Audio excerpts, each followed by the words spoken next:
My name's Jeff Regan.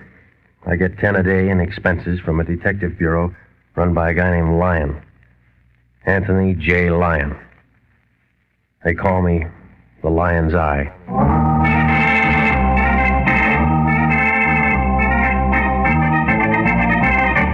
With Jack Webb as Jeff Regan, investigator, stand by for hard-boiled action and mystery and thrilling adventure in tonight's story of Cain and Abel and the Santa Maria.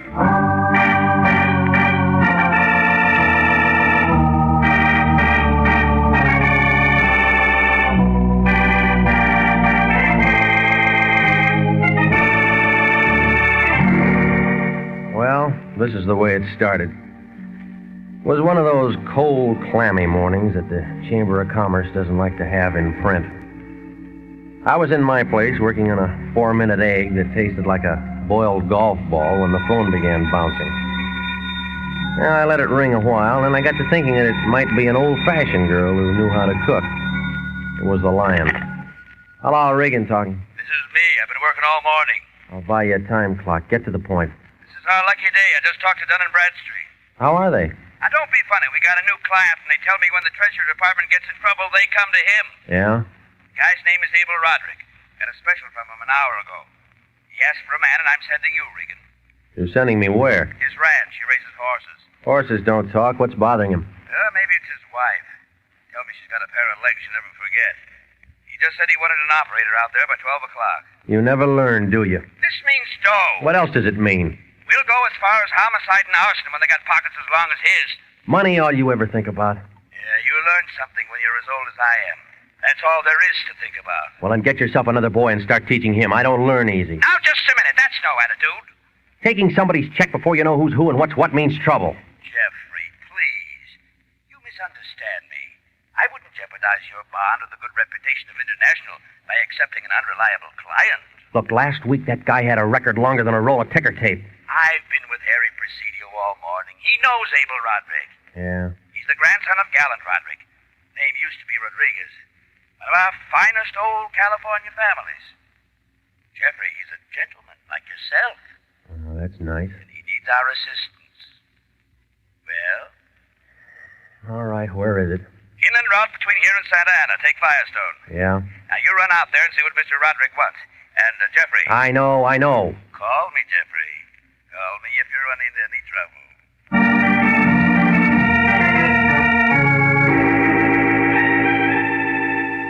Well, when the Lion hung up, he sounded as happy as a chorus girl with a new mink coat. Oh, he's a smart guy, I guess. But he uses check stubs for a telephone directory. Well, the home of Abel Roderick wasn't too hard to find. All I had to do was to get out on the highway and look for a hill. That's where it was. One of those old Spanish-type places with a block of porches, windows, and lots of iron grill work. Yeah, 20 years ago, it might have rated the good home section, but now you couldn't tell where the grass stopped and the weeds began. It's kind of used up and sad, like a derby winner with a broken leg. A tall blonde guy, about 30, in a black polo shirt, was stretched out on a beach chair in the front porch. He pulled off his dark glasses and watched me get out of the car and come up the steps. And he gave me one of those looks, like he was already tired of knowing me. We don't want any. How do you know? We never want anything. Go away. I'm here to see Abel Roderick. You him? No. But he lives here, doesn't he? Yes. Who are you? My name's Regan. So? I want to see him. Go ahead. See him. Everybody as nice as you. Oh, I got a merit badge for being the nicest. What did you say your name was? Regan. What did you say you wanted to see him about? I didn't say. Mm-hmm. Well, it's too hot to play games, so I'll tell you. I don't like you and he won't like you. Well, now, what am I supposed to do? Roll down the stairs? It might help, baby. Well, where'd you find him, Cain? Janie, this is Mr. Regan. He came to see your husband. I guess he has business with him. Hello, Mr. Regan. Is Abel expecting you? At 12. You're 10 minutes late. Well, I'm still trying to see him. He's in the study. Come on. I'll see you later, Regan. I thought I knew all of Abel's business acquaintances, but I don't remember you. Oh, no, I'm a new one. What do you do? A lot of things. You're very interesting, Mr. Regan. Mm-hmm. Will you be coming here often? I don't know. I hope so. You keep your husband in a vault? I'd like to. You're cute. Here we are. This is Abel's study. I guess he stepped out for a moment. Would a drink take off the rough edges? Might. Good. I'll make you one. Okay. Where are the horses? Horses? We gave that up a long time ago. We've given up a lot of things, Mr. Regan. Let's not worry about that. Here's your drink. Thanks. That blonde boy out on the porch doesn't like me. Okay. He doesn't like anybody. But let's not worry about him either. You're crowding me. Don't you like to be crowded? All depends on whose wife is doing it. You're worried about Abel? I'm drinking his whiskey. I've never had any complaints. I don't see why you should. What kind of a nasty crack is that? You figure it, lady. Mr. Nobody talks to little Janie like that. Hello, my dear. Introduce me to our visitor. Oh, Abel. This is Mr. Regan, darling. He says he has business with you. Regan? Oh, Regan. Yes, of course. How do you do, Mr. Regan? I'm Abel Roderick. How are you? I see Janie's made you comfortable with a drink, so we can get right down to business. Oh, Janie, my dear, why don't you ask Cain if he'd like to play some tennis? You're not very subtle, darling, but I was just leaving. That's a good girl. I hope to see you again. Don't let her worry you, Regan. It's an act. Do I look worried? She's lovely, and if you're young and tall and Janie's around, she adopts you. I wasn't an orphan. She'll be sulky all day now. Well, thanks for coming out. I hope you can help me. Well, so far, I don't even know who's on the team. A man in my alleged position is quite often the object of subterfuge. You can understand that. Well, you mean because you got money, yeah. To be quite frank, I have no money, Mr. Regan. That's going to come as a shock to somebody I know. Who? Never mind. Go on. It's my grandfather, Gallant Roderick. He controls all of the wealth in this family. You his front man? The eldest son of a son. And I live in this deplorable old shack waiting for grandfather to die. How long you been waiting? Too long, Mr. Regan. But I'm past 40 now. I don't know how to do anything else, so I continue to wait. Along with my devoted brother, Cain, who has the same thing to look forward to. Yeah, I met him. If you think he's bad, you should meet my grandfather. He fitted us with these charming names, Cain and Abel. Well, what's all this got to do with me? Here. Look at these. 2 little ships of silver. Perfect replicas of the Pinta and Nina, named after Columbus's fleet. Yeah, you can't buy stuff like that anymore. Not even on a time plan. Hardly. 20 years' work on the part of an ancient silversmith in Madrid. And a prized possession of the Rodriguez family for 7 generations. My great-great-great-grandmother wore them on her wedding dress. Where's the other one? You guessed it, Mr. Regan. The Santa Maria is missing. Janie wore it to Ciro's night before last. She'd lose it? Nothing so simple. It was stolen. How? Oh, she was with Cain. It was late when they got back.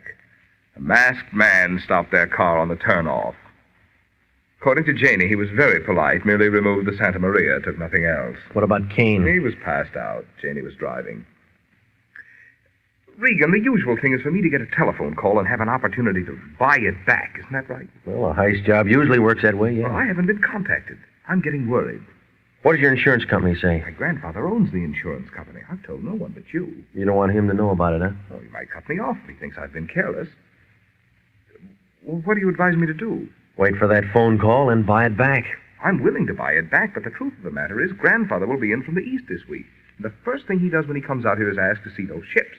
Well, now, look, whoever pulled the job couldn't unload a thing like that without being caught. And if he melted it down, he'd be lucky to get $50. He's bad off as you are. Do you think you could hurry it up? Well, I know a couple of people. Then you'll try and contact them for me. I'll do what I can. Oh, thank you, Regan. Now we just sit back and wait for my ship to come in. Bad joke, huh?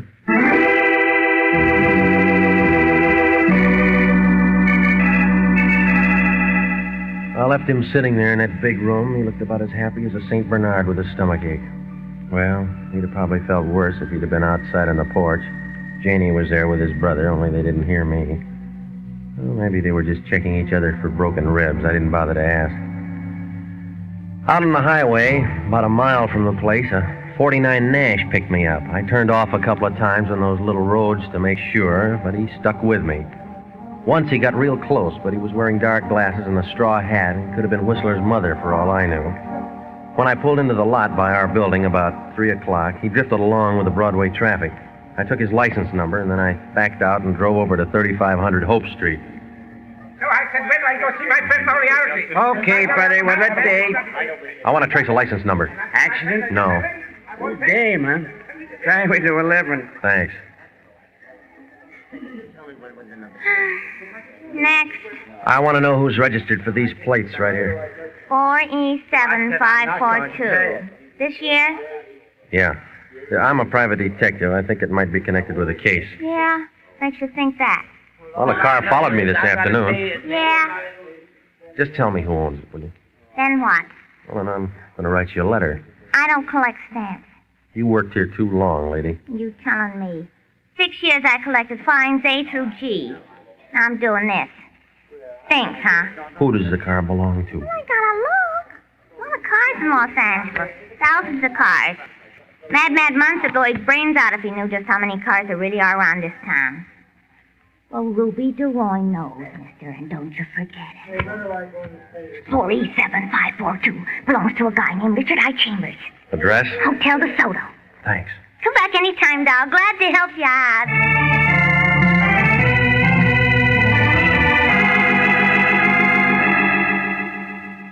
The name Richard I. Chambers meant about as much to me as a shipload of stale bread, but it didn't take 20/20 vision to see that there was a connection. And the whole thing was phony. It was like cutting your leg off to cure your bunions. Well, I went back to the office and checked with the Lion. Okay, Regan, give it to me. It's a heist, one of the family heirlooms. It's our meat. When was it lifted? 2 nights ago. Any contacts yet? No, none. That's why it's screwy. What do you mean, screwy? Well, it was a little silver ship called the Santa Maria. Now, they'd have to sell it back to Roderick or go on relief. Where does that leave us? With another bum case. Now, don't say a thing like that. Well, your dope on Roderick was secondhand. Tell me. His grandfather keeps the keys. How do you know? Roderick said so. You shouldn't let out family secrets. Now, you let me worry about that. Just find his little ship. Yeah. Guy called half hour ago, left the number for you. Chambers? Yeah, who told you? You did. I want you to phone him. Never mind, skip that. I know where to get him. Things began to move. That meant that all the cards were out and somebody was asking for bets.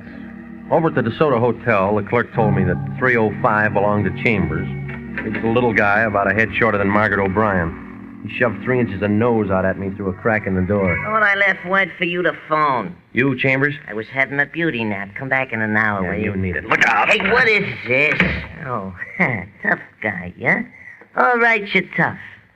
I think you're a bum. All right, simmer down, Junior. You'll never make Eagle Scout. Oh, you're so good. I gotta take that from you, huh? We're gonna talk. What makes you think so? Everybody's grown up now. Dickie Chambers talks when he feels like talking. All right, Squirt, have it your way. Hey, that kind of stuff ain't going to get you nothing, Regan. Your weight's up, Dickie. You got a different job now. I said you're a bum. You tell me today. Ask your mother.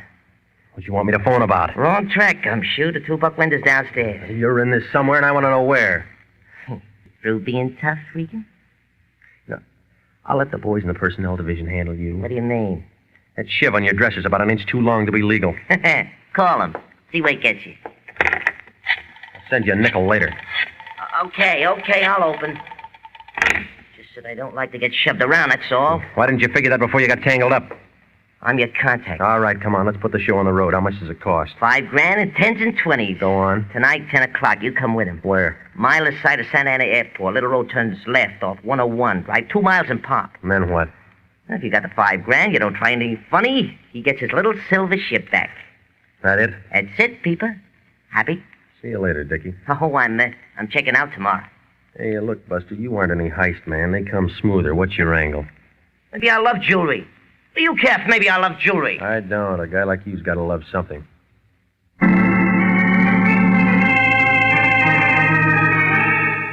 I called Roderick and told him what I'd found out.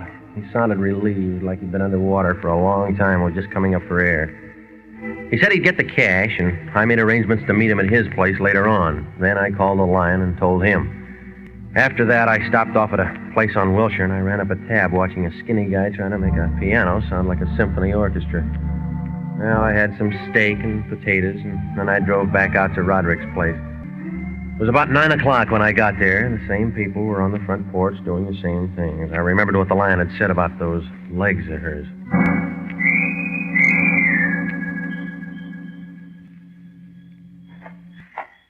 Oh, Joe. Having fun? Oh, Regan, huh? I thought I told you we didn't want any. That was 8 hours ago. We still don't want any. I'm still here to see your brother. More business? Something like that. I don't like you any more now than I did this morning, and I hated you then. Yeah, well, I'm going to cry about that when I get home. You're pretty smart, aren't you, Regan? Cain, please be careful. He's awful smart. Cain. Let me go. Yeah, let him go, lady. I'll give him back. Now, I'll show you trying to spy on people, huh? I'm going to give you something, people. He's been drinking. Look out. Look out, nothing. Go on. Oh! Well, I guess he deserved that. He's nasty when he works at it. How was the other times? There aren't any other times. Too bad. Maybe he'll be different when he wakes up. What do you mean about the liquor? Skip it. You're getting the wrong idea about everything. What do you care? I was a hat check girl in a cheap nightclub. What's going on out here, Janie? Oh, Regan, you're here. What was he acting up about tonight? Mr. Regan. Well, it doesn't make any difference. Take care of him, will you, Janie? Of course, Abel. That's a good girl, Janie. Well, you all ready, Regan? You got it? All set. I'll be home early, Janie. Come on, Regan, let's go.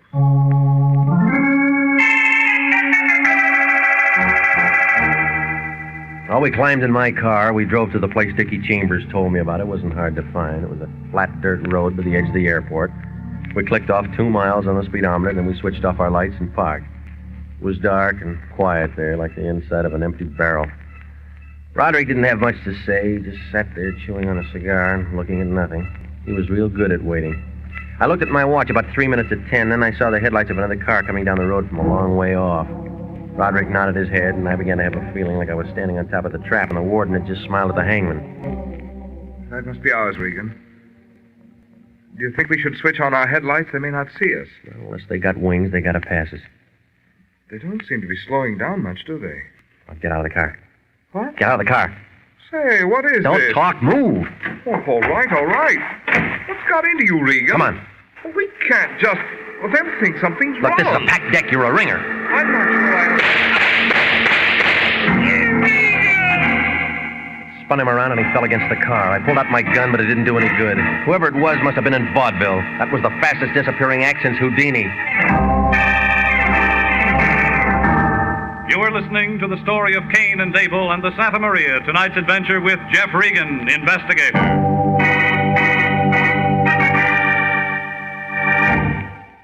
If you are a graduate nurse between the ages of 21 and 45, you may be eligible for a commission in the Regular Officers Reserve Army Nurse Corps. If you are eligible and meet the high standards to qualify to serve with this fine organization, you may elect active or inactive status. In addition to this privilege, they also have the opportunity to take advantage of special training courses. So if you believe that you qualify for a commission in the Army Nurse Corps Reserve, apply now to the Adjutant General's Office, Washington, D.C. That's the Adjutant General, Washington, D.C. And now, back to the story of Cain and Abel and the Santa Maria and Jeff Regan, investigator.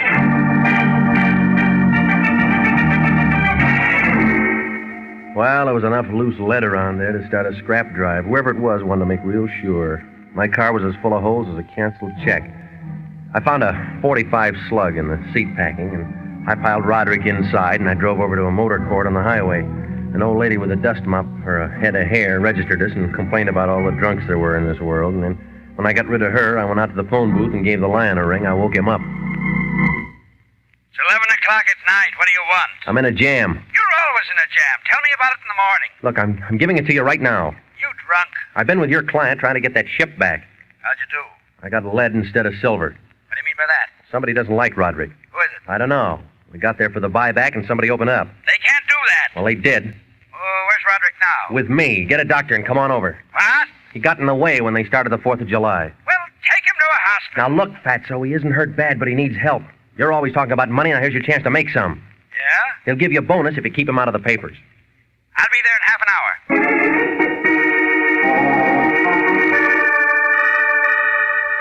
Well, the lion showed up 20 minutes later. He had a long-faced guy with him who said he was a doctor. He looked more like an undertaker, but I didn't argue. I told the lion to keep Roderick there till I phoned back. Then I beat it over to the DeSoto Hotel. The door to 305 was open. Dickie Chambers had company, only he wasn't receiving. He was lying under a sheet.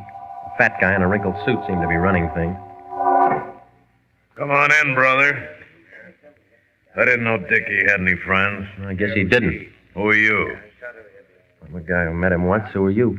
Ed Granger, constable. This is my territory. What's your name? Regan, private investigator. International? Mm-hmm. The Lion's Eye, huh? Know anything about this? I talked to him this afternoon. He gave up riding horses for other things. What kind of things? He was contact man on a heist job. Yeah? Where do you come in? I was hired. That's why I met Dickie. Mind telling me by who? It's a client, Granger. This is a murder. Okay, we'll let it go for now. When'd you find him? A little while ago, clerk called, said he heard shooting. I came down with the boys and found Dickie doing the long sleep. Happened less than an hour ago. He's a tough little guy. Well, them 45s don't know nothing about that. 45? Big holes, chest and neck, close range. Corner's gonna lose 2 bits. He thinks it's a 38. Well, look, if it turns out big, try this one for a match here. Oh, you've been playing games tonight? Somebody gave it to me. Connected? Ballistics will tell you. Anything else? No. What'd you come back for? Talk to Dickie. No good, huh? No good. I should have asked him earlier. We can get you through International. Yeah. Well, if you got anything, remember the name. Ed Granger. He was peeking under that sheet looking at Chambers when I left. There was kind of a sad smile on his face, like somebody put gasoline in his thermos bottle. I drifted across the street for a package of cigarettes, and then I came back and climbed in my car thinking about the whole thing. I don't know how long I sat there in the car, but when I looked up, there was a shadow against the wall of the building. It was a good-looking shadow. Doing your homework? Yeah, I do for a diploma. Congratulations. What would you like for a gift? How about a little silver ship, huh? Sorry, too expensive. Try again. All right, give me a 45. What would you do with that? Give it to a cop named Granger. Then what? All right, go home and go to bed. You haven't asked me what I'm doing here. I know. Kane? Him, too? He isn't so bad when you get to know him. From where you're sitting, he must have wings. Well, if it isn't the gum heel, you ready for laughs? What do we got, a comedy? Take a look, Janie. Okay, bright boy, where is he? You sober enough to shoot straight? I took the pledge. Before or after you came by us out on that road? After, baby. You don't smell like it. Where is he? Try my car trunk. I'm using him for ballast. What did you do with him, Regan? Kane, there's some people coming. Have he told you what he did with Abel? Not yet. I'm going to have to talk to him somewhere else. Right, Angel. Okay, Regan, come on, get out. Turn Regan up. Now turn around. Let me guess what's coming. It's a trip to the moon. Sit tight, baby. Here you go. Oh! I settled down to having a headache. Then the headache went someplace, and I had nothing. Oh, it was a nice play. Everybody was a quarterback, and everybody had the ball. I looked as good as a fat girl in a French bathing suit. It was some time later, maybe 10 years. I had a mouthful of brandy, and my throat was burning like an oil stacker. We were in Roderick's place. She was standing over me, holding a bottle in one hand and a 45 in the other. Coming around. Got to work fast. Don't worry, he'll talk. Feeling better, baby? Well, you're gonna feel worse. Now sit up, baby. Come on, it's time to talk. Now, wait a minute, Kane. Wait. Let me ask you. We're all alone here. No one's going to disturb us. And we'll find out anyhow. Why don't you tell us what you did with him? I get a short memory. I forget things. It's a shame to let Kane do this to you. I think you're pretty. Might not be able to stop him once he gets started. Well, it's your idea, lady. I'm along for the view. Iron men went out with short skirts, but I guess you don't know it yet. You look tough, brother, but you bruise easy. You're already wearing striped pants. You mangled it when you tagged me tonight. Think so? Tell me how. All right. No one knew I was a detective but your brother. That meant you hired Dickie Chambers to find out. So you know it. So what? So you bumped Dickie when you thought it was finished. Well, that makes you know I'm not kidding. There's a constable named Granger. Kane? Relax, Angel, relax. Don't let him scare you. He hasn't told anything to anybody. No? No. If you did, we would have found him in a hospital. I saw him go down. Are you sure? Of course I am. Now all we got to do is find him. So let's get started.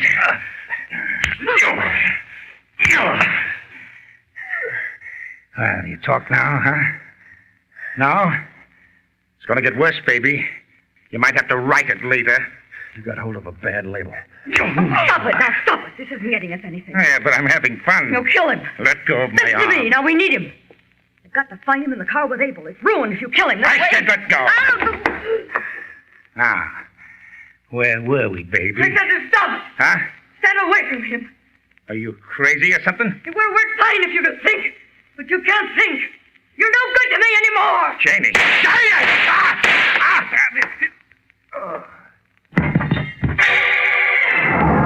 He shook all over a couple of times like he was saying no in a big way. And then he finally relaxed. She knelt down and took something out of his pocket. I tried to lift one of my arms, but I got about as far as I would trying to hook a whale with a salad fork. I must have looked real bad, because all of a sudden her eyes kind of lit up and she came over. You've taken a lot of punishment, mister. Yeah, not as much as you're going to take. It's a matter of opinion. By the way, you didn't happen to be carrying that $5,000. You looking for a stake? Yeah? I'm going out prospecting. Trip around the world? Far enough to make some new connections. That's all a girl needs. Here. Here's the little ship. You didn't do it for nothing. You run out of bullets? No. If they ever get me, I'll say justifiable homicide. He was trying to kill you. You're my witness. Oh, you are pretty. Take care of yourself. Goodbye.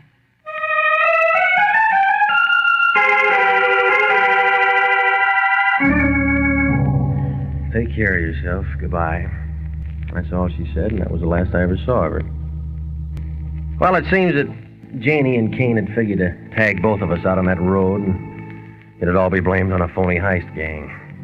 There was a lot of insurance they could have turned into ready cash, but I had a feeling that when I made Abel get out of that car that night, it ruined things for him. Janie and Cain thought that they could still do it if they could find him and get us together again. That's why he went to work on me.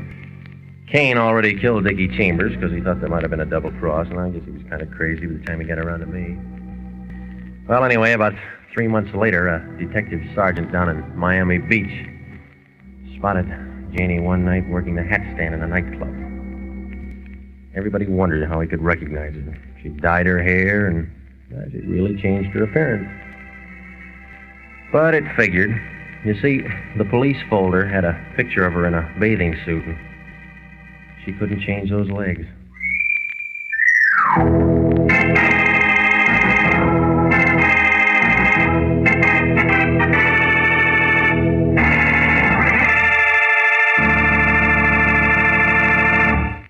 Jack Webb is featured as Jeff Regan, with Wilms Herbert as Anthony J. Lyon. It's CBS at 9:30 next week for more hard-boiled action and mystery with Jeff Regan, Investigator, written by E. Jack Newman, produced by Sterling Tracy. The role of Janie Broderick was played by Lorene Tuttle. Marvin Miller was Abel, and Wally Mayer was Cain. Dickie Chambers was Sidney Miller, and Paul Frees played Ed Granger.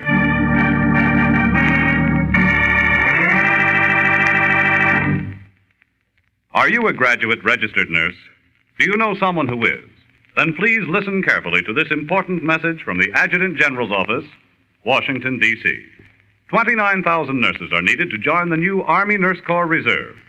For the first time in history, qualified nurses are given the opportunity of receiving a commission in the regular Army Reserve. All nurses who receive reserve commissions will benefit from the opportunity for specialized training offered to them by the Army. Don't wait. If you're a registered graduate nurse between the ages of 21 and 45, drop a card for complete information to the Adjutant General, Washington, D.C.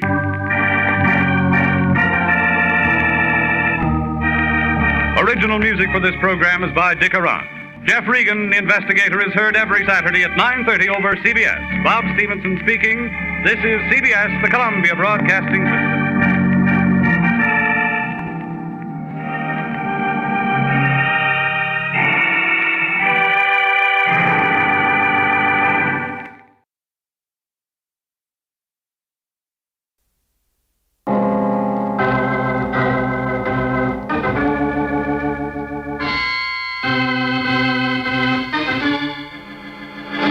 My name's Regan. I work for Anthony J. Lyon, International Detective Bureau. They call me the Lion's Eye.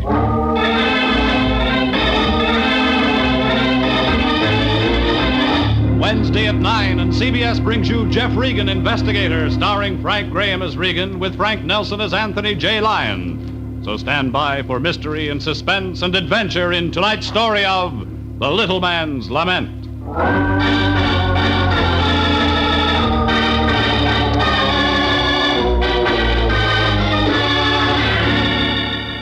They called it Margate Mansion, but the name didn't fit. It was a pile of old cement and cracked stucco held up by a half a dozen tired palm trees. The people inside didn't fit either. A crusty old lady who talked backwards, a redhead with an urge to travel fast. But it was Junior who won first prize. He was half Einstein and half Hollywood playboy. Only when this boy played, it was with poison. It started on a Tuesday. I was headed down Taft Avenue on my way to the laundromat. I had a date with a washing machine and a blonde cashier named Gloria. That's when a cab pulled up beside me and the Lion hopped out. He was blowing sparks out of a fat cigar. I could tell by the 50-cent smell that we had a new client. Oh, Jeffrey, my boy, I'm glad I caught you. Get back in the cab, Fatso. I'm busy. But I have to talk to you. I was just going up to your apartment. Have a good time. I'll be out all day. Now, Jeffrey, is that any way to talk? After all I've done for you? After the many opportunities I've given you to help your fellow beings in distress? I've worked 3 weeks without a rest. I gotta wash my socks. Wash your socks? You can talk about a thing like that when I'm here to present you with a golden opportunity? An opportunity to demonstrate our humanitarian sentiments? A chance to lift one who's in trouble? How much did you lift from him? $100, and it's not a him, it's a her. Oh, it's really a simple job, Jeffrey. Very simple. I've just been over there. Lovely old house, fine old family. The Margates, flower of the old South. Gone to seed. Well, yes, but you know how it is with descendants of old families. Fresh young growth choked back by the weeds of the old family stock.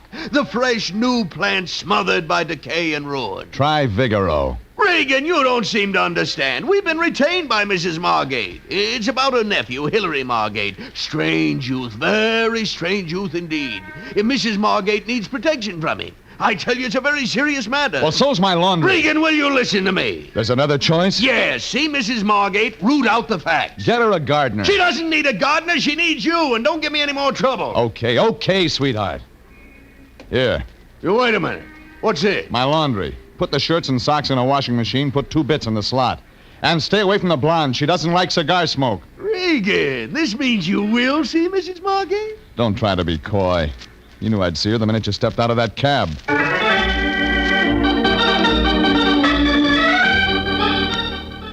I walked up Vine and turned right past Franklin. All the places up there are old, but Margate Mansion was old when William S. Hart was Gene Autry. A bunch of turrets made out of wood that termites wouldn't look at. But I was looking at what was standing in the front bay window looking at me. Red hair and wide eyes and a complexion like skim milk. She was what answered the door when I twisted the old-fashioned bell. Hello. I saw you from the window. Yeah, I saw you seeing me. Come in. Oh, come in, please. Thanks. I hope you don't mind the disorder. I'm afraid I don't... Your name? Regan.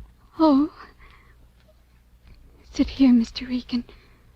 Please don't mind the dust on the sofa. No one nice ever comes, so it doesn't matter. I like you. I want you to stay. It shows. You're not married or anything like that, Mr. Regan. Nothing like that.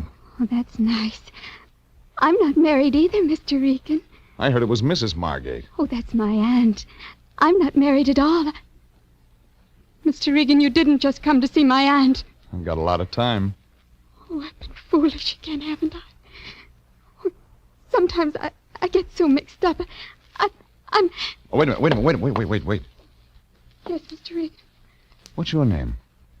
Gwethelyn. Mrs. Margate's niece. Yes. Hilary's your brother? Yes, Mr. Regan. All those questions. Business. Business? International Detective Bureau. Your aunt's on the line for $100 worth. A detective? Well, that's polite for it. Oh, you shouldn't have told me that. You shouldn't have told me that at all. Suppose you tell me some things. I'm mixed up, Mr. Regan. I can't tell. Gwendolyn, That's my aunt. did I hear the front door bell? Don't say anything. Don't tell her. I did hear the front door. Well, Gwendolyn, who is this man? Regan. Regan? Oh, you're the man they call the Lion's Eye. I've been expecting you. I'm gardening. I should have figured. What? Oh, I have a green thumb, as they say. Follow me. Go to your room, Gwendolyn. Yes, Auntie. Gwendolyn? Yes, Auntie, I'm going. She went all right, like a rabbit at a greyhound race. Only I wasn't sure this rabbit could stay ahead of the dogs. But right then I had another problem, keeping up with Mrs. Margate. It wasn't the way she walked, it was her talk that winded me. We'll go to the garden. My niece and my nephew have problems that weigh heavily on my heart, Mr. Regan. Oh, this way. Family collapsing and falling to ruin. Just 3 Margates left. Myself and the 2 children, Gwendolyn and Hillary. Only 52 years old with such responsibilities. Hillary? No, myself, of course. 52. But Hillary's the real problem. You follow me? Right behind you. What? Oh, yes, out this door. The garden. There. Do you see that pool by the date palm? Uh-huh. Fish. Carp, Mr. Regan. He concocts things. Hillary brews things, poisons. One day he fed something he had brewed to Hilary F. Margate, Sr., the carp, and he turned bright green. Hillary? The carp. We found him next morning floating belly up, stark bright green. Hilary F. Margate, Sr., the carp. We name our fish after the dear departed members of our family. Nice custom. Yes. Hilary poisoned the carp when he was only 146 years old. The carp? Yes. Come along. Hilary was only a boy at the time. Such a problem, Mr. Regan. Oh, here, my vegetable garden. Have an onion, Mr. Regan. Delicious. Yeah. Look, Mrs. Margate. Eat the onion, Mr. Regan. George. George is my gardener. I'm over here, Mrs. Margaret. Oh, well, you can go out back and cut the weeds, George. Mr. Regan and I have some private matters to discuss. Yes, ma'am. Excellent man, George. Excellent. And be sure you get them all, George. We must be rid of the weeds. Yeah. Okay, ma'am. Now we're alone, Mr. Regan. The onion, go on, eat it. As I was saying, Hillary, that boy, such a problem. Yeah, as you were saying. Yes. Good, aren't they? Mrs. Margate, what is it you want me to do? Do? Well, I want you to look after Hillary. I was told you wanted protection. Well, it's the same thing, isn't it? No. Hillary needs a nursemaid. That's not our line. No, see here, Mr. Regan. International Detective Bureau has already agreed to handle my case. Mr. Lyon himself accepted my check. He'll accept anyone's check. But he promised to help. Well, then talk to him. I'm talking to you. I'm explaining. You're explaining nothing. You've given me a lot of double talk, and I have a feeling that's all you want to give me. Now, make sense. All right. You're going to force me to say what I hoped never to say to anyone. Not anyone. My life is in danger. I can believe that. My tea. Yesterday, I noticed the odor of almonds. I'm listening. No, I didn't drink it naturally. Naturally. Hillary brewed that tea, Mr. Regan. My nephew. Now you've said something. Where is he? Ocean Park, the shooting gallery. Shooting gallery? Yes, he's strange, very strange. He brews things, collects guns, practices shooting. You won't like him. Suppose I go talk to him. Well, you'd better. As I've said, Mr. Regan, I don't wish to be murdered.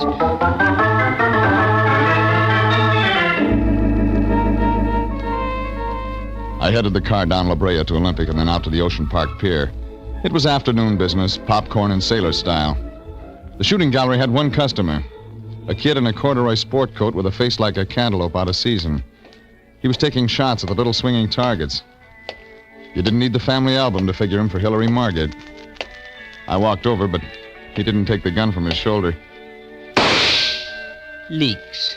Come again? Leeks. Scallions. My name's Regan. Allium masculinicum, Mr. Regan.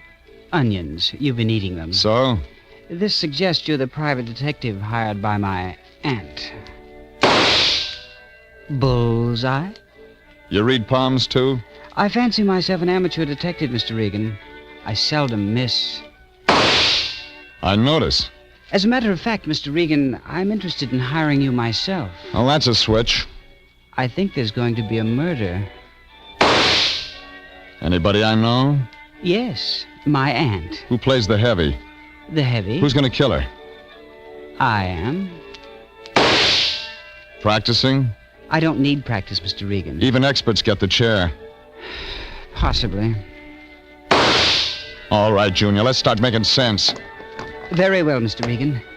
My aunt is a domineering autocrat. Actually, I should hate to kill her, but I feel I must. To protect myself, you understand. From what? You know, I dabble in poisons, Mr. Regan. I am empoisonné, as the French say, poisoner. When I was 15... I heard that one, yeah. Hilary F. Margate Sr., the carp. Oh, he died a horrible death. My regrets. Now get to the point. Ours is an evil household, Mr. Regan. The last of the Margates, a decaying race. My aunt, for example, in Weffelin. I met her. Then you understand that something must be done. This is an urgent matter, Mr. Regan. It would be wise to take my case. One Margate for a client's too many. Very well, Mr. Regan. But you want information. Perhaps I'll give it to you tomorrow. I'll phone you. As they say on the radio, you may save a life. Possibly your own.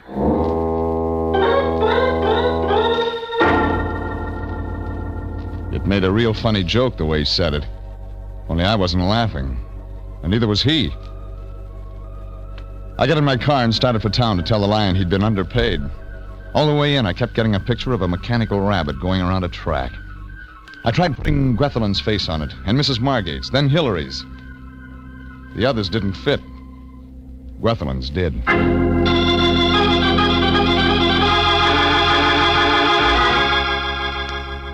I was still thinking about it when I parked on Hill Street and got out to walk. And that's when I put another face on the rabbit, my own. The guy who fell in behind me and started following was no greyhound, but he had squeaky shoes that slowed down when I slowed down. We stayed together for a block, and when I turned left toward the office, he turned left. I wondered if he was an amateur. I found out when I sidestepped into an alley and pulled him in after me. All right, Buster, this is where you get off. Hey, say, what the devil? Come on, who hired you? Let me go. Give me some answers. Talk. You want muscles, huh? Muscles? All right. I got him.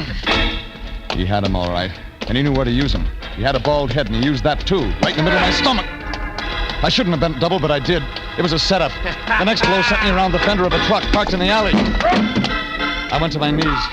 When I came up, it was too late. The bald head was gone. But someone else was there. Mr. Regan. It was Gwethelin Margate. Mr. Regan, you should be careful. You all right? He was following me. No, Mr. Regan, no, he wasn't. I was going to your office. He was following me. She was ready to talk, but the fog in my head wouldn't let me listen. I got her around the corner into a bar. She waited until the waiter brought the drinks. The 2 Bourbon Street, Mr. Regan. And if I may say so, this is a lovely tomato you're escorting into my humble palate. You said so. And may I say, Mr. Regan, I'm also partial to redheads. On account of my first love was a redhead. She played second flute in our orchestra. Sure. Keep the change. That was when I was with Stokowski. The Hollywood Bowl, how well I remember. Me and my fiddle. We made together beautiful music. Me and the fiddle, you understand, not the redhead. She gave me nothing but the cold shoulder on account she was hot for a guy that played bass. Come on, you told me this story yesterday. You don't wish to hear the story of my life, Mr. Regan? Well, it was the same way with Mr. Stokowski. The artist is lost in the world of today. All right. Now we can talk. I don't know, Mr. Regan. Who was following you? It doesn't matter. I'm used to it, Mr. Regan. Who was the mug? It doesn't matter, Mr. Regan. It's too late anymore. I thought... You thought what? I thought you'd help me, Mr. Regan. I was on my way to your office. Why? There's going to be trouble, Mr. Regan. Serious trouble. What says so? Everything. Hillary, my aunt, they're all acting so strangely. And those people who come to the house. People? Who? I don't know. But the man who was following me is one of them.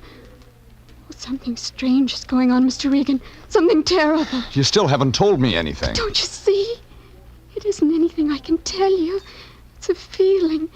A terrible feeling. Everything's wrong. I've got to have facts, lady. I don't... Wait. There's one thing. Yeah? The gardener, Mr. Hendricks. George? Yes. My aunt knows him, Mr. Regan. Better than just a gardener. Something else. What? George has been in prison. I know he's been in prison. I heard him say something once on the telephone. To who? I don't know. There's so much I don't know. That makes two of us. You don't believe me. You've got to believe me. Something terrible's going to happen. Sure. Hillary's going to kill your aunt. Hillary? Oh, no. That's not it at all. It's me they're going to kill, don't you see? They're going to kill me.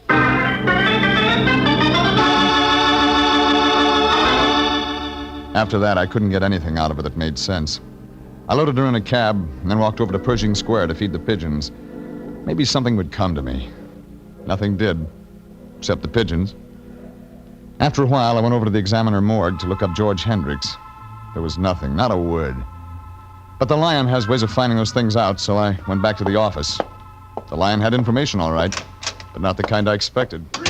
Regan, where have you been? I've been calling every saloon in the city. You got the wrong one. I often wonder why I hired you. Okay, Fatso, why the steam? I'll tell you why. Because you were supposed to be on the Margate case, that's why. What do you think I've been doing? I know what you're going to be doing. You're going to get out to Margate Mansion right now and fast. They just found Hillary Margate in his room. He's been shot through the head.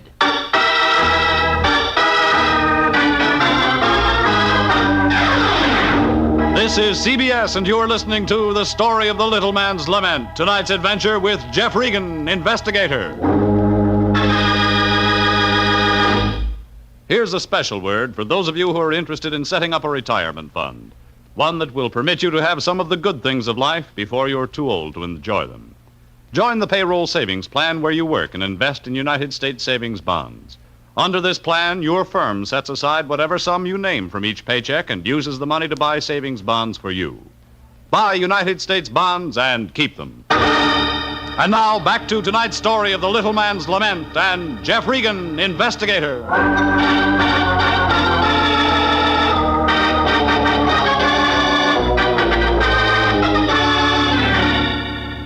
Nothing made sense. There were three Margates. The old lady, her nephew Hillary, and his sister, Gwethelyn. And all three of them wanted to hire me to stop a murder. Then the Lion tells me Hillary Margate has just been shot. Well, one thing was sure. With three people to work for, one of them was bound to turn up dead. I put the Lion to work looking up the gardener, George Hendricks. Then I hopped in the car and headed out to the Margate place off Franklin Avenue. By the time I got there, it was turning dark. Out front, a black and white Nash said, "Police," in big letters. But when the old lady opened the door, she acted as though she'd never heard of police. Oh, Mr. Regan, please come in. I'm sorry you didn't get to meet him. Hillary, strange boy. I met him. You did? Oh, this way, Mr. Regan. Well, it's no matter. It was inevitable. Hillary's uncle, my husband, before he died, warned me something like this would happen. He was a young fool, Hillary. How did it happen? Happen? Oh, with a gun, of course. How else could one shoot oneself except with a gun? In here, Mr. Regan, we won't be bothered by them. Sometimes police can be so nosy. Do sit down. We shall have tea. With or without almonds? I know what you're thinking, Mr. Regan, but I'm sure it had nothing to do with it. What did? Just a moment, Mr. Regan. There's someone at our door. Well, Gwethelyn? I was just coming to see you, Auntie. I thought you'd want me to tell Mr. Regan about Hillary. Yes, a good idea. Mr. Regan, I'll let Gwethelyn tell you. She was here at the time. Oh, she was a lovely woman. Gwethelyn's mother, my late sister. Well, go ahead, child. Go ahead. I got home about 5. Better sit down, child. No, not there. Here. Yes, Auntie. Well, Mr. Regan, Hillary was in the gun room reading. I went in to talk to him, but he ordered me out of the room. He said he didn't want to be disturbed. He was concentrating. Go on. I left the room. A couple of minutes later, I heard a shot. When I went back, he was there. Hillary. On the floor, dead. Then you called the police. I told Auntie. She called them. They've been so nice, the police. They promised not to disturb me any more than necessary. Wasn't that nice? They're, in his room now? With Hillary. Dear Hillary. Yeah, he won't need me anymore. I think I'd better be going. Oh, yes, of course. Gwethelyn, see Mr. Regan to the door like a good girl. Yes, honey. And come again sometime soon, Mr. Regan. We shall have tea together. Thanks. This way, Mr. Regan. Mr. Regan, I've got to talk to you this way quickly. What's on your mind? It's about Hillary. Something he did tonight. Like what? When he came home, before that, he had a book. A big book. He was reading it when it happened. Why would he read a book and then shoot himself? You got me. What was the title? I don't know. But when the police came, the book was gone. Where did he buy it? I don't know that either. But I'm sure it's important, Mr. Regan. I'm sure of it. You don't think it's important? I don't know. I reach for answers. Sometimes they come up air. I know something else, Mr. Regan.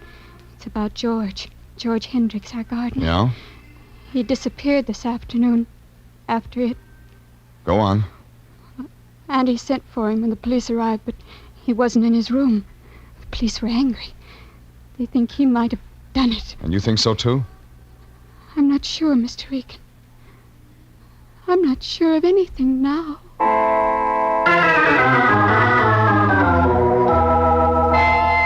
She turned and ran into the house and left me with a lot of night air and cool breeze. If Hendricks had taken a powder, the police would check that angle. That left me with a book. A very big book. I walked down Franklin toward my car. Up ahead, I saw a small man in a black suit locking up a shop door.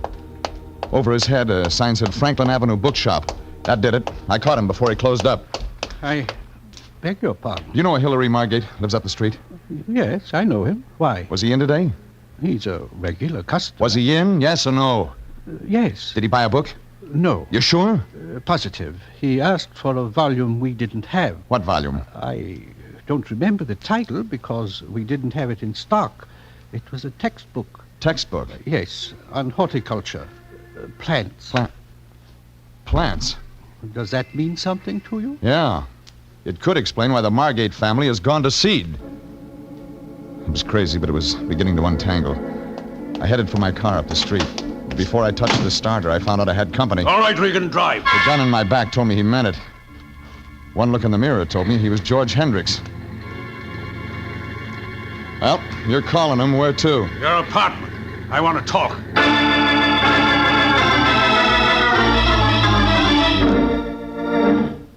Have a chair, Regan. It's your house. Thanks. I talk. You sit and listen. I can stand. I say sit down. It's your party, Hendricks. There's been an accident at the Margate house. I heard. Hillary shot himself. That right? You think different? Changed my mind. I didn't kill him, Regan. Who said you did? I never could get used to confinement. Oh. San Quentin? Sandstone, Minnesota. Tell me more. Listen, Regan, the police don't like guys with a record. What was your rap, Hendricks? Checks, something like that, forgery. So why tell me? You're moving in my direction, Regan. I don't like it. Is that why you ran? There's something else. Yeah? The name. It isn't Hendricks. It's Margate. What's that? Freehold Quincy Margate. No wonder you changed it. There were several reasons. Yeah, old South family. Listen, Regan, you gotta believe me. I didn't kill Hillary. I didn't have anything to do with it. You know a big guy, bald head with a stupid face? Morley.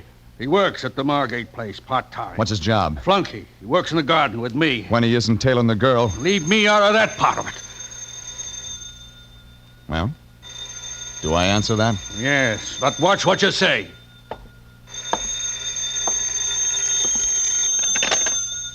Regan. Regan, I expected to hear from you sooner. What's happened to you? Regan, are you there? Yeah, just got here. What's the matter? Someone with you? You're a genius. Well, I just found out about Hendricks. You guessed it. You mean he's there? Go on. Listen, that's not his real name, Regan. He's a Margate, freehold Quincy Margate, age 46, height 5'11", weight 180. Get to the point. Well, about that prison record, quite correct. It was 8 years ago. Charge? Narcotics violation. Oh, yes, but be careful. He'll hear you. No, he won't. He just went out the door, fast. I had what I needed. I averaged 50 down Franklin and pulled up in front of the Margate place 10 minutes later. It was dark and it looked empty, like a beer can after a picnic. I found an open window and crawled in. It was the gun room, and that meant I didn't have to go much farther. But somebody changed my mind for me when the door suddenly opened, and a hunk of orange lightning stabbed in my direction. I ducked and the chair next to me toppled over. I couldn't wait for the next one. Let me go! Drop it! You're hurting my... That's better. Now, some lights. Mr. Regan, I thought you were one of them. I'm not.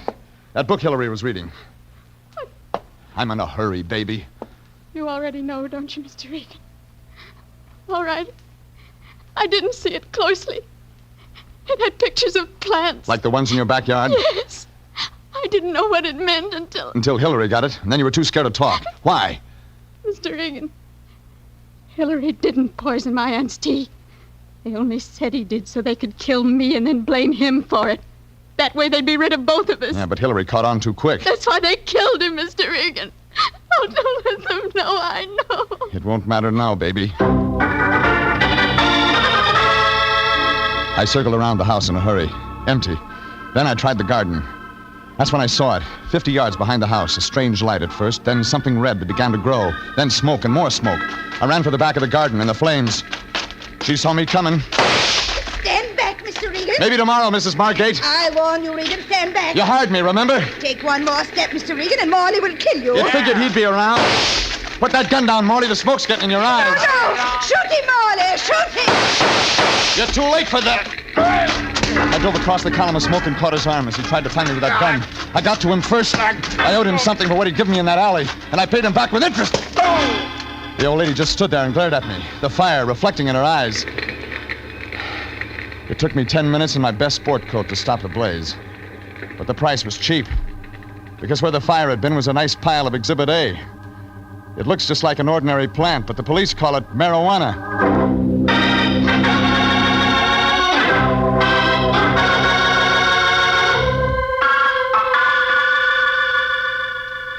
Somebody spotted the smoke and called the fire department. The police were right behind them and loaded the last of the Margates into the wagon. And it was like Gweth said. She was scheduled to turn up poison, and I was supposed to testify that Hillary had done it. Only Hillary caught on too fast, and they gave him a bullet for his trouble. And after I finished up at headquarters, I went to the office and filled the lion in. He was disappointed. And this fella the police picked up at the depot, this Hendricks, he wasn't the culprit we were looking for? He was under the old lady's thumb like the rest of the family. She blackmailed him into growing the stuff. With his record, he couldn't afford to squawk. He couldn't afford to squawk. How do you think I feel? You got a check for $100, didn't you? Well, yes, I did. She did pay you, didn't she? Well, you see, Jeffrey, that is, she gave me a check when I first went out there for $100. You said that. Well, I didn't think anything of it at the time, but... well, you see, her brother-in-law... You mean... Well, that is, Hendricks did have a prison record for narcotics violation, but, well, it seems upon examining the records more closely, there was an earlier sentence for, bad checks. Yes. It seems to run in the family. I don't get paid this week. Go on. Quit me. Kick a man when he's down. Oh, stop it. You know I never withhold payment when I have it. Right now, I don't have it. Maybe next week. If you wait 2 weeks, it'll be Thanksgiving. What's that mean? You can have the end of the turkey I've been getting. Jeffrey, you're not being kind. Remember my heart. I'll try. Oh, thank you, Jeffrey. Thank you. Now, here's 25 cents. For what? Go over and pick up your laundry. I forgot to wait for it.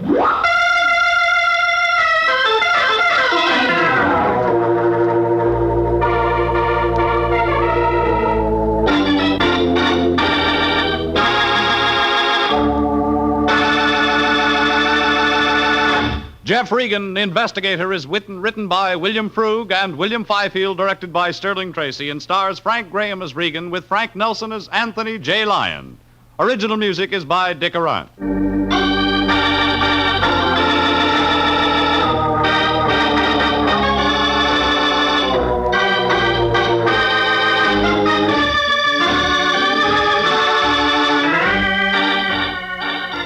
Jeff Regan, Investigator, is heard each week at the same time over CBS. Bob Stevenson speaking, and inviting you to be with us again next Wednesday at 9 for more suspense and mystery and adventure with Jeff Regan, Investigator. This is CBS, the Columbia Broadcasting System.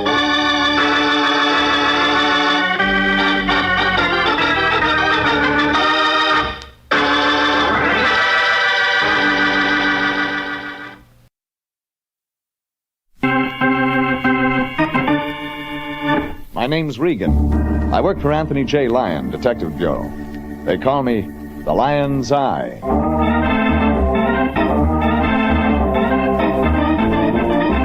Jeff Regan, Investigator, starring Frank Graham as Regan, with Frank Nelson as Anthony J. Lyon. So stand by for mystery, suspense, and adventure in tonight's transcribed story, All His Sisters and His Cousins and His Uncles and His Aunts.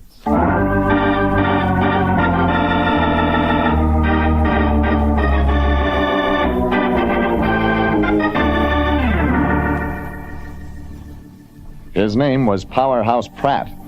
He probably shot more people, solved more crimes, chased more crooks than all the detectives, police forces, and FBIs in these United States.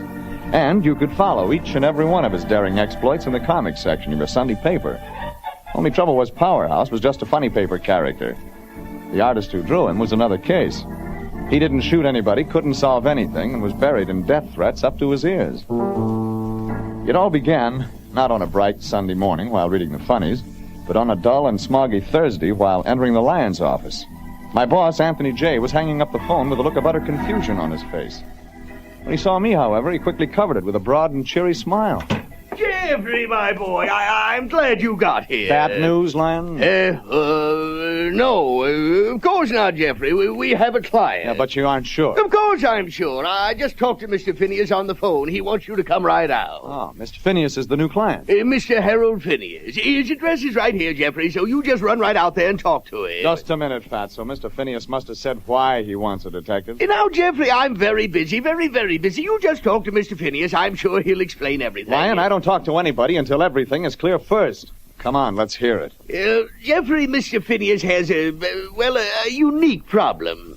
That is, the way he explains it, oh, very well, I'll tell you, but you aren't going to like it. Already I don't like it, so you haven't got a thing to lose. Jeffrey, Mr. Phineas says his life is in danger. He says that every morning when he wakes up, he finds himself dead. What? That's what he told me, Jeffrey. I'm sure of it. That's just what he told me. Like I said to myself this morning, it's a perfect day for the beach. Jeffrey, this man's life is in danger. Besides, he said he was mailing us a check for $50. In other words, you gave him a verbal contract to handle the case. You see, he said, and then I said... Oh, Jeffrey, it has something to do with those cartoons he draws. You see, Mr. Phineas is a cartoonist. Fatso, this man doesn't need a detective. He needs a straitjacket. He needs $50 worth of detective service. Now get out there and see what's wrong with him. The Lion waved the gas bill and the electric bill and the office bill in my face. And I agreed to meet our new client, Mr. Phineas. The address was 3rd Street, Santa Monica, 3 blocks from the ocean.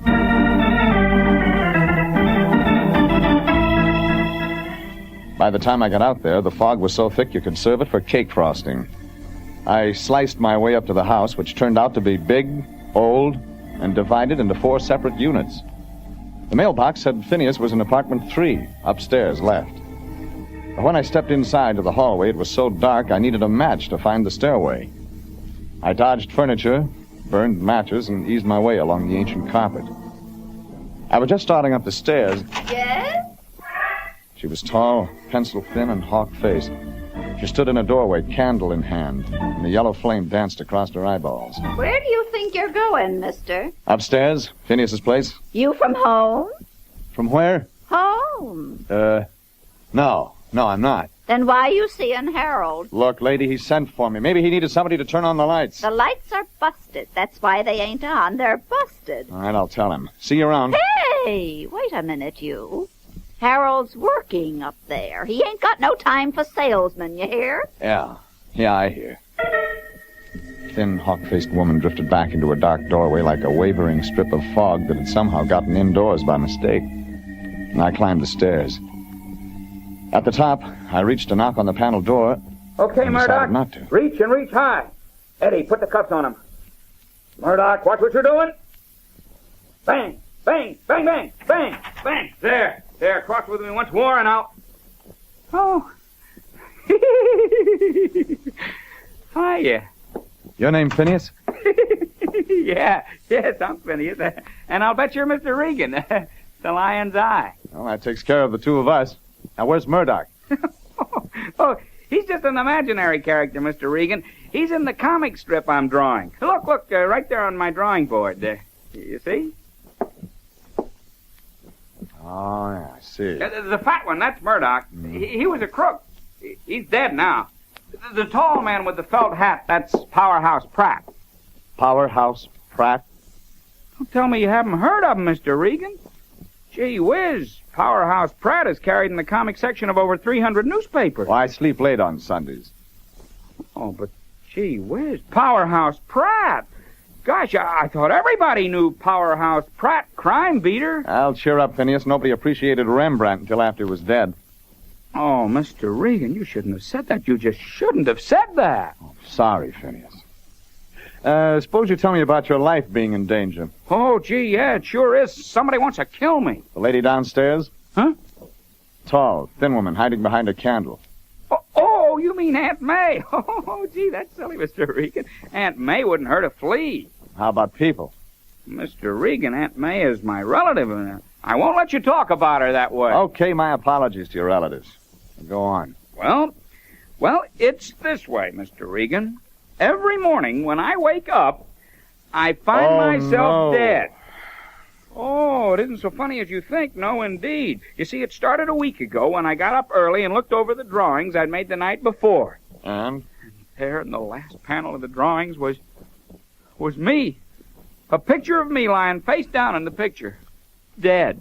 If the cartoon showed a figure lying face down, how did you decide it was supposed to be you?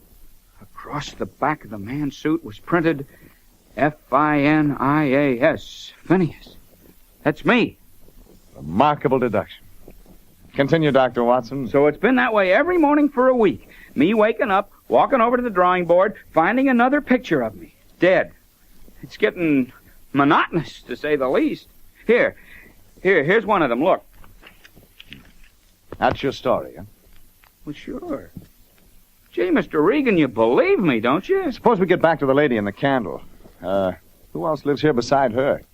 Well, there's Aunt May and Uncle Fred in the downstairs apartment on the left, and there's Cousin Sue in the downstairs apartment on the right.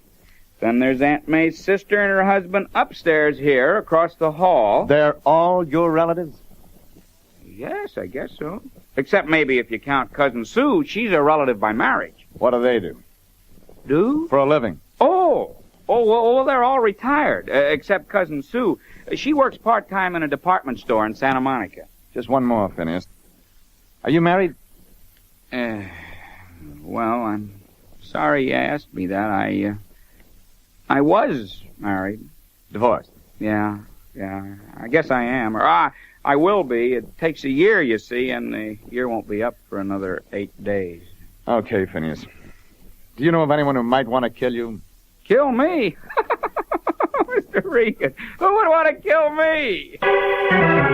Harold Phineas, cartoonist supreme, creator and originator of Powerhouse Pratt, crime beater, gave me his former wife's address. That turned out to be 6 blocks away near Lincoln Boulevard in Santa Monica. I drove through more fog and arrived at a stucco apartment 5 minutes later.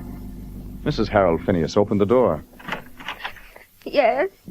Could I talk to you a minute, Mrs. Phineas? Yes, come in. My name's Regan. I'm private detective. I know. Oh, Phineas phoned you. Yes, he phoned. I'm afraid you won't be able to help much unless you stop crying. Yes. Yes, I'll stop. Good. Do you know anyone who might want to kill your ex-husband? No, I don't. You sure of that? Oh, yes, I'm sure. Okay, Mrs. Phineas. Who? I won't tell. You'd rather see your ex-husband dead, is that it? Oh, no. Name? Sue Hitchcock. Sue Hitchcock? Cousin Sue. Dear Cousin Sue. Downstairs, right. Cousin Sue. A cheap, conniving, scheming little peroxide blonde, if I ever saw one. You think she'd kill your ex-husband? She'd do anything she took a fancy to. She's from home, Mr. Regan, from home. Where is home? A little town outside Des Moines, Iowa, where they all come from. All his sisters and his cousins and his uncles and his aunts. Yeah, sounds like you and the relatives don't get along, Mrs. Phineas. Get along? I told Harold it was them or me, Mr. Regan. He chose them. Well, she'd said Cousin Sue. By the time I got back to 3rd Street and the Phineas clan, the damp night fog was turning into rain. The dark house rose in front of me like a lost ship adrift on a glassy sea. I moved slowly up the front walk, feeling my way toward the darkened house. I made the stairs on 3 matches, then the hallway, then the door, downstairs right. And before I could knock... I really wouldn't want you to catch cold. Please do come in, Mr. Regan. What was standing behind a candle in front of me was small, slim, and willowy. Slow eyes that fluttered and reached out to you and fluttered back just in time. She was dressed in a robe that fit like tights on a ballet dancer. The hair wasn't peroxide blonde. It was red. I said come in. I heard your footsteps outside, Mr. Regan. I knew you'd have to talk to me. Yeah. Harold Phineas seems to have told everybody. Harold loves his relatives, Mr. Regan, especially his cousin Sue. Sit down. Somewhere I got the idea you were a blonde. That was yesterday. Cigarette? Yeah. Yeah, thanks. No, we won't need the candle. Nobody heard of electricity around here? They went out at noon. The lights, I mean. No one seems able to fix them. Do you mind? Well, I hate to try dominoes in this light. Jeff, you and I don't need to play dominoes. You don't mind if I call you Jeff, do you? Look, your cousin upstairs, Phineas. Somebody's interested in making his bed into a slab. Let's talk about that. It's an interesting topic, Jeff, only don't put any faith in it. Oh, you don't believe him? Cousin Sue's from home, Jeff. These death threats. That's for yokels. Oh. You've been around, is that it? All around. Phineas's ex-wife has other ideas. Like what? Like you.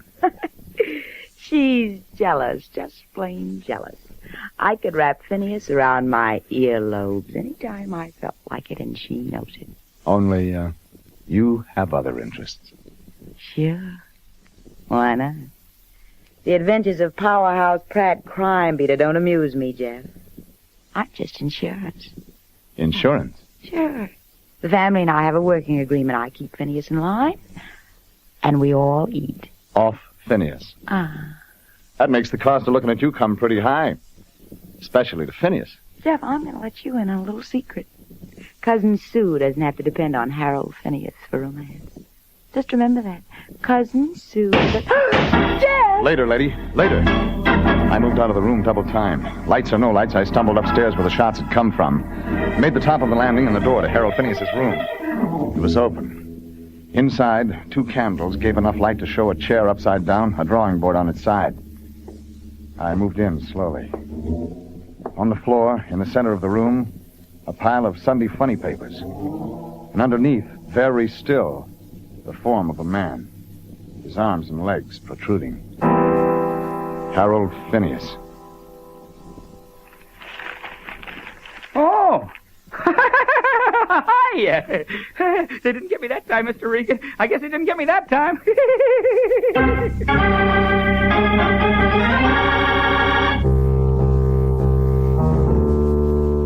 It started when a cartoonist phoned my boss, the Lion, that his life was in danger. His name was Harold Phineas, and he was creator of that all-American comic strip character known as Powerhouse Pratt, Crime Beater.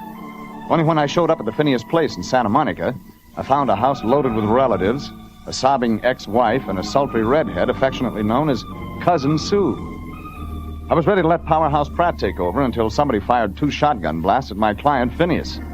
They missed. You couldn't prove it by Phineas. They tried to kill me, Mr. Regan. Somebody tried to kill me. Since they weren't shooting at flying saucers. Oh, you got to do something, Mr. Regan, right away. I don't like being shot at. Well, maybe we ought to consult Powerhouse Pratt. He's a demon for clues. This is no time to be funny.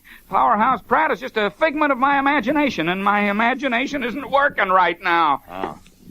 Well, from the looks of that buckshot in the wall, I'd say your attacker fired from right here by the door. Yeah, that's right. That's just the way it was. The door opened, and then this person shot at me, and I fell down. And you couldn't see who was behind the shotgun, huh? I told you several times, Mr. Regan, I just couldn't see anything. Just this figure in the dark, and then the gunshots. It could have been anybody. We'll call the police. No, let's don't do that. What?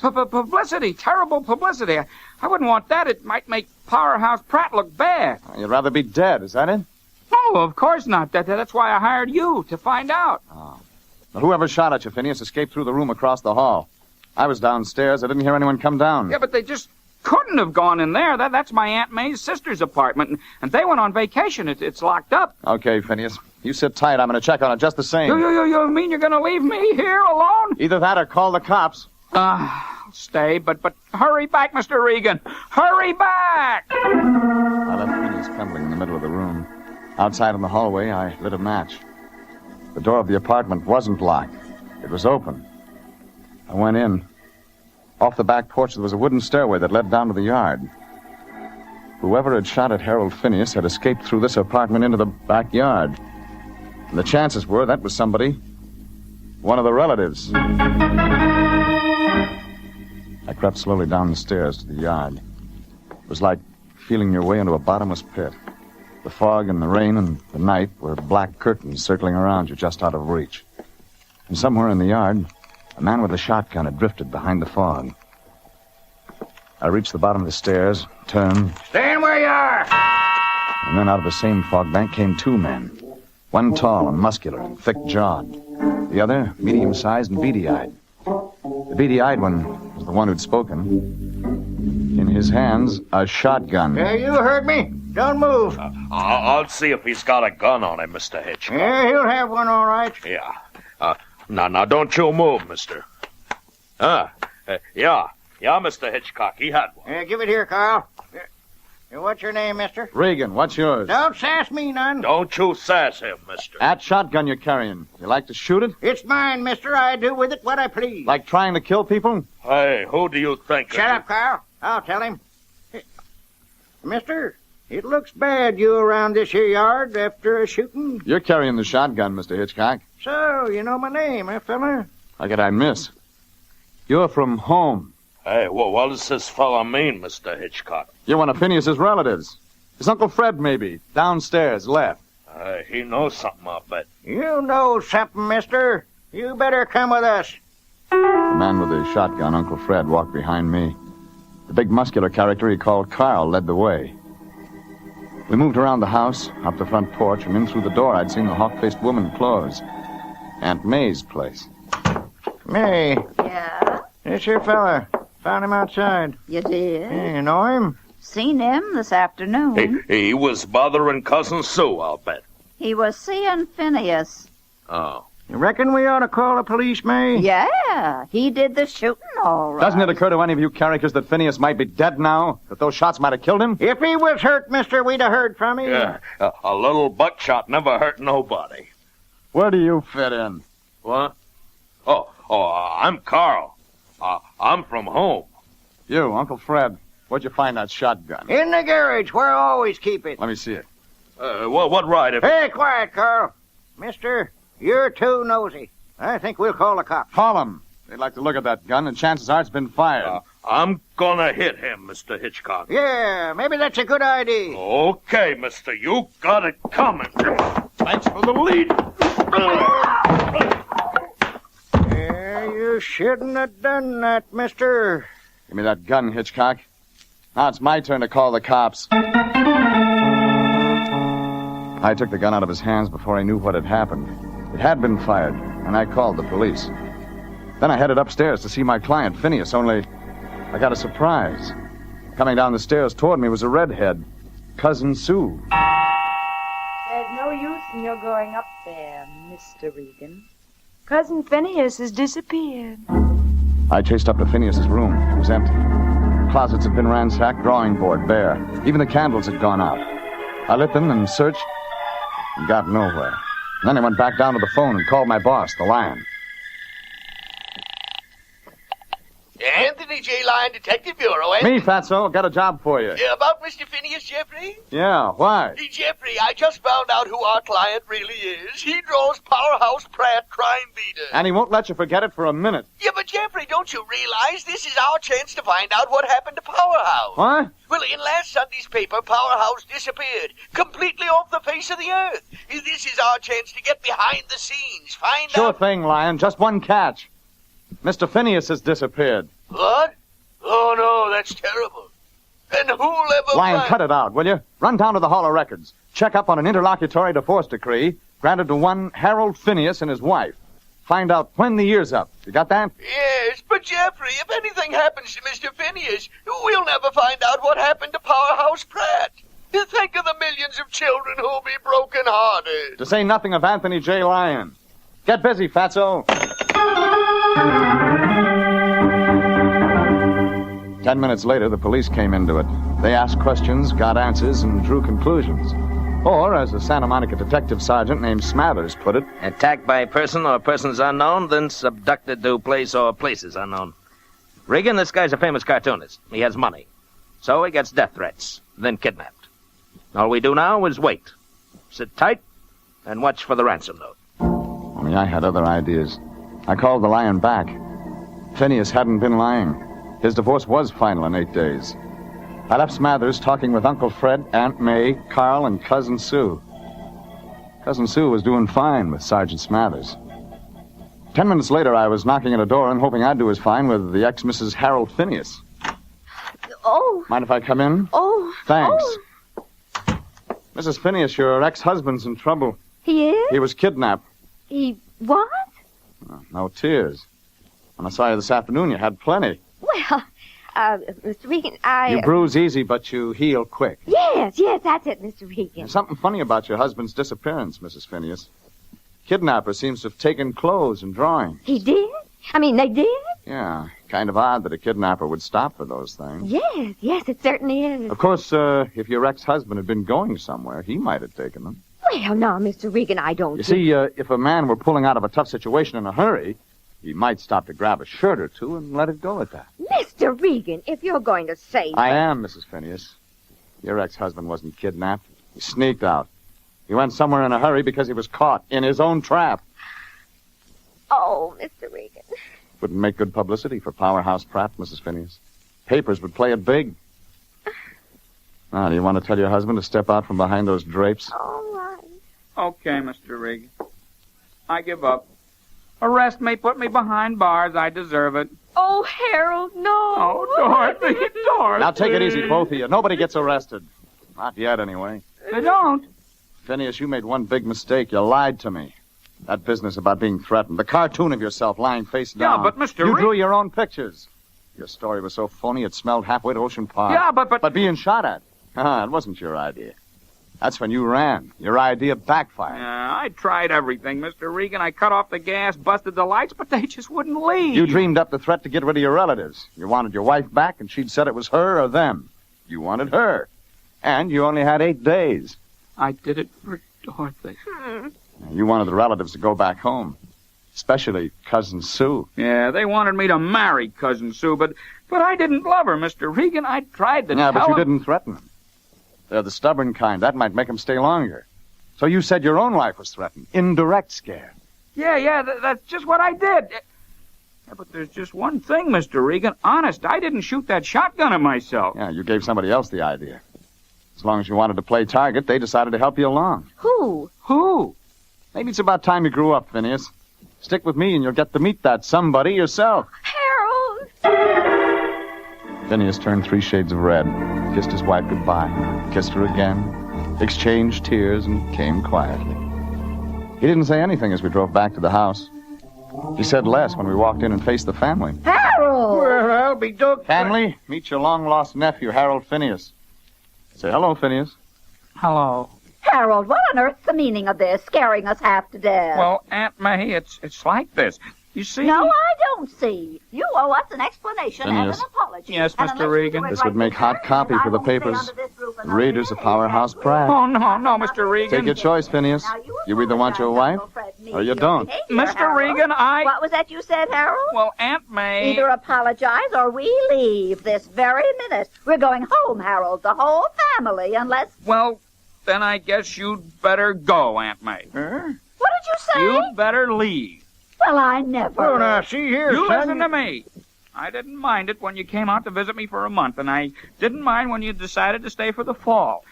I even had the house fixed up when you decided to stay for the winter. Yeah, take it easy there, son. This goes for you, too, Uncle Fred. But when you decided to stay for the spring and then another summer... Now, Harold, this isn't like you at all, getting picky. I've been supporting the whole gang of you for 11 months now, and I'm sick and tired of it, and I'm broke. I can't feed the whole darn town. You mean you'd let your own kinfolks down, son? Harold, we're from home. Yeah, home. You took over my house, spent my money, and ruined my marriage. So you can all go back home. And you can take Cousin Sue with you. The only person I'm marrying right now is my wife. So there.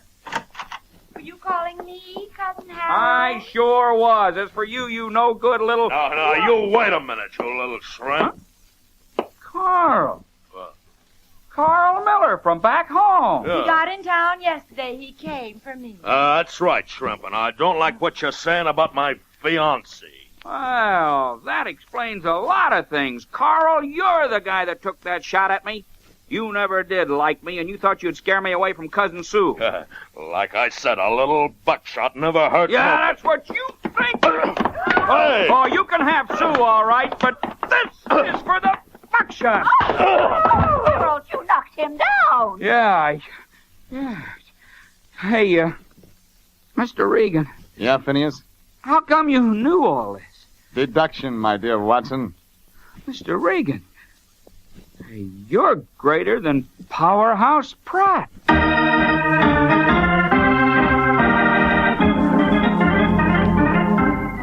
Harold Phineas decided not to prefer charges against Carl, and the family took the hint. The whole clan packed up bag and baggage for a long trip. Not back home. Nope.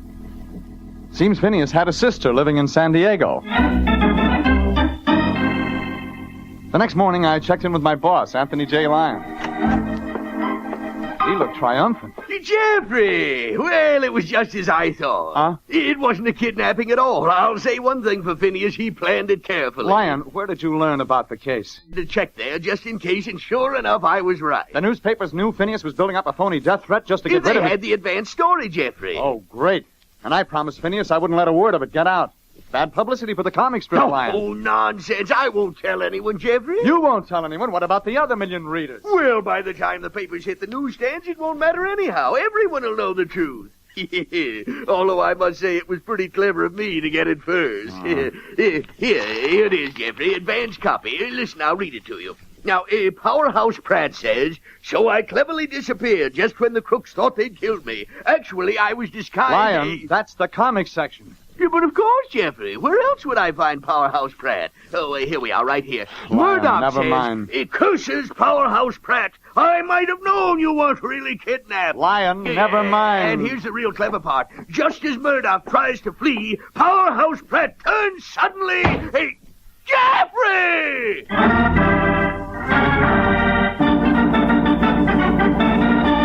Jeff Regan, Investigator, is written by William Prug and Gilbert Thomas, produced and directed by Sterling Tracy, and stars Frank Graham as Regan with Frank Nelson as Anthony J. Lyon.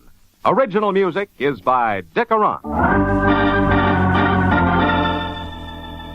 Jeff Regan, Investigator, is transcribed each week at this same time over CBS. Joe Walters speaking and inviting you to be with us again next Sunday at 8:30 for more suspense, mystery, and adventure with Jeff Regan, Investigator.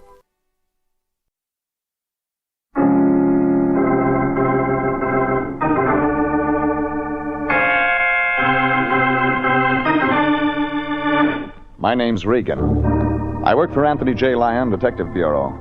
They call me the Lion's Eye.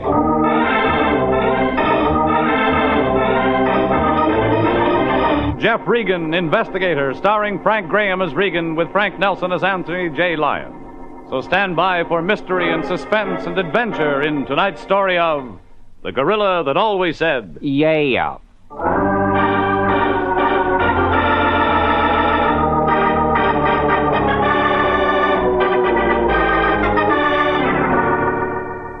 There was a whole menagerie in this one. A giraffe, an elephant, and a gorilla that always said, Yeh-ah.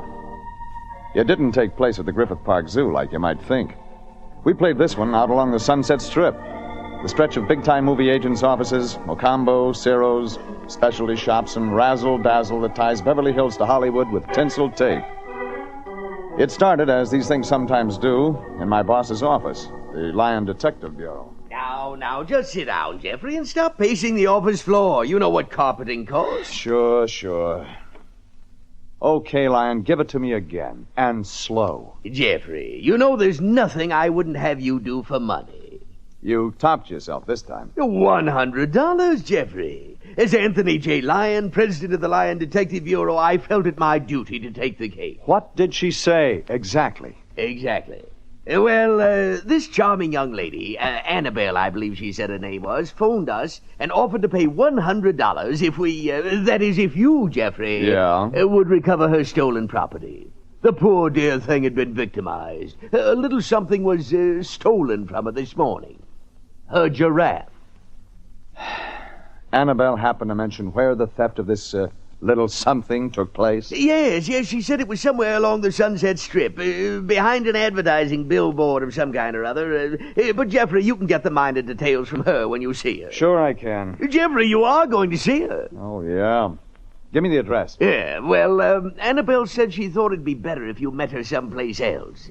She had an idea that her place may be being watched, you see. Where, for instance, else, Fatso? Well, she suggested the Teensy Tea Shopette on the Sunset Strip. All right, phone her up and tell her I'll be there in 40 minutes.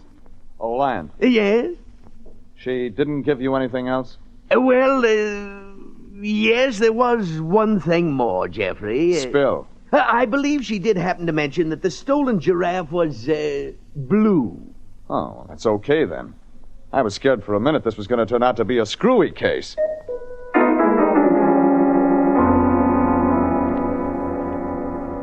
The Teensy Tea Shopette was on the gastronomical part of the Sunset Strip, next to the diet kitchen for French poodles only.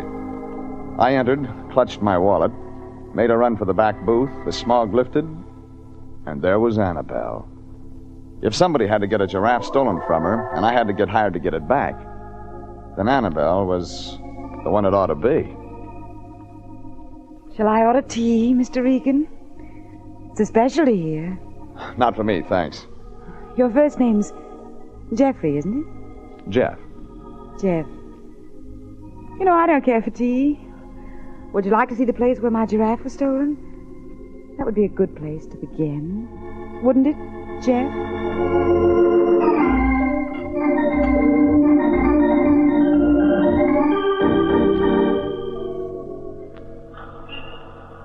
This the place where your giraffe got stolen, Annabelle? Here, behind this billboard? Yes. Here where nobody could see, Jeff. Yeah. I see what you mean. Jeff, come here. Oh, Jeff. Guess you don't know who captured giraffe, Bum, baby? I don't know his name. One guy did it? Oh, yes, the one that bought the elephant. Elephant in it, too, huh? Yes.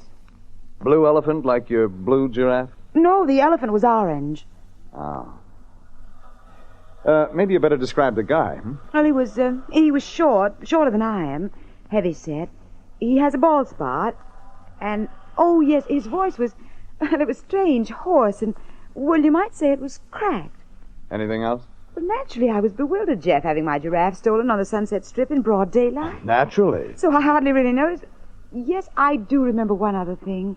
He kept saying, yeah. I mean, whenever he meant to say yes, or so what, or anything, he'd say, yeah. Well, that's something to start on. Maybe I can find him.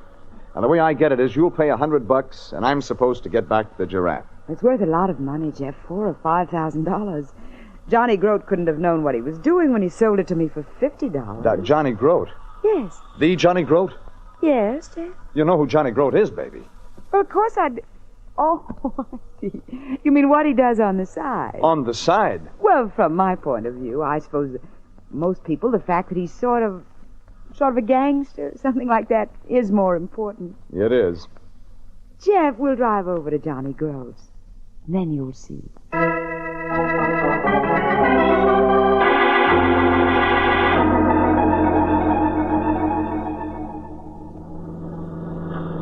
This place, Grote's? He just opened it. We'll park here across the street. Now you can read the sign. J. Grote, Ceramics. You see, I'm in ceramics, too. The address I gave dear Tony Lyon is my ceramic shop. Oh, so the blue giraffe and the orange elephant are made out of pottery. Oh, no, Jeff, no porcelain. It's quite a different thing. You see, Well, the word's around in the trade that Johnny Grote managed to buy a big consignment of pieces shipped from Europe right after the war. I dropped in this morning to see if there mightn't be something I could pick up for my own shelf. And you bought the blue giraffe. Now, it was a queer thing. While I was looking around, that short, thick man with the odd voice came in. He bought the orange elephant. Now, for $50, they were a match set, the blue giraffe and the orange elephant. I was thunderstruck, Jeff. They were Viegli. No. Oh, I was beside myself. I knew that their resale would run into thousands of dollars. The great ceramist Viegli made his last porcelain figures in Berlin before 1750, and they've nearly all disappeared. This begins to make sense. You bought the giraffe. The short guy with the cracked voice saw you buy it. He followed you. He hijacked you. Yes.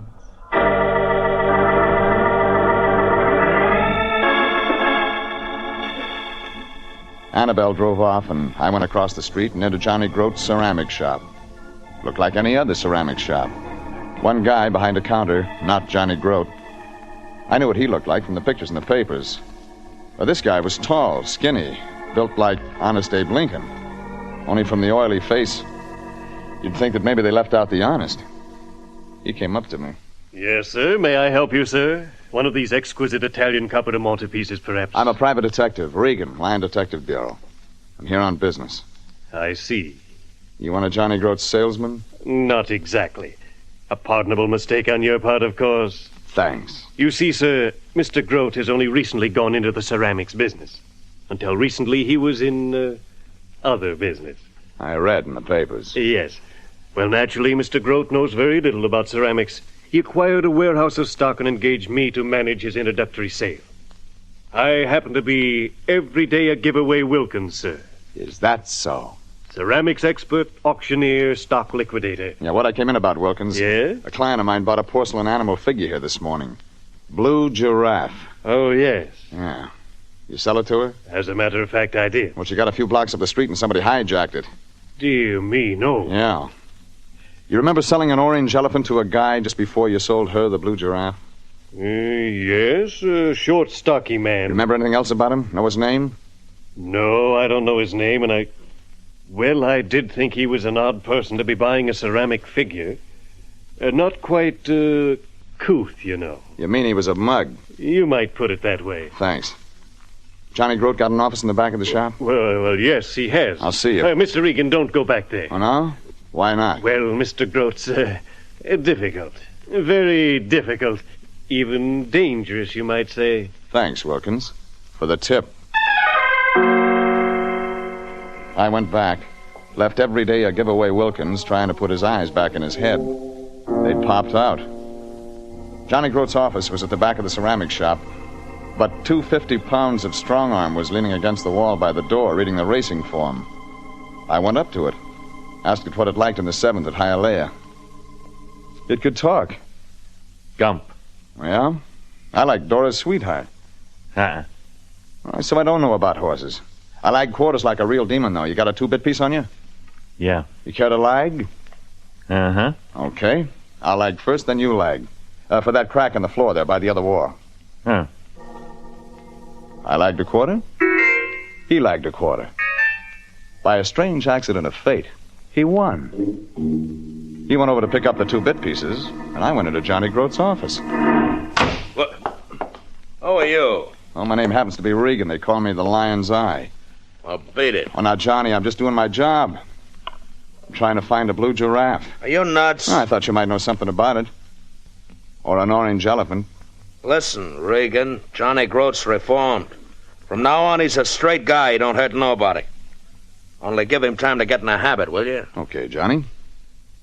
I just wonder if you happen to number among your henchmen a short, squat guy with a cracked voice. Get out of here, Regan. Sure, Johnny. Oh, you mind if I go out the side way?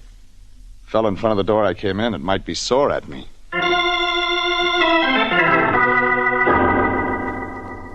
I went out the side way. Maybe the visit was worth the 2-bit piece I lost lagging with the mug in front of the other door. I got 2 items. One, the short, squat, crack-voiced guy that had heisted my client Annabelle's blue giraffe was not unknown to Jay Grote, ceramic shop owner and former racketeer. 2, Jay Grote had only one thing written on his desk pad. I read it upside down, but it said, Sam. That was followed by a phone number.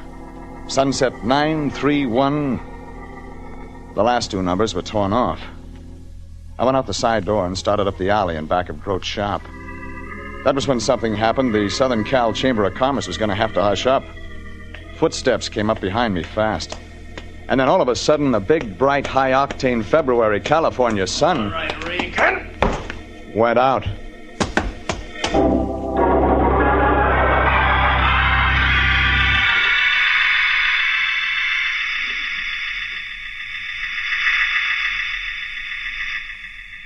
I got an eye open and looked up off the alley pavement.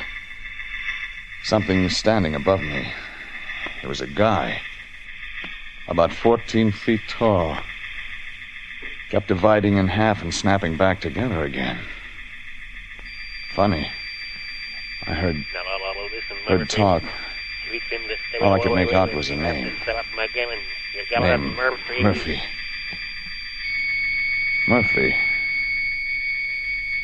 Murphy.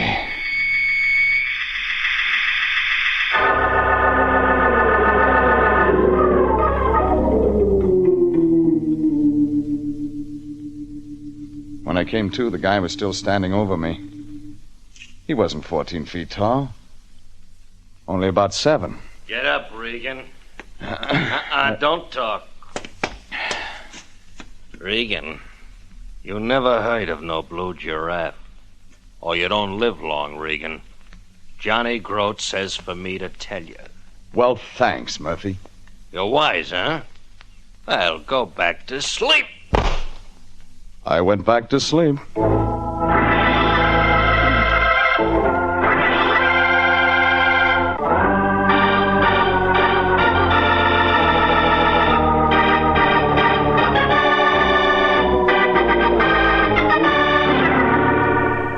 I started on the trail of a blue porcelain giraffe worth $4,000 or $5,000. I did fine. 3 hours after I took the case, I had A, an order from Johnny Grote, ceramic shop owner and former mobster, to drop the case or turn up dead. B, 2 lumps on the head administered by one Murphy. C, description of a short, squat person unknown that had a cracked voice in the habit of saying Yeh-ah and had copped the giraffe from my client. D, half a telephone number. E, my client Annabelle. Well, item E was okay anyway. Well, Jeff, I think you're really doing brilliantly on the case. Sure I am. Only, Jeff, Yeah? don't find my blue giraffe too soon. Oh, I want it back. It's worth lots of money, but make the case last a while. See what you mean. You got a phone here in your ceramic shop, Annabelle? Of course. I got a lot of phoning to do.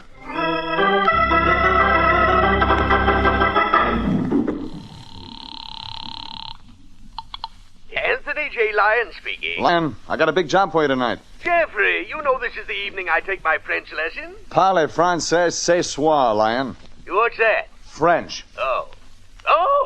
Well, what does it mean, Jeffrey? Means no French lesson for you tonight, Fatso. You got work to do. Now, Jeffrey, why do you always put all the work on me? Yeah, why do I?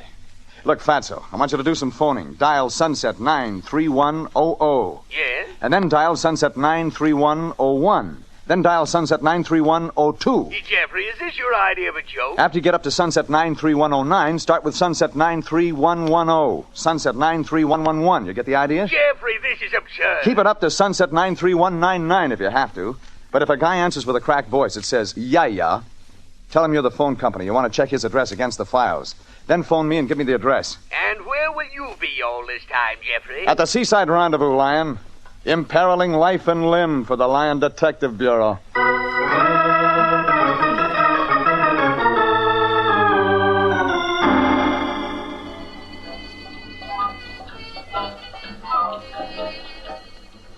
Jeff. Oh, Jeff is wonderful. Real wonderful. It's dark here on the veranda. Mm-hmm. It's even nicer than in there dancing. See here. Jeff, come closer. Closer. Hey. Huh? Sorry to bother you at a crucial moment, like you might say, but you're wanted on the phone. Oh, you're the waiter. Phone. Yeah. Oh, yeah, phone, yeah. Yeah, I'll be right there, right there with you. This way, sir.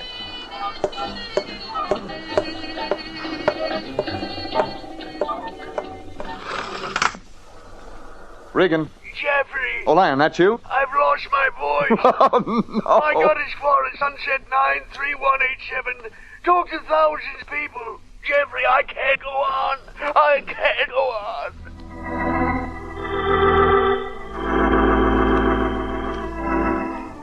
The Lion gave his vocal cords for the cause, but didn't get anybody with a cracked voice that said, Yeh-ah.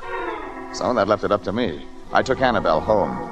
Went to a phone booth with a handful of nickels and started in at Sunset 93188. I was luckier than the Lion. I was only on my second back at nickels when... Yeah. This is the telephone company calling. Yeah. We'd like to have the street address at this number, please, to check against a... So I had a hamburger, listened to a couple of records on the jukebox, and tried again. Dialed the same number. Yeah. Sam. Yeah. This is Murphy. Murph, you don't sound like yourself. Sam, look, I gotta see you. Things are getting hot. Yeah. Yeah, I gotta meet you right away. Can't come to your place, too dangerous. Yeah. Yeah, so how about Ocean Park Pier? It'll be closed up this late. Yeah. Yeah, well, make it fast, Sam. Stand under the 3rd street lamp on the boardwalk that leads into the Midway. I'll come there.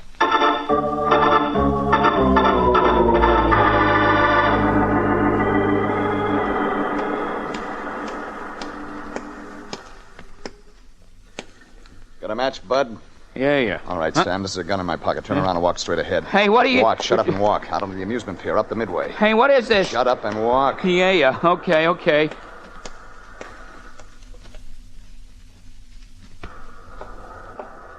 Pier deserted, nobody out there. Dark, empty booths, fronts pulled down. Tunnel of joy, a black mouth. Surf against the piles under the pier. Girders of the amusement rides, jutting skeleton bones in the moonlight. Okay, this'll be all right. We can talk here. Who are you, mister? Skip that. Or, you can call me Murphy if you want to. You was the one that phoned. Yeah. I didn't think it was Murph. Hey, was I a sap? I ain't no good at this mobster business. You, work for Grote, don't you? Yeah. Well, this morning you pulled a grab on a blue porcelain giraffe. Yeah, sure. Hey, mister. Talk. Well, I don't know exactly what you got in mind getting me out here, but if it's like I was reading in the papers, I mean, if you're a guy from the East or something, well, I got points 1 and 2 to make bearing on any decision you might have took to rub me out. Gimme. Point 1. Johnny Grote's going straight.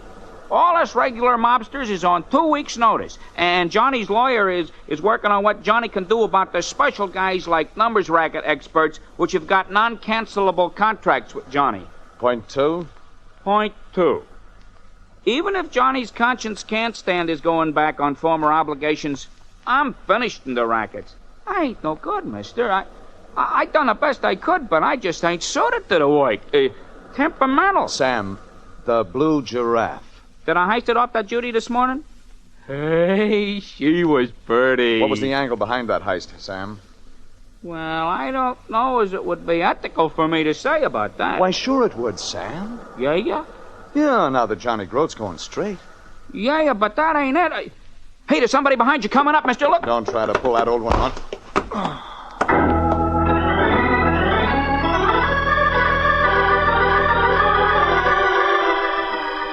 My head was getting used to it. I came out of it quick. Yeah, but I was all alone on the pier.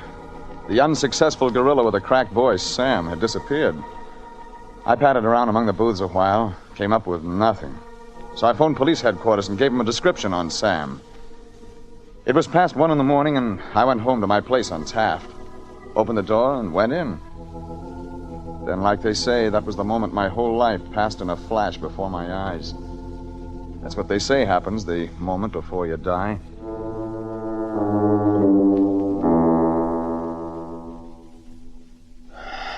Well, I guess this is it, huh? Sit down, Regan. Rather die standing up, Grote, facing life. You're quite a kidder, Regan. Well, sit down. I'm sorry I had to break into your place. Don't mention it. Oh, come on. Sit down. Sure. What I mean is, Regan, I'm sorry I had to jimmy your door lock. Sure, I've been on the executive end quite a few years. I ain't jimmied a lock or nothing for years, but guy can't give himself no leeway once he decides to go straight, you know? Oh, I guess not. I come about Sam, Regan. Sam's missing. He was there. What happened? You know a lot about it, Grote. Well, I got guys that's still under contract to me. I get it.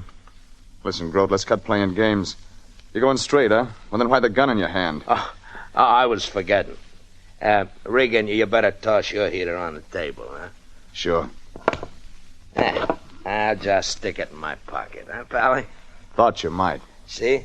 Mine ain't even loaded, Regan. Hey, it's not. Oh, I couldn't trust myself to carry it loaded. Old habit might come back on me all of a sudden, like, you know. But the weight of it sort of feels good in the shoulder holster, you know. Guy can't bust off from everything he's used to all at once. Grote, maybe you're on the level. What? Oh, well, sure I am, Regan. And I ain't never had so much trouble. You seen in the papers? Only, Grote, what about the grab job on my client's blue porcelain giraffe? Well, I don't know nothing about that. Murphy said different. I don't know no Murphy. You haven't got a 7-foot muscle with a busy blackjack guy named Murphy working for you? Never heard of him. Grote, you're hard to believe. Yeah, I know. I got a bad reputation. Yo, Regan, answer, pal. Don't move. Speaking of Murphy. Toss out that rod on the table, you. It ain't loaded anyhow. Okay. Johnny Grote sent you with another message from me, Murphy? Yeah, he did. About laying off that blue giraffe heist, Regan. Johnny, you told me the truth. That guy doesn't know you. Well, sure, Regan. I give up lying, like I said. Besides, today's George Washington's birthday, and you know that he never told Hey, what no... are you guys yakking about? Who do you really work for, Murphy? You must be an out-of-town hood, way out of town. You don't know Johnny Grote. Grote sent me like I told you. Grote sent me. Oh, yeah? Well, take a good look, Murphy. This is Johnny Grote right here. Huh? Take a good look. Before I turn out the lights. Huh? Hey, turn those lights on. I got the light switch. Put the three of us in the dark. Murphy fired a couple of times, didn't score. I couldn't shoot back. Johnny Grote had my gun in his pocket. Okay, Johnny, we're working together. I draw his fire. You take my gun, aim for his flashes, plug him. What? Oh, gee, Regan, I can't shoot no guy. I'm going straight. Johnny, this is self-defense. This guy busted into my apartment. What? Hey, Regan. Hey, you're right. Yeah. Okay, Regan, you rush him and I'll plug him. I'm coming, Murphy. Yeah, stay back. I'm coming. All right, Regan. About the flashes, Johnny? Yeah, I sure did.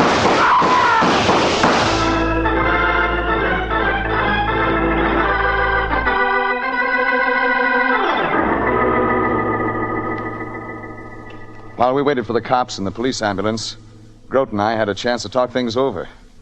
Johnny had bought a big consignment of ceramic pieces like Annabelle had told me. He didn't know anything about this stuff, so he hired every day a giveaway Wilkins to sell his stock for him. Wilkins was an expert on the value of the stuff. Cops came, hauled what was left of Murphy off. They buttoned Jay Grote up in the wagon. Said they'd have to hold him for questioning. Maybe the story we told them was okay, but they weren't taking any chances on Johnny Grote. Me? I had a call to make. Why, Mr. Regan, why, it's 3 o'clock in the morning. Step back in, Wilkins. I want to talk. Now, just Step a minute. back, Wilkins, like fast. Well, very well. Mr. Regan, I'm sure I don't know what this is all about. You sold an orange ceramics elephant from Johnny Grote's stock to a guy named Sam, $50. Well, yes, I did. I tried to make as many sales for Miss Grote as possible, of course. Yeah, sure. Only that ceramics elephant was a German antique. That was worth about $5,000. You were a ceramics expert. You knew what that was worth. Grote didn't. You hired Sam to buy it for you. Then you'd appraise it way, way low. That was your way of getting it cheap. Mr. Regan, a statement of that kind had better be backed up with proof. Well, that'll be easy. Who else knew the value of the ceramics pieces? You had tough luck, Wilkins. My client Annabelle saw the sale. She bought the giraffe. That was worth $5,000, too. You had to sell it to her for $50, only you had Sam tag her and heist it from her. That way you got both pieces. Mr. Regan, if the ceramic pieces are valuable, as you say, there might be a handy profit in their resale. That could be divided, eh? You don't have to pay off, Wilkins. I'm already in debt to you. I don't know that I understand that. 3 saps on the head you sent me by Murphy. And now it's my turn to pay you back, Wilkins. With interest.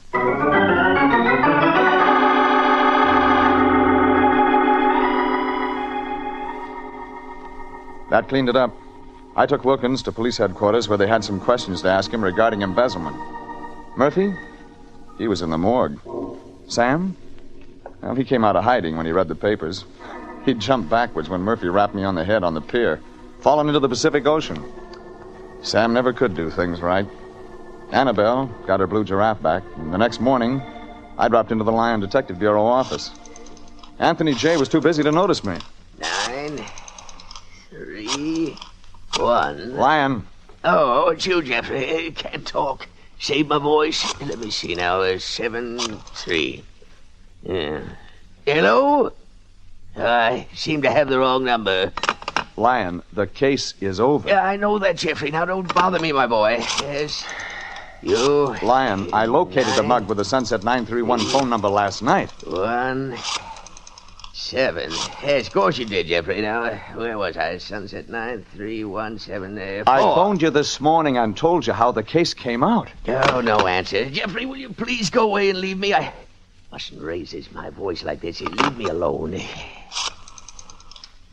All right, Fatso, what's the pitch? It's already 9:45. So? But I have to reach her by 10. Reach her? She's leaving the house then. Oh, Jeffrey. She had the most beautiful voice over the telephone last night. You mean you found a dame last night when you were phoning the Sunset 931 numbers, and she... Yeah, Jeffrey. But, Jeffrey, I can't remember which Sunset 931 number it was. Now, where was I? Oh, no! Now what? You made me forget where I was. Now I'll have to start dialing those Sunset 931 combinations all over again.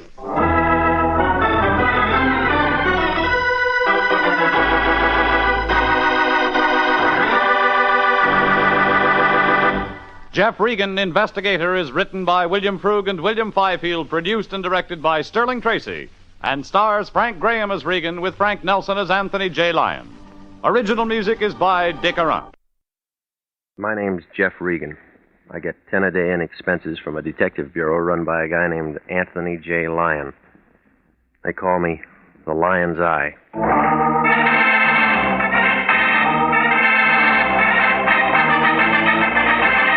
With Jack Webb as Jeff Regan, Investigator, stand by for hard-boiled action and mystery and thrilling adventure in tonight's story of The Man with the Key.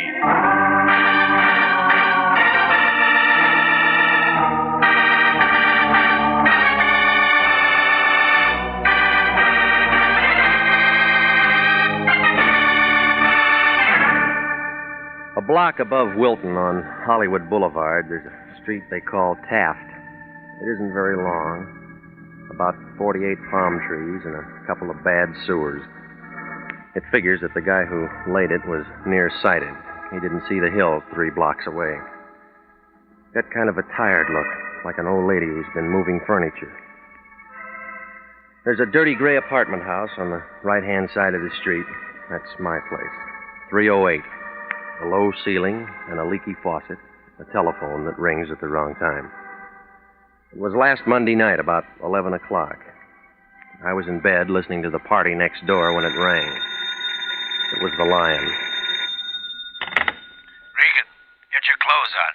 That the way you sleep? You're going to be busy. We got a new client. Now, tell me all about it in the morning. Special messenger came to my place 15 minutes ago with a C note. Any good? It was from somebody named Dora King. Who's that? That's what you're going to find out. I can see better in the daytime. She's waiting for you right now. Oh, yeah. At a place on La Brea called the Southerner. Should I take my banjo? Don't be funny. She wants to talk to you, so get over there. Well, what does she want to talk about? How would I know? Well, don't you ever check into things? That's what I pay you for. All right, where's last week's salary? You'll get it. When? As soon as I find out if your expenses were legit. Now get busy. That all? No, call me right after you've seen her. Why? I want to know what's what. You mean you want to know if she can afford more than a C note? You're getting out of line. That's what they told Gypsy Rose Lee.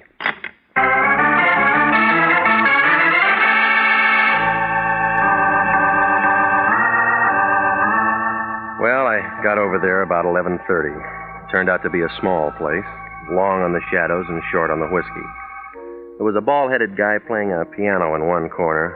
I guess he'd been inside for a long time, because he'd never been out for a music lesson. The bartender was the only other guy in the joint. His name couldn't have been Dora King. So I went to work on a straight shot and waited. 2 drinks later, a girl in a black dress walked in. She took in the piano player and the bartender and me. I won. She started toward me with a slow, easy kind of a walk, like a panther looking for breakfast. When she oozed onto the stool beside me, the bartender got damp all over. The air conditioning wasn't doing him any good. What'll it be, miss? Make it the same as his. Okay, bourbon and water. Got a match? Yeah? Got a cigarette? Mm-hmm. Got a name? Maybe. I'll bet it's Regan. All right, you got that much. My name's Dora King. I'm sorry I'm late. You ever on time when you meet a guy? No. Your money, you can spend it any way you want. You always this nice to customers. I don't get paid to be nice. What do you get paid for? You got a story? I haven't had my drink yet. Hey, you. Coming up. I'm jet propelled. Here you are, miss. Hey, hot night, ain't it? You waiting for the weather to change? It ain't gonna change in here, brother. What's your first name? Jeff. I don't like it. Neither do I. I'm going to call you Regan. All right, let's start calling. Have you got a license? Covers up a hole in my wall. Have you got something that says you're what you say you are? All right. Here. The lion's eye. 6 feet, 170. Brown eyes. You fit? Yeah, I got a mole on my left shoulder. Let me see him. You pass. Okay, you won the toss. Let's kick off. Well, this isn't where we play. We'll go in my car. Where? You'll find out when you get there. Maybe I won't like the field. You trust me, don't you? No. Good. Fill her up again? We're just leaving. Floor show starts in a couple of minutes. That piano player going to be in it? Yeah, he's my brother. He's going to play something he wrote himself. Any good? Stinks. Maybe you better go.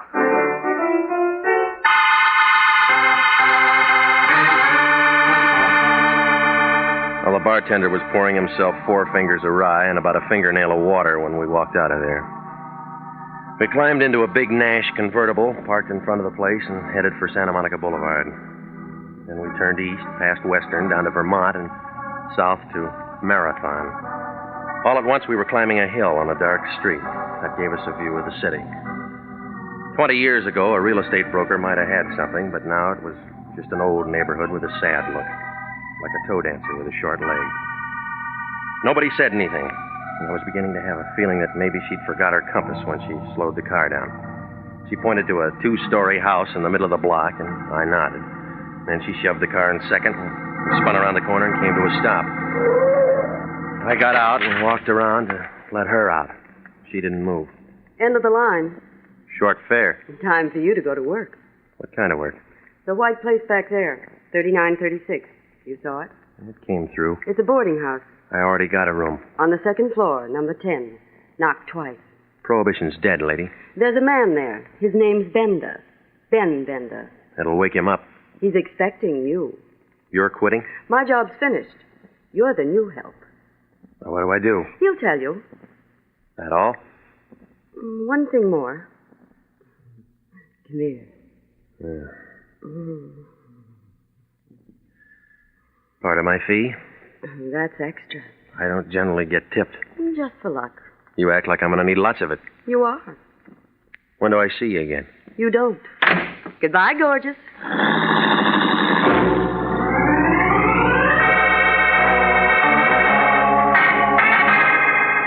I stood there and watched her drive away. And then I noticed it. Somebody in a black coupe coasted around the corner, kicked into high gear at the bottom of the hill. I kept watching, but whoever it was hadn't read the traffic laws lately. He didn't use his lights for 2 blocks. Oh, it registered. He was on a tail job, and Dora was nice to tail.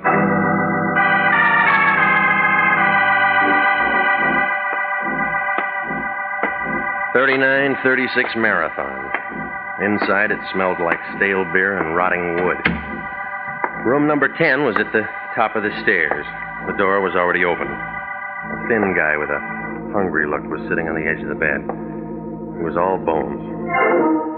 He didn't get up when I came in. He just kind of looked at me, and his eyes were full of water. All of a sudden, he pulled a bandana out of his pocket and began coughing. You're sitting in a draft. All my life. You Regan? A girl with warm lips said I'd find you here. Thanks for coming. Sit down. Hey, just got back from a trip. Up north? Yeah. Sanitarium? State said I needed a cure. Did it take? What do you think? You're still coughing. The doctor said I could go. You can give me a going-away present. $10 and a suit of clothes. It's a bum rap. That's what they all say. Who I am? Ben Bender. Big Ben Bender. Does that mean anything to you, Pilgrim? Must have been before my time. Yeah? How old do you think I am? I'm out of practice. I look 60. I'm 45. That's what 7 years in the sanitarium will do. You ought to get a specialist. Already got one. What's his name? You. No, I'm only an intern.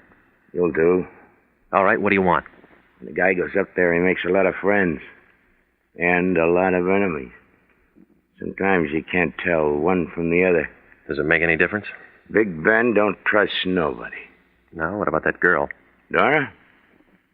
Forget her. Her job's done. That's what she said. See this key? Yeah. I wear it around my neck. I worn it for 7 years. You'll wear it for the next 7 hours. Why? Them friends and enemies I was telling you about. What does the key fit?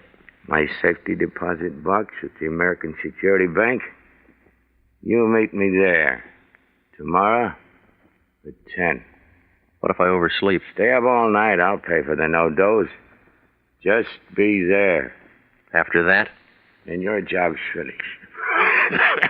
It's off this door you ever made. Look, now, you kept this key 7 years. Why can't you keep it for 7 more hours? My business. What's in the box? My business. Okay. Any of those friends or enemies drive a black coupe, white sidewalls? I don't know. Why? My business.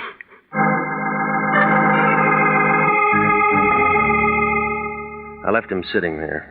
He looked as happy as a sword swallower with the hiccups. Well, I put the key in my coat pocket, but it felt hot, like a dynamite stick with a short fuse. If Big Ben had been holding it for so long, somebody else might want it. Maybe somebody who drove that black coupe. Well, I went out the back entrance, walked down an alley, and doubled over 5 blocks to Vermont.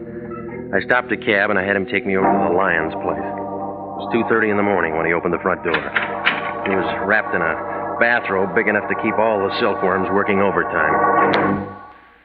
What do you want, Regan? Information. You been drinking? I've been working. What kind of work? Well, I got a key. That all? That's what they say. Who's they? A con named Bender. Ben Bender? That's right. I thought he was doing a long run up in Quentin. Well, he's out now. Where does Dora King fit? Taxi service. She took me to Bender. He gave me the key. Let me see it. All right, here. Safety deposit box. That's right. Nursemaid to a hunk of metal until tomorrow at 10. What then? Well, I meet him at the American Security Bank and turn it over to him. Well, do it. Now, look, Big Shot, this key's hot. What makes it hot? Whatever's in that box. What's that? How should I know? Find out. You got the key. You got the client. Now, just a minute. Somebody waves a greenback at you and you think it's a rainbow. That's enough. Oh, stop it, will you? It's another bum client and you know it. Let me worry about that. If Ben held that key for 7 years and won't hold it now, he's scared. What's he got to be scared of? Somebody else who wants in on the play. So what? I'm holding the key. That makes me the clay pigeon. You're getting paid for it. Just be there tomorrow at 10. Alive.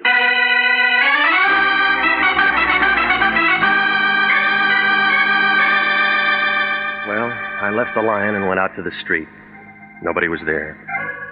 I hailed a cab, and he let me off in front of my place. Nobody was there.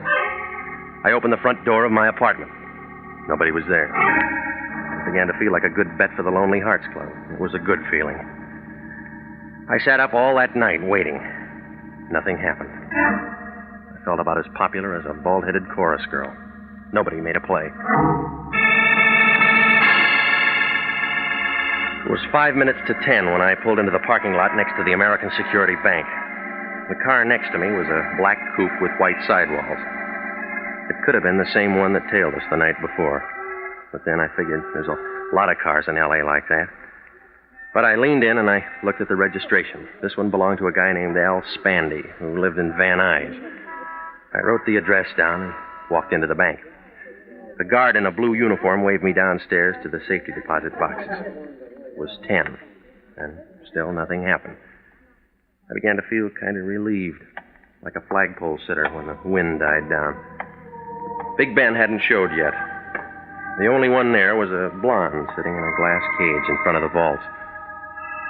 She looked at me, and I began to wonder what she did on her days off. Good morning. May I help you?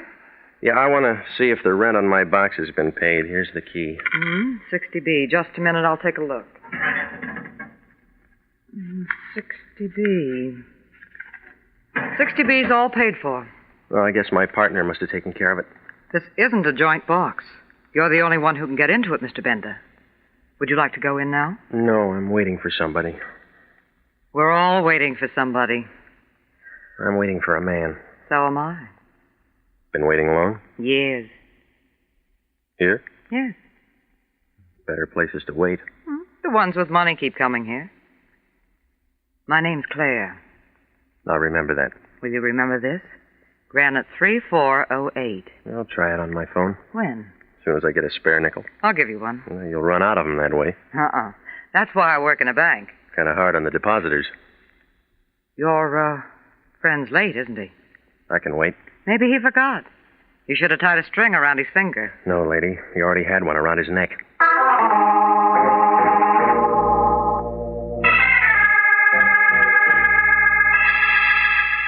Well, she went back to copping nickels, and I sat down in one of the plush chairs and waited.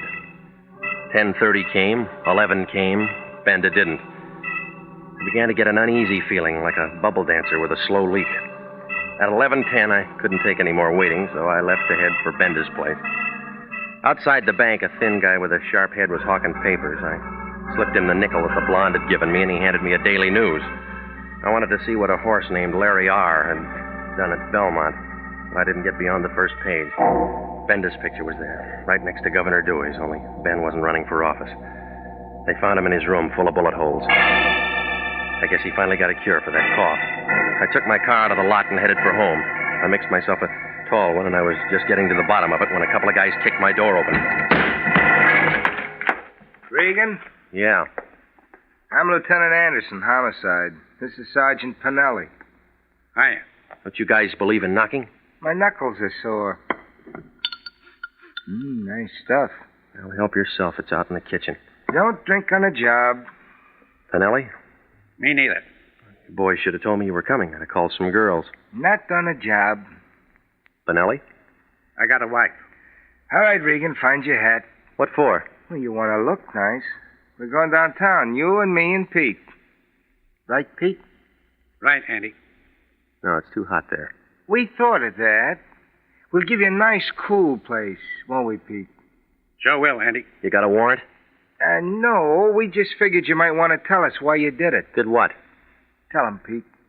Knock off Ben Bender and burn his feet. You're out of your mind. Now, Regan, we know you saw Bender last night. We know you got out of a car on the corner and walked up to his place. We know you were the last one to see him while he was still alive. You got a witness? Pretty one. A girl told us. Oh, you're trying real hard, Anderson, but you haven't got anything.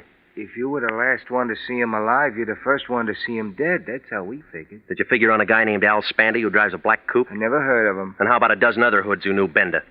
Now you're trying hard, Regan. You haven't even got a foundation. We got the whole building. It'll never stand up. We'll see. All right, you tell me why I did it.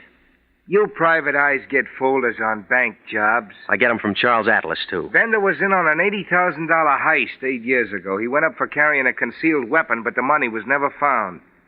You know that the Imperial Bonding Company's offering $5,000 for the recovery of that dough? A lion. Don't make any dates tonight. You're not going to be available. All right. The lion will tell you I was working on a case when I saw Bender. Oh, we already talked to the lion. Well, what did he say? He says he hasn't seen you for 5 days. You are listening to the story of The Man with the Key, tonight's adventure with Jeff Regan, investigator.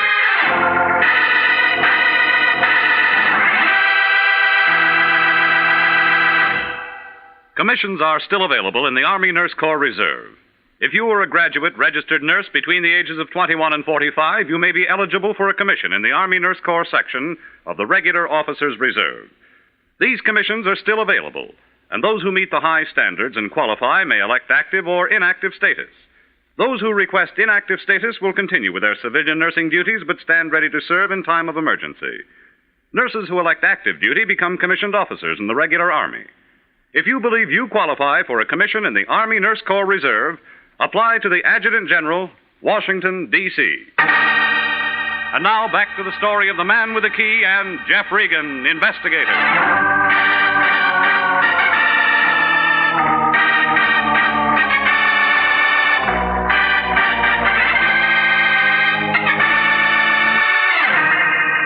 Well, I had about as much chance as a violin player with no chin. Anderson and Pinelli took me down and locked me in one of the rooms upstairs. They didn't ask any questions. I guess they figured they had enough answers. Oh, it was a real nice fix. A dame named Dora King takes me to a con named Ben Bender. He slips me a hot key and says, meet him in a bank at 10. I'm there on time, getting the phone number of a blonde named Claire, only Ben doesn't show.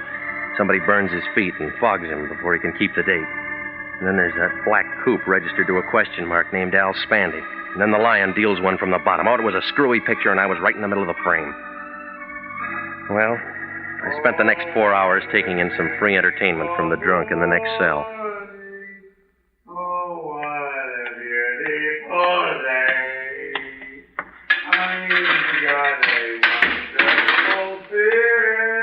Okay, Regan, on your feet. Bastille Day? You're sprung. Well, I was getting tired of the floor show anyway. Try and make it Saturday sometimes. That's our big night. Hard if I bring a date? Can I get a phone? I gotta call my wife. That guy ought to be at Ciro's. Where do you think we picked him up? Regan, I'm running out of patience with you. How many times have I told you to keep out of trouble? Why didn't you tell him I was working on a case? I went to a lot of trouble to get you out. And you went to a lot of trouble to get me in. That was easy. Still got that key to Bender's safety deposit box? I got it. Tomorrow morning at 10, you're at that bank getting into the box. You're crazy. It's in Bender's name. I'll teach you how to spell it. I won't do it. Homicide might like to know you got that key. Now, you listen to me and we'll both make dough. Where I'd be, I couldn't spend it. If the $80,000 from the bank job Bender pulled happens to be in that box, like I think it is, Imperial Bonding owes us $5,000 reward. I don't like it. You owe it to the company. Now listen, you. Bender was knocked off for this key. Whoever wants it might make another try. Nobody knows you got it. Well, I'll give it to you, and nobody will know you got it. Regan, I'm giving you a chance to straighten yourself out. That's right. What do you mean? I feel stiff already.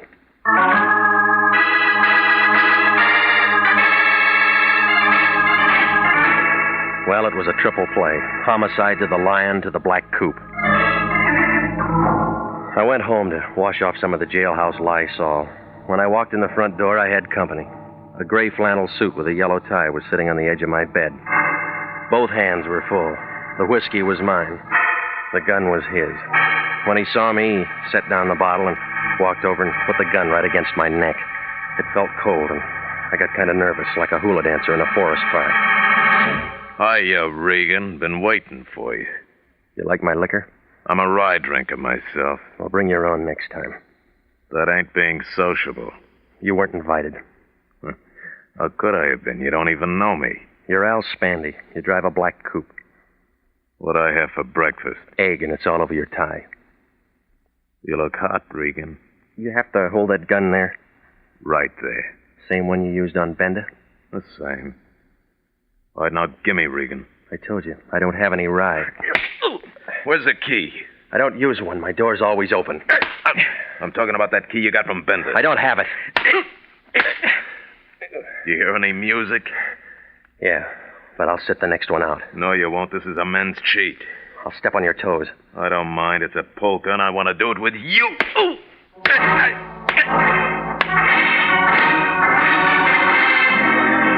it was a long dance, but Spandy didn't get tired. I knew I wasn't going to last the evening out. And then I saw Dora King standing in the doorway back to Spandy. She was taking everything in like a Hoover vacuum cleaner on a dirty rug. She had a .25 in her hand, and she knew how to use it.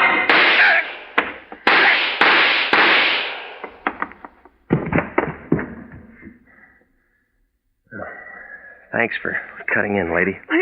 I had to do it. He was killing you. Yeah, I'll take the gun, huh? You know I had to do it. Yeah. Here. Go on, drink it. Yes. You want to tell me all about it? Yes. I wanted to tell you at first, but Ben wouldn't let me. He's not around to stop you. Do you think Spandy hurt him much before he killed him? I wasn't there. He was sick. He couldn't have taken much. Why'd you tip the cops on me? I thought you might have done it. Now I know different. Tell that to Homicide. I will. You better. Spandy can't. He's dead? That's right. You still don't trust me. No, I don't. I couldn't help myself once the gun went off. Big Ben was my father. Yeah? He didn't want anyone to know. All he wanted was to give me a break. Why'd he hire me? He was afraid. Yeah, that's what he said. Regan, Yeah? may I have the key? I haven't got it. You can get it. Maybe? You know what's in that box? I think so. Or why don't I turn it over to the police? That's my job. Like I told you. I'm Big Ben's daughter. Yeah, lady. You convinced Spandy.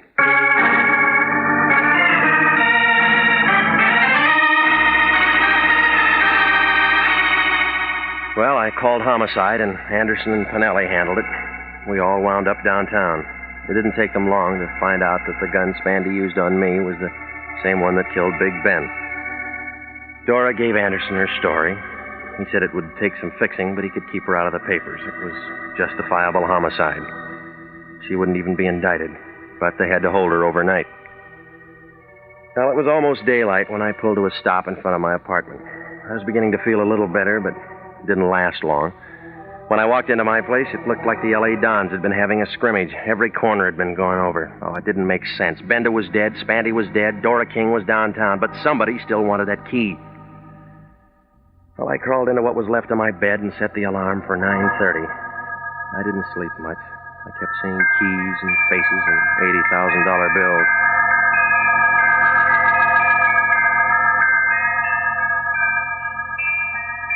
Ten o'clock the next morning, Granite 3408 was still sitting behind the same desk near the same safety deposit vault. She gave me the same look. I waited for you to call last night. I spent the nickel. On a doctor? I'd like to get into my box. All right, Mr. Bender, sign here. All right. Looks like part of the new freeway. One thing about a vault, it's quiet. So's a tomb. We're alone. Yeah. Well? All right, Sunshine, open your eyes. My box number is 60B. That can wait. I can't. Easy, baby. You'll set off the alarm. You and I can make a great team, Bender. Now, you know my name's not Bender. What is it? Regan. You and I can make a great team, Regan. That what you told Al Spandy? Why bring up a dead issue? What's your deal? You got Bender's key, I got the bank's key. You need both of them to open up the box. It's good so far. Go on. Oh, there's $80,000 there. Let's not let it go to waste. Big Ben waited 7 years to open that box. Look what happened to him. I waited just as long as Ben, and 7 years is harder on a girl. How'd you work it? Ben and I had a great plan. I was the cashier Ben heisted. Only I just gave him a bag full of paper. The real dough's in his box. Well, that's the safest way. Keep your money in a bank. Yeah. Mm-hmm. When it cooled off, both of you go in and pick up the dough together. That's the way it was supposed to work, only Ben was dumb enough to get himself picked up and tucked away for 7 years. Oh, you made real good partners. Nobody trusted anybody. I trust you. That why you went through my place looking for the key last night? Girl's got to use her head. Besides, you might have been home. Ben and Spandy are dead. We don't have to worry about either of them. The money's still here. We got the keys that'll open the box. Can you add that? Yeah? What's the answer? About 20 years. What do you mean? That bonding company will see that you get the full load for grand larceny. You wouldn't turn me in. Don't make book on that. You and I'd make a great team, Regan. We can't lose. That's what USC thought.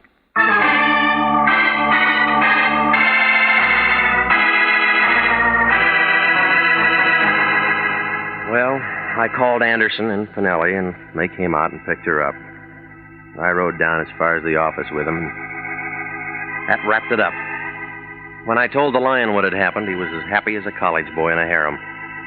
He got on the phone right away and called up Imperial Bonding, told him to make out that reward check for 5 G's to Anthony J. Lyon. But he was real good about it. He took me for a ride in his new Nash convertible. Well, I guess he deserved it. He was really the patsy that had done all the heavy work ever since he bailed me out of jail.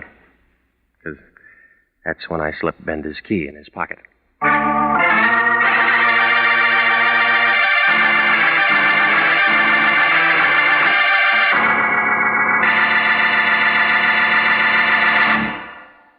Webb is featured as Jeff Regan, with Herb Butterfield as Anthony J. Lyon. Jeff Regan, Investigator, written by E. Jack Newman and Larry Roman, produced by Sterling Tracy, is heard each week at this time over CBS. Tonight's cast included Ken Christie, Yvonne Patey, Marvin Miller, Paul Frees, and June Martell.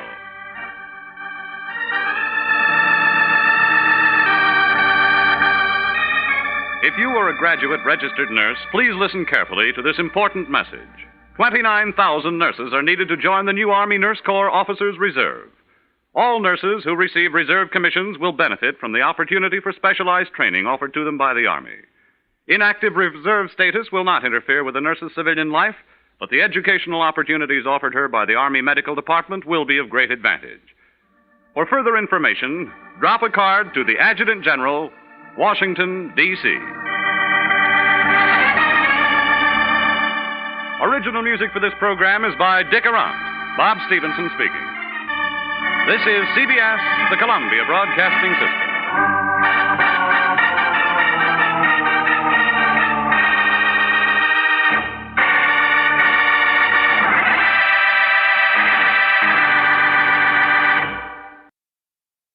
My name's Jeff Regan.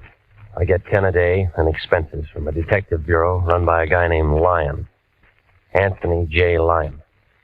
They call me the Lion's Eye.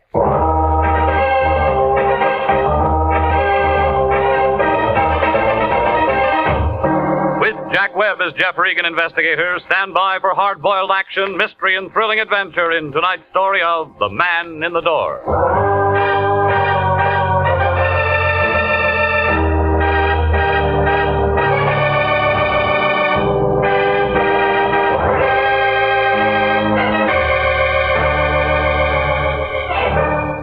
Well, this is the way it started.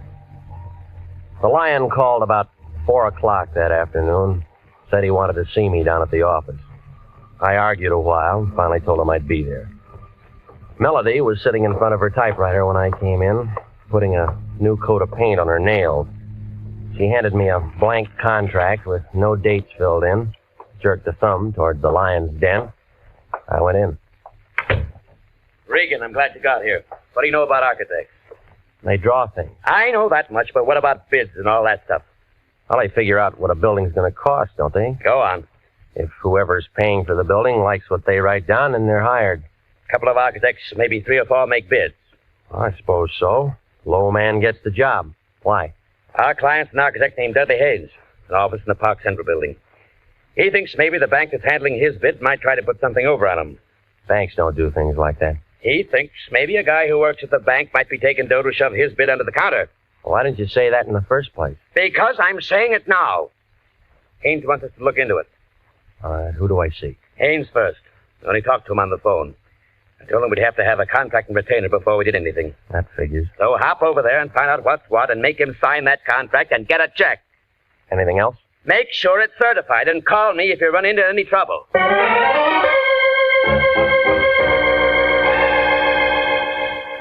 Dudley Haynes, architect, Park Central building, had an office on the 9th floor. When I went in, a girl with hair that figured to be blonde right down to the roots pulled off her glasses and put out her cigarette. And she kind of eased out of her chair behind that desk, moved toward me, like a panther looking for a meal. My, you're tall, aren't you? Well, there's nothing I can do about that. Mr. Lyon said he was sending us one of his best men. He always says that. I think he meant it this time. He's an awful liar, lady. Dorothy. Dorothy Nolan. Fits? The name or the dress? Both. What's yours? Jeff Regan. Oh. Well, now we know each other. That's nice. I came to see Haynes. He wants me to look into something for him. I know. He's expecting me. I know. Well? I hope you have to look into a lot of things. For Haynes? No. This is his office, isn't it? Mm-hmm. But he spends most of his time in 902 into the hall. Makes his blueprints up there. I'll take you. You are tall.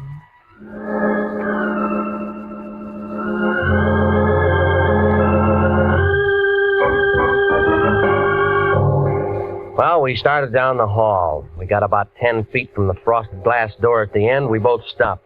We were looking at the outline of a big man behind the door. Both of us expected him to open it and walk out. Oh, he came out all right, but he walked right through it. Oh, he's been shot. Oh, Do you know him? it's my boss, Mr. Hayes. No, it was your boss, lady. He's dead.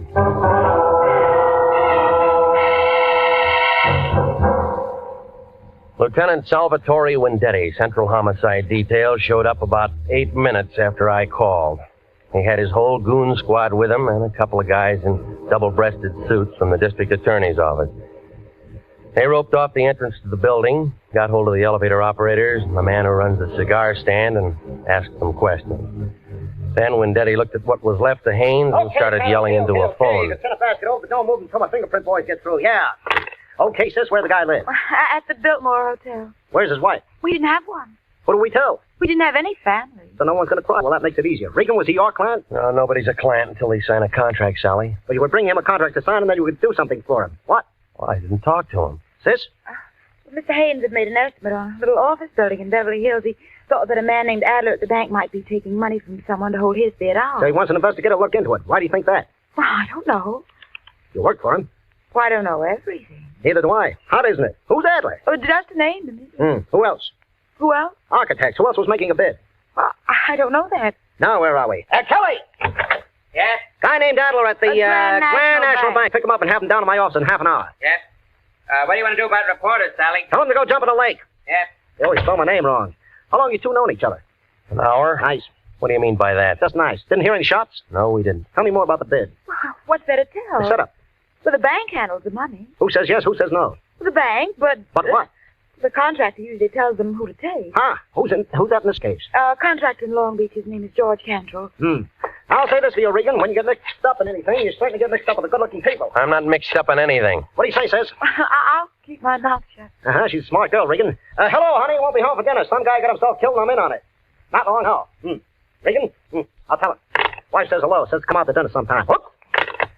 Sis, how much that contract worth? On the building in Beverly Hills, about $40,000. Profit? No, overall. Break it down.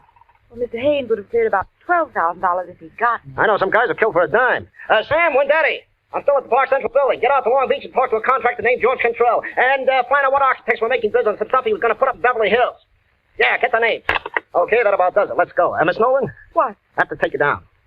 Jeff, can you do that? Well, you're a material witness. Well, what are you? He's a bystander with a built-in lawyer. Well, I do, Jeff. Go with him. Why do you want to spend the night in jail? I just worked for Mr. Haynes. No phone calls. This is a murder case. Well, get me a lawyer or something, Jeff. You know a lawyer? No. Wait, yes, I do. His name's Dave Henderson. He lives at 1648 Claremont Place. Will you get for me? Tell him I'm in trouble. Yeah. Check, Sally? She didn't make a phone call, and I like it, too. Well, look, he may not be able to do anything for you tonight. It's almost 6. But you'll see him as soon as possible. Yeah? Tell him I'm scared, Jeff. Scared stiff.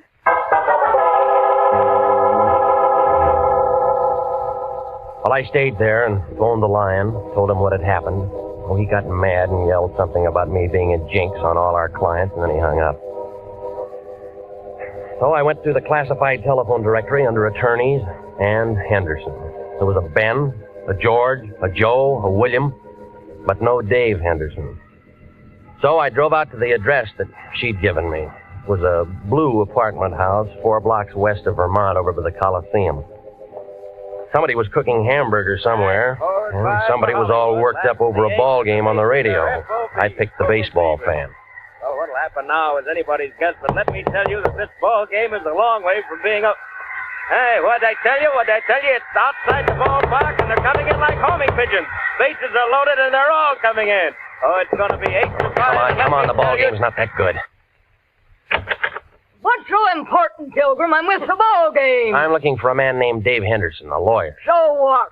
Somebody told me he lives in this apartment house. Who told you that? A lady. Ha! Does he live here? You try looking at the mailbox? No name. You cop? Private type. Ha!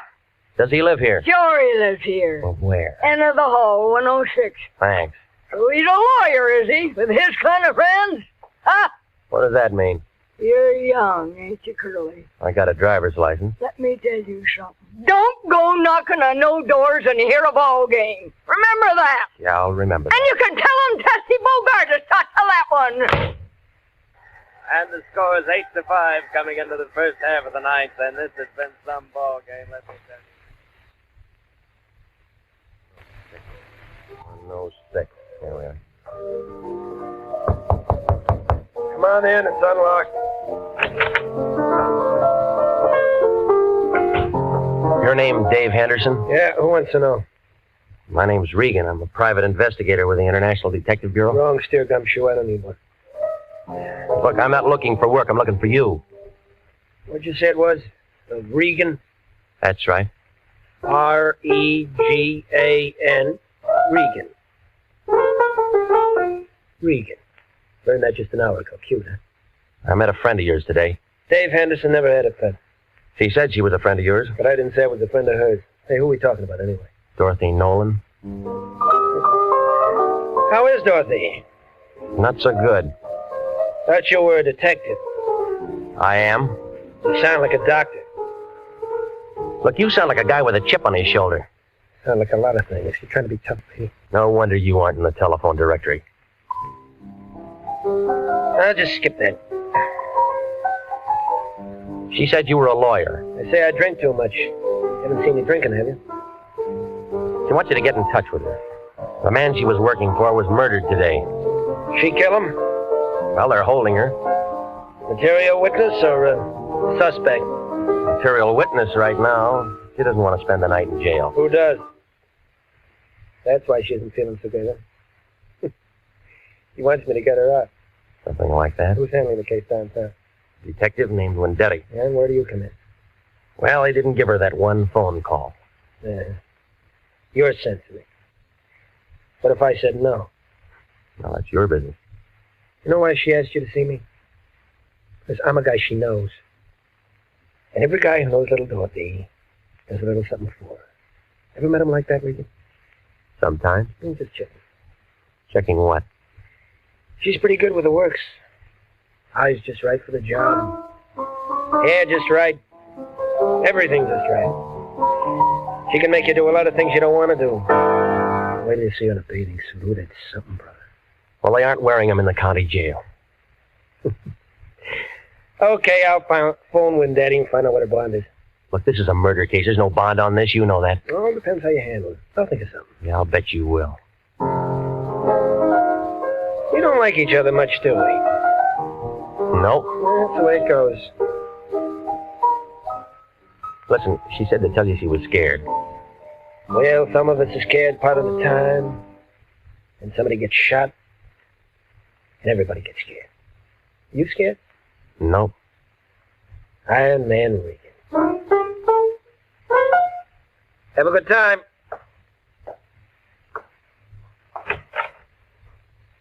Did I say Haynes was shot? No.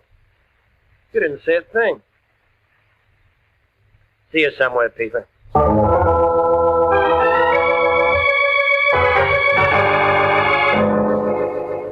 Well, I stopped by Musso Frank's and had the special, and then I went on home. I tried to make a couple of calls, but Wendetti was out, and the desk sergeant thought I was a reporter, and he wouldn't tell me a thing about Dorothy Nolan. While I was sitting there, the phone began jumping around on the hook. Regan?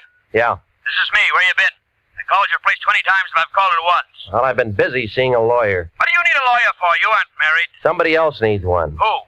Dorothy Nolan, that blonde who worked up in Haynes' office. Wendetti's holding her. Good. I want you to go down and see her. What for? We can still make something on this thing if we play it smart. When I talked to Haynes on the phone this afternoon, I told him I wanted a certified check.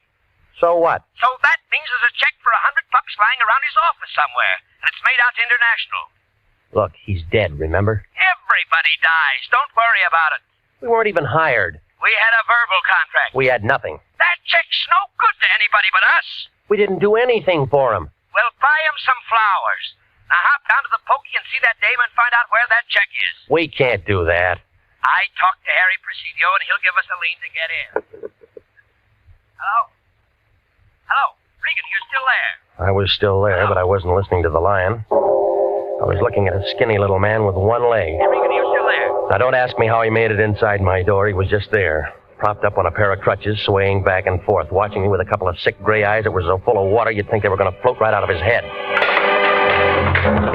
All at once, he went down like a busted sugar sack. He'd been shot twice through the neck with a small caliber gun, a 25, 32, I don't know. I found a dozen razor blades in one pocket and 24 sets of shoelaces to go with them. There wasn't anything that told me his name, but there was a picture inside his shirt pocket. One of those things that you have taken in a penny arcade, you know, in front of phony pasteboard props. Well, a man with one leg was looking out from between a pair of painted angel's wings, and the guy standing next to him, who was smiling up at the halo, was the same man that I'd seen that afternoon. An architect named Haynes. A man who needed the private detective. A man who walked out a glass door and then dropped dead. And the one printed word above that picture stuck out like a wart on an egg that said, Happy Land. You were listening to The Story of the Man in the Door. Tonight's adventure with Jeff Regan, Investigator.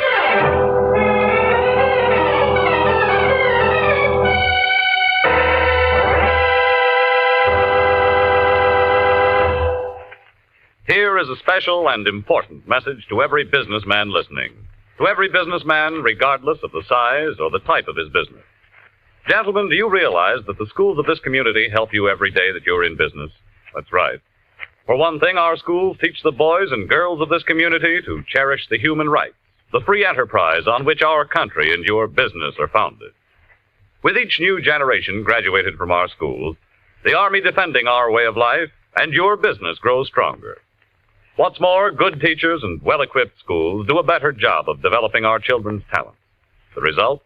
School graduates who become more skilled and more efficient employees. So remember, any time and taxes that you contribute to improving local schools are an investment in your own business future. Education is good business.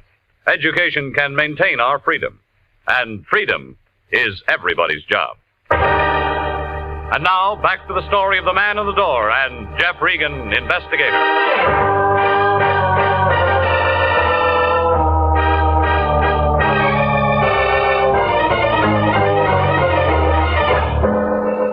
Well, I left the little man with the one leg lying there. There wasn't much I could do for him. I wanted to wait before I called homicide. I took the picture I found in his pocket and I drove to Happy Land. It turned out to be an open-air penny arcade on 5th and Main. Smelled like all the hot dogs in the world had been made right there. There were machines all over the place telling you how strong you were, how rich you'd be, and who you'd marry. All for a penny. I guess it wasn't much of a bargain. The only customer was a sailor trying his luck at the shooting gallery.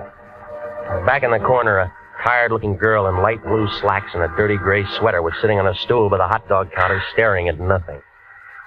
Want some pennies? Not right now, no. Oh, just looking? Go ahead. When you figure out where you're going to spend your money, come back and I'll give you some change. You got a picture gallery here? Oh. You tell me you're a real big spender and want to have your picture taken. Maybe. You got one? Yeah, we got one. Where is it? In there. If you really want to get your picture taken, I'll climb off this stool and take you back. I want to tell you now, if you're just trying to be sociable, you can go and fly kites. You run the picture concession? I run the picture place and the hot dog place, and I sweep out in the mornings. Oh, I wish I had better brains than to marry that slob and get myself stuck in a cheap dump like this. All right. Do you remember taking this picture? How would I know? I take a lot of pictures. Well, come on, look at it. All right. Yeah, I took it. That what sold you? When? How do you think I am? Can't remember what night it is every time a pair of drunks comes in and wants their pictures taken together. Well, try to remember, will you? You're a real wise guy, mister. You don't want no picture. You just want some talk. You're a cop. Friend. I met the little guy in the picture once. Dusty? What was that? I thought you said you met him once. Well, we weren't introduced. I just met him. Who is he? Dusty Rhodes. Works the circuit. What circuit? 5th and Main, STEM. Business section. What kind of business? Dusty handled the razor blade and shoelace traffic. He hates pencils. What did he do when he wasn't working? What does anybody do? He went out and got loaded. Go on. And you don't know him very well for a friend. How am I going to know I'm not getting Dusty in trouble talking to you like this? Nobody can get him in trouble anymore, lady. What do you mean? He was shot tonight. Oh, no. Oh, poor little guy. Do you know where he lived? Seashore Hotel. The Seashore Hotel. Oh, gee, Miss, I'm sick. Oh, I'm real sick.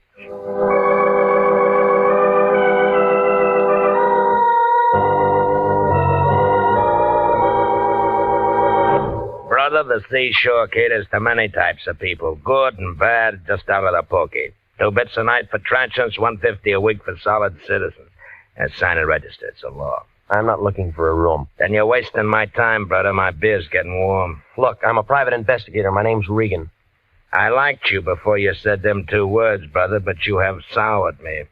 Private investigator means private eye, and it all means cop. And you are not welcome. Now blow. I'm trying to find out something about a man named Dusty Rhodes. We do not ask questions, and we do not give answers. Now blow. I was told he lived here. You find me tongueless, brother. Now blow. Did you know him? During the last 5 years, I have acquired 85 pounds and a very bad heart, or I'd have you in the alley right now. Oh, yeah, sure you would. Here. Abraham Lincoln was a very fine man, and he took a very fine picture. I seem to have found my tongue, brother. What'll it be? The key to his room for a starter, huh? Disallowable and punishable by fine and imprisonment. Into the hall, turn the bent fist to the right. Thanks. Well, I don't know what I expected to find there. Outside of more razor blades and more shoelaces was a little room full of dirty white curtains and a wire bed that sagged in the middle. I was standing there watching a neon sign advertise beer a block down the street when I thought I heard somebody behind me. Whoever it was had been drinking bad whiskey, but he was still pretty good. It landed a quarter of an inch above my right ear, and I piled up in a lamp, a chair, and a pitcher full of water. 5 berries gets you a look, brother, but doesn't get you a room. Besides, it's already taken, and the bed's over there. Now, come on. Oh. You didn't go to sleep, brother. You was knocked to sleep. I apologize. Why the games? Who came in after me? You're the only one. You sure? My name's Sam Preacher. Brother, I'm very sure. Well, maybe he was waiting for me, huh? I don't generally ask him, but the question is this. Why? Oh, I don't know. Unless... What's the matter? Something missing? Just a picture. You can get lots of pictures. You didn't see anybody? That makes the 3rd time, brother, and the answer's still negative. Okay. Then let's blow, buddy, huh? Coroner's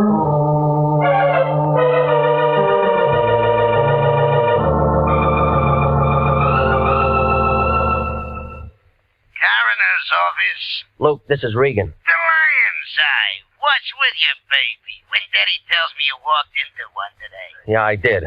You got him there? Haynes Dudley? Sure. Want to come down and take a look? He's toe-tagged and salted down real pretty. Yeah, I'll bet. Them 32 slugs was just incidental. The guy had 4 weeks at the outside.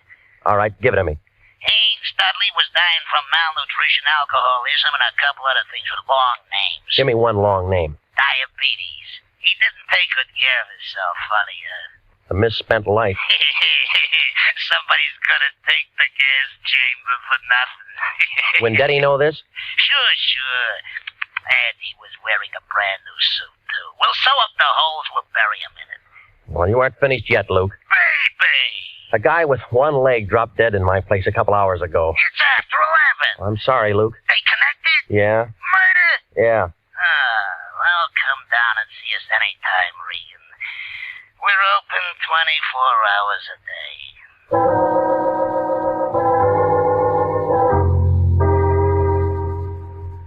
Well, at the homicide office, they told me she'd been released about 10 o'clock. They said a lawyer named Henderson had put up the bail and handled the whole thing. They gave me an address on her when I went out there. It was a bungalow court on Normandy, and it took her a long time to answer the door. Oh, you. Yeah, tell me how tall I am. I'd love to, but not right now. They told me you'd been out since 10 o'clock. Maybe I should have come sooner. Dale gives me the willies. I'm about to take a shower. I was kind of hoping we could have a drink. I did better than I thought with you. I got a hold of a lawyer for you, didn't I? Yes? Well, doesn't that rate me an invitation to have a drink? I said later, I'm really tired. I said no. Wait a minute. Well, if you're that thirsty, all right. That's better. And every day my boss gets killed and I meet a private detective. I need a drink. I was slugged tonight. Slugged? Yeah, right here, see? Oh, it looks nasty. Why didn't anyone do that to you? Wanted a picture I had? Whistler's mother? Just a picture of a couple of drunks who are dead now. Maybe whoever did it was a relative. Guess again. I don't like games. But you play them all the time. Don't we all? I know a psychiatrist who says we can't help ourselves. You can. I liked you when you walked into the office this afternoon, but I'm not so sure I like you now. Maybe you better go. Expecting somebody, huh? What are you doing? You let go of me. Let go Oh, of no, me. baby. You got real nice eyes. I want to look at them. Let go. He's crazy. You. Hello, Dave. We didn't hear you knock. Did you bring your piano? What's the idea? He gave me. Why don't you tell him to go away, baby? Anybody can tell we're busy. Let it go, Regan. You want to break us up? Can't you see he's just trying to make you jealous and say things? Come here, honey. No. You don't have to do that. I said let her go. That the same 32 you killed the one-legged man with? Over, Gumshoe. Don't be a fool. Stay right where you are, baby. You're first. Listen to me, Daddy. I listened to you too long. He's only guessing. He doesn't have any proof of anything. You can cry if you want to, baby. This is going to hurt. She spun around and fell into a coffee table and then lay very quiet on the rug. Her eyes were open and she didn't say anything. She just lay there looking up at him. I couldn't tell where she'd been hit. He seemed to forget all about me because he walked over to her, knelt down beside her, put the gun right up against her head. This is awful close range, baby, but I can't afford to miss. Neither could I.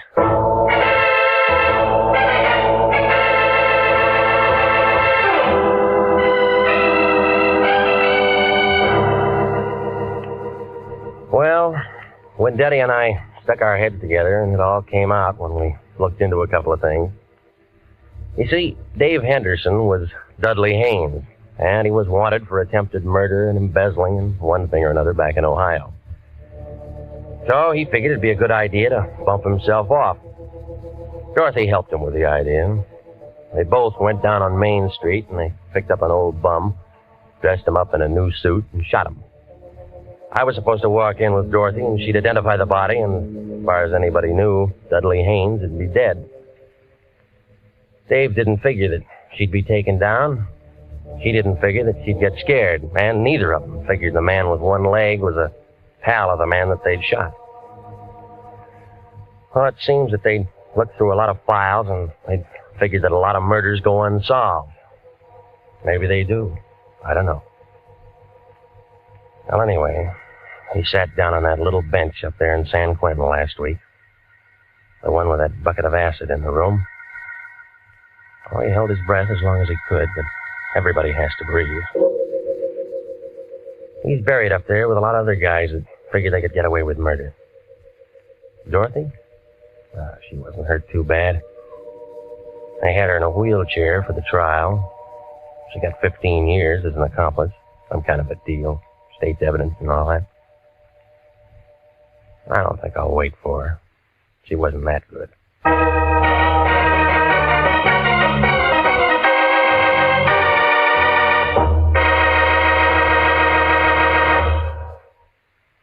Jack Webb is featured as Jeff Regan, with Wilms Herbert as Anthony J. Lyon. It's CBS at 9:30 next week for more hard-boiled action and mystery with Jeff Regan, Investigator. Written by E. Jack Newman and produced by Sterling Tracy. Dorothy Nolan was played by Betty Lou Gerson, and David Ellis was Dave Henderson. Lorene Tuttle, William Conrad, and Lou Krugman supported.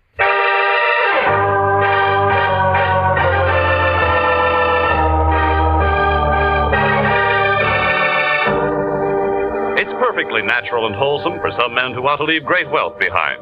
There's a druggist in a small town in Pennsylvania who'll do that. The wealth he'll leave behind will make many lives easier and happier and finer down through the years. For he was the principal donor of an outdoor meeting place for religious services in a Boy Scout camp in the Poconos. Working with his neighbors in community activities, he saw the need of this improvement, helped to install it. That's the kind of wealth that you can bequeath to generations coming on as you enjoy the freedom of working with your neighbors for the betterment of your community. Freedom that can be anybody's pleasure is everybody's job. Music for this program is arranged by Dick Arant. Next week at 9:30, Jeff Regan, investigator, brings you another thrill-packed half hour with his story of The House by the Sea. Bob Stevenson speaking. This is CBS, the Columbia Broadcasting System.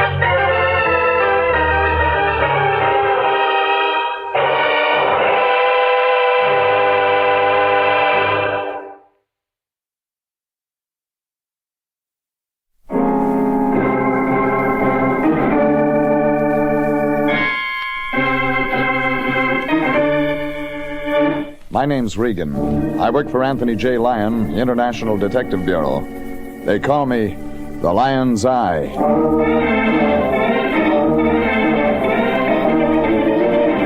Jeff Regan, Investigator, starring Frank Graham as Regan with Frank Nelson as Anthony J. Lyon. So stand by for mystery and suspense and adventure in tonight's story of A Thousand Violins. Almost.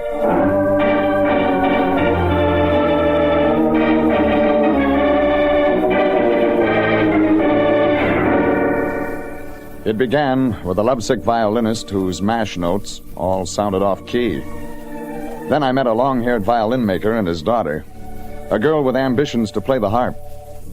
Only the prize guy was the one with the gun. He fixed it, so I ended up playing second fiddle to a corpse. It was the kind of a day that when there's nothing left to do, you go get a haircut. So I settled down in Sam's barber shop up the street and waited for my number to come up. Instead, I got a cloud of 3 for a dime cigar smoke. Anthony J. Lyon, my boss, puffed in. Aha! So there you are, Jeffrey. I've been looking all over for you. Well, keep looking, Fatso. I'm in the chair next. Your haircut? Oh, that can wait, Jeffrey. We've got a new client. You want a detective or a sheepdog? It's very funny, Jeffrey. I'll admit you could stand some trimming around the ears, but today I've agreed to help our client. He gets a trimming. Jeffrey, how can you say such a thing? We must get back to the office at once. Mr. Rome is waiting. Mr. Rome? Charles Rome, a young violinist, very talented. Sure. Hey, that makes us brothers. Brothers? What on earth are you talking about, Jeffrey? Both long hairs. Come on, Fatso.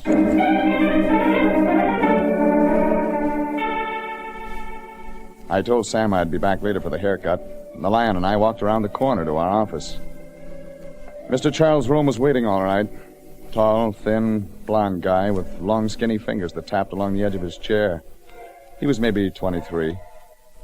On the floor beside him was a black violin case. He looked nervous. Well, Mr. Rome, I told you I'd locate him right away. Hey, Mr. Rome, my number one operative, Mr. Regan. How do you do, Mr. Regan? Hi. Hey, Jeffrey, Mr. Rome here would tell you his problem, and I'm sure you can help him. Okay, Rome. Start at the top. Yes, sir. Well, you see, Mr. Regan, it's about Tina. Tina Lanier, my fiancée. She returned my ring. That's your problem? Well, there's more. When Tina did that, she wouldn't tell me why. But I'm sure she still loves me, Mr. Regan, I'm sure. Another guy? Oh, no, nothing like that. She loves me, I tell you. Okay, take it easy. There's one thing I ask, Mr. Regan. Follow Tina, talk to her, find out, but that's all. What? Jeffrey, Mr. Rome has already discussed this with me. He's especially anxious that we limit the case to the girl and no one else. You must promise, Mr. Regan, there may be others, but you're to pay no attention to them, just the girl. What are you selling, Rome? Jeffrey! Listen, Lion, I'm tired of buying half-baked stories from any client with a fee. There's more and I want it. Well, I can't tell you any more than that, Mr. Regan. It's Tina I'm worried about. That's the truth, Jeffrey. Our client... Okay, our client. Only one of these days we're going to know what we're getting into first. All right, Paganini. Where do I find the girl?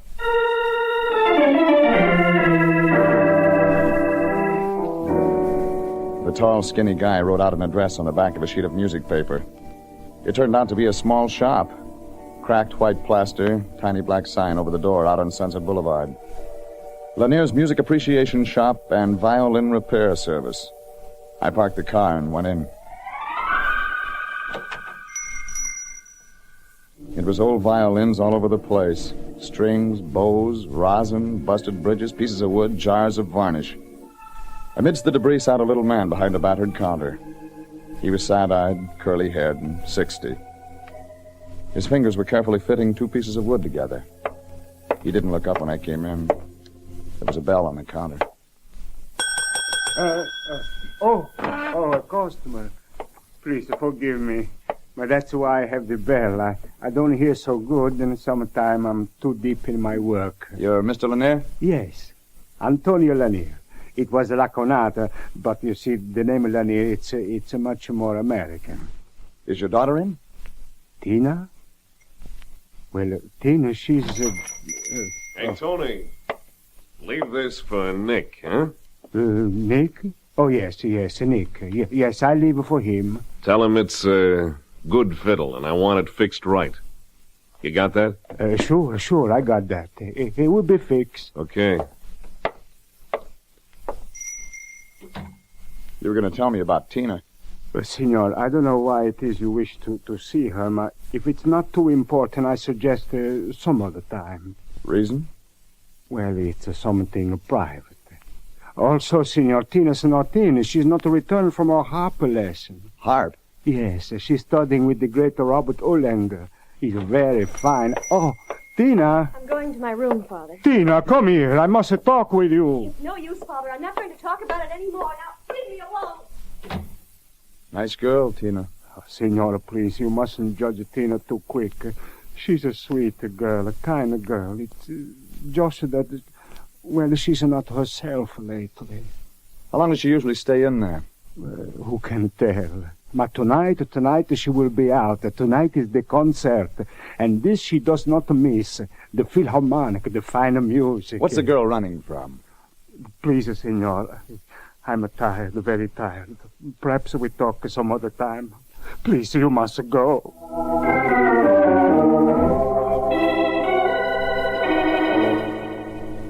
The little man hurried out of the room and disappeared behind the same door his daughter Tina had slammed a couple of minutes before. Only when he glanced back at me, there was a different look in his eyes, far away, like he was looking right through me. Outside, the sun was setting behind a neon sign, only I didn't get to admire the view. A taxi pulled up and a slim, distinguished-looking guy, gray at the temples, stepped out. He was wearing white tie and tails, and like everybody else, he carried a violin case. He walked right past me without batting an eye and went into the shop. The taxi drove off, and I headed for my car. But when I got there, I had a customer waiting. Only the thing he had in his hand was no violin. It was a knife. You know me? You're the guy I left the fiddle for Nick to fix. That's right, Maestro. I'm the guy. Get to the point. You're playing the wrong tune. You can talk plainer than that. Sure, but I'm a musician. I prefer to put my message in my own idiom, if you get what I mean.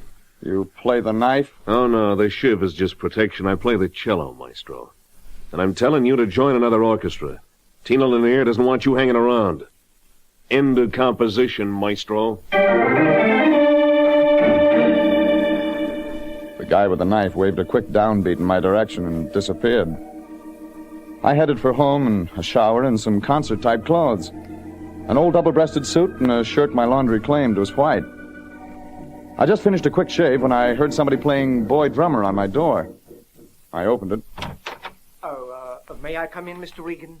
Why not? You've got a musician's union card. Charles Rome, double-breasted suit and white shirt, but no violin case, sat down. He had something on his mind, but from the look on his face, it didn't add that he was anxious to go into it. I washed the shaving soap off my face and dressed while he sat. That's when I got an idea. You dressed to go out? Why, yes. Concert?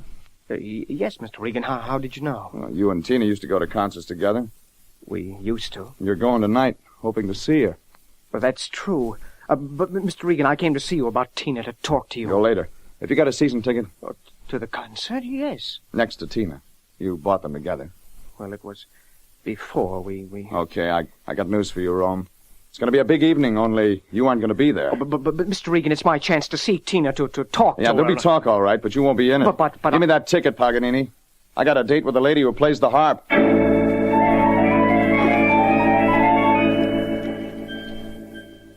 It was a big night at the Philharmonic. Crowds in mink and earrings, starched shirts and top hats. And the rest of us in the balcony. I found the seat Charles Rome had bought and settled down to wait for Tina Lanier. 10 minutes later, she showed up. She sat down next to me without looking right or left, and things began to happen.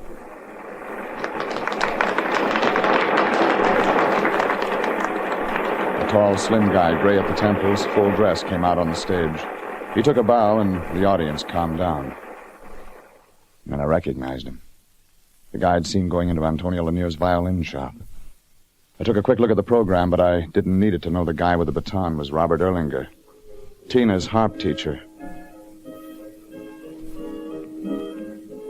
Tina Lanier sat there with her eyes closed and listened to the music. But I had a job to do. I nudged her arm and she turned with a start. Her eyes blinked and then she recognized me. What do you want? Talk, sweetheart. Leave me alone. Why did you ditch him? Who are you talking about? Charles Rome, your fiancé. I won't answer that. You might be smart. I know what's smart. Go away. Quiet, please. Rome's got a right to an explanation. He got his ring back. Who are you, anyway? Jeff Regan? I don't know you, Mr. Regan. Leave me alone. Quiet, please. Okay, sister, it's your life. Only Rome isn't going to like it that way. Maybe you'll want to know about the man with the knife at your place. What? Yeah, the little guy who carries a shiv. Long, sharp. Charlie Rome might be interested. You saw him? You saw me. I don't like knives waved under my throat. If you won't be quiet, I'll call the manager. Mr. Regan, please, tell Charles. Tell him I'm sorry. That's all. That's all there is.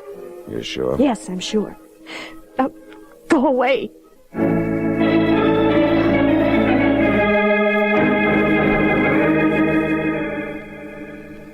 So my talk with Tina Lanier got me nowhere. Except the fact that somebody was putting the screws on somebody else, and it didn't add up to a broken engagement. What it did add up to was a lot of violins. I thought about that as I headed for the little red sign that said exit. I made my way past a couple of frowning ushers to the alley outside. When I got there, it was dark and empty. Me and a couple of bottles and torn ticket stubs. I walked out toward the street and then stopped. Somewhere in that alley was somebody else. Maybe behind the fire escape. Maybe behind a big poster. And then I was sure. Okay, Maestro. Get your hands off. I told you, Maestro. Knife again. Yeah, the shiv, Maestro. Sharp steel in this blade. There's enough to make you look like a bag of confetti. What's Tina Lanier to you? It's not your business, Maestro. I told you to stay away from her. I told you it was off key. Now I'm going to show you just what a knife can do. The mug folded into a heap on the alley. He could trade in the knife anytime. He wouldn't need it where he was going. I headed out of the alley toward where the shots came from. There was a cab driver at the curb waiting for the concert crowd, and I grabbed him. Only he saw nobody and said nothing. The guy who'd put the slugs in the cello player was gone. I headed back to my car and hopped in. Now I had to have answers and have them fast. Jeff Regan was too close to a killing not to have a lot of it rub off. It was going to be me and a murderer, or the police.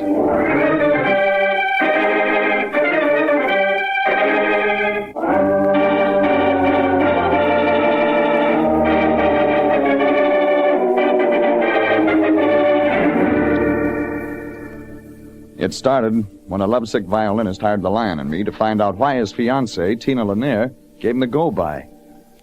But it ended with me and a corpse in an alley beside the Philharmonic Auditorium. The corpse was a mug who wanted me to stay away from Tina. I'd first met him at a violin repair shop out on Sunset. And that's where I was heading now, to Lanier's Music Appreciation Shop and Violin Repair Service, owned and operated by Tina Lanier's father. It was close to 9 o'clock when I got out of my car, went inside, and rang the bell on the counter. A medium-sized, sharp-looking character with a pencil-lined mustache came out from the back room. Yes, sir? Lanier in? I'm sorry, sir. The shop is closed for the evening. Okay. But tell Lanier I want to talk to him. I'm afraid you misunderstood me. I said the shop was closed for the evening. Look, Mac, this is business, and I don't mean fiddles. Now go tell him what I said. Very well, if you insist. Oh, by the way, My name is Nick, not Mac. The suave gentleman named Nick went back through the door. A couple of minutes later, Antonio Lanier shuffled out to meet me. He was wearing an overcoat, and even in the dim light of the shop, you could make out tears in his eyes. You wish to see me, senor? Yeah. I wonder perhaps if you could wait until tomorrow. Well, that's pretty important, Mr. Lanier. Yes, I suppose it is, but you see, I have to go out. It's important, too. Maybe I better tell you something. There's been a murder. Murder? Yeah, a little guy. I saw him in your shop today. He left a violin for Nick. Yes, I know. You know about him? I know he was killed 30 minutes ago, senor. The police telephoned to tell me. You mean Nick? That's correct, senor. The man with the violin is dead, and my daughter, Tina, has been arrested for murder.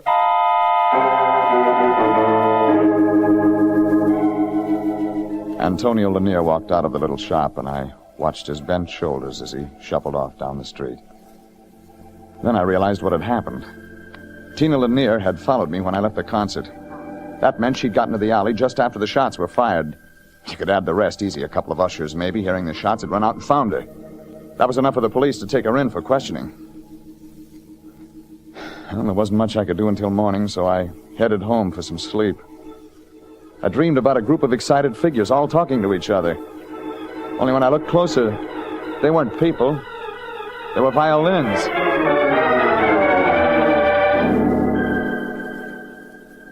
The next morning, I drove down to the police station. Lieutenant Candid, homicide squad, was at his desk. Now what's bothering you, Regan? The Lanier girl? Well, I can understand why. Got it out.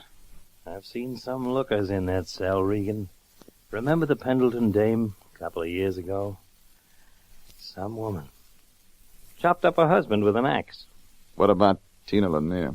Remember the Carlton woman back in 39? There was a dame. Red hair, green eyes, legs. What was it she used? A letter opener? Ice pick. Oh, yeah, ice pick. Oh, I hated to see her go, Regan. Gas chamber? Not guilty. She's married again. Millionaire. Which brings us to Tina Lanier. Yeah, not bad. Not bad at all.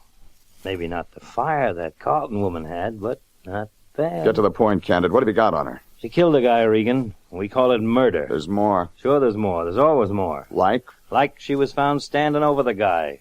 Guy's name, Joe Fenton. Petty crook, knife artist. San Quentin boy, Regan. Did a year in 1945. That's no motive. You know something else? While Fenton was in prison, he played cello with the San Quentin Orchestra. Cute? I'm still listening. Okay.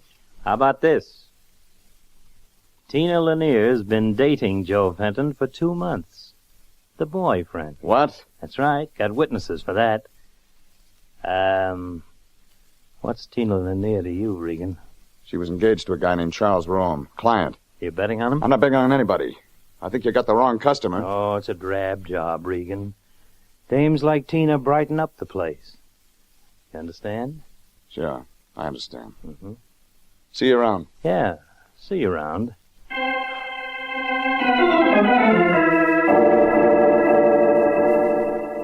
That gave me a lead. Joe Fenton, Tina Lanier.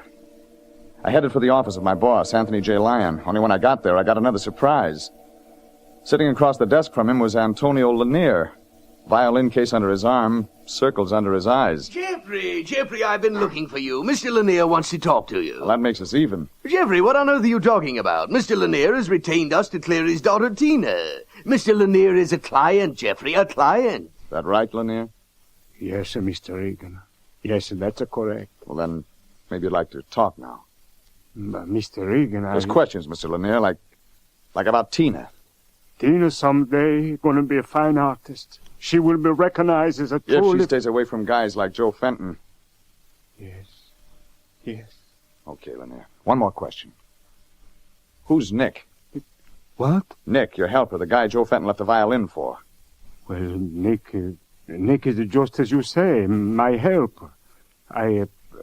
I hired him several years ago. Jeffrey, why are you questioning our client this way? Because we've got to get facts before we get a total. We were hired to find out why Tina ditched Charles Rome, and now she's got herself booked for a murder she probably didn't commit, and her father expects us to clear her. We can't go into this thing wearing a blindfold. Yeah, but Jeffrey, aren't we going to help Mr. Lanier? Yeah. Yeah, I'll drop him by his shop. Maybe if he gets his hands on a violin, he'll relax.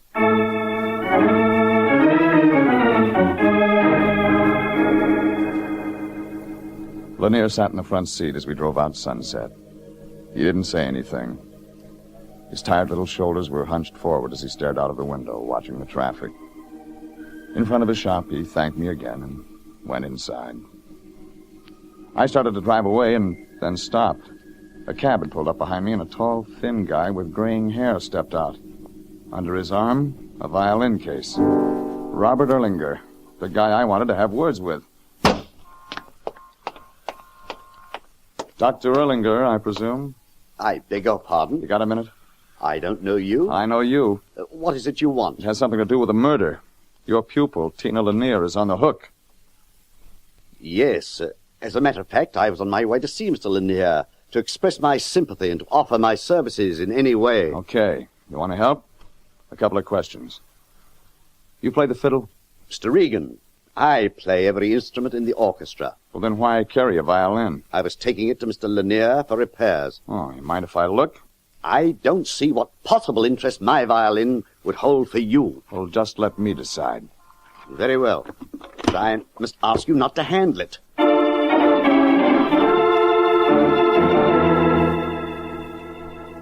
It was beginning to make sense. A lot of separate strings, like on a violin. Only when you tune them, make the notes fit each other, and draw a bows across it, you get music.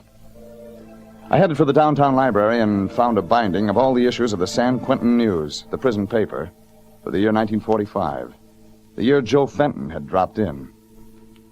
I spent 2 hours covering every page, and then I had it. The last note. Call it the lost chord, but it sang like a canary.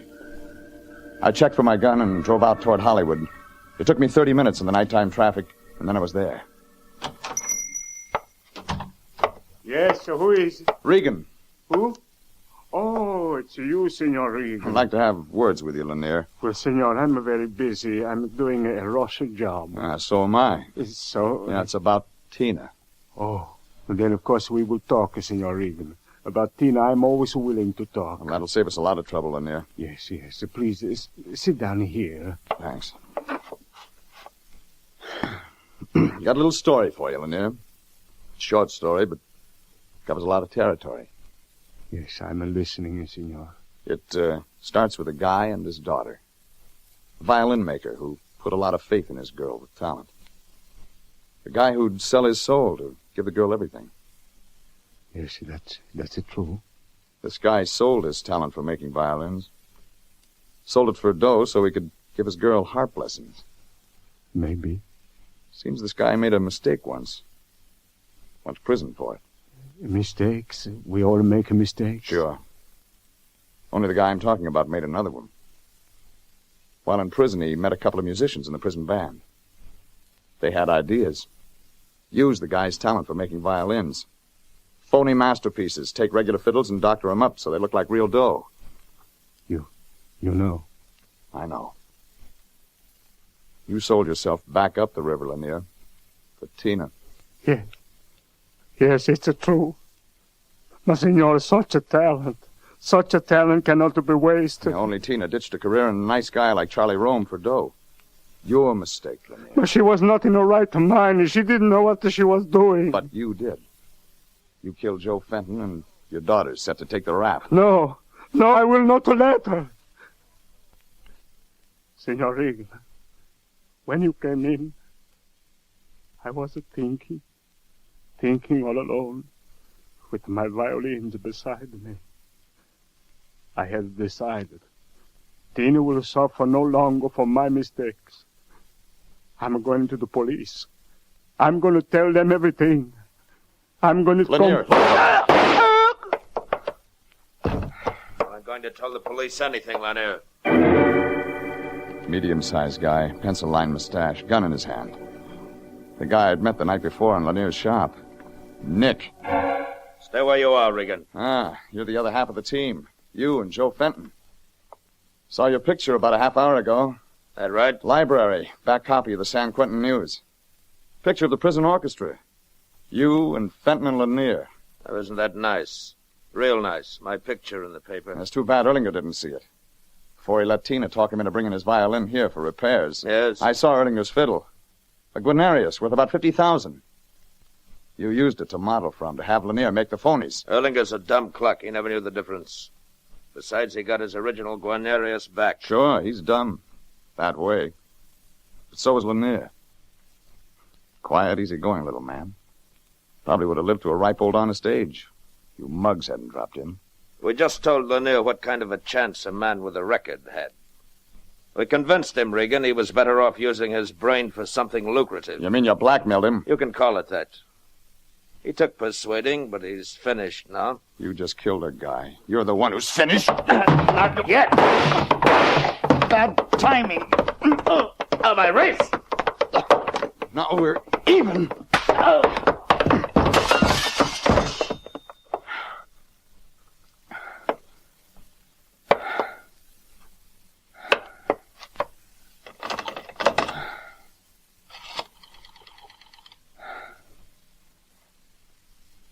Hello, operator? Police. Lanier's violin shop. Sunset. Yeah. Bring an ambulance.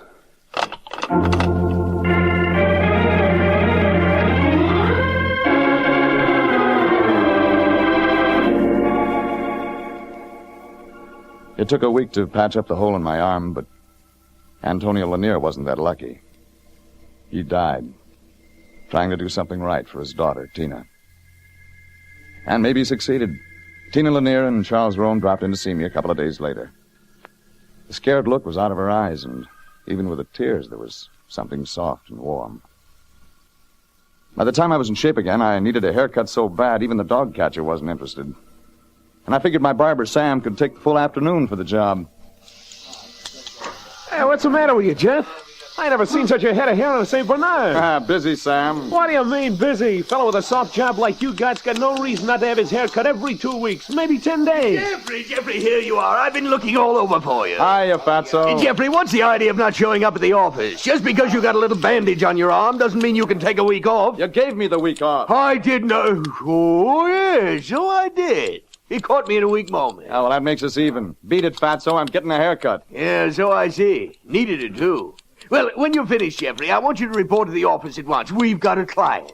Client? Yes, big oil man from Texas. Lots of money. Seems as though he met some man on the street one day. They had words about some oil stuff. Turn the chair around. Sure thing, Jeff. That's better, Sam. Well, you got time for shampoo, Jeff? Nothing but time, Sam. Give me the works.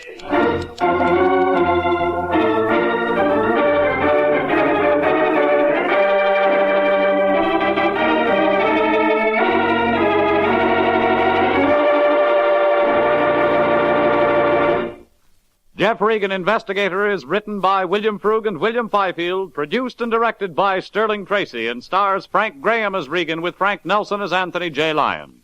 Original music is by Dick Arant. Jeff Regan, Investigator, is heard each week at the same time over CBS. Bob Stevenson speaking and inviting you to be with us again for more suspense and mystery and adventure with Jeff Regan, Investigator.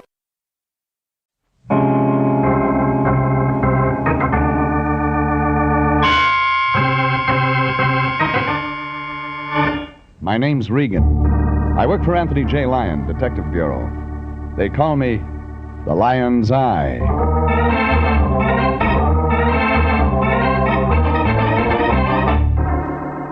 Sunday at 8:30, and CBS brings you Jeff Regan, Investigator, starring Frank Graham as Regan, with Frank Nelson as Anthony J. Lyon. So stand by for mystery and suspense and adventure in tonight's transcribed story. She's lovely, she's engaged, she eats soybeans.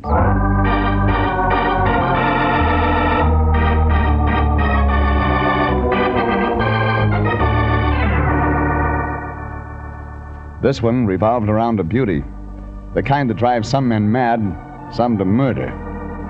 Her name, last week, was Miss Fireworks on the 4th. But she didn't have to worry about catching on fire. Everything was insured. But there was somebody that didn't like her in a bathing suit, and a big guy that shot skeet and never missed. But once. I got a call from my boss, the Lion, last Wednesday morning before breakfast. Said he had to see me right away. When I got down to the detective bureau, the Lion was chewing slowly and holding a picture, Jeffrey. A photograph, to be exact. Chewing your cud, Lion? Wheat kernels, Jeffrey. Sunny fruit of Mother Earth. I saved some for your breakfast. Where's the marmalade? Don't scoff, my boy. These golden grains of patented wheat. Who's got a patent on wheat? Steve Albright. And this isn't just any wheat. It's grown only in a sun-splashed acre of alluvial soil, watered by a gushing spring of, have a kernel, Jeffrey. Thanks. It's the new miracle health food, my boy. If you're heavy, it slims you. If you're lean, it builds you up. And you need only 10 kernels a day. Here, have another. The picture, Fatso. Yes, the picture. Well, look what the wheat has done for this girl, Jeffrey. Wrong side up. Yeah? Oh, yes. Ah, bathing beauty. A professional, my boy. He travels around the country doing this. Yes. But there's trouble afoot, Jeffrey. This lovely girl is in some sort of danger. What kind? That's your job, my boy. You must find out. Our retainer of $150 says you do. Who's Steve Albright? Her manager. He left me these pictures of the girl, and when I asked how she managed to keep her figure... He produced a sack of wheat and said, chew slowly. Something like that. What's the girl's name? Name? I guess I forgot to ask. You're right. Doesn't make any matter. Where do I find the Steve Albright? Yeah, I have the address right here. Oh, you're improving. Here it is. Now give me back my picture and get right out there. Mr. Albright said this girl is a very valuable property.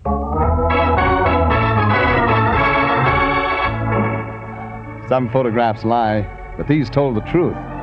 About soft hair flowing down to the waist. A fluted figure, tight in a two-piece bathing suit. If you look real close for it. Now, who'd want to get a girl like this into trouble? But somebody did. It was afternoon before I could contact Albright. His office was in a small white stucco building back of the Sunset Strip.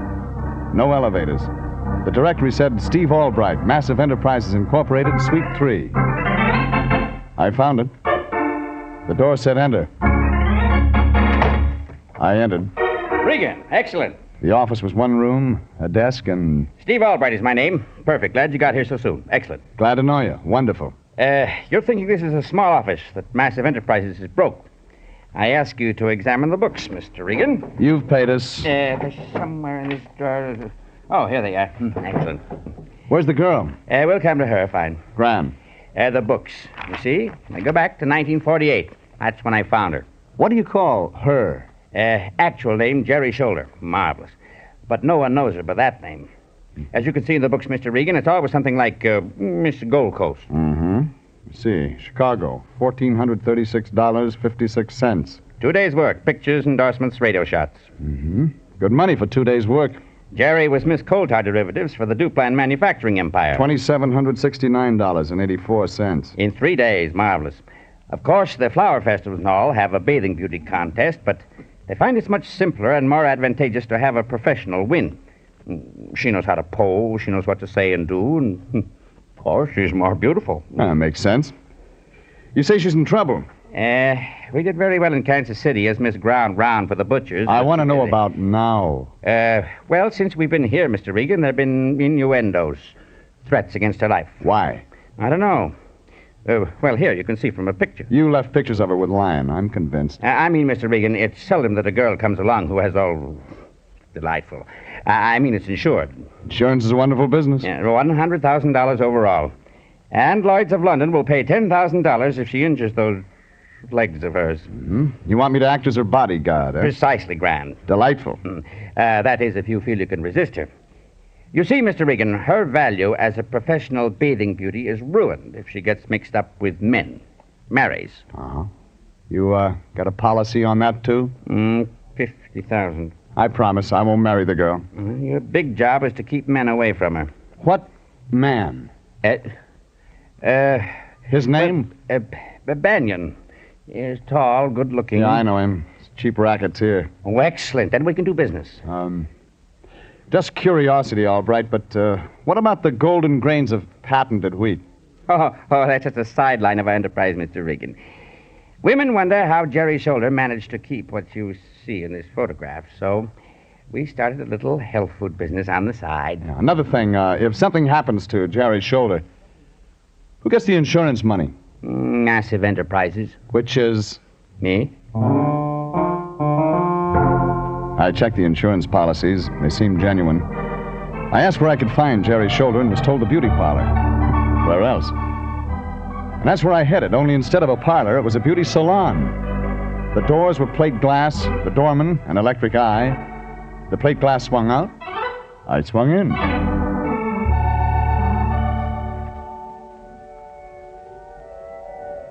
I sank into the deep rug like it was something alive. The place was wired for music. There were flowers and a statue of Aphrodite, life-size, standing in the fountain. The official greeter was Trey Chick in ascot tie and cutaway pants. What's it to you, Mac? He said, noticing my glance. You maybe want your hair done? If you don't mind my asking, why are you working here? The slick dames gotta get their kicks. I remind them of Humphrey Bogart. Oh, yeah, sure. Well, now, Humph, could you tell me... My name is Mungo. Who was that? Just a dame getting beautiful. You was Aston? I'm looking for a girl named Jerry Shoulder. All right, wise guy. In here. Mr. Banyan will want to talk to you. The big guy rammed his shoulder into my stomach, then grabbed my arm and twisted it behind my back. He opened a door and shoved me into a room. He locked the door from the outside. There was another door, and it was locked, too. I looked around the room. It was like a medieval torture chamber. Weird racks and iron maidens connected to steam pipes. Metal rollers and headless horses. All to change nature's idea of what a woman should look like. I tried the door again. This time it opened. Only someone was coming in. She was young. She was lovely. She wore a bathing suit. Tall, deeply tanned brunette, moving easily toward me on calendar legs. You want to see me? There's more? I'm Jerry Shoulder. I thought maybe. I don't get to meet men. I'm sorry you caught me looking like this. Well, it's all right. You see, I just had my hair done and had to wrap it in a towel. Oh, yeah. Mungo tried to keep me out of here, but I persuaded him to let me come in. You wanted me for something? I'm your new bodyguard, lady. Steve's starting that again. He doesn't want you to get into trouble. Oh, you wouldn't let anything happen to me, would you, Mr. Regan? Oh, Mr. Regan, the lion's eye. Oh, I've heard of you. I've heard you're very good. On some things. Well, you mustn't pay too much attention to my manager, Your Mr. manager Regan. says you've been threatened. Oh, there must be some mistake. I've never been threatened in my life. Oh, pardon me while I climb up on my horse. Huh? Oh. There. Yeah. No, don't leave, Mr. Regan. Stay right here. It's time for my exercise. Do you have any idea who might want to do you bodily harm? I just love exercise, Mr. Regan. Yeah, sure. Could it be a man named Banyan? Mr. Regan, you've got to help me get out of this place. You man, come here. There was a woman standing in the doorway. There was a gun in her hand. I know how to use this. Get away from her. She motioned me toward the door. I obliged. Then we were in the hall, and I noticed the woman was holding the gun awkwardly. The safety was on. You men are all alike. Yeah, they tell me. Now, give me the gun. You stay away from Jerry. The gun. I'll just put it back in my purse, but you stay away from Jerry now. The woman dropped the gun into her purse. She wore a plain, hugging jersey dress. Gray hair in a bun at the back of her head. The kind of a woman you see in bars. Late. Alone. We've got to keep men away from Jerry.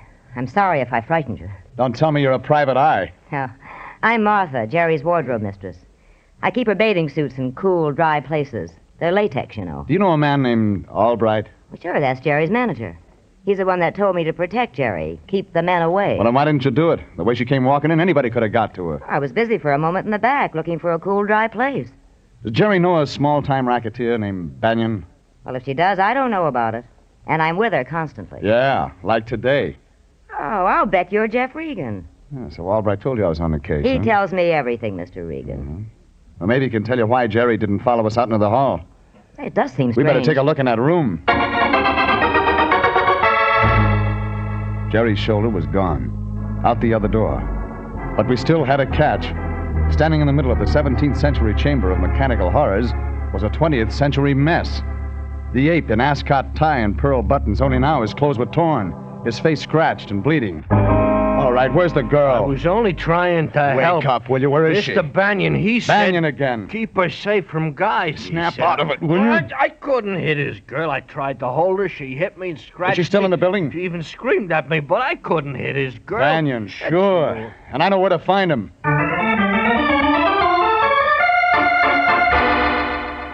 Banyan operated out of the 7 Club, but when I checked, he wasn't there. I finally caught up with him outside of town, in a spot hidden from the highway. A country club.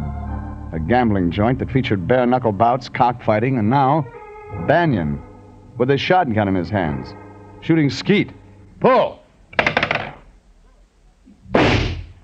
Dead duck. Nice shooting, Banyan. Talking to yourself, Banyan? Huh? Oh, Regan. Shooting clay pigeons a little out of your line, isn't it, Banyan? Clay pigeons? You never know which way they'll fly. Sharpens the eye. Pull. Yeah. Makes it easy when you're trying for a larger target. Nice spot you got here. Doesn't belong to me if that's what you're after. No. The way I read it, brand new beauty parlor belongs to you. Likewise, a guy named Mungo. That's your new front. Regan, it's a salon. Oh, yeah, I thought. What I'm after, Banyan, is a girl named Jerry Shoulder. Never heard of her. Beautiful, isn't she? Very. Look, I'm playing for keeps. Oh? You won't mind if I just slip a few more shells into my shotgun. Just remember, I don't scare. Oh, I'd almost forgotten. Open up, Banyan. Jerry Shoulder. You know what my enemies are saying, Regan? That Jerry Shoulder's as good as dead. Pull! You missed. This time. I checked the club grounds. No Jerry Shoulder. She wasn't with Banyan. I headed back to L.A. fast.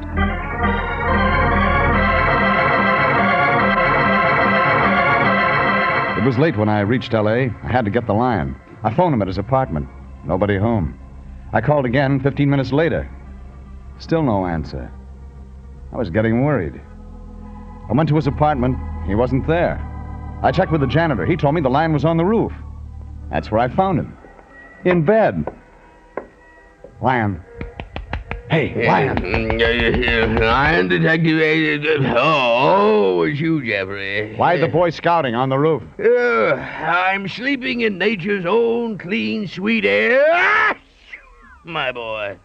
I moved my cot up here just this evening. Look, Lion. You're sleeping under the stars, just as Mother Nature intended. Lion, If I'm... Mr. Albright says Miss Shoulder sleeps out even when it's raw, it's part of their health plan. Look at me, Jeffrey. I'm thinner already. You know, I've only had 8 kernels of the patented wheat today instead of 10. I did without dessert. Listen, Fatso, I'm heading for Jerry Shoulder's hotel. I want you to check on Banyan. You that low criminal? Find out where he's been the last few days, how he's been spending his time, everything. Keep an eye on it.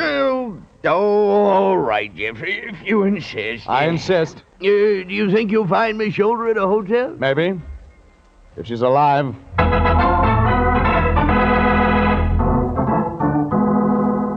I dropped the Lion off at police headquarters to get a rundown on Banyan. Then I drove to Jerry Shoulder's apartment hotel. The street was quiet and deserted.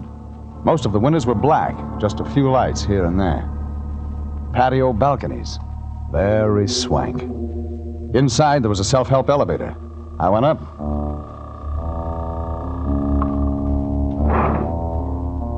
The elevator opened onto a long corridor, a small night light down at the end. The room was 306. I was almost at the door when the door banged open, and coming at me fast was that mug from the beauty parlor, Mungo. Get out of my way! No, brother, not this time! It's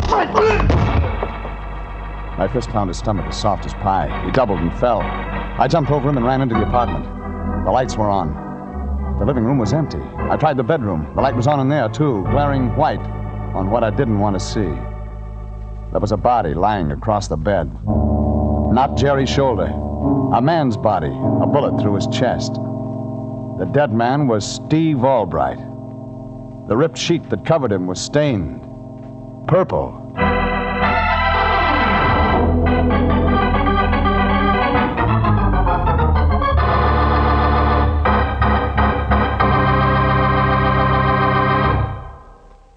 This is CBS, and you are listening to tonight's adventure with Jeff Regan, investigator, entitled She's Lovely, She's Engaged, She Eats Soy Beans. Steve Albright was dead in Jerry Shoulder's apartment, a bullet hole in his chest, and what looked like purple acid burns through the bedclothes. I'd caught Mungo, the well-dressed ape from the beauty parlor, coming out of the apartment door, and I knew that Mungo worked for Banyan, the racketeer. Albright had hired me as Jerry Shoulder's bodyguard.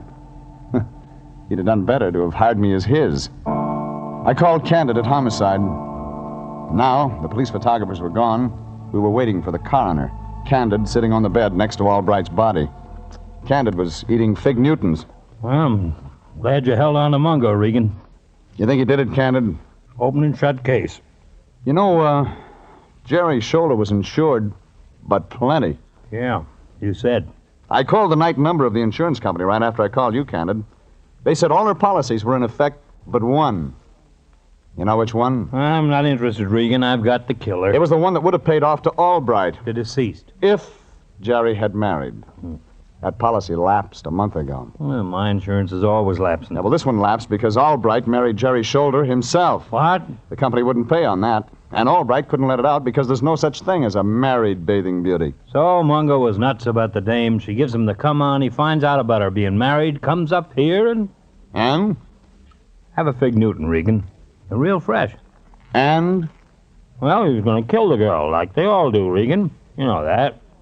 But Mungo gets real mad when he finds her husband in her bed, and he knocks him off. Mungo denies it. They all do, Regan. You know, Candid, the way the bullet entered, looks like it was a hurry-up job. So Mungo was nervous. You know Mungo worked for Banyan. We've got the killer. Mind if I, turn out these lights? Hey, now, wait a... Regan, I can't see. Yeah, it's kind of dark in here. Regan, where are you? I feel something moving. There's a dead guy in here, Regan. Give your eyes a chance to get used to the dark. Oh, gee, turn the light on. Huh? Barely make out the figure on the bed. In the name of the law, Regan. Okay, Candid. I've got all I need here.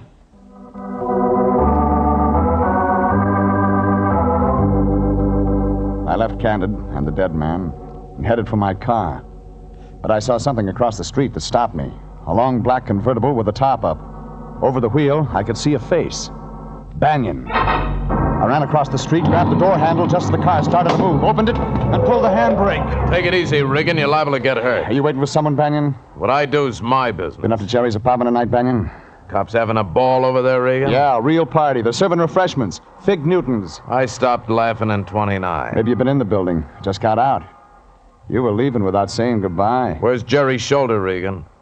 Let's look in your car trunk. If anything happened to that girl, I'm holding you responsible. Put that gun away. She's the only clean, decent thing I've ever had in my life. Something a peeper like you wouldn't understand. Try me. Jerry's shoulder and I are engaged to be married. You'll have to stand in line. Yeah? Quitting the racket.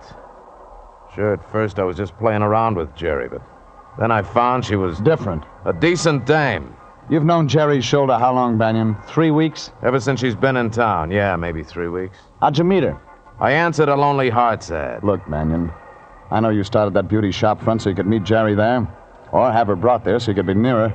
Oh, let's stop fishing. Sorry, time's running out, Banyan. I gotta give it to you straight. Jerry's shoulder was married to Steve Albright. What? Why, you lying. Somebody's been killed in Jerry's shoulder's bed, and it looks like it might be a hubby. Maybe you better go take a look. Banyan ran upstairs, but I didn't have time to wait for his reaction. I had an appointment at Massive Enterprises.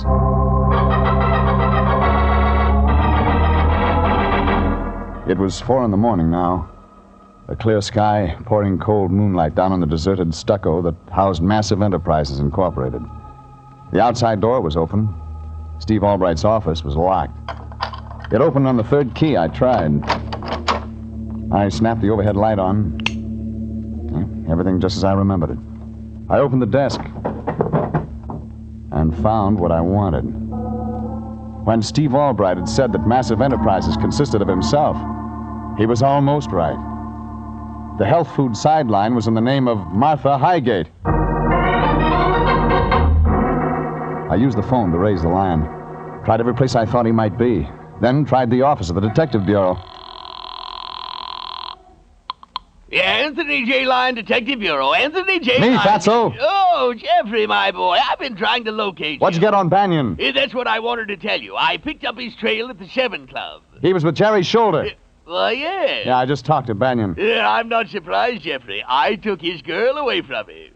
Jerry Shoulder? Yes, when they came out of the club, Banyan went to get his car. I spoke to Miss Shoulder and told her she was in great danger. Showed my credentials, and she came with me. With you? Yes. Oh, she's a very nice girl, my boy. She said she's had to go around with Banyan. He practically forced her to accompany him. Where's Jerry Shoulder now? Well, she was here at the office up until an hour ago. We had a midnight bite of wheat and quite a nice chat. She's gone? Well, I was out getting a drink of water, and when I came back, she was gone. Anything else on Banyan? Oh, yes. There is no Banyan. Come again? Banyan is just one of the aliases taken by a hoodlum whose real name is Highgate. Highgate? And he has an older sister named Martha. Yes, but how... That's all I needed. Thanks, Lion. It began to make sense. When Banyan saw Jerry Shoulder had run out on him, he phoned downtown to Mungo, had Mungo check her apartment. That's where I found him. I looked through Albright's desk and found Martha Highgate's address. It was the Rondo Hotel. When I got there, the room clerk was smiling. Room 405, Regan, but you won't find Martha Highgate up there. Who will I find? Smooth dame. Must be a friend. Had a bottle and some ice cubes sent up just a little while ago. Celebrating. Celebrating? Wearing a bathing suit.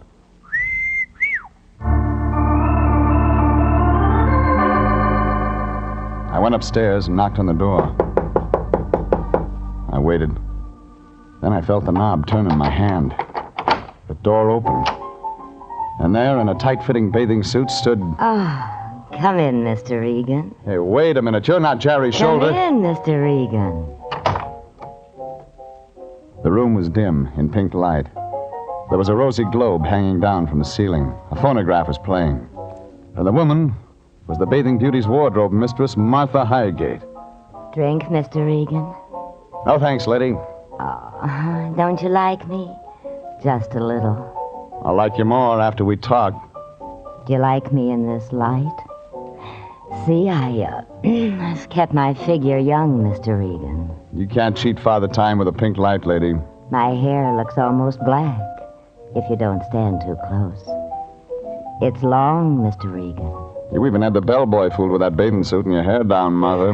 I'm Jerry Shoulder now. It'll take more than wishing to give you what she has, lady. Maybe a little drink will improve your eyesight. No one's eyesight's too good in a darkened bedroom, Martha. Bedroom? You loved Steve Albright, didn't you, Martha? Love Steve? Oh, sure, and he loves me. Yeah, he did all right by you, too. Made you part of massive enterprises, gave you a cut of the profits. But that wasn't enough. You wanted him. I've got him. Oh, no, lady. Somebody's got him now, but not you. Not Jerry Shoulder. Steve Albright is dead. Dead? One thing, lady, you didn't know that Steve and Jerry were married. Stephen. Jerry. Yeah, you should have turned that bedroom light on before you threw that acid. What do you mean? Jerry was on a date tonight with your brother. No. You killed Steve Albright, her husband. Steve. You made certain with a gun. But you couldn't stand the thought of Jerry Shoulder looking beautiful even in death. So you used acid, too. I can use this gun again, Mr. Regan. Oh, no, you won't use it again, Martha. You're a one-time gal. You won't kill again. Don't try me. Give me that gun, Martha. Stand back. Give it to me. All right. The muzzle blast was hot on my face. But Martha was still a poor hand with a gun. The bullet went wild, and I had her by the arms tight. Get your hands off her, Regan. Banyan. Oh, honey, I knew you'd come. I knew you wouldn't let me take him. All right, give me the gun, Regan. One inside your coat, too. That's right. You won't get away with this, Banyan. What's Regan doing here, sis? Shoot him. Kill him, honey. What's Regan doing in your room? Well, he was going to take me in for killing Steve Albright. But now you won't let him. You won't let him, will you, honey? Why the bathing suit? She went up there to kill Jerry Shoulder, Banyan. Why the bathing suit? I'm as beautiful as she is. Jealousy, Banyan. Your sister wanted Steve, but he fell for Jerry. How about it, sis? I wish now they'd been together tonight. I didn't know they were married. I'd have killed both of them. That's why I threw Jerry at you, honey. You wanted her, and I wanted to get rid of her. Oh, gee, I'm glad you showed up, honey. No, come on, kill Regan. Come on, shoot Regan. No. That's not the way it's gonna be. All right, Regan, here's your gun. Thanks, Banyan. What are you doing? You're my brother. You can't do that. You can't turn me in. You don't need to worry about Martha, Regan. No, I can't. So Jerry was married. Well, all that's over for me. But you tried to kill her, Martha. So I'm turning you in myself. No, you can't. That'll hurt me. You're my brother. Yes, The woman in the bathing suit, flattered with a rosy light, allowed her brother to take her by the arm and lead her from the room.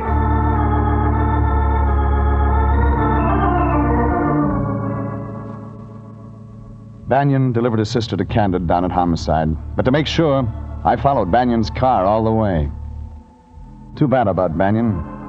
Jerry was the only good thing that ever happened to him in his life. But it happened too late.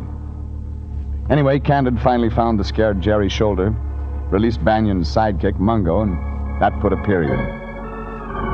It was 10 in the morning when I checked into the office. The lion was singing. There was a boy, a very strange, enchanted boy. Oh, nature boy. Oh, Jeffrey. Still packing away the wheat, Fatso? Oh, yes. Notice how much weight I've lost already, my boy. You know, this morning I saw my cheekbones for the first time in years. Oh, eyes sunken, color gray. Jeffrey, I've never felt so healthy. I've been eating nothing but golden grains of patented wheat. Patented? Patented. You know, Miss Shoulder eats nothing but health foods, Jeffrey. Last night she recommended a health food restaurant where we might have lunch. The Grated Garbanzo Grotto. Fine. It serves nothing but the finest dried soybeans. Good. Yes. Raw cabbage. Delicious. Delicious. Choice beech bark. Yummy. Yeah, I knew you weren't touching any other kind of food. Oh, health foods, Jeffrey. Nature's boon to mankind. That's why I turned down the invitation for you. Moated mango. Invitation? What invitation? Of course, I'm going. You're going where? Candid's barbecue out at his place.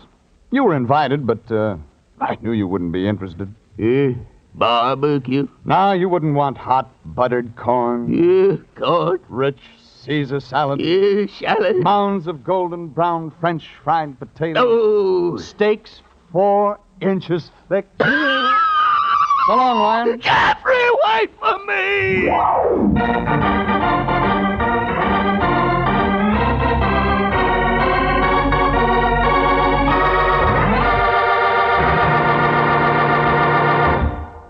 Jeff Regan, Investigator, is written by William Frug and Gilbert Thomas, produced and directed by Sterling Tracy, and stars Frank Graham as Regan with Frank Nelson as Anthony J. Lyon. Original music is by Dick Arant. Jeff Regan, Investigator, is heard each week at the same time over CBS. Bob Stevenson speaking, reminding you that Jeff Regan will be back next week, transcribed. This is CBS, the Columbia Broadcasting System.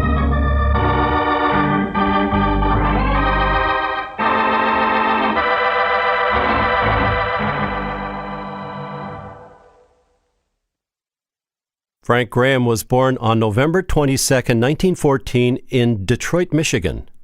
His father, also named Frank Graham, was an inventor, and his mother, Ethel Briggs Graham, was a soprano who sang light opera. The family would move to Seattle, Washington in 1920. Graham made his first appearance in radio in 1931 while a member of a local repertory company who was on contract to do network commercials. After high school, he would attend the University of California, but he left after 1 year. He moved to Spokane, Washington, where he would return to work in radio. He founded the Rockcliffe School of Theater and Radio with his wife, Dorothy Jack Graham. By 1937, he became a CBS announcer in Hollywood at KNX. This would lead to a number of radio programs for which he narrated or performed voice work. His popularity would grow, and he was soon in great demand to provide voices in many animations for Walt Disney, MGM, Columbia, and Warner Brothers Studios. As a result, he became known as the man of 1,000 voices. He was also the announcer for Rudy Valley, Jenny Sims, and Dinah Shore.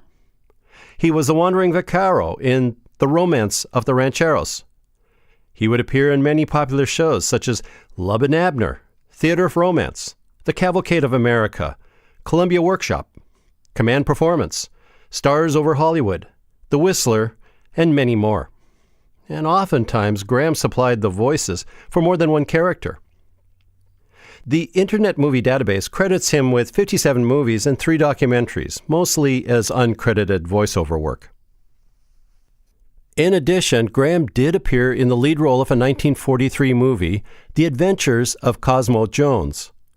This was a result of a radio show of the same name, in which Graham wrote, and he played all of the parts. However, work in the movies may have been somewhat limited due to his small stature, being he was only 5'7" and 125 pounds. Still, radio and voiceover work was where he would shine. He took over the role of Jeff Regan, private investigator, from Jack Webb in the 1948 and 49 seasons. In addition, he co-created with Van de Zoudes the programs Satan's Waitin' and Sing for Your Supper. Graham and his wife would divorce around 1948, and it appears they had no children. And at the pinnacle of his career, Graham would take his own life on September 2nd, 1950, in Hollywood, California, and he was only 35. Information for this biography was taken from the Internet Movie Database, from the Billboard Archives, the Internet Archives websites, and the Trial Files blog, as well as from Wikipedia. For old-time radio researchers, I'm your announcer, Patrick Andre. They called it Margate Mansion, but the name didn't fit. It was a pile of old cement and cracked stucco held up by a half a dozen tired palm trees. The people inside didn't fit either. Crusty old lady who talked backwards, a redhead with an urge to travel fast. But it was Junior who won first prize. He was half Einstein and half Hollywood playboy. Only when this boy played, it was with poison. It started on a Tuesday. I was headed down Taft Avenue on my way to the laundromat. I had a date with a washing machine and a blonde cashier named Gloria. That's when a cab pulled up beside me and the Lion hopped out. He was blowing sparks out of a fat cigar. Had a new client. Oh, Jeffrey, my boy, I'm glad I caught you. Get back in the cab, Fatso. I'm busy. Yeah, but I have to talk to you. I was just going up to your apartment. Well, have a good time. I'll be out all day. No, Jeffrey, is that any way to talk? After all I've done for you, after the many opportunities I've given you to help your fellow beings in distress. Look, I've worked 3 weeks without a rest. I gotta wash my socks. Wash your socks? You can talk about a thing like that when I'm here to present you with a golden opportunity?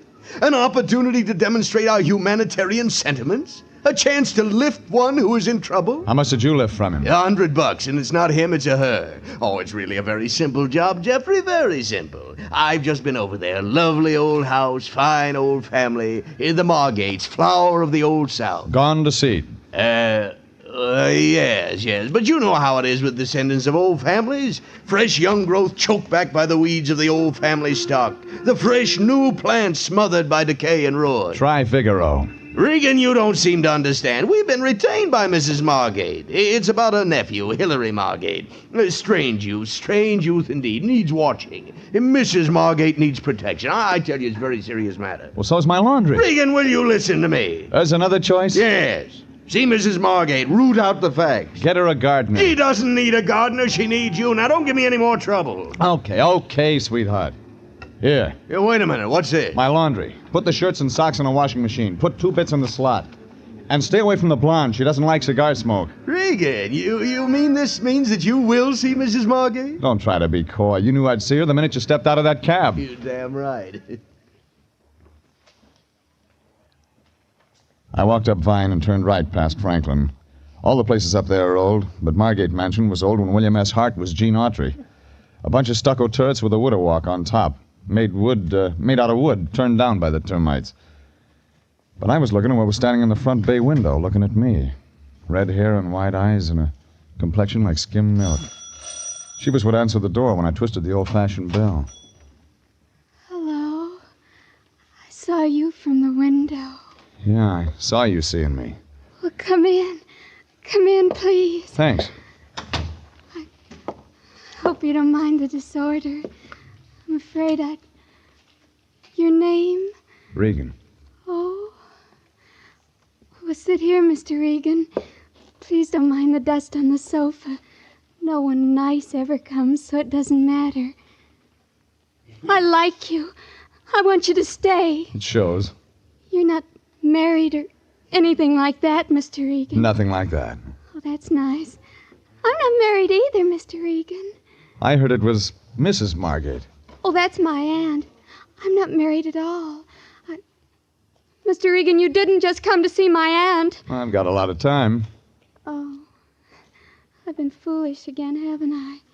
Sometimes I get so mixed up. Oh, wait a minute. Wait. Yes, Mr. Regan. What's your name? Gwethelyn? Oh, Mrs. Margate's niece. Yes. Hillary's your brother? Yes, Mr. Regan. All those questions. Business. Business? Yeah, International Detective Bureau. Your aunt's on the line for $100 worth. A detective? Well, that's polite for it. Oh, you shouldn't have told me that. You shouldn't have told me that at all. Well, suppose you tell me some things. I'm mixed up, Mr. Regan. I can't tell. Gwethelyn! My aunt. Did I hear the front door bell? Don't say anything. Don't tell her. I did hear the front door. Well, Gwethelyn, who is this man? He's... Regan. Regan? Oh, you're the man they call the Lions. I've been expecting you. I'm gardening. I should have figured. What? I have a green thumb, as they say. Follow me. Go to your room, Gwethelyn. Yes, Addie. Gwethelyn? Yes, Addie. I'm going. She went all right, like a rabbit at a greyhound race. Only I wasn't sure this rabbit could stay ahead of the dogs. Right then I had another problem, keeping up with Mrs. Margate. It wasn't the way she walked. It was her talk that winded me. We'll go to the garden. My niece and nephew have problems that weigh heavily on my heart, Mr. Regan. This way. Family collapsing and falling to ruin. Just 3 Margates left, myself and the 2 children, Gwethelyn and Hillary. Only 52 years old with such responsibilities. Hillary? No, myself, of course. 52, but Hillary's the real problem. You follow me? Right behind you. What? Oh, yes. Out this door. The garden. There. You see that pool? By the date palm? Uh-huh. Fish. Carp, Mr. Regan. He concocts things. Hillary brews things. He fed something he had brewed to Hilary F. Margate Sr., the carp, and he turned bright green. Hillary? The carp. Oh. We found him next morning floating belly up, stark bright green. Hilary F. Margate Sr., the carp. We name our fish after the dear departed members of our family. Nice custom. Oh, yes. Nice. Hillary poisoned the carp when he was only 146 years old. The carp? Yes. No, Hillary. Come along. Dear Hillary was only a boy at the time. Such a problem, Mr. Regan. Oh, here, in my vegetable garden. Oh, have an onion, Mr. Regan. Delicious. Look, Mrs. Margate. Eat the onion, Mr. Regan. George! George is my gardener. Oh. I'm over here, Mrs. Margate. Oh, well, you can go out back and cut the weeds, George. Mr. Regan and I have some private matters to discuss. Yes, ma'am. Excellent, man, George. Excellent. And be sure you get them all, George. We must be rid of the weeds. Yeah, okay, ma'am. Now we're alone, Mr. Regan. Go on, eat it. Oh. As I was saying, Hillary. That boy, such a problem. Yeah, as you were saying. Yes. Good, aren't they? Yeah. Look, Mrs. Margate, what is it you want me to do? Do? Oh, well, I want you to look after Hillary. I was told you wanted protection. Well, it's the same thing, isn't it? No, Hillary needs a nursemaid. That's not our line. Now, see here, Mr. Regan. International Detective Bureau has already agreed to handle my case. Mr. Lyon himself accepted my check. He'll accept anyone's check. But he promised to help. Well, then talk to him. I'm talking to you. I'm explaining. You're explaining nothing. You've given me a lot of double talk, and I have a feeling that's all you want to give me. Now, make sense. All right. Going to force me to say what I hope never to say to anyone. Not anyone. My life is in danger. I can believe that. My tea, yesterday. I noticed the odor of almonds. I'm listening. I didn't drink it, naturally. Naturally. Hillary brewed that tea, Mr. Regan. My nephew. Now you've said something. Where is he? Ocean Park, the shooting gallery. Shooting gallery? Yes, he's strange, very strange. He brews things, collects guns, practices shooting. You won't like him. I'll go talk to him. Yes, you'd better. As I've said, Mr. Regan, I don't wish to be murdered. Happens I have an uncle very much like I headed the car down La Brea to Olympic and then out to the Ocean Park Pier. It was afternoon business, popcorn and sailor style. Shooting gallery had one customer, a kid in a corduroy sport with a face like a cantaloupe out of season. You didn't need the family album to figure him for Hillary Margate. I walked over, but he didn't take the gun from his shoulder. Leeks. Come again? Leeks. Scallions. My name's Regan. Allium ascalonica, Mr. Regan. Onions. You've been eating them. So? This suggests you're the private detective hired by my aunt. Bullseye? You read palms, too? I fancy myself an amateur detective, Mr. Regan. I seldom miss. I notice. As a matter of fact, Mr. Regan, I am interested in hiring you myself. Well, that's a switch. I think there's going to be a murder. Anybody I know? Yes. My aunt. Who plays the heavy? The heavy? Who's going to kill her? I am. Are you practicing? What's with this? I don't need practice, Mr. Regan. Even experts get the chair. All right, Junior, let's start making sense. Very well, Mr. Regan. My aunt is a domineering autocrat. Actually, I should hate to kill her. But I feel I must, to protect myself, you understand. From what? You know, I dabble in poisons, Mr. Regan. I am un connoisseur, as the French say. Poisoner. When I was 15... I heard that one. Yeah, Hillary F. Margate Sr., the carp. Oh, he died a horrible death. My regrets. Get to the point. Ours is an evil household, Mr. Regan. The last of the Margates, a decaying race. My aunt, for example, and Gwetherly. I met her. Then you understand that something must be done. This is an urgent matter, Mr. Regan. It would be wise to take my case. One Margate for a client's too many. Very well, Mr. Regan. But you want information. Perhaps I'll give it to you tomorrow. I'll phone you. As they say on the radio, you may save a life. Possibly your own.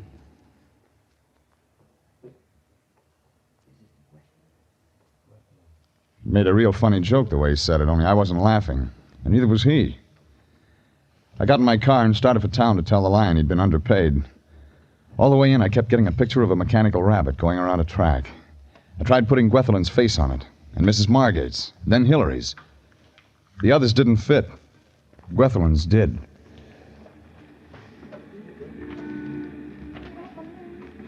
I was still thinking about it when I parked, and that's when I put another face on the rabbit, my own. The guy who fell in behind me and started following was no greyhound, but he had squeaky shoes that slowed down when I slowed down. We stayed together for a block, and when I turned left toward the office, he turned left. I wondered if he was an amateur. I found out when I sidestepped into an alley and pulled him in after me. All right, Buster, this is where you get off. Hey, say, what to go? Come on, who hired you? Let me go. Let me go. Give me some answers. I talk. Well, you want muscles, huh? Muscles? All right. I got it. He had them all right, and he knew where to use them. He had a bald head, and he used that, too, right in the middle of my stomach. I shouldn't have bent double, but I did. It was a setup. The next blow sent me around against the... I went to my knees. When I came up, it was too late. The bald head was gone. But someone else was there. Mr. Regan. It was Gwetherlyn Margate. Mr. Regan, you should be careful. Are you all right? He was following me. No, Mr. Regan. No, he wasn't. I was going to your office. He was following me. She was ready to talk, but the fog in my head wouldn't let me listen. I got her around the corner into a bar. She waited until the waiter brought the drinks. 2 Bourbon Street, Mr. Regan. And if I may say so, this is a lovely tomato you are escorting into my humble palace. You said so. And may I say so, Mr. Regan, that I am also partial to redheads on account of my first love was a redhead? She played second flute in our orchestra. Sure, keep the change. That was when I was with Stokowski.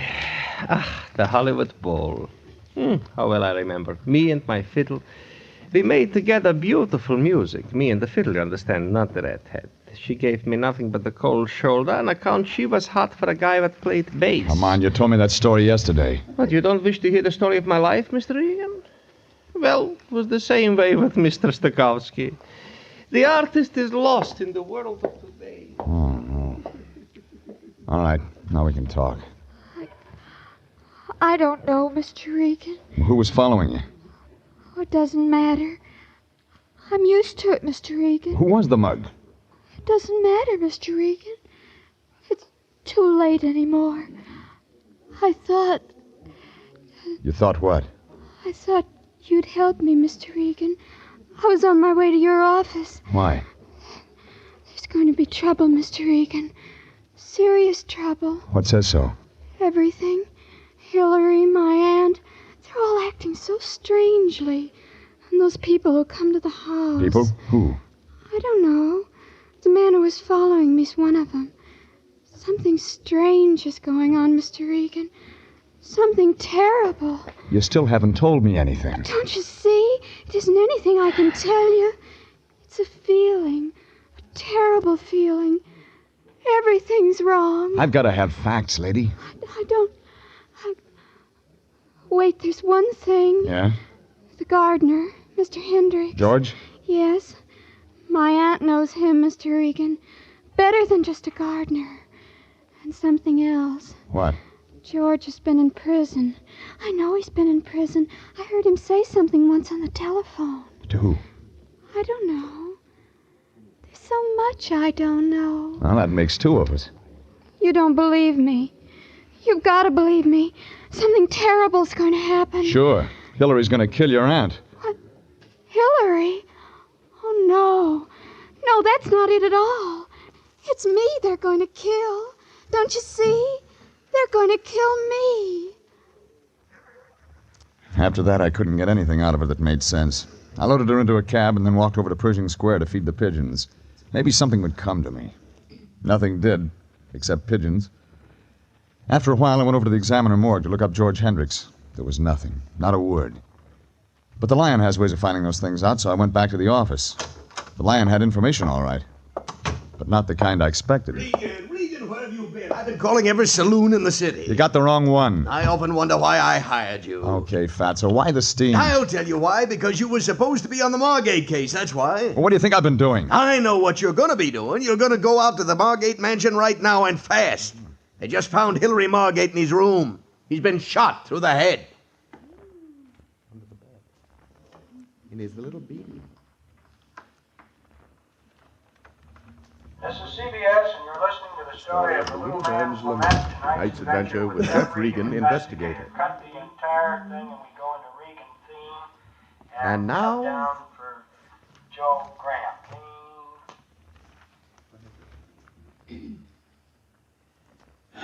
Nothing made sense. There were three Margates, the old lady, her nephew Hillary, and his sister Gwethelyn. And all three of them wanted to hire me to stop a murder. Then the Lion tells me Hillary Margate has just been shot. Well, one thing was sure. With three people to work for, one of them was bound to turn up dead. I put the Lion to work looking up the gardener, George Hendricks. Then I hopped in the car and headed out to the Margate place off Franklin Avenue. By the time I got there, it was turning dark. Out front, black and white Chevy said police in big letters. When the old lady opened the door, she acted as though she'd never heard of the word. Oh, Mr. Regan, please come in. I'm sorry you didn't get to meet him. Hillary, strange boy. I met him. Who did? This way, Mr. Regan. Well, it's no matter. It was inevitable. Hillary's uncle, my husband, before he died, warned me something like this would happen. He was a young fool, Hillary. How did it happen? Oh, with a gun, of course. How else could one shoot oneself except with a gun? In here, Mr. Regan. We won't be bothered by them. Sometimes police can be so nosy. Do sit down, and we shall have tea. With or without almonds? I know what you're thinking, Mr. Regan, but I'm sure it had nothing to do with it. What did? Just a moment, Mr. Regan. There's someone at our door. Well, Gwethelyn? I was just coming to see you, Addie. I thought you wanted me to tell Mr. Regan about Hillary. Yes, it's a good idea. Mr. Regan, I'll let Gwethelyn tell you. She was here at the time. Oh, she was a lovely woman. Gwethelyn's mother, my late sister. Well, go ahead, child, go ahead. I got home about 5. Better sit down, child. No, not there. Here. Yes, Addie. Well, Mr. Regan, Hillary was in the gun room reading. I went in to talk to him, but he ordered me out of the room. He said he didn't want to be disturbed. He was concentrating. Go on. I left the room. A couple of minutes later, I heard a shot. When I went back, he was there. Hillary. On the floor, dead. You called the police? I told Auntie. She called them. They've been so nice, the police. They promised not to disturb me any more than was necessary. Wasn't that nice? They're in his room now? With Hillary. Dear Hillary. Well, you won't need me anymore. I think I'd better be going. Oh, yes, of course. Gwendolyn, see Mr. Regan to the door like a nice girl. Yes, Auntie. And come again sometime soon, Mr. Regan. We shall have tea together. Thanks. This way, Mr. Regan. Mr. Regan, I've got to talk to you. This way, quickly. What's on your mind? It's nice out here, isn't it, Mr. Regan? You wanted to talk. It's so very nice. The night, the cool breeze. I like you, Mr. Regan. I like you. Talk. It's so very nice. The night, the cool breeze. Maybe we could drive down to the ocean some evening, you and I. Maybe we could see the lights along the pier and the crowds of people laughing and having fun. Maybe we could do that, Mr. Regan. You and I. Sure. Get to the point, will you? All right, Mr. Regan. I'll tell you. I thought maybe... Oh, well, never mind. It's about Hillary. Something he did tonight. Like what? When he came home, before that, he had a book. A big book. He was reading it when it happened. Why would he read a book and then shoot himself? You got me. What was the title? I don't know. But when the police came, the book was gone. Where'd you buy it? I don't know that either. But I'm sure it's important, Mr. Regan. I'm sure of it. You don't think it's important? Oh, I don't know. I reach for answers. Sometimes they come up air. This sounds like air. I know something else, Mr. Regan. It's about George Hendricks, our gardener. Yeah? He disappeared this afternoon after it... Go on. Auntie sent for him when the police arrived, but he wasn't in his room. The police were angry. They think he might have done it. And you think so, too? I'm not sure, Mr. Regan. I'm not sure of anything now.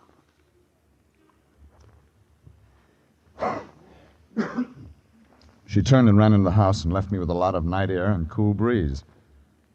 If Hendricks had taken a powder, the police would check that angle. That left me with a book, a very big book. I walked down Franklin toward my car. Up ahead, I saw a small man in a black suit locking a shop door. Over his head, a sign said Franklin Avenue Bookshop. That did it. I caught him before he closed up. I beg your pardon. Do you know a Hillary Margate lives up the street? Yes, I know him. Why? Was he in today? He's a regular customer. Was he in? Yes or no? Yes. Did he buy a book? No. You sure? Positive. He asked for a volume we didn't have. What volume? I don't remember the title because we didn't have it in stock. It was a textbook. Textbook? Yes, on horticulture. Plants. Plants. Plants? Does that mean something to you? Yeah. It could explain why the Margate family has gone to seed.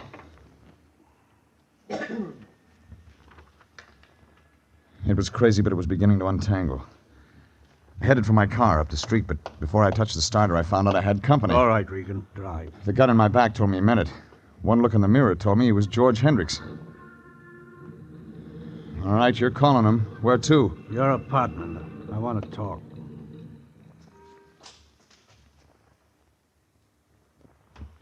Have a chair, Regan. It's your house. Thanks. I talk. You sit and listen. I can stand. I said sit down. It's your party, Hendricks. There's been an accident at the Margate house. I heard. Hillary shot himself. That right? You think different? Changed my mind. I didn't kill him, Regan. Who said you did? I never could get used to confinement. San Quentin? Sandstone, Minnesota. Tell me more.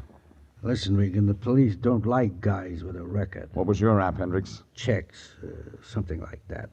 Forgery. So why tell me? You're moving in my direction, Regan. I don't like it. Is that why you ran? There's something else. Yeah? The name. It isn't Hendricks. It's Margate. What's that? Freehold Quincy Margate. No wonder you changed it. There were several reasons. Yeah, old South family. Listen, Regan, you gotta believe me. I didn't kill Hillary. I didn't have anything to do with it. You know a big guy, bald head with a stupid face? Morley? He works at the Margate place part-time. What's his job? Flunky. He works in the garden with me. When he isn't tailing the girl. Leave me out of that part of it. Well, do I answer it? Yes, but watch what you say. Regan. Regan, I expected to hear from you sooner. What happened to you? Regan, are you there? Yeah, just got here. What's the matter? Someone with you? You're a genius. Well, I just found out about Hendricks. You guessed it. You mean he's there? Go on. Hey, listen, that's not his real name, Regan. It's Margate. He's Margate, freehold Quincy Margate, age 46, height 5'11", weight 180. Get to the point. Well, about that prison record, quite correct. It was 8 years ago. Charge? Narcotics violation. Regan, be careful. He'll hear you. No, he won't. He just went out the door. Fast. Do I have to listen to Tracy all through? I had what I needed. I averaged 50 down Franklin and pulled up in front of the Margate place 10 minutes later. It was dark and it looked empty like a beer can after a picnic. I found an open window and crawled in. It was the gun room, and that meant I didn't have to go much farther. But somebody changed my mind for me when the door suddenly opened and a hunk of orange lightning stabbed in my direction. I ducked and the other chair next to me toppled over. I couldn't wait for the next one. Let me go. Drop it. You're hurting me. Oh, it's better. Now some lights. Mr. Regan, I thought you were one of them. I'm not. That book Hillary was reading.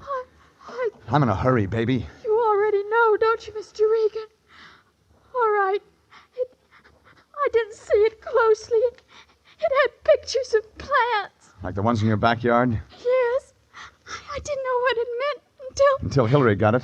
Then you were too scared to talk. Why? Mr. Regan, Hillary didn't poison my aunt's tea. They only said he did so they could kill me and then blame him for it. That way they'd be rid of both of us. Yeah, but Hillary caught on too quick. That's why they killed him, Mr. Regan. Oh, don't let them know I know. It won't matter now, baby. I circled around the house in a hurry.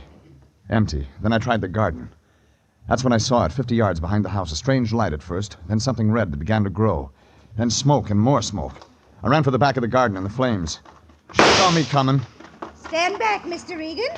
Maybe tomorrow, Mrs. Margate. I warn you, Regan, stand back. You hired me, remember? Take one more step, Mr. Regan, and Morley will kill you. You figured he'd be around.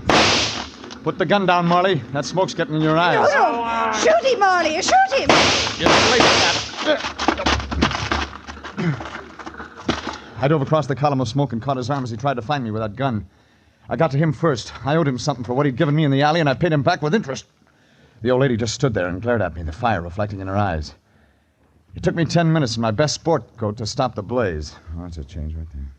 But the price was cheap, because where the fire had been was a nice pile of Exhibit A.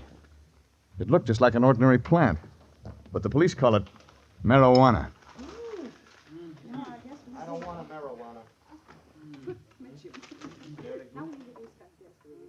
Somebody spotted the smoke and called the fire department. The police were right behind them and loaded the last of the Margates into the wagon. Well, it was like Gweth said. She was scheduled to turn up poison, and I was supposed to testify that Hillary had done it. Only Hillary cut on too fast, and they gave him a bullet for his trouble.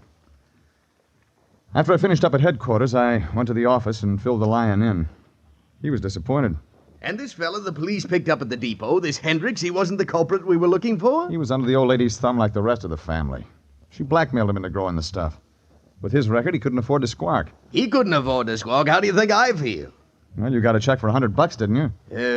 Yes, I did. She did pay you, didn't she? Well, you see, Jeffrey, that is, she gave me a check when I first went out there for $100. You said that. Well, I didn't think anything of it at the time, but, you see, her brother-in-law... You mean... Well, that is, Hendricks did have a prison record for narcotics violation, but, it seems upon examining the records more closely, there was an earlier sentence for, Bad checks. Yes, and, it seems to run in the family. Oh, I don't get paid again this week. Oh, go on, quit me, kick a man when he's down. Oh, stop it. Well, you know I never withhold payment when I have it. Right now I don't have it, maybe next week. Now, if you wait 2 weeks, it'll be Thanksgiving. What's that mean? You can have the end of the turkey I've been getting. Jeffrey, you're not being kind. Remember my heart. I'll try. Well, that's better. Now here's 25 cents. For what? Go over and pick up your laundry. I forgot to wait for it. Now we introduce our guest of the evening, Robert Mitchell. System.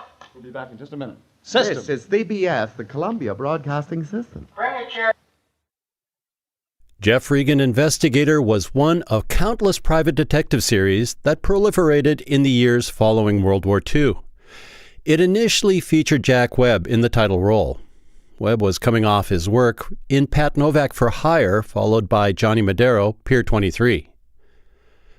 The series premiered July 10, 1948, over the CBS network. Originally promoted as Joe Canto, Private Eye, the series was actually never broadcast under that name. However, Barton Yarborough, Jack Webb's first partner in Dragnet, would make a guest appearance in the show playing a bit part named Joe Canto. The series was sometimes incorrectly called The Lion's Eye by collectors because Regan frequently opened each show stating, "I'm Jeff Regan. They call me The Lion's Eye," or something similar. The first run of Jeff Regan ran from July 10th to December 18th, 1948. Webb continued to play a hard-boiled character as in previous roles, but this time with a better relationship with the police. Webb left the show after 24 episodes when CBS declined his request for a $15 per episode raise. He returned for a brief run on a revived Pat Novak for Hire before premiering on his signature program, Dragnet, in June of 1949. After 10 months, Jeff Regan was brought back to the air on October 5th, 1949. After auditioning some 60 top actors for the role, Frank Graham was selected to play Regan. Regan's boss, Anthony J. Lyon, had been voiced by Wilms Herbert and then Herb Butterfield during the Jack Webb era. The 1949 revival cast Frank Nelson as Lyon. Nelson was best known as the sarcastic character who would pop up almost anywhere on the Jack Benny Show. Paul Dubov did assume the Jeff Regan mantle during a part of the program's run. For 8 weeks, between April and June of 1950, he stepped in to replace an ailing Frank Graham. Frank Graham's return as Jeff Regan lasted just a couple of months, with the last show being recorded on August 2nd, 1950, for broadcast later. However, the show ended after Graham's tragic death at the age of 35 on September 2nd, 1950. The final episode of Jeff Regan Investigator, titled The British Are Coming, aired the following day, September 3rd, 1950. Bob Stevenson was the primary announcer for the show. Del Castillo, Dick Arant, and Milton Charles were responsible for the music. Although there was indication to take it to a national audience, the show never aired beyond CBS's West Coast network. Jeff Regan Investigator holds up as an above-average example of the mid-century detective genre. This is due to the considerable talent invested in the program, which included the voice talents of Jack Webb, Herb Butterfield, and Frank Nelson. Also the writing skills of E. Jack Newman, who created the program, Larry Roman, William Frug, and William Fifield. Stories were good enough that E. Jack Newman would reuse many of the Jeff Regan scripts when he worked on other series. Information for this synopsis was taken from John Dunning's Encyclopedia of Old Time Radio, from the Great Detectives of Old Time Radio website, from Jay Hickerson's Ultimate History of Network Radio Programming, and from The Secret Files of Jeff Regan Investigator, an article by Stuart Wright, published in Radiogram, June 2019. For Old Time Radio researchers, I'm your announcer, Patrick Andre.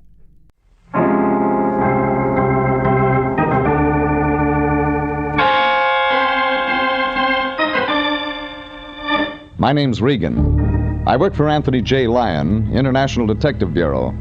They call me the Lion's Eye.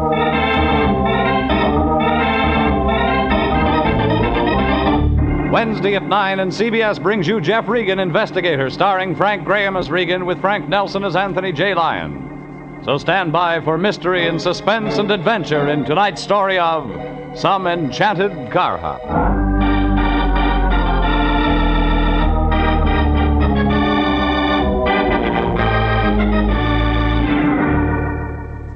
It was just an ordinary drive-in hamburger joint on Vermont off Sunset, but they called it Hamburger Heaven. And just to carry out the idea, they'd hired 6 angels to wait on cars. 3 blondes, a redhead, and 2 brunettes. I was lucky. I drew the redhead. Only she didn't serve up what I ordered. All she brought me was trouble. The whole thing started when there were only 8 more shopping days until Christmas. I fought my way through the necktie and socks set, and by the time I reached the office, I was ready to start celebrating New Year's. But my boss, the Lion, had other ideas. When I walked in, all 280 pounds of him was up on an office stool. He was tacking a dried-up sprig of mistletoe over the door. Jeffrey, my boy, come in. The festive season is at hand. How's that again? I said the festive season is at hand. I'm filled overflowing with the Yuletide spirit. Yeah? Well, you better take those nails out of your teeth before you spring a leak. Oh, yes. Yeah, guess you're right, my boy. I got carried away. Yeah, sure. You and Tiny Tim. We're, expecting women clients? Women clients? Oh, you mean the mistletoe. Well, Jeffrey, you never can tell when a sweet young thing might accidentally happen in. Stop drooling, Fatso. You dropped out of a mistletoe set 50 pounds ago. Well, maybe so, but I still believe in Santa Claus. Yeah. Now, where was I? You were up on the stool with berries in your hair. No, I mean about the new client. What have I told you so far? That the festive season is at hand? Huh? Oh, then I haven't told you about our new client. His name is Ward Hamilton, Jeffrey. He was in just a few minutes ago. Fine figure of a man. Well-dressed, distinguished, prosperous. That explains the Christmas spirit. How much? Jeffrey, the Christmas spirit cannot be measured in terms of money. This is the time of goodwill toward men of unselfish devotion. Sure. How much unselfish devotion did he buy? $50 worth. It's something about his niece or daughter or some friend or something. What about them? Well, it seems this girl's been receiving packages, flowers, candy, that sort of thing. What's so mysterious about that? Doesn't she know it's Christmas? Well, for some reason or other, Ward Hamilton says she's worried about them. He'll tell you all about it when you see him. The address is on the desk. It's out on Iredell Road in North Hollywood. So I find the Santa Claus that's been sending the packages. Say, that's right. This case does fit right in with the season, doesn't it? Sure. And Merry Christmas to you, too, Fatso.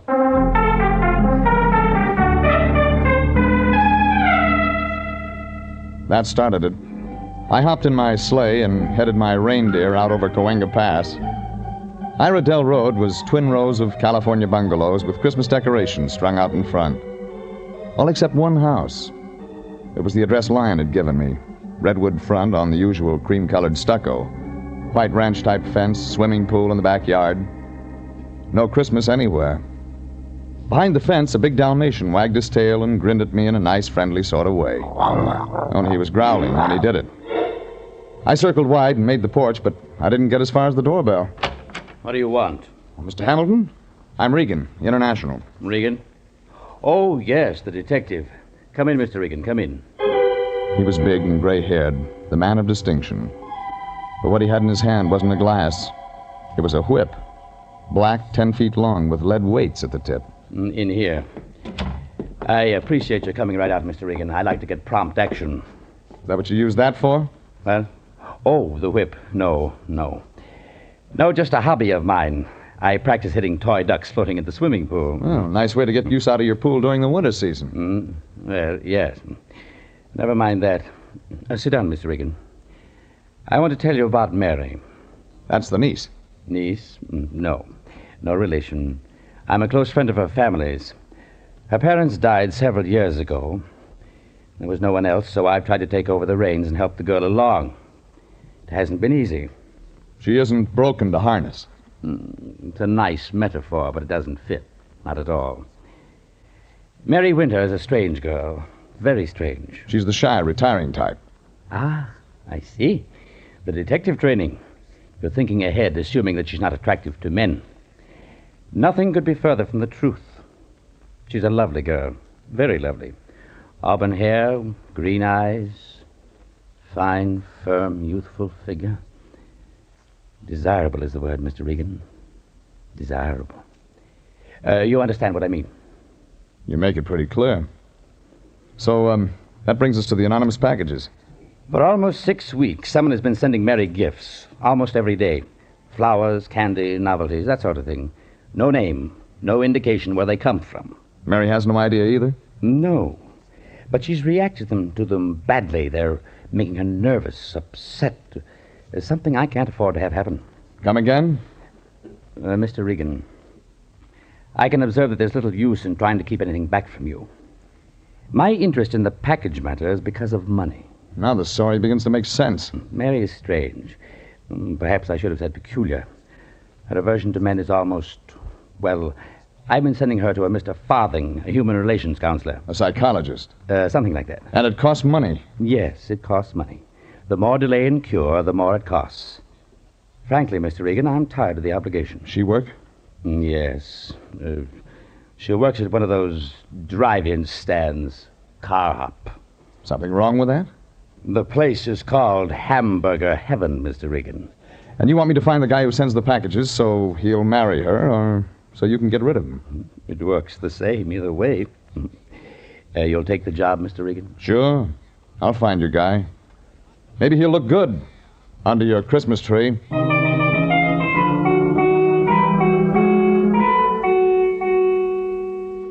Ward Hamilton gave me the girl's address in Hollywood. It was a tired stucco 4 flat just off Kingsley, the home of Mary Winter, the girl who hated men. And then it was too easy. Standing out front near the curb was a little man in a trench coat. He carried an umbrella over his arm, and he paced up and down, watching the apartment. That was too good a bet to pass up. You going somewhere? I beg your pardon? Someone you know lives in there? Why, that's none of your business, sir. The name of the friend wouldn't be Mary Winter. Get out of my way. That's what I thought. Hold it. Wait, let go of my arm. Let go, I say. Why are you watching Mary Winter's apartment? I warned you. Let go. Let go. Answer me. Very well. I'll answer you. The umbrella in his hand came down on my wrist, and he broke for the corner. By the time I turned, he was out of sight. On the ground, broken, was the little man's umbrella. I picked it up. Real break. Name engraved on the handle. In nice big gold letters, it said, Smith. I headed for Mary Winter's apartment.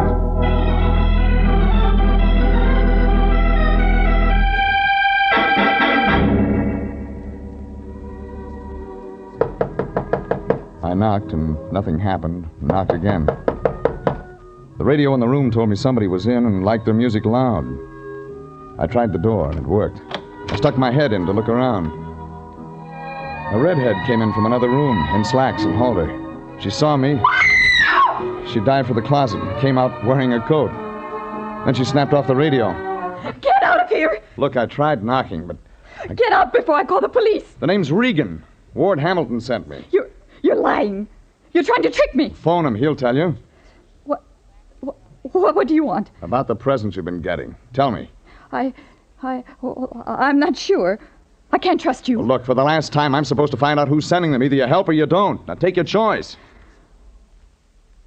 All right. I'll listen.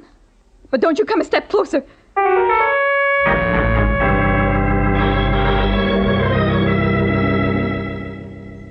I sat down. One corner of the room. Redhead, other corner. She was tall, graceful, beautiful. Everything a guy could want. Except for the look in her eyes. Scared, hunted. I waited for her to start it. They began several weeks ago. The presents. I don't know who is sending them or why, but Any card? Identification? No, nothing. You sure? You think I'd accept gifts from a stranger? Take it easy. Nobody said that. What did Farthing tell you? Farthing? This human relations counselor you go to. Oh, you know about that? Yeah, I know about that. What did he say? That I shouldn't worry. That I should find out. Is that all? Oh, you don't understand. You're like all of them. Get out of here. One question. Do you know a little guy about 30 carries an umbrella, wears a trench coat, shy? No. Are you sure? Think. A little guy. No, I don't know him. I've never met him in my life. Now, get out! I left the redhead sobbing softly to herself. Maybe a lot of flowers and candy would be kind of nice to a lot of people during Christmas. But not to Mary Winter. She was mixed up, inside and out. I headed back to my car, and then I was mixed up. It had looked easy until I got to my car. That's when I got complications. A big complication. Fat, 40, with a gun. Get in, Shamus. Now what? Your choice, Shamus. Like what? The Winter Dame, Your property? Not my type. Belong to the boss? Question, Shamus, Beat it, will you? I'm not through with you. Okay, get through. Stay away from Mary Winter or you get trouble. Real bad trouble. Any questions now, Shamus? Yeah. Who pays you? You shouldn't have asked that question.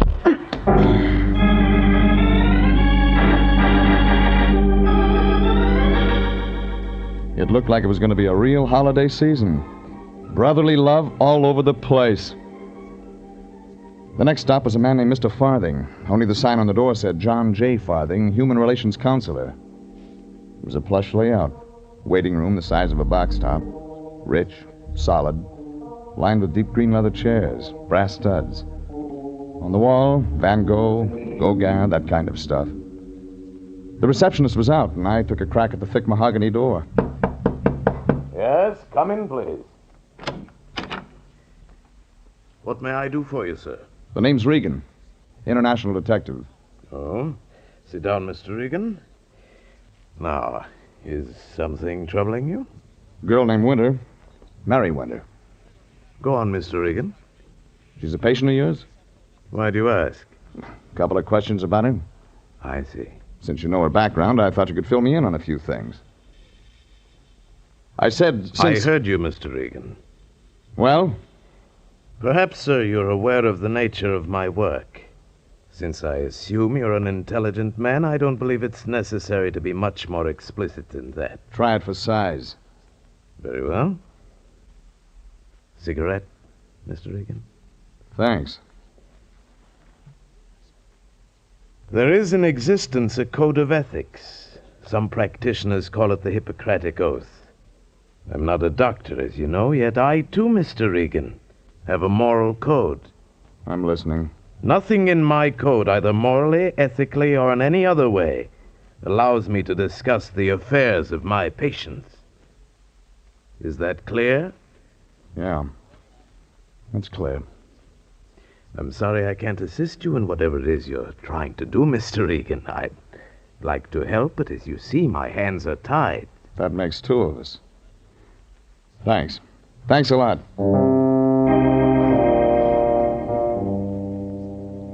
Mr. Farthing, gray suit, ivory cigarette holder, and gold cufflinks, stood up and shook hands solemnly. I left. He'd given me nothing. And there was only one thing wrong with that. Mr. Farthing was right.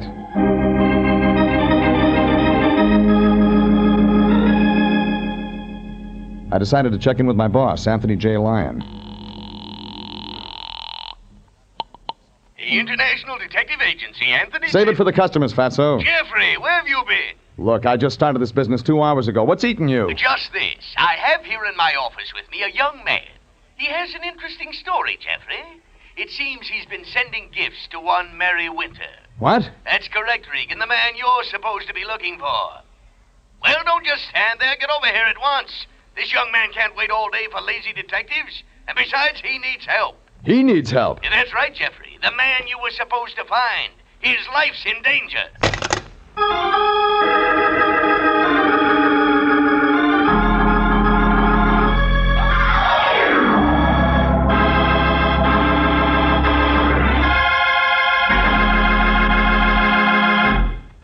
This is CBS, and you're listening to Jeff Regan, Investigator, in tonight's adventure, Some Enchanted Carhop.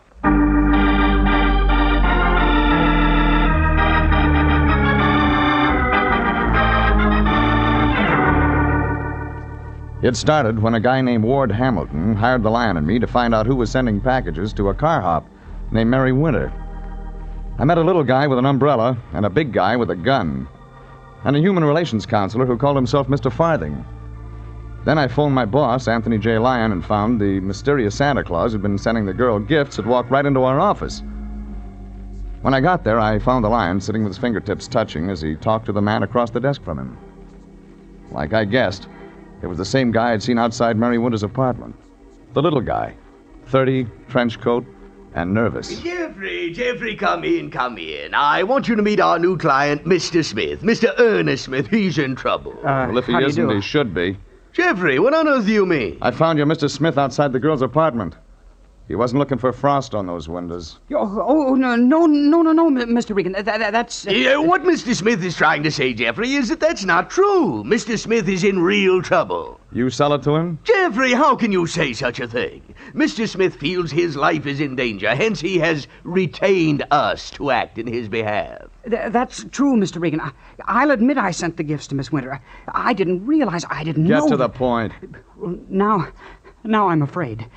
Since I saw you this afternoon, someone's following me. Fat guy, big coat. Yes. I came here for help. Someone doesn't like my sending the gifts. Well, that's real bright. Well, you can start with Mary Winter. She doesn't like them, Mr. Regan? Then there's a guy named Hamilton. She's married? We call him the guardian, family friend. Oh. Finish your story. I like Miss Winter. I wanted to do something for her. So you've been sending her anonymous presents for almost 6 weeks. Isn't that carrying the Christmas spirit too far? Well, I like her. That's not abnormal, is it, Mr. Regan? Of course not, Mr. Smith. You keep out of this, Fatso. But Jeffrey, our client... We got another client, named Hamilton, remember? Besides, you haven't met the girl. Neither have I. What? I've never met Mary Winter. Is that abnormal, Mr. Regan? Oh, dear. Dear, perhaps I'm sicker than Mr. Farthing told me. Say that again? Mr. Farthing, my human relations counselor, he takes care of me. Oh, wait a minute. Maybe this is going to add up. You've never met Mary Winter? No. No, but you've seen her. You've seen her in the waiting room of Farthing's office. Why, Mr. Regan, how on earth did you guess? That's exactly it. She was reading a copy of Reader's Digest, and I was reading an old National Geographic. It was a fall Never day. mind. Well, Lion, I think that wraps that up. Jeffrey, what do you mean? Mary Winter is afraid of unknown guy sending packages. Unknown guy turns out to be Smith. Take Smith to Mary, show her he's harmless. Collect our fee. Yeah, but Jeffrey, what about Mr. Smith? What about the man who's following him? Maybe you just imagined it. Come on, Smith. We're going to visit a redhead.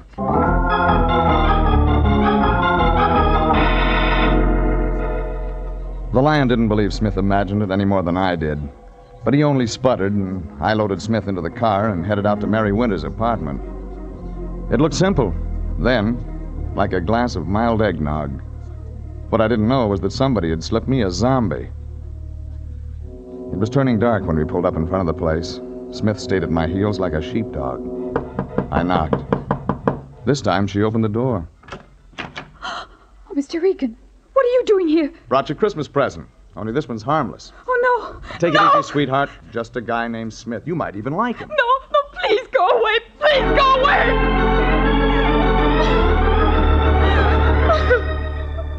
Smith and I walked on in, and Mary backed into a chair in the far corner of the room. She and Smith looked at each other and didn't say anything, so I waited for the sparks to die out of her eyes. But they didn't. There was something else on her mind. This is the man who sent the packages. You guessed it. Smith, Mary Winter. Mary Winter, Smith. Get him out of here! Huh? I said get him out of here before he kills me! Oh, no! Sit down. Now, just a minute, lady. He won't hurt anybody. Just take it easy, will you? To take quiet. That's what you're Oh, no, Now, listen, sweetheart. Wait a minute. It's Christmas. You've heard of that, I think, haven't you? People send presents to each other because it makes them feel good. Now, Smith sent you presents for the same reason. He's going to kill me. You're like he is, trying to trap me. Oh, that does it. All right. Look at this. What, a card? It came in a box of flowers. It was delivered here to my apartment tonight. Each man kills the thing he loves. Well, Regan, try and explain that. Try and Shut up. Did you send this, Smith? No, Mr. Regan. I didn't send it. I sent flowers and candy and nice things. Mr. Regan, at the window! I left them with their mouths open and ran for the hall, and then outside. The girl may have had an overworked imagination, but her mind didn't knock over that garbage can. It was dark and peaceful and still outside. Me and a half moon and nobody else. And then I saw him, thick-set, crouched, moving away from the window. I dove after him. We went down together as his hand came out of his pocket. A heavy gray .45 got itself in my direction, and I grabbed at the wrist behind him. The gun fell into the rose bush, but he got to his feet. I warned you once, Shamus. Stay away from that girl. Who said so? Never mind that now. Get off the chase now, before it's too late. It'll only mean... Oh! Were you going to say trouble?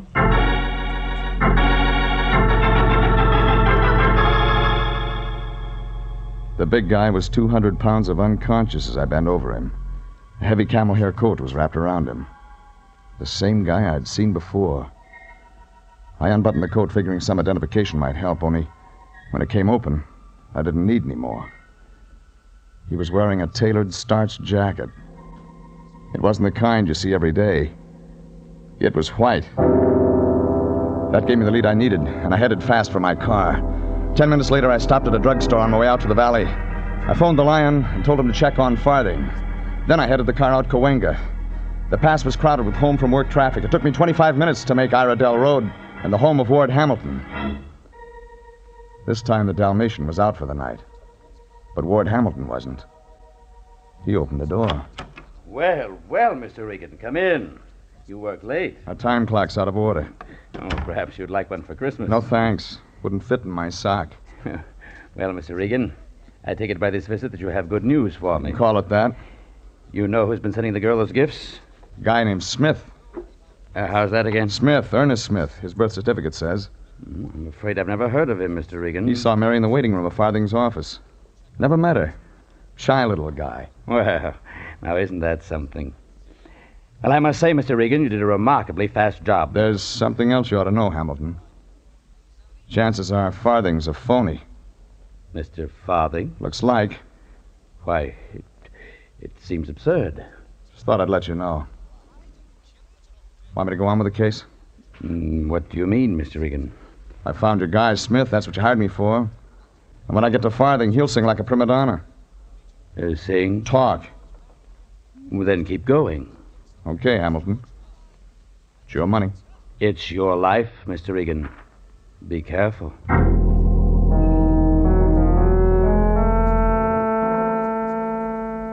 I made a fast phone call to the Lion on my way back into town, and that tied it up. Farthing was working late when I got there, only when he looked up and saw me, he wasn't happy. What do you want? Conversation, a lot of it.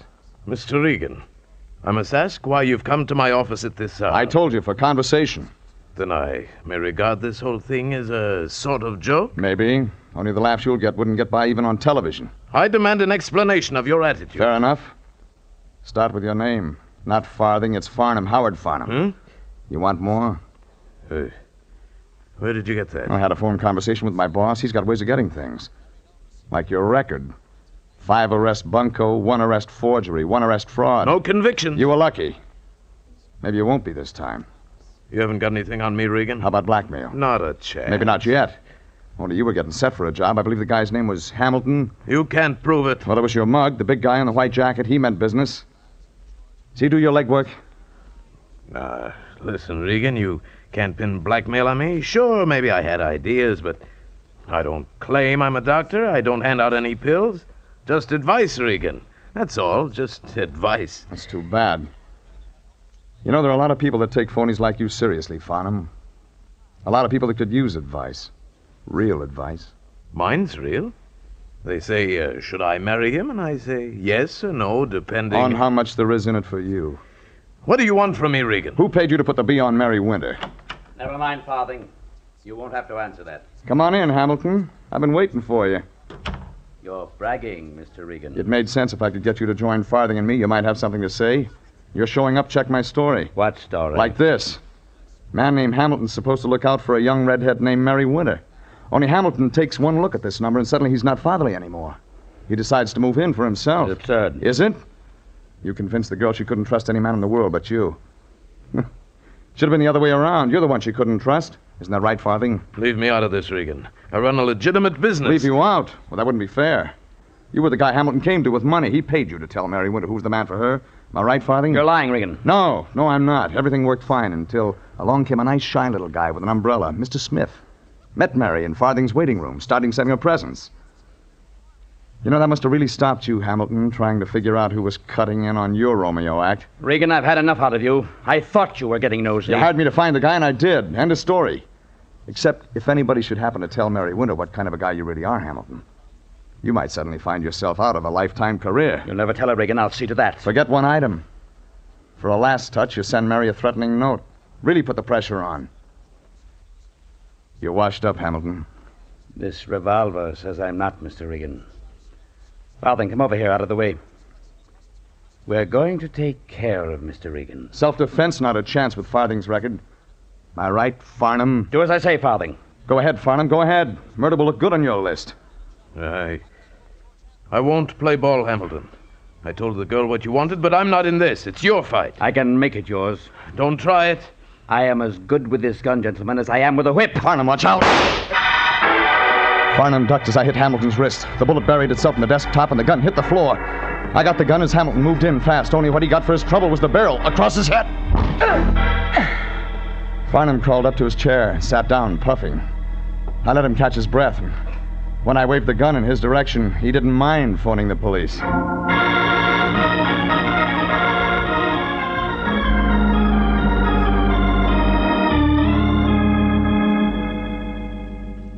The heavy guy in the white jacket showed up bright and early for work the next morning, and the cop greeted him with a pair of handcuffs.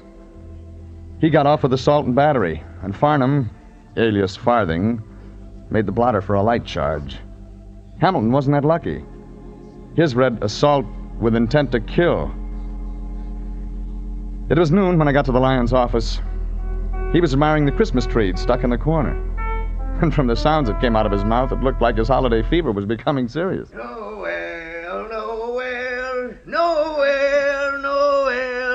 Born is the king of... Oh, hello, Jeffrey. They're looking for a replacement for Vaughn Monroe? Jeffrey, how unkind. It's the season for songs. Sunday is Christmas, my boy. And today is payday. So it is. Well, perhaps I could manage a small token, a sign of my gratitude. Thanks. Yeah, by the way, what about Mary Winter, the Carhop? How is the girl, Jeffrey? Oh, I left her with Smith last night when I went after Farthing's mug. Jeffrey, you didn't. Alone together? And that girl hating all men, and that boy shy, backwards? Jeffrey, how could you? How cruel. It's too late now, Lion. Maybe we'll read about it in the afternoon paper. Double murder. Double hamburger. What did you say? I drove by Mary's drive-in this morning. There was a car parked there. Jeffrey, you mean... Little guy behind the wheel, trench coat, umbrella. He looked an awful lot like our boy Smith. Then you talked to them? For a minute. Oh, wonderful, wonderful. Tell me, Jeffrey, tell me. What did Mary say? She said, with or without onions. Merry Christmas, Lion. Merry Christmas, Jeffrey.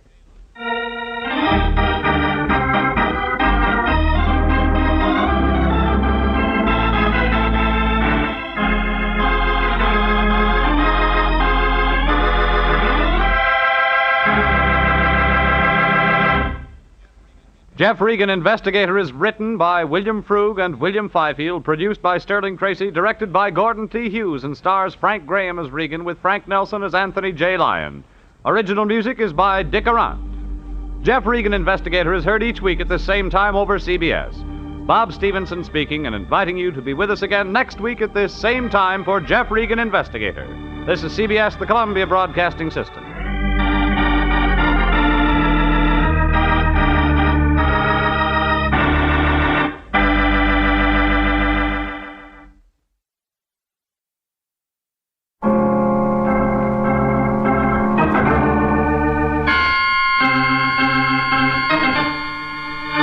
My name's Regan. I work for Anthony J. Lyon Detective Bureau. They call me the Lion's Eye.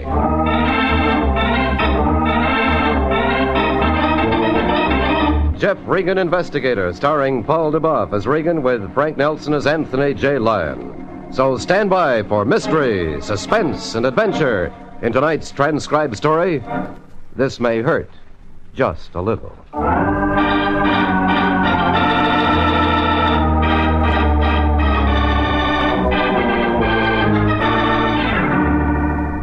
It began with a toothache, the lion's toothache, and a dentist, a laughing dentist. But before it wound up, there was a girl in white, a couple of patients with bad teeth, and a dead man. The dead man was the one who never got to open his mouth. It was around 2:30 Tuesday when I wandered into the lion's office. Anthony J. was sitting behind his desk. In his hands, a towel and a couple of half-melted cubes of ice. He was taking the towel from around his jaw. Oh, hello, Jeffrey. I've been waiting for you. Trouble, Lion? The towel and the ice cubes? No trouble at all. Just a toothache. But it's gone now, Jeffrey. We got a client.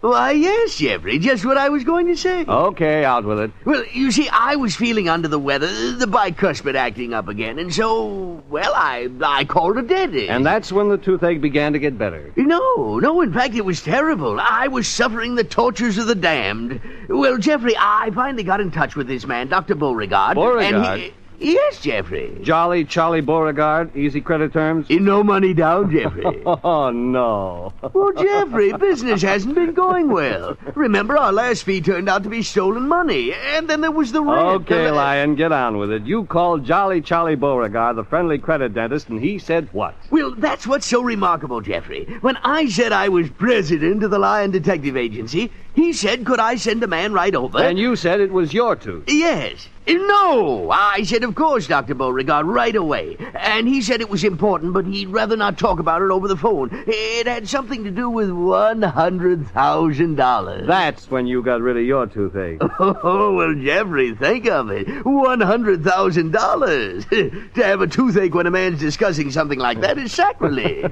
Okay, Fatso. I'll go see Jolly Charlie Beauregard. Yes. One more thing, Jeffrey. While you're there, open up a charge account, just in case.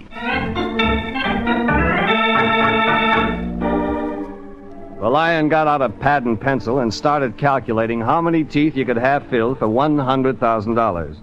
I headed for the main office of the Friendly Credit Dentist. It was on Broadway, in a building old before the invention of dental floss, and Jolly Charlie had a suite on the second floor. In case you didn't catch the number in the building directory, 5 neon signs told you to come right up and it wouldn't cost you a nickel. The last neon sign showed a smiling character waving what looked like forceps with the word welcome flashing on and off. I checked the gold in my fillings and walked in. Won't you be seated, sir? The doctor will be right with you. She was blonde and soft and smooth and slender, and she smiled once. A long, lingering, help me make up my mind for me smile, and the total effect was like a shot of Novocaine between the eyes. She drifted out, and I sat down and thought about it. I was still thinking about it 10 minutes later when she came back out. Do you have an appointment, sir? No, but the doctor's expecting me. May I have your name, please? Jeff Regan. And may I ask who referred you to us? With all those neon signs? Please, I do need the information for my record. Tell him Mr. Lion referred me. He'll know. Mr. Lion? Like in zoo, only with a Y. Thank you. Mr. 2 minutes after that, Jolly Charlie himself came out. Well, Mr. Regan, do come right in. I have everything ready for you. Yes, sir. Just step this way and we'll get right down to business. After you, Mr. Regan. Just sit right down here, Mr. Regan. It'll only take a minute. Just a minute. Nothing to worry about, Mr. Regan. We use the very latest methods here. Filling is a very simple thing. Here, there. Hey, Doc, you got the wrong idea. Now, just sit still. This is going to hurt. Look, Just Doc. a little. Look, Doc. Look. You may close the door, Miss King. Listen, Doc. Listen here, you... No, Mr. Regan. We have to take every precaution, don't we? We don't want Miss King to know you aren't a patient, do we? Of course we don't. Every private detective must travel in a cloak of secrecy. I know. This has got nothing to do with my teeth. Oh, I know that, Mr. Regan. You're the lion's eye. I talked to your boss only this morning. In fact, he called me. Isn't that a coincidence? Of course it is. You always answer your own questions? Now, here's the case. You're going to be interested because it's a very interesting case. Of course you are. You see, Mr. Regan, I'm being sued for $100,000, and that's a lot of money. Of course it is. I mean, sure. This sure. young man is suing me for damaging his mouth. He's a singer. He claims he can't sing anymore because of some work I did on him. But he hasn't got a case. On the contrary, he's got a wonderful case. But I just can't afford to pay him $100,000. Where do I fit in? Well, it's like this. I did do some work on a young man, but I don't think I did what he says I did. Is that clear? Sure, I sure. remember a couple of fillings, a little bridge work, cleaning job, but no extractions, no surgery. That's the part that puzzles me. Go on, Charlie. That's all. I'm stuck. Unless, of course, you visit this young man and straighten him out on a few things. Wait a minute. You want me to strong arm for you? That it? Well, not exactly. I simply feel the young man is lying about something, and I want you to get him to say so. Wrong guy, laughing boy. Hire yourself a gunsel, not me. Now, Mr. Regan, don't get excited. I'm going to give you an open field. You handle it the way any way you like. Just talk to this boy and see what he's up to. If you don't want to go any further after that, just come to me, say so. No obligations. Now, isn't that fair enough? Of course it is. What's his name? Robert Warner. He lives in Hollywood. I have all the data in my records. And, Mr. Regan, for merely talking to this young man, I'll pay a fee of $100. A nice fee. Of course it is. Of course. If, in your opinion, Robert Warner's an honest man, the case closed. I'll simply have to make the best settlement I can. Can't afford the bad publicity, you understand. Yeah, I understand. Well, call me when you get anything. Well, now that wasn't bad at all, was it, Regan? Jolly Charlie gives the patient quick, sure attention. Yeah, thanks, Doctor. Oh, just one more thing, Mr. Regan. Yes? You will be on time for your next appointment. Good day. Robert Warner, the man who was suing Jolly Charlie, turned out to be just off Gower and Franklin. Big house sliced up into 4 apartments. His was ground floor left, and I rang.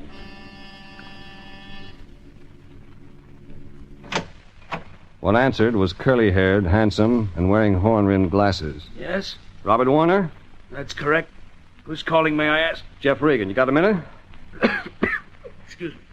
It's important, sir. It is. Dr. Beauregard sent me. What? Beauregard. You'd better leave. No, wait a minute. I'm not his lawyer. Better get out, Mr. Regan. In. Oh. Now, sit down, Warner. We're going to talk. I said you'd better get out. I said sit down. I hate to be difficult. You're suing Beauregard for $100,000. You know that. Your voice. You can't sing anymore because of him. If you're here to make trouble, I'm Regan... here for one reason, Warner. If you're telling the truth, you're a rich man.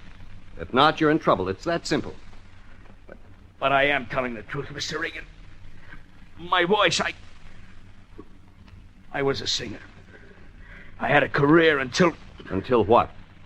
Till I went to him. Had a cavity in my tooth. He treated me. He told me to come back again. Like a fool, I listened to him. I went back again, and again, and again. Then what? I can't sing anymore, Mr. Regan. Don't you realize what that means? That's my life. Just stick to the story, Warner. Oh, he said something about the roof of my mouth being too small. He performed an operation. That's all there was to it. Except for one thing. What's that? I paid him $200 in dental bills to destroy my voice. Take it easy, Warner. You got an attorney handling the lawsuit for you? Why, well, yes. What's his name? Well, it's not important. Doesn't matter. I said, what's his name? McLeany. He's in Hollywood. You're going to see him, Mr. Regan? Got any good reasons why I shouldn't? Mr. Regan, that's not all this fiend Dr. Beauregard has done to me. Go on. Well, something more. Something terrifying. Get to the point. Come, look outside my window. Look, across the street. A truck. The man, Mr. Regan, the man in the truck. He's been there for a week. Ever since I brought the suit against Jolly Charlie Beauregard. Heavy-set, muscular, about 28, black hair, thick face. Tell you he's been watching me for a week. What else do you know about him? Nothing. I don't know anything. You never spoken to him? Man, that big Mr. Regan, you think I dare? Okay, Warner, control yourself. I'll talk to him. Mr. Regan, you'd be a fool. Let me decide that. Don't go out there. You don't know what he might do. I left Robert Warner crouched by the door and walked slowly across the street toward the parked truck. The big, muscle-bound man didn't move from behind the driver's seat. His eyes stayed focused on the apartment building. I stopped by the side of the cab. Got a minute? I said, have you got a minute? Go away. You might get eye strain watching that window. Please, be a nice guy. Go away. You don't want to talk about it? No. Between him and me and her. I don't want to talk about it. You know the kid inside?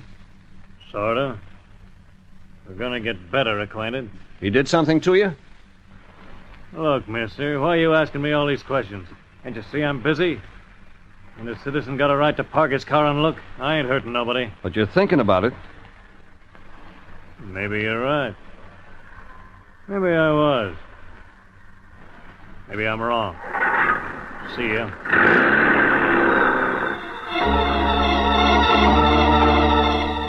The man behind the wheel of the truck didn't look back. He swung the thing around the corner, and on the back was painted Mills Lumberyard. I made a note of that and got in my car. Next stop, the law office of a man named McClaney, Hollywood.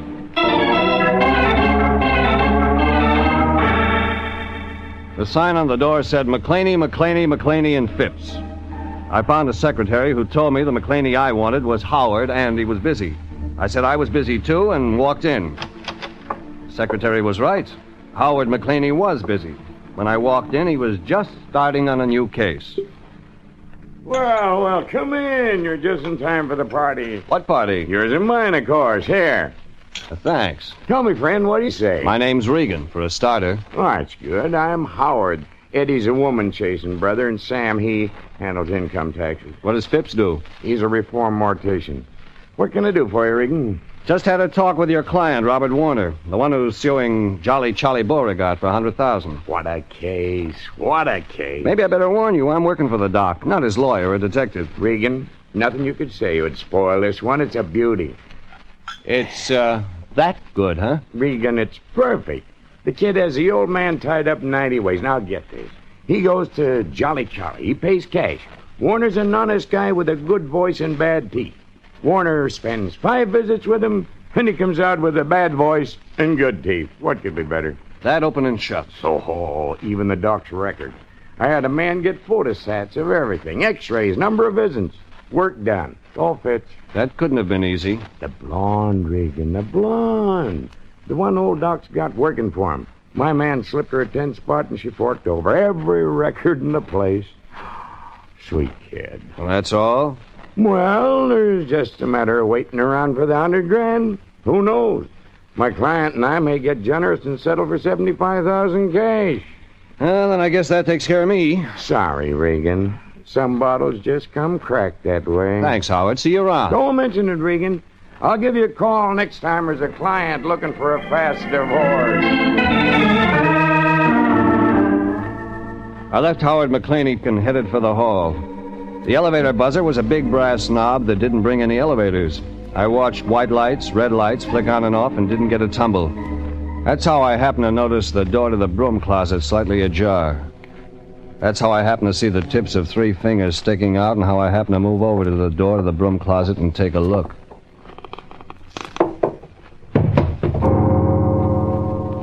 A man who fell against me, hand at my feet, was big and burly and dark-haired. He was the truck driver who'd been tailing Robert Warner. Dead.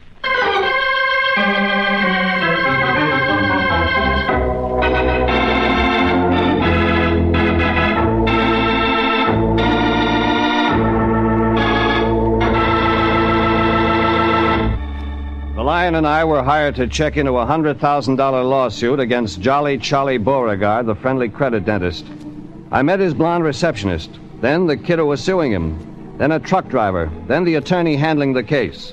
The truck driver was the one who wound up dead. I called Lieutenant Bowles at Hollywood Division and waited for him to come keep me company with the corpse. He did 10 minutes later with 3 other men. He got the dusting powder and photographic boys busy and listened to my story.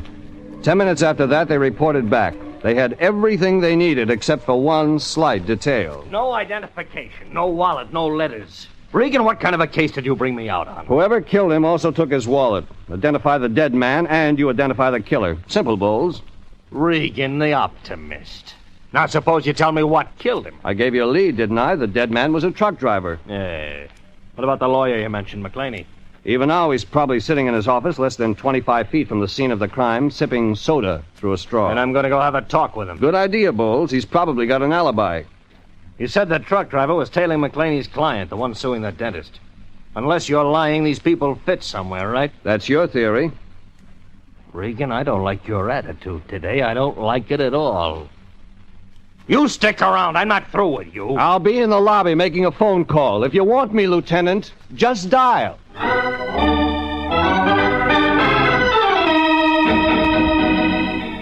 That's the way it was with Bowles, the friendly type.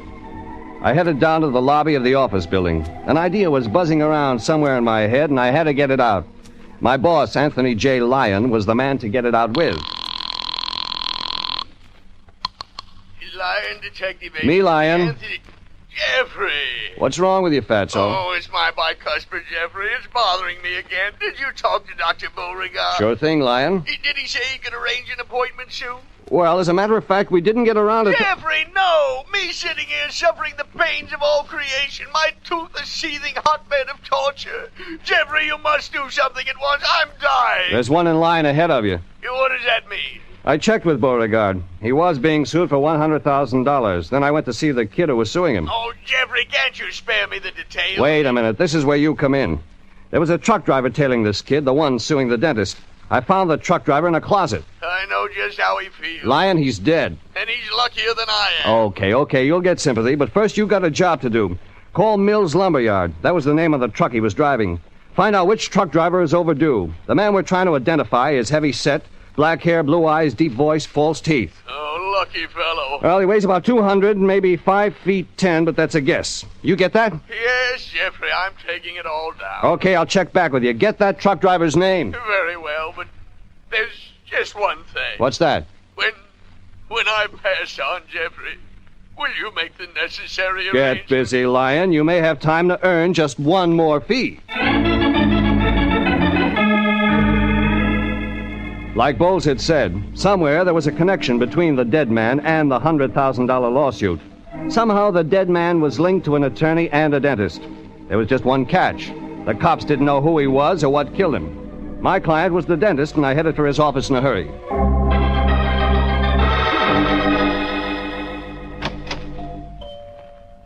Oh, Mr. Regan. Did you have another appointment this afternoon? This one's ad lib. The doctor in? Well, Dr. Beauregard is busy with a patient. But then if you don't mind waiting, perhaps we might squeeze you in. You don't have to ask me twice. Mr. Regan. How long have you worked here, Miss, King. Louise King. I've been with the doctor almost 6 months. Remember a patient named Robert Warner? Yes. Yes, I do. He's the one who's suing the doctor, isn't he? He's the one. Tell me, Louise, how many times did Warner visit Beauregard? Well, I'd have to check the records for that, Mr. Regan. I'm sure they'd give a complete... You mean the history. records you loaned to Warner's attorney so he could photostat them? Why, Mr. Don't Regan... play coy with me, Louise. Warner's attorney told me his man got every record he asked for. He had them photoed and returned them to the files. It cost him $10. Mr. Regan, I didn't mean anything. Sure. The $10 look good to you. $10 pays for enough evidence to win a $100,000 case. Oh, Mr. King. Oh, well, it's Mr. Regan. well, indeed, just the man I'm looking for. How's that? The phone in my private office just rang. It was for you, Mr. Regan. Now, isn't that odd? Anyone should phone you here. Of course it is. Maybe not. Oh, well, you can't find out unless you answer it. This way, Mr. Regan. I followed Beauregard to the phone. It was the Lion. He'd found out plenty from Mills Lumberyard. The dead man's name was Jack Matson. He'd been working for him less than a week. Originally came from a little town in New Mexico, Three Wells, population 360. But that wasn't all the Lion had to say. Lieutenant Bowles had phoned him and said he wanted me down at the morgue to identify the body. I hung up and called Bowles. He gave me plenty to think about. The autopsy showed Jack Matson, the truck driver, had died of arsenic poisoning. Oh, I hope it wasn't bad news, Mr. Regan. In a way, Doc. It was the police. The police? Oh, dear. No. That is bad news, isn't it? They want us down at headquarters. All of us. All of us? You and me and your assistant, Miss King. But, Mr. Regan, I have patients waiting. The I police, just can't Dr. Beauregard. Yes, of course. I'll get my coat. And tell Miss King to get hers. Yes, Mr. Regan. Oh, one more thing, Doc. While you're doing that, you mind if I look through your files? My files? Well, no, Mr. Regan. You go right ahead. Beauregard hurried off to the next room. I heard him telling Louise King to get her coat. That gave me time to dig through the doctor's files, his personal files. I found something and checked it against a wall map of the USA. I needed one thing more. It was a thick and official-looking book, and I checked the index in the back for the letter A. It fit. Every piece of it, and I had the answer. Less than half an hour later, Doc Beauregard and Louise King and I met Lieutenant Bowles in the morgue. With him was Howard McClaney, the attorney, and Robert Warner, the complainant. It was a nice group study, especially when you considered one of them was a murderer. All right. Called you people here to identify a body. Man was murdered less than 2 hours ago, and it's my hunch that one of you, if not all of you, know this man. Harry? Yeah, Lieutenant. Show him. Okay, Lieutenant.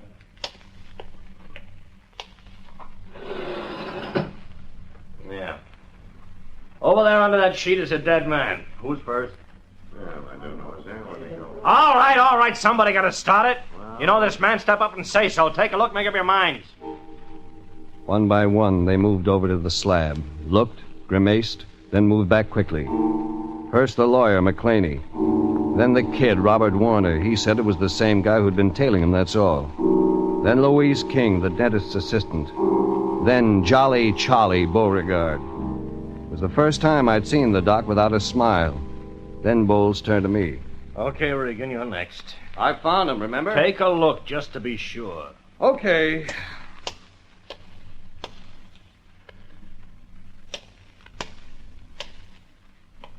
Well? I know him. What? Regan, are you playing tricks with me? His name is Jack Matson. He worked at the Mills Lumber Yard. He's from a town in New Mexico, 3 Wells. Regan, have you been lying I to me? found out after he was killed, Bowles, and I kept my mouth shut for one reason. Like what? I saw the name of the company the truck driver worked for. It was painted on the back of the truck. Warner must have seen that, too, but he didn't say anything. No, I didn't. Honest, I didn't see it. You kept your mouth shut, Warner, because you were into something. Because when the truck driver turned up dead, you knew you were in too deep. That's not true. I'm not in any... A $100,000 lawsuit against Jolly Charlie Beauregard. That has nothing to do with murder? Don't count on it, Warner. Jack Matson was killed because of $100,000. He was killed because he found out the lawsuit was a phony. That's fantastic, Regan. It's as good a case as I've ever seen. Lieutenant, what's this all about? Hold it, McClaney. What's with this lawsuit, Regan? I'll show you. Doc, you admit working on the kid, Warner? Yes, I did, Mr. Regan, but I'm sure I didn't do the things he said I did. Except that your records show otherwise. Your records show you did perform oral surgery, and you can't prove you didn't. Your word against his and the records. Oh, yes, that's exactly it. Then suppose I tell you the records are phony, doctored up, fixed, so that every job you did on Warner was made to look twice as complicated, made to look that way with Warner's permission. No, you're lying.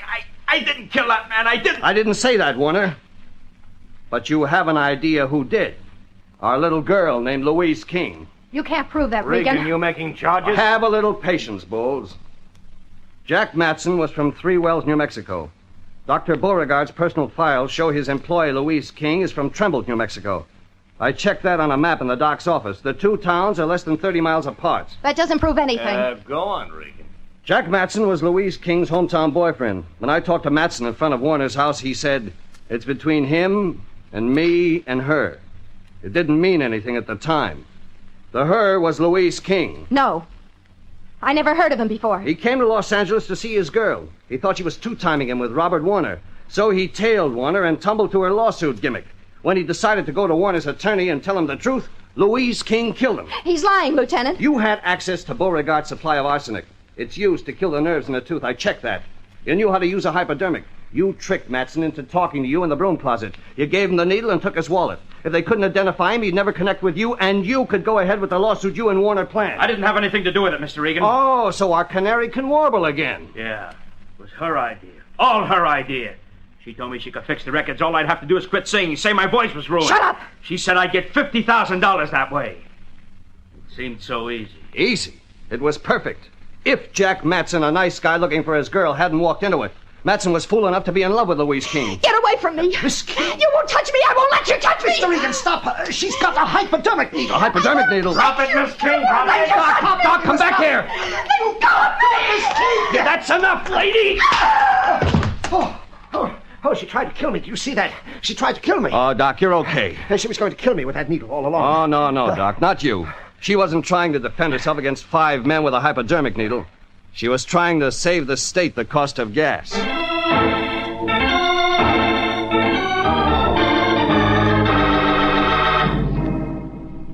Louise King got up and went quietly. Robert Warner wasn't far behind her, but at least he could count on seeing daylight sooner than she would. Doc Beauregard and the attorney Howard McClaney and I went up to the doc's office for a drink.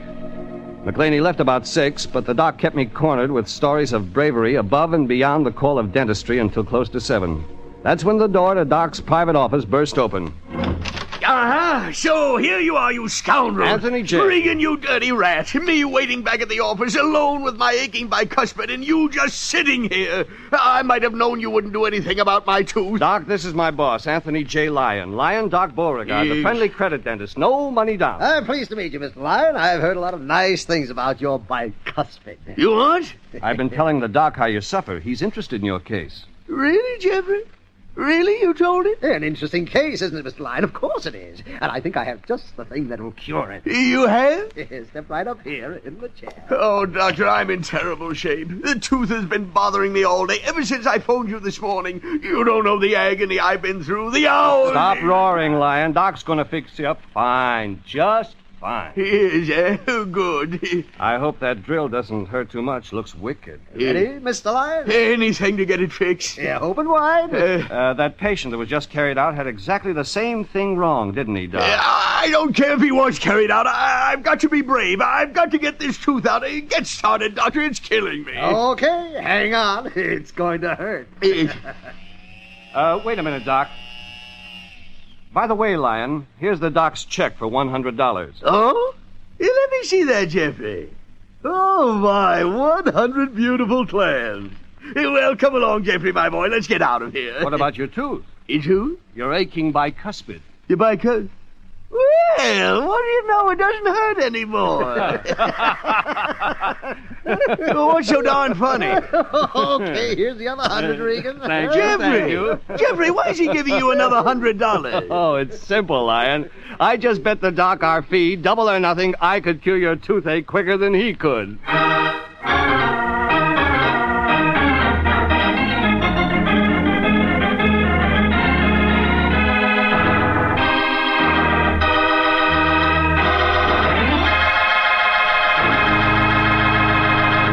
Jeff Regan, Investigator, is written by William Frug, produced and directed by Sterling Tracy, and stars Paul Dubov as Regan, with Frank Nelson as Anthony J. Lyon.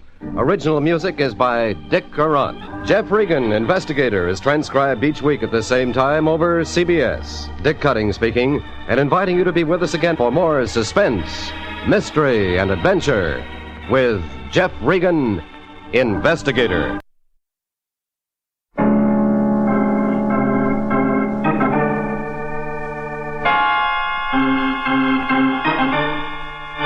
My name's Regan. I work for Anthony J. Lyon Detective Bureau. They call me the Lion's Eye.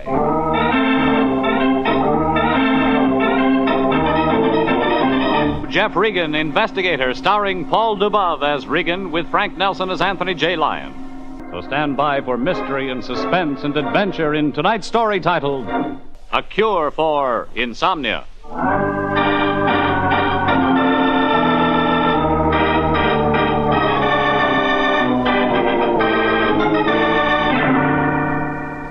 An ad in the papers, that's what started this one off. There were 3 dead and 1 to go by the time we got to the last half of the last inning of it, and it looked like the pitcher that was tossing the strikeouts was shooting for my boss, Anthony J. Lyon. It got rolling the kind of day you don't see much around L.A. Storm breaking about 10 in the morning when I got down to the Lyon Detective Bureau office. Jeffrey, my boy, be careful where you step. What's the matter, Lyon? Drop an olive? No, don't be funny. Your feet are muddy and we can't afford to have the carpet cleaned. Not the way business is going these days. Yeah, well, okay, Lyon. Mind if I sit down? My overcoat's wet. Well, then take it off first. Regan, our books don't balance for the month of April. Wait a minute. Leave your coat on and don't sit down. So we got a new client. Yes, Jeffrey. I was sitting here at my desk 20 minutes ago trying to balance our books. And the phone rang and it was a new client. Exactly, Jeffrey. Who? A man named Paulson. He lives in Hollywood in the hills above Hollywood and Vine on Chapman Boulevard. 7707 and a half. And you better get out there right away. Somebody's life in danger, maybe? Life in danger? Oh, no. The victim's already dead. Mrs. Paulson. Paulson's wife. Murdered, Paulson says. He wants us to prove it. Paulson wants us to prove his wife was murdered? Yes. You see, Mrs. Paulson died 7 or 8 days ago. The police say she committed suicide. But Mr. Paulson would be so much happier if it would turn out that she were murdered, Jeffrey. Nice fella. Isn't he, my boy? He wants to pay us $100. Not what I meant. Well, Look, Lion, if Mrs. Paulson died 7 or 8 days ago, what's so urgent about my getting out there this morning? The $100, Jeffrey. Oh, I get it. As I explained to you, my boy, try as I might, scheme as I would, our April books refuse to balance. Now, I've been thinking that perhaps one little fee carried backwards from the first week of May might... Okay, Fatso, set your calendar back to standard time. I'll go out and talk to Paulson.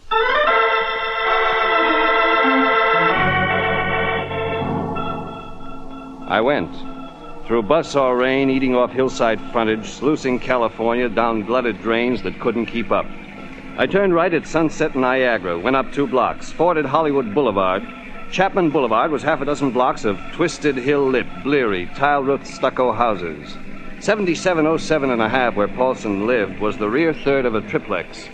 I parked my car, turned up my overcoat collar, went back.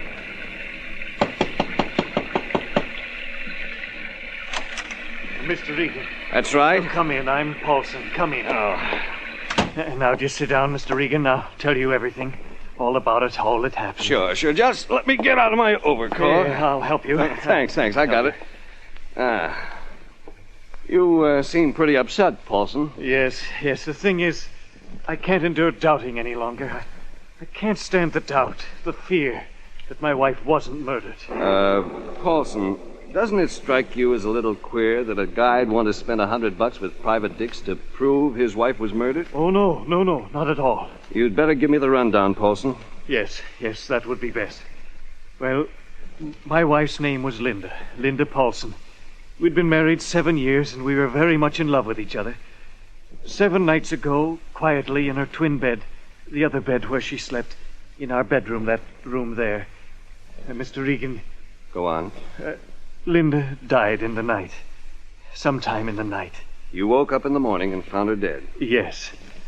And Mr. Regan, it was ascertained that Linda had died of poison. What the cops have to say about it? Well, of course they investigated, but their verdict was suicide. Capsules containing the same poison that killed Linda were found in her purse. And there were other things, I don't know quite what. But the police were convinced that Linda had definitely taken the poison herself. Well, then, that about settles it, doesn't it, Paulson? Except for Linda's motive. Motive? That's the term used in these matters, isn't it? Well, Linda had no reason to want to die. No motive for killing herself. You seem sure of that. I was sure of it, but now I've begun to doubt. And that's why I want help. Don't you see? If Linda wasn't murdered, if it was suicide as the police seem so sure, then that means that my wife wanted to die. That means that our life together, when I thought we were very happy, wasn't what it seemed to be at all. I see what you mean. And that's why you want me to prove it was murder. Yes, Mr. Regan. It makes sense. All right, Paulson, heat up some coffee, huh? We'll get to work.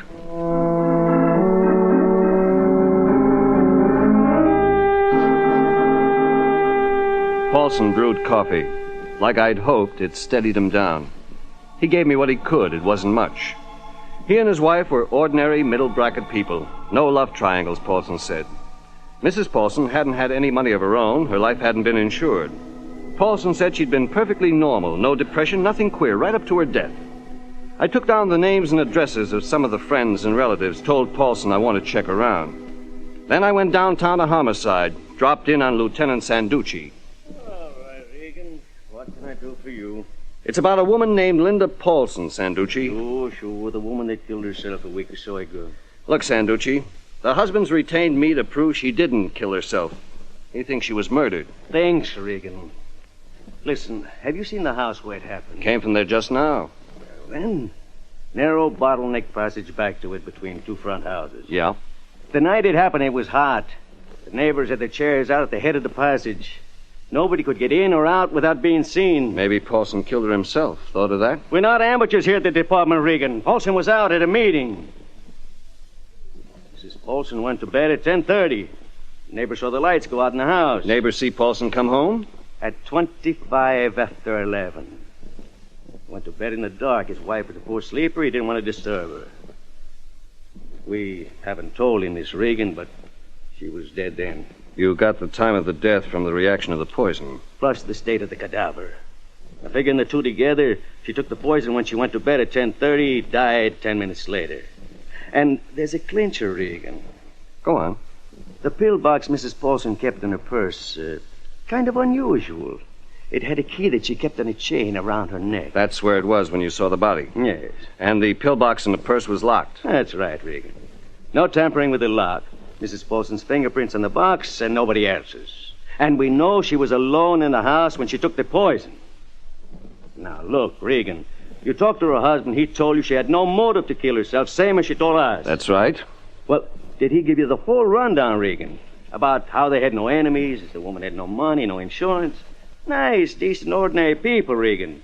Not the kind to be mixed up in crime or rackets. He gave me that. Well, Regan, maybe it suggested something to you? Sure, Sanducci. Sure it did. If Paulson's story checks, there won't be any motive for Mrs. Paulson's having killed herself. And there won't be motive for anybody else having killed her either. That's right, Regan. Oh, and Regan, Paulson's story checks.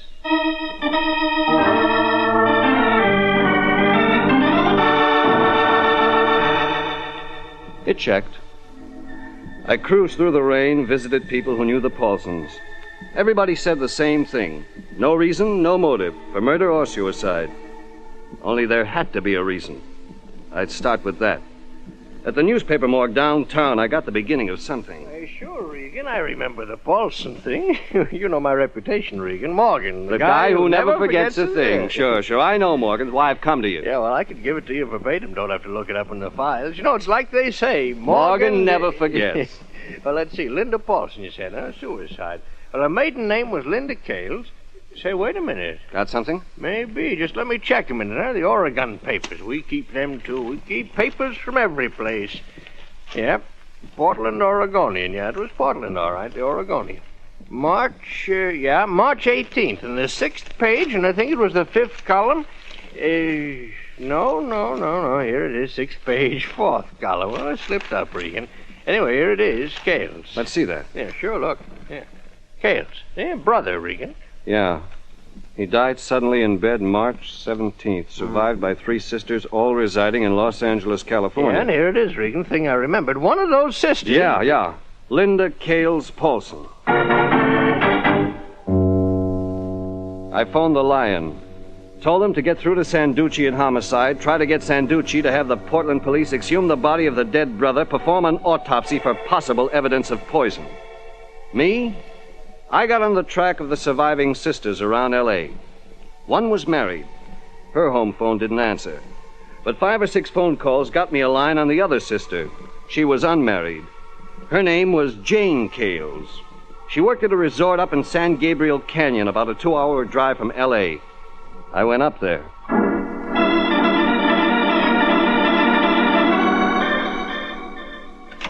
Oh, boy. Looks like you don't like our snow up here, mister. You're right, I don't. Sometimes we get it this late in the year. We're 5,000 feet up. We'll sit down to the counter and have something hot. Okay, coffee. I'm the cashier, but while the counter girl's on a rest You're the hour- cashier, huh? Yeah, that's right. I'm looking for you. You're Jane Cales. Yeah. Yeah, well, so what? Here's your coffee. My name's Regan. I'm a private detective. Thanks. Well, what do you want with me? I ain't done nothing. I mind my own business. Hey, take it easy. Well, I'm edgy. I don't get my sleep. Haven't ever slept good. It runs in the family. But now that my sister Linda's gone and poisoned herself... Why I'm here. Her husband doesn't think she did poison herself. What do you think? I'll tell you what I think. I think it's a sin. I've been lying awake nights. Lying awake asking myself, how could Linda have done a thing like that? Maybe your sister was murdered. Have you thought of that? What? Linda? Maybe your brother up in Oregon, too. Oh, that's impossible. There wouldn't be any reason. There wouldn't be any reason. Money someplace in the family, maybe, Jane? Oh, no. No, we don't have any money. Not for 20 years. 20 years? Well, Dad had money before the crash, but he lost it. Got cleaned out in 29. He died 4 years later. Okay, Jane. And there's just you and your married sister down in L.A. left in the family now. Yes, Caroline. That's my other sister. Caroline Cales Martz. She married Charlie Martz 11 years ago. Yeah, Mr. Regan. Caroline and I are the only ones left.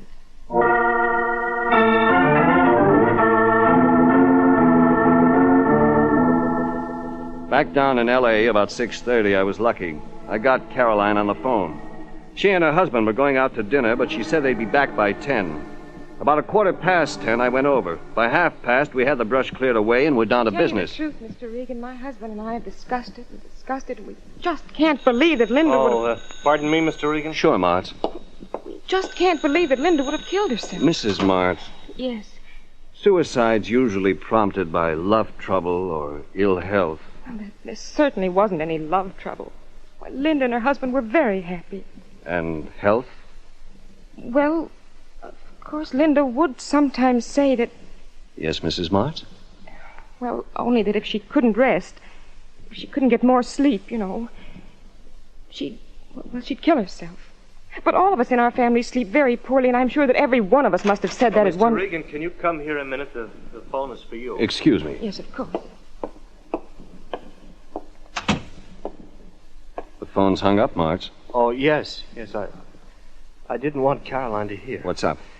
Mr. Regan, this thing is beginning to take on a pattern that frightens me for my wife. That was San Gabriel Canyon on the phone. Yes, it was. The night cashier at the resort took sick this evening. They went to get my wife's sister Jane to fill in. It had snowed and then stopped. There were no tracks to Jane's cabin but her own. She was alone. Wait a minute. You're going to tell me they found her dead? Suicide, Mr. Regan. She'd taken poison.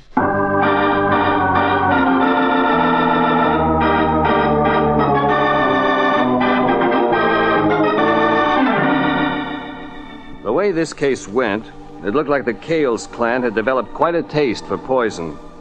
Linda Cales Paulson died of it. Then there was a brother dead up in Oregon. My money had it they'd find he died of poison, too, if they dug him up and took a look. And then there was a third Cales, Jane, dead, too. San Gabriel Canyon. Poison. I told Charlie Martz to keep a close eye on the last Cales left alive, his wife. Then I headed for San Gabriel Canyon. Snowplow was working on the road the last mile up. Had to wait a while, so I phoned the Lion in L.A. At home, it was midnight. Anthony J. Lyon's butler speaking. May I take a message for Mr. Lyon? He's out. You don't tell me, Fatso. Jeffrey, why are you calling at this hour? Why are you out? Hiding from somebody? No, of course not. Okay, skip it. Here's what I want you to do. Check the airline, train, and bus offices. They're open all night. Find out if any of the Cales family or in-laws had a reservation up to Portland, Oregon, anytime just before the brother died up there. You're very well, Jeffrey. Phone me if you get anything. I'll be at Clemens Mountain Resort, San Gabriel Canyon. Maybe an hour or two. Get going and good luck. The snowplow finished clearing the road, and I went on up San Gabriel Canyon. There was one light left on in the resort cafe. Sitting under it, Lieutenant Sanducci. Well, Regan, I thought you'd be showing up here. Who sent you up, Sanducci? You did, Regan. You and the Lion. I checked with the Portland police. They work fast up there. So the brother was poisoned. He was poisoned, Regan.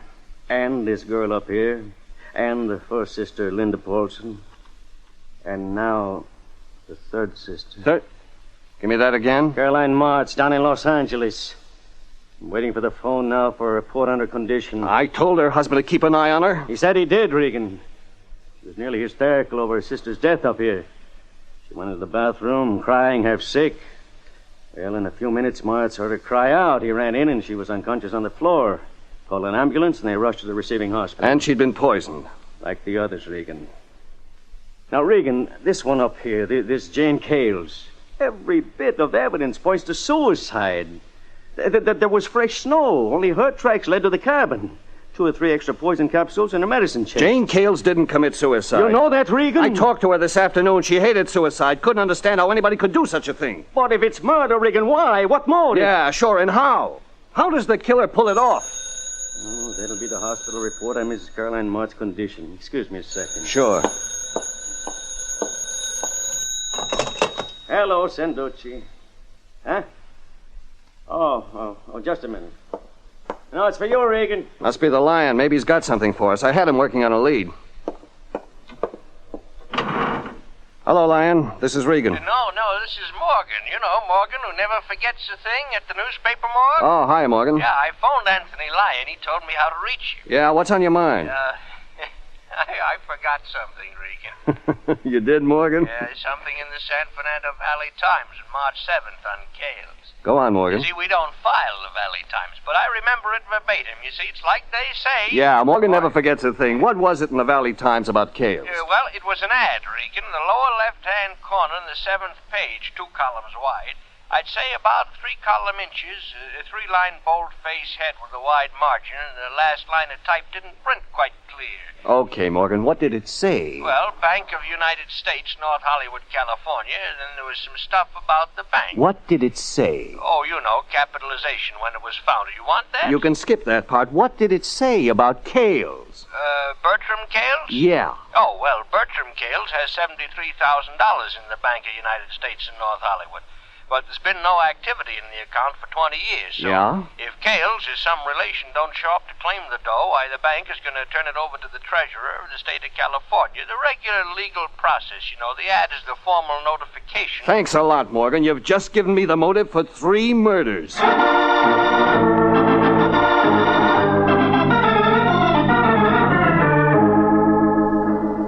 The thing begins to make sense now, Regan. Dollar cents. Bertram Cales would be the father of the tribe. He was in the Bucks once, got cleaned out in a crash. Jane Cales told me that this afternoon. Only he must have stashed away one bank account, 73,000 smacks he didn't tell anybody about. He wouldn't have wanted the investigators to find it if he failed in business about that time. Probably planned to use the dough a few years later, after the squeeze was off. Only he died 4 years after the crash. Jane Cales told me that, too. It adds up, Regan. It adds up to mass murder. All the Cales children had equal claims to their dead father's dough. So somebody started knocking off the children systematically, one by one. Object? To get all the 73,000. That's the why of it, all right. Now, what you left is the how. And the who.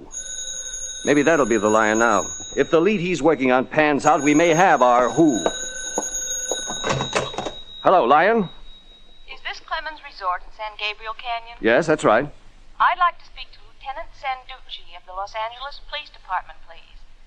This is Georgia Street Receiving Hospital calling. I signaled Sanducci and he took the booth. I went back to the counter, watched Sanducci through the glass. What he got over the phone he didn't like. He came busting out of the booth. Regan, wait till you hear this. What's up, Sanducci? What's up? I tell you what's up. Caroline Mart's recovered. They pumped out her stomach.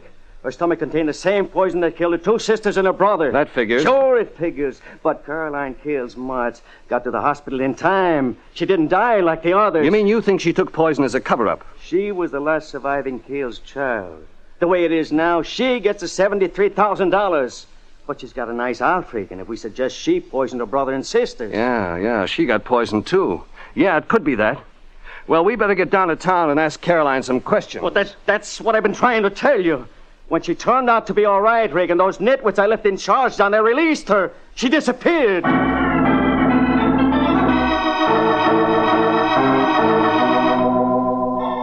Sanducci and I drove back to L.A.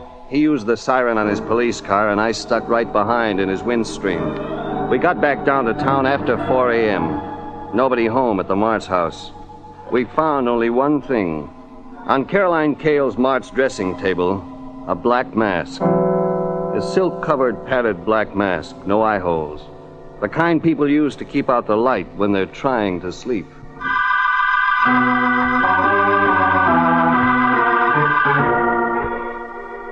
About 6 in the morning, I left Sanducci, pulled into a drive-in for Coffee and.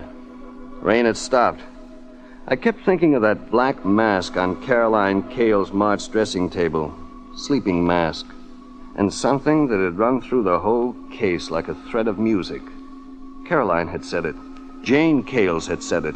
It had been said of Linda, the first sister to die. We don't sleep well. It runs in the family. We don't sleep well.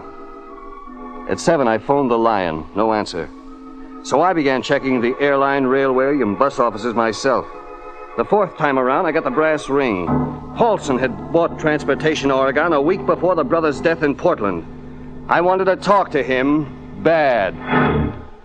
But Mr. Regan, I'm afraid I'm hardly awake. Just sit and listen, Paulson. What I've got to say will wake you up. I think I can guess how the members of your wife's family were poisoned. You can, Mr. Regan? There's plenty of evidence they took the poison themselves. Yes. And they weren't trying to commit suicide when they did it. I hope that's true in the case of my wife. It is. Because there's a way it makes sense. Murder sense. The victims took poison thinking they were taking something else. Your wife made quite a career of pill-taking, didn't she, Paulson? Well, yes. Just her nerves, of course. Maybe overstrained by lack of sleep? The Cales family insomnia? Yes, that was it, Mr. Regan. She had a pillbox with a lock, kept the key to it on a chain around her neck. Somebody close to her might have been able to get hold of that key, unlock the pillbox, substitute poison pills for the pills already in the box. I see. That must be how it happened, and with Jane and with Caroline. And your brother-in-law up in Portland, Oregon. He was poisoned, too? That's right. Paulson, you made a trip up to Oregon just before he died. That's right, with my wife. A sort of second honeymoon, Mr. Regan. Paulson, maybe you can guess what I'm thinking. Mr. Regan, you don't mean you think that You were here at the time of the poisonings. Yes, that's true. And you were there in Portland. Oh, no, I didn't go to Portland. What? I didn't go. Well, I meant to go. You went to Oregon? Yes, Linda and I. Crater Lake, the Oregon Caves, and then we were going to Portland. The whole family was to meet there for my brother-in-law's 50th birthday. Well, at the Oregon Caves, I had bad news for my business, and I had to come back here. Then who was at Portland, Paulson? Well, the rest of the family. Including Caroline and Charlie Martz? Yes, of course. Answer it, Paulson. Yes, all right. Caroline. I had to come. Something awful happened. Hello, Mrs. Martz. Mr. Regan, I had no idea you'd be here, but I guess it's just as well. Mr. Regan, do you know the terrible thing that's happened? That your husband gave you poison? Then you do know. In your sleeping pills, I'd guess. Yes. Charlie began saying he couldn't sleep. Faked insomnia, then asked to borrow your sleeping pills. Filled the capsules with poison, then returned them. He knew you'd take them. We all of us, the whole family suffers from insomnia. All the Cales family. We depend on sleeping pills. As your husband knew. Yes. But why? Why did my husband want to kill me? He didn't, Caroline. He knew he'd get you to the hospital in time. He just wanted to make things look right. So there wouldn't be a lot of questions asked when you got $73,000, half of which would be your husband's under California community property law.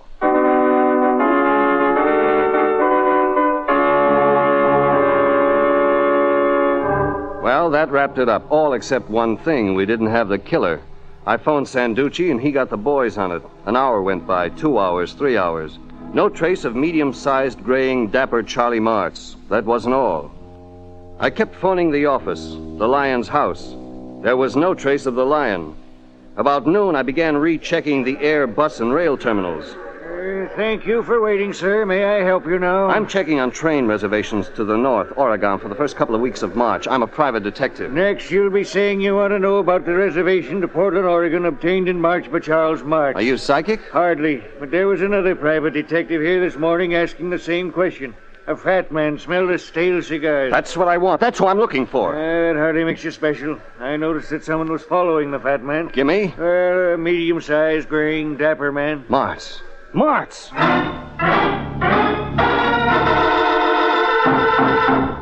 Sanducci, I won't stick here in your office any longer. I'm going out on it. Regan. I got 20 boys looking for Martz. The whole force is alerted. Man at the airport, a man at Union Station, man at the bus terminal. What could you do alone? I don't know, Sanducci, but he's tailing the Lion. Sanducci. Huh? Oh, okay, I'll be right down.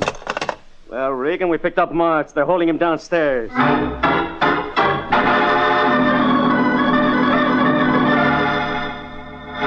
Well, Sanducci, well? Martz won't talk. Sanducci, you gotta make him talk. Look, I've been in a cell with him, Regan.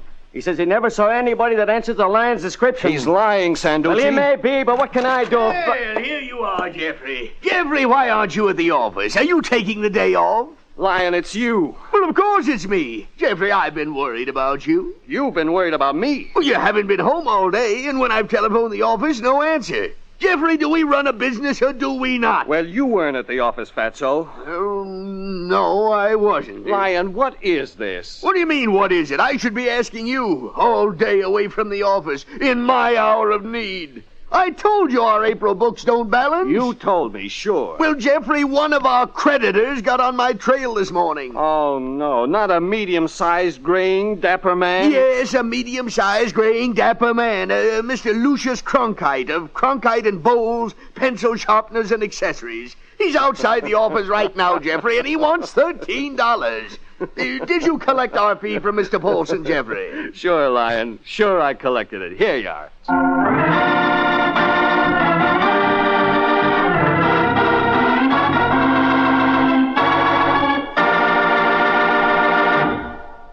Jeff Regan, Investigator, is written by William Fifield, produced and directed by Sterling Tracy, and stars Paul Dubov as Regan with Frank Nelson as Anthony J. Lyon.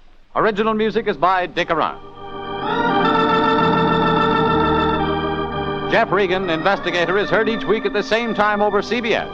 Bob Stevenson speaking and inviting you to be with us again for more suspense and mystery and adventure with Jeff Regan, Investigator.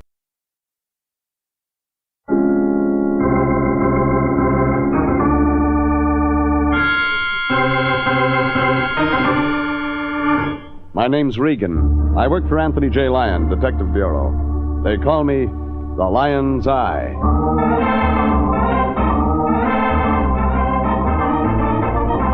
Jeff Regan, Investigator, starring Frank Graham as Regan, with Frank Nelson as Anthony J. Lyon. So stand by for mystery and suspense and adventure in tonight's story, Lo, the Gentle Earthworm.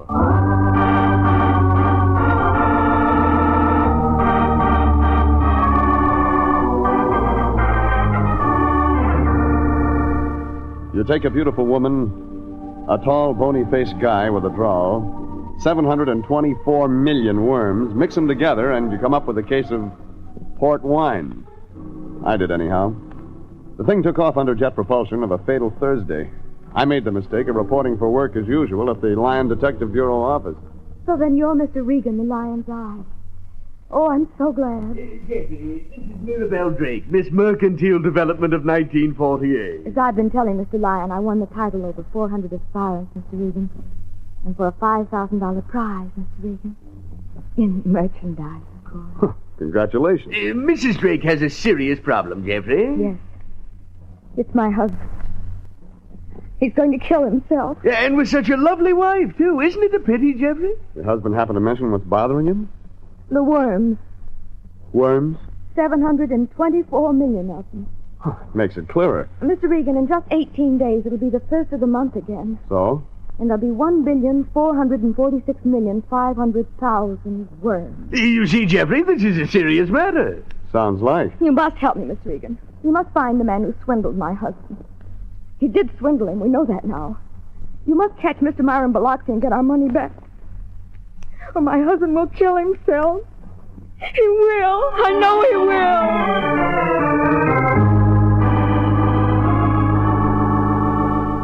It went on like that for a couple of minutes. Then it began to get confusing.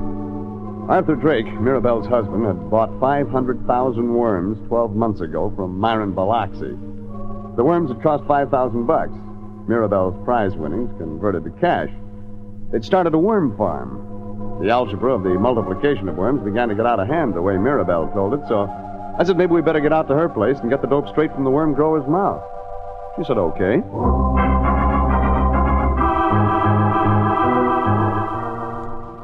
The Drake place was on the El Segundo Flats, between L.A. and the ocean.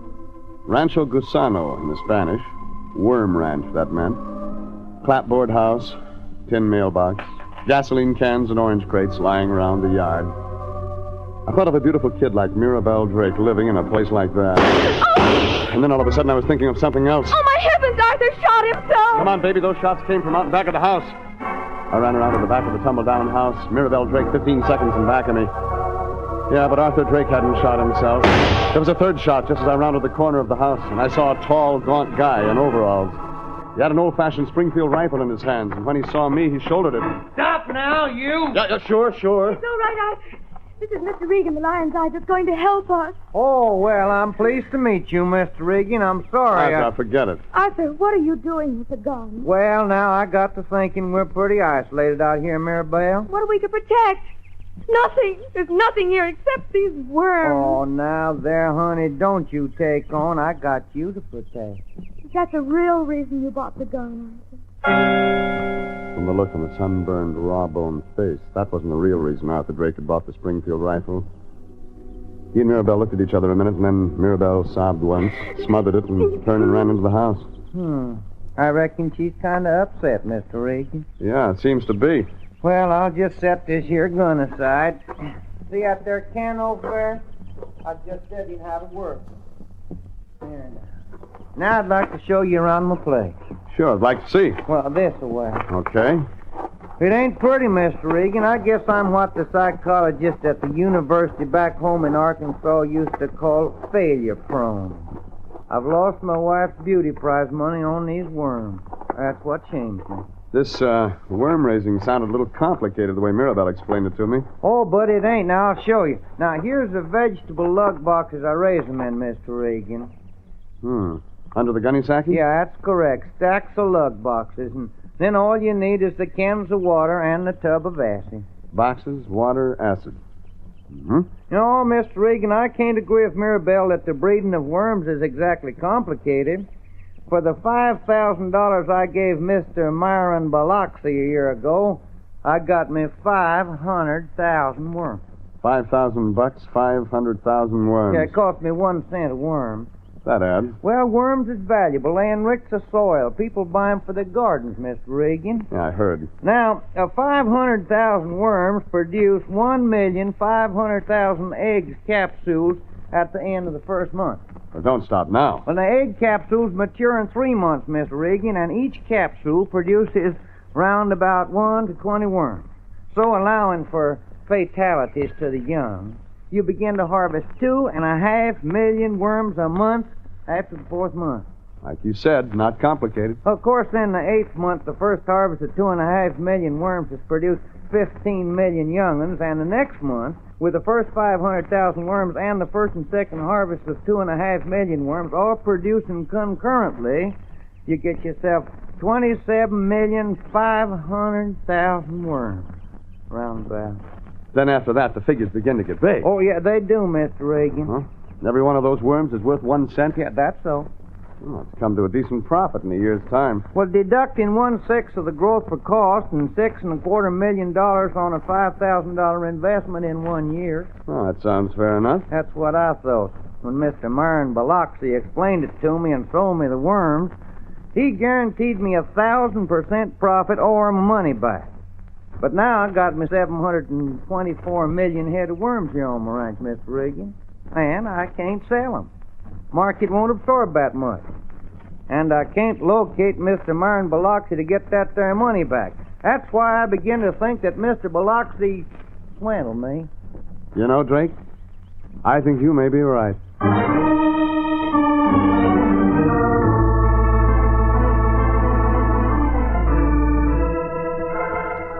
The first step in putting the bee on the Worm King, Myron Biloxi, was to find him. Maybe that wouldn't be easy. Sound of the worm deal, he was slick, mean. Mirabelle Drake and her husband couldn't help me much, just a description. Myron Biloxi had seemed prosperous, was about 60, kindly, round-faced. I got $10 from Arthur Drake against expenses, and he had to go down deep for that. Then I drove back downtown to the Lion Detective Bureau office. Lion had news for me. Oh, here you are, Jeffrey. I'm glad to see you. What's up, Lion? Mirabelle Drake just telephoned. Yeah, what's wrong? I just left there. Oh, she was terribly upset, Jeffrey. Nearly hysterical. Her husband's disappeared. I told the Lion to check the regular channels, missing persons, bunco squad files. Try to get a line on the guy whose real name might or might not be Myron Biloxi. Then I got out to Rancho Gusano fast. Like the Lion said, Mirabelle was nearly hysterical. I had to let her cry off the first wave of tears before she was calm enough to make sense. Listen, lady, the faster you give me what happened, the faster I get started to find your husband. Yes, of course, that's true. How long has he been gone? Well, I'm not quite sure. You see, I lay down in the bed. You fell asleep? Yes. When you woke up, he was gone. Yes, Mr. Regan. Well, maybe he had to go somewhere. Store, get some supplies for his worms, maybe. No. Sure? Oh, yes. You see, he didn't take the car. It's a 3 or 4 mile walk to any place at all from here. That's how I know, Mr. Regan. He's walked up into the hills to kill himself. Just try to relax, Mirabelle. I'll look around the place and see if I can turn up a lead.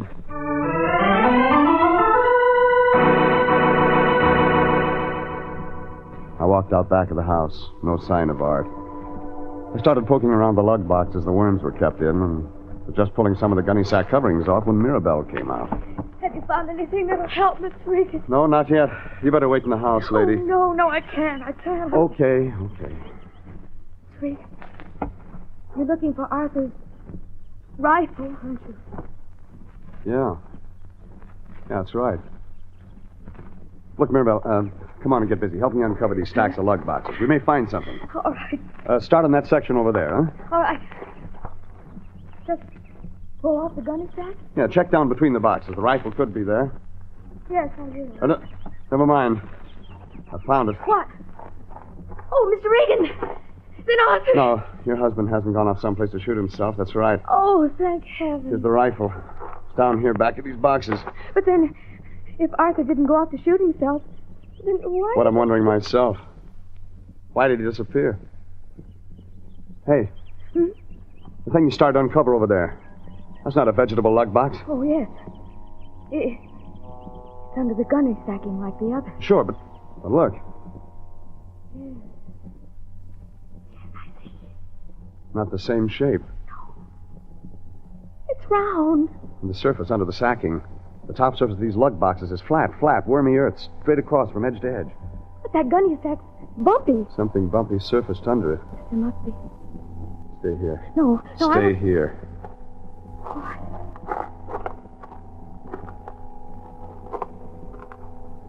Now, let's see.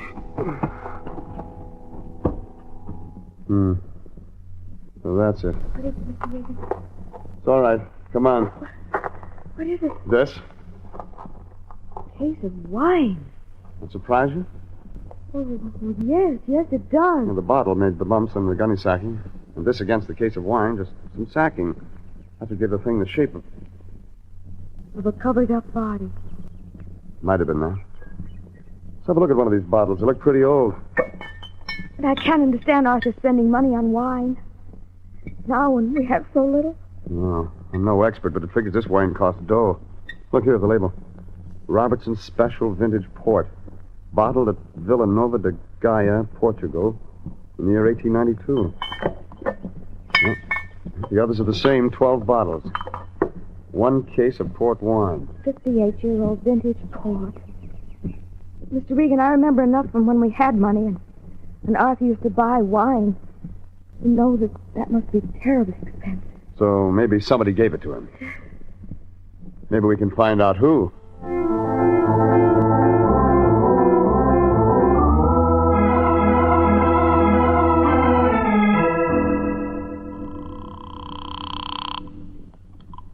Anthony J. Lyon Detective Bureau. Anthony J. Lyon Esquire speaking. Okay, Husky, you can stop staring at the petty girls and get to work. Well, I don't know what you mean. This is Regan. I know that. You think I wouldn't recognize your voice after all these years, my boy?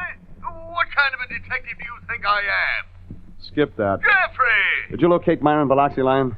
No, there's not a trace of him anywhere. Police files, telephone... Okay, listen, Lyon, 2 things. First, phone Lieutenant Sanducci at the homicide department. No, don't tell me there's been a murder. Well, it's not that. I want Sanducci to do something, unofficially. Oh, I see. A favor. Ask him to get to the right guy in the Highway Patrol Division and have a couple of squad cars from the El Segundo Playa del Rey region start combing the section from around Century Boulevard, south. Then Arthur Drake really is missing. Well, it begins to look that way. He's tall, lean-faced, about 35. Now, if they find him, they can ride him to a substation on some pretext and phone me. Now, the other thing, Lyon. Yes, Jeffrey? Start phoning wine merchants. Find out all you can about Robertson's port wine, vintage of 1892. Jeffrey! Jeffrey, to be thinking of such a thing when that poor, lovely Miss Mirabel's crying her heart out. All right, don't drown in her tears. I'll explain the whole thing to you in 40 minutes. I'm starting back to the office now.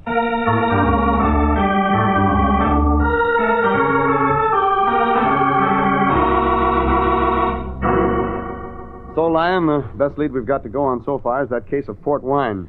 Now, if it cost enough and was bought anywhere around L.A., the wine merchant who sold it ought to remember. That could help. Yes, I see that. Well, have you got anything on it yet? Well, vintage port wine is expensive. Very expensive. That helps. It happens, Jeffrey, that there's a wine merchant in Beverly Hills who specializes in fine wines of that sort.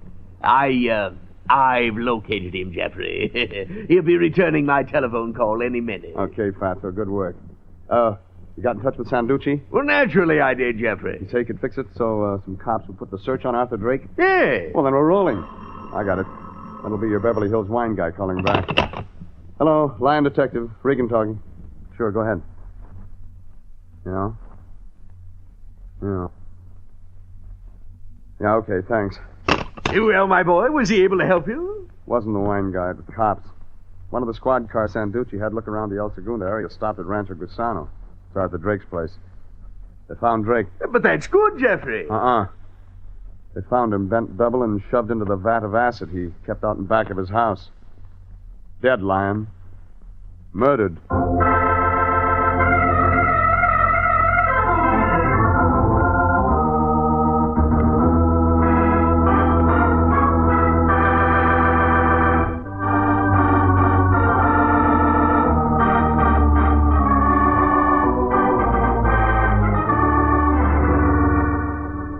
I got back out to Rancho Gusano fast after the phone call came from the cops that my client Mirabelle Drake's husband had been found in a vat of acid out there, murdered. But I didn't get there before Lieutenant Sanducci of the LA Homicide Department. Regan, Mrs. Drake tells me she's a client of yours. That checks with a phone call from Anthony Lyon that sent the boys out here. Well, Mrs. Drake hired me to find a guy named Myron Biloxi, Sanducci. Oh, yes.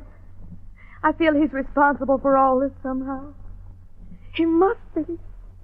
Somehow. What about this Biloxi? Well, he swindled Drake. Got him to start this worm farm. Took $5,000 off him. You located Biloxi yet? No. Well, it looks like a pretty clear thing here, Regan. By Mrs. Drake's own story. Her husband was shot. Shot? Shot, Regan. I just can't see how he could have been shot, Mr. Regan. As I told you, I'd fallen asleep. But I'm a light sleeper. And if anyone had fired a shot, I'm sure I would have heard it. That's a damaging admission, Mrs. Drake. It may be. But it's the truth. The deceased was shot with an old Springfield, Regan. Arthur's gun. The rifle you and I found down behind the lug boxes an hour and a half ago, Mr. Regan. You sure the Springfield did the job, Sanducci? The bullet entered the heart and lodged in the left ventricle. The body's not a pleasant thing after being in that acid, Regan. And it just happened that the blast was close enough All right, take it to easy, Sanducci. I get the picture. Yeah. And if I'm not a tougher cop than I have to be, Regan. Sure, I know. Anyway, we got the bullet. It was an old-timer. Chances are 999 to 1,000 that it was fired by the Springfield. Yeah, sure. Mrs. Drake seems to think her husband committed suicide. Yes, I do. Well, she talked about being afraid he would when she came to the office to hire me. But that wouldn't account for her not hearing the shot. And even if it would, I would find it hard to believe a man could bend himself double and shove himself down into a vat of acid with a bullet lodged in the left ventricle of his heart. See what you mean.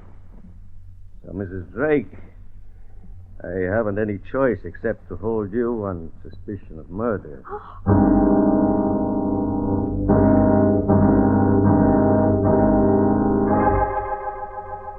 Sanducci took her off to headquarters. I drove to the nearest phone. Though Mirabelle Drake was proved guilty, she was still my client. Inspector, Spirit, Spectre speaking. This is the Lion Detective Bureau. Oh, yes, about that vintage port. I've been meaning to return your call, but we've been simply suffused with custom. Yeah, I wonder if you've got anything on... Robertson Special Vintage Port 1892 is most rare, sir. Most rare. But it does happen that we sold a case of it a few months ago, and naturally we have a record of the sale of a collector's item like that. You happen to sell it to a guy named Myron Biloxi? To an English woman. The English leaned port.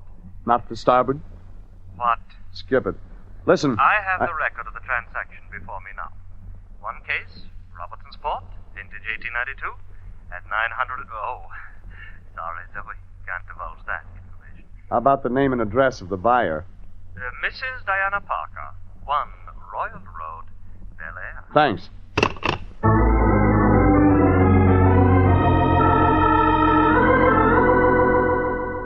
I phoned the Lion, told him to call the Agricultural Extension Service, told him to get all he could on worms, and every piece of equipment needed for the care and raising. Then I drove out to Bel Air. 1 Royal Road was a king-size cottage of 40 rooms. Tile, terracotta, palms, swimming pool off to the right, Great Dane chained on the left. There was a Lincoln Continental parked in the drive, Mississippi license.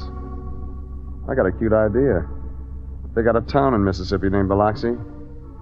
Now, if a guy takes on a phony name for some reason, he gets the idea of what phony name to use from someplace. Doorbell was the tongue of a devil. When you pulled the tongue, the eyes lit up red. What answered the door would have made anybody's eyes light up. How do you do? She was the only woman I'd ever seen who'd have beaten Mirabelle Drake in a beauty contest. Red hair, clean, clear skin. A little haughty, maybe. May I ask who's calling? Well, Regan's the name. Mrs. Biloxi. Step inside, please. Thanks. This way. Sure. I was about to have tea. Won't you join me? Lonely, you know, tea by oneself. By oneself with 2 cups? Oh, there are 2 cups. I was expecting someone. Oh, your husband, maybe. Oh, no, he's out of town. Sure he is. Do sit down, Mr. Regan. Thanks. May I pour you tea? Be better iced. Big fire you got down at the other end of the room? Yes. The day seemed quite chilly. Not to me, Mrs. Biloxi. How odd of you to persist in calling me that. You know that I am Mrs. Diana Parker. Oh, I think that's your real name. I'll pour you tea. It's really rather good tea, you know. We English are partial to tea. Like you are to port wine? Yes. As we are to port wine. Your tea, Mr. Regan? Thanks. Oh, if you'll excuse me a moment. Diana got up from the tea table and left the room in a hurry. Her mask dropped just for a second as she stood up. Then you could see she was scared, worried. I went to the window, looked out. The Lincoln Continental with the Mississippi license was still in the drive. The big Great Dane was tugging at his chain, barking. That was all. I figured I had another 40, 50 seconds. I wanted to know about that fire in the grate on a hot day. So that's it. Burning letters. There was a packet of letters in the fire. I raked it out. One of the middle letters hadn't burned yet. It was a love letter to Diana in a man's handwriting. I read the signature, brushed the ash off the letter, and stuck the letter in my pocket. I checked the window again. Diana was out in front trying to quiet the Great Dane. I kept an eye on her from behind a drape and picked up a telephone, dialed the Lion. Lion Detective Bureau, Anthony J. Lion, this has got to be quick. Yes, Jeffrey? Did you get that stuff I asked you to from the Agricultural Extension people about raising and taking care of worms? Yes, Jeffrey. It's the most amazing thing. Do you realize that just a few hundred worms can produce simply Later, Lion.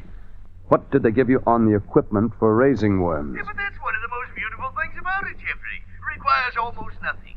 Lug boxes, a few gunny sacks, and water. You sure that's all? Positively, the man assured me. Okay, Lion. Thanks.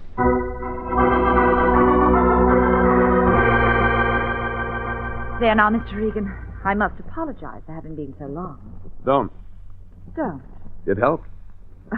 I'm afraid I don't You, understand. seen the afternoon papers? No, but I have heard the wireless. About those flying saucers, you mean? I mean about Arthur Drake, the worm grower. Getting murdered. Arthur Drake. Cut it, you know him. Your husband going under the name of Myron Biloxi took him for $5,000. Sold him worms. Can you conceive, Mr. Regan, that I might not know all my husband's business? Sure, but you knew Arthur Drake. Probably met him through the worm deal. That doesn't matter. You met him. Maybe it was the old story, opposites attract. Anyhow, you and Arthur Drake fell in love. That's absurd. You gave him a present. Expensive. Robertson's Port Wine, 1892 vintage. You bought it at Spectre in Beverly Hills. That case of wine's at Drake's house now. That's the kind of evidence that'll stand up in court. Very well. I knew Arthur Drake. What of it? Yes. This letter I saved from the fire is a love letter from Drake to you. Let me have that. Evidence, baby. You know, if your husband had happened to find a letter like this, could have made him pretty sore at Drake. Are you inferring my husband murdered Arthur Drake? Oh, I didn't say that. I told you that my husband's out of town. He's been away since yesterday, and Arthur Drake was alive this morning. That's right. He was. Now it's my turn. Excuse me a minute. Where are you going? There's somebody else in this house, and I'd like to talk to him. Sit still. Listen, Oh, shoot. baby. You're not very good at this game. I drove across the tea table, got half a cup of tea in my lap, but I got Diana's gun. Then I took off to the other part of the house where I knew I'd find somebody hiding. 10 seconds later, I pulled up beside a heavy door. It was locked, but there was movement behind it. Diana caught up while I was standing to one side trying my skeletons on the lock for size. No, don't go in there. I lied to you, Mr. Regan. My husband's not out of town. No? Stand back, baby. I want to work on this lock. No, you mustn't go in there. My husband's desperate. He'll kill you. You figure one murder on his hands is enough, is that it? Yes. Oh, a tough lock to make. Oh, so then I guess it was your husband the second tea place was set for when I came in. Yes, of course. Yeah. And was he the one the dog barked at? Yes. You know, that's a careful watchdog you've got. To bark at its own master like that. Well, the dog is... Sure, I know. You know, Diana, this key's gonna work. No, don't go in there. He'll shoot you. I don't think so. I think it was his gun you tried to use on me a minute ago. All right, Drake, get your hands up over your head. Reckon I better do just what you say, Mr. Regan. You passed on your gun to Diana when she slipped out to see you a couple of minutes ago. You wanted her to get rid of me one way or another before I saw you. Saw you alive when you're supposed to be dead. Okay, Drake. I got the gun now. You got no choice but to do what I say. You're right about that, Mr. Regan. I know when I'm be. I'll do whatever you tell me.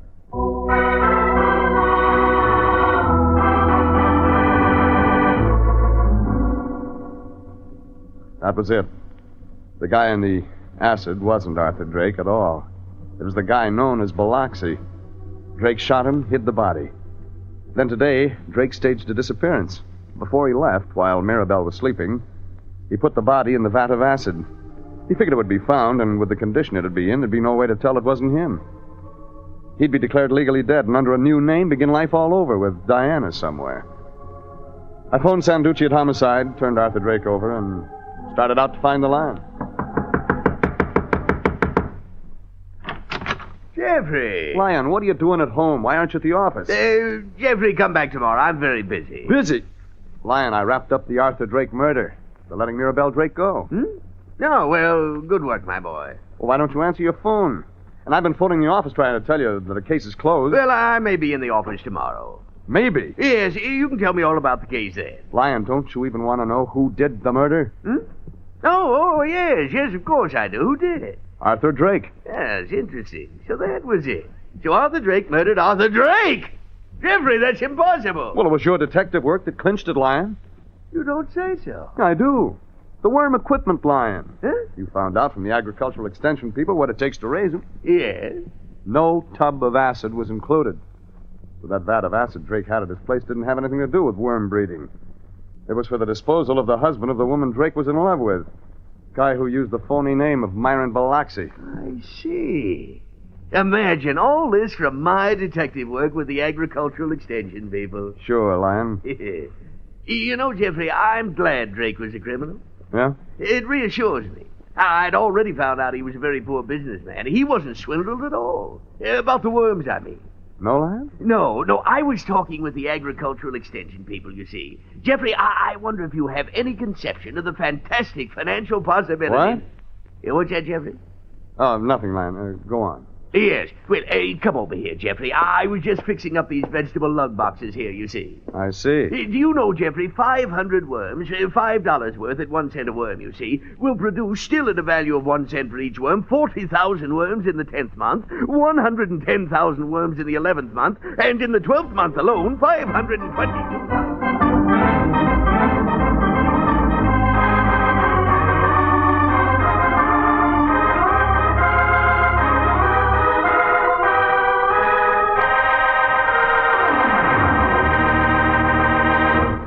Jeff Regan, Investigator, is written by William Fifield, produced and directed by Sterling Tracy, and stars Frank Graham as Regan with Frank Nelson as Anthony J. Lyon. Original music is by Dick Arant. Jeff Regan, Investigator, is heard each week at the same time. Bob Stevenson speaking and inviting you to be with us again for more suspense and mystery and adventure with Jeff Regan, Investigator. My name's Jeff Regan.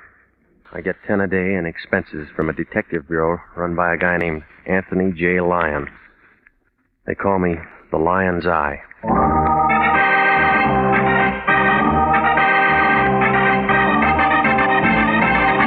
With Jack Webb as Jeff Regan, Investigator, stand by for hard-boiled action and mystery and thrilling adventure in tonight's story of The Lady with No Name.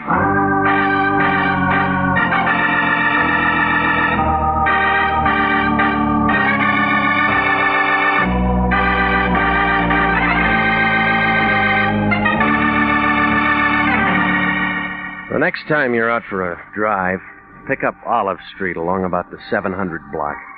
You can't miss it. It's a big building made out of white granite. The Cosmopolitan Building. The man who built it is doing a long run up at San Quentin for graft. Anthony J. Lyon, the guy I work for, rents an office in that building.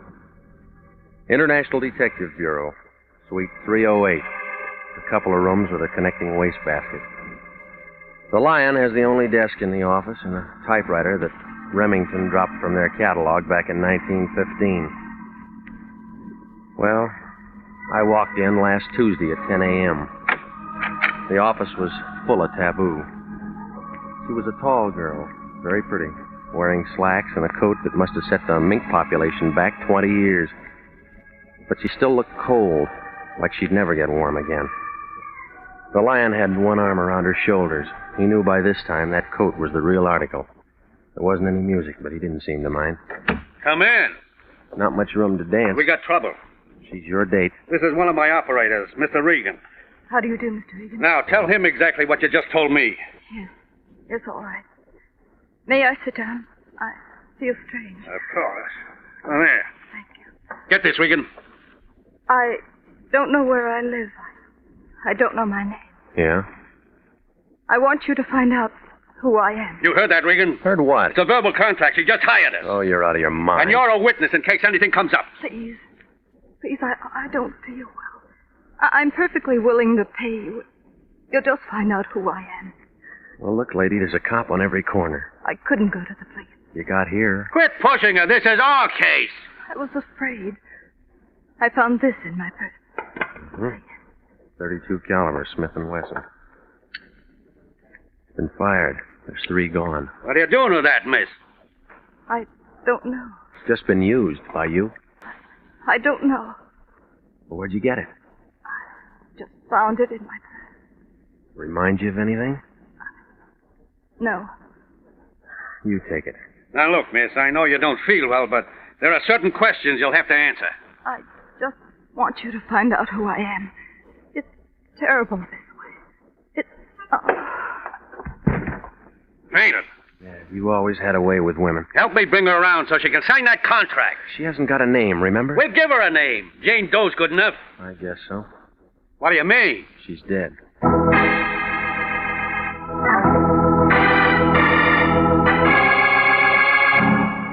The Lion just stood there. He looked sad, like a water buffalo caught in a drought. Well, when she rolled onto the floor, her purse went with her. It cracked open, and the stuff inside spilled out on the rug. There wasn't anything to tell us who she was. No comb, no makeup. Nothing but a house key and a receipt for a cab ride dated that day. There wasn't even a label in that mink coat. Nothing to go on. I might as well have tried to walk to Catalina. I told the Lion to phone the coroner's office, and I hopped over to the cab company. They told me that the receipt came from meter 212, driven by a man named Servey. He worked the call box at Hollywood and Western. He was a little guy. I figured he got the job because they ran out of big uniforms. They double-crossed him on that cap. If it wasn't for his ears, he'd have been wearing a snood. Sorry, bud. I got a fare. Where is he? Under the floorboards? I got a fare. Yeah, you said that. Where? In there, eating. Your flag's up. I'll pull it down. Happy? You Johnny Servey? Whose nose are you? They told me I'd find Servey in this hack. Who told you that? Cab company. They don't know any more than you do. Now, look, never mind the Nick, jokes. Just give me the straight lines. Nix, will you? Cut out this company uniform. Well, they're going to get it back if you don't open up. All right. Louise pulled out 3 weeks ago. She took all the furniture with her. You can collect from her. I'm not the finance company. No? Here. Oh, private people, huh? Well, who's getting conned? Did you carry a brunette in a mink coat sometime this morning? Maybe. Where'd you drop her? Downtown, 6th and Grand. Where'd she live? Ask her. I'm cruising in from the fair. Where'd you pick her up? In Burbank, Hollywood Way, and Kensington. The fair's in Pomona. You took the long way. I like to drive. It's company gas. Yeah. She was nice, real nice. You know what I mean? Real class. Okay. Oh, wait a minute, will you? Yeah? We didn't go anywhere, but time's up. That's 5 even. Fast meter. Hey, you want me to tell you about the guy? What guy? Tall, dark-haired, brown sport coat, movie type. Go on. He was chasing her when she caught my cab. He looked like a match. Was it? Ask him. Is that all? She got in, we drove away. Right here. Thanks. No tip? Like you said, we didn't go anywhere.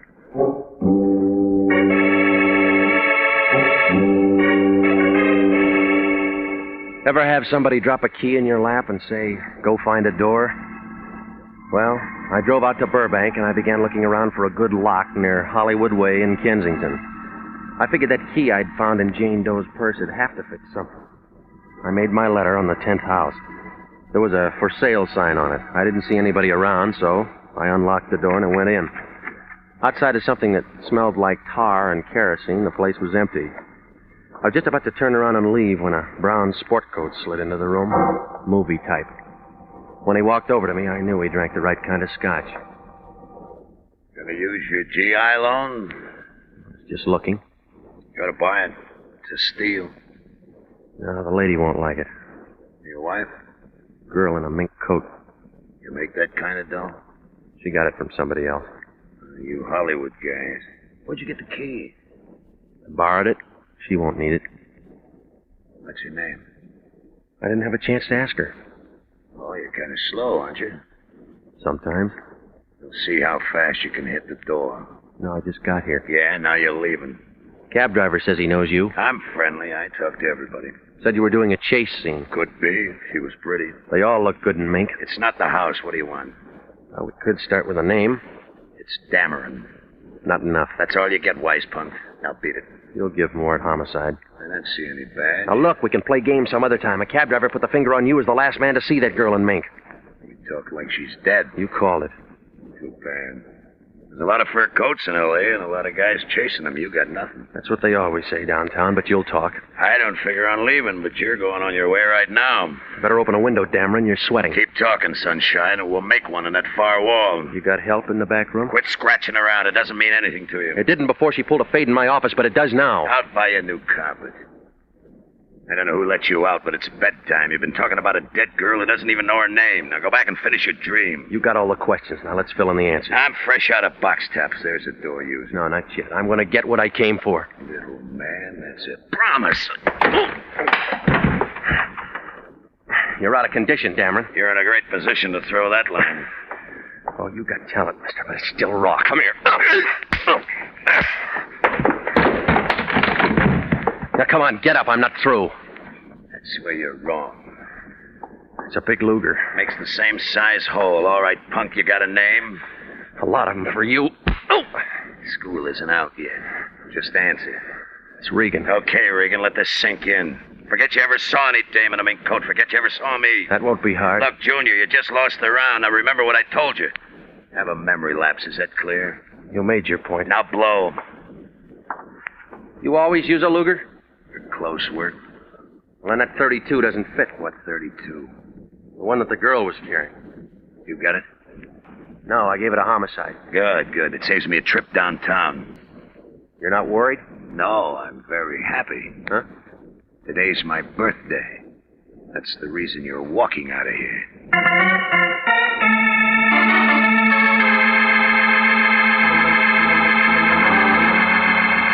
The whole thing looked as phony as an undertaker in a white derby. Well, I went back to the office, and the lion was sitting there with a bottle of beer and a sandwich that looked like a couple of end tables. He stopped chewing when I came in. What's her name? It's still Jane Doe. You've been gone 4 hours. Movie? They don't open till noon. All right, where you been? A vacant house in Burbank. I trailed it up from that cab receipt. What'd you find? Guy named Dameron. What'd he say? Nothing. Shy? Tough. That where you got the egg on your chin? He was nervous. When you gonna learn to be nice to people? He had a gun, too. Tell me more. That's all. Yeah, I like this. It's got possibilities. All right, take off your saddle. The race is over. When the coroner's boys showed up, they told me why she dropped. That's easy. She died. Poison. Without an autopsy? Something about her color. It isn't official, but we can work on it. Suicide? Murder. Why murder? They feed themselves iodine and sleeping pills, but they don't take Allicine. What's that? A hot drug with a petrol base. It burns. Homicide will handle it. Sure, homicide will handle it. Only we got things to do. We got a stake in this. You made her the client. We're gonna give her service, dead or alive. What does Wendetti say? I don't pay Wendetti. We find out who she is. All right, you try. Her picture shows up in the paper. She drops dead in our office. How's it make us look? They sent in the first string when she died. You'll clear this up before homicide does. They'll lift your license. We won't need it. What do you mean? I still got Exhibit A. What? Smith & Wesson, 32 caliber. You're withholding evidence? I forgot to give it to him. All right, now give them a call and tell them. That was 5 hours ago. You make the call. All right, I'll tell homicide. They'll give me a break. That's what Dillinger thought. Give me the gun. They've got Jane Doe's prints on the wire. They'll have the answer in 10 hours. Cut that in half, Regan, and we've won the championship. You'll have to give the cup back. You cheated. When I left the Lion, he looked happy, like a guy who just figured the mystery melody. I had the gun with 3 bullets gone that Jane Doe had been carrying in her purse, the Lion in back of me, the police department in front. That left me about as much chance as a blue peanut on a wedding cake. I knew that if I walked into homicide with that .32, they'd hold on to me like a season pass. I had to find out who it was registered to, so I gambled and I went down to the city hall. I went in the Temple Street entrance, room 11, personnel division. If I pegged it right, I could get the dope on that gun without getting involved. I figured wrong. Can I help you? You in charge here? Lunchtime, yeah. All right, whose name matches these numbers? Small arms? Yeah? What authority? I just bought it. Want to know if it's clean? Yeah. Caliber and make? It's a .32, Smith & Wesson. Okay. Smith & Wesson, 32. Yeah, right here. Got the weapon with you? No, why? No roll. No gun, no vitals. I got it. Here. Okay. Purchased August 1929, factory reblue job 1931, owned by American Trust and Loan, permitted to Dale W. Curtis. Thanks. I'll have to ask you to wait. Why? No rule. Got to run them all through ballistics. Anything special? Maybe. Found a guy floating around Silver Lake this morning, full of 32s. Who? Working on it. Have to ask you to wait. No, I can't. I haven't had lunch yet. Stick around. We may invite you. I don't like your food. Oh, don't worry. You can have anything you want the last day.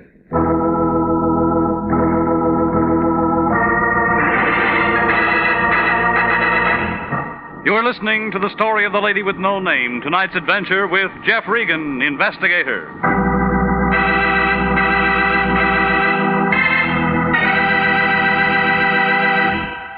If you are a graduate registered nurse, please listen carefully to this important message. 29,000 nurses are needed to join the new Army Nurse Corps Officers Reserve. If you're a registered graduate nurse between the ages of 21 and 45, drop a card for complete information to the Adjutant General, Washington, D.C. And now, back to the story of the lady with no name and Jeff Regan, investigator.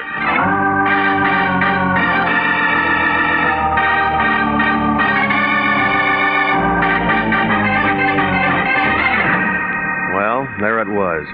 The clerk took Jane Doe's gun and closed the door marked ballistics. I figured he couldn't be too sure about whether that .32 would match up, but I didn't want to wait around to find out. He left the vitals card on the counter. I spun it around and I got the address of Dale W. Curtis.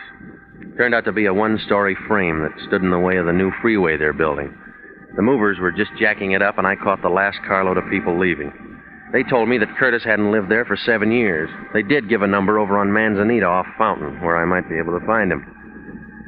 It was an apartment on the second floor. From the looks of the place, it figured that the OPA had a fight on their hands.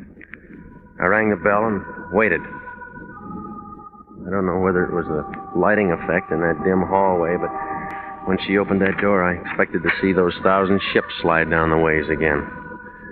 She was wearing some kind of a filmy thing that made a spider's web look like burlap. She had a voice that stole over you like a pint of Irish ale. I didn't expect you until tonight. I broke my watch. Come on in. I'll see if I can fix it. I'm great with the Swiss movement. Yeah, it shows. My name's Marlowe Curtis. I want to see your husband. He's not here. Do you expect him? No. Where is he? Up north. Business trip? Yeah. He sold out. Oh, what kind of business? Ask the warden. Huh? D.L. Curtis is in the prison cemetery. Been there 5 years. Sorry. Don't be. You deserved it. You're going to drown in those tears. I'm still burning black. The right color, wrong occasion. Soda? What? Your drink. How do you want it? Well, you're mixing. There. Now, isn't that better? I don't know. This is my first drink. You'll get another. The weather's changed. No, nothing here. You're quick. Must have a good straight man. Yeah, you. You get top billing. What's your name? Regan? Detective? Maybe. Arrest me. Sergeant? I'm due for a promotion. You'd make a better lieutenant. Come here. If I had anything to do with it, you'd be captain. Yeah, sure, until you snag your colonel. You're nasty, too. Did I pay for my drink? Get out. Tell me about this nail file. You got that out of my purse. I had one hand free. You two-bit shadow artist. Ooh, now get out. Hello? Yes, he's here. Yeah? This you, Regan? You don't know me. I've been lucky so far. They should never have taken that gun down to the city hall. You get around. You shouldn't be up there in Marlowe's apartment. You gonna run my life? Now, I told you what you shouldn't do. Here's what you're gonna do. Look, Buster, don't crowd me. You're gonna forget all about today. The girl forgot a lot of things today, and she dropped dead. Got the idea? Suppose I don't buy it. You want a partner for that gun?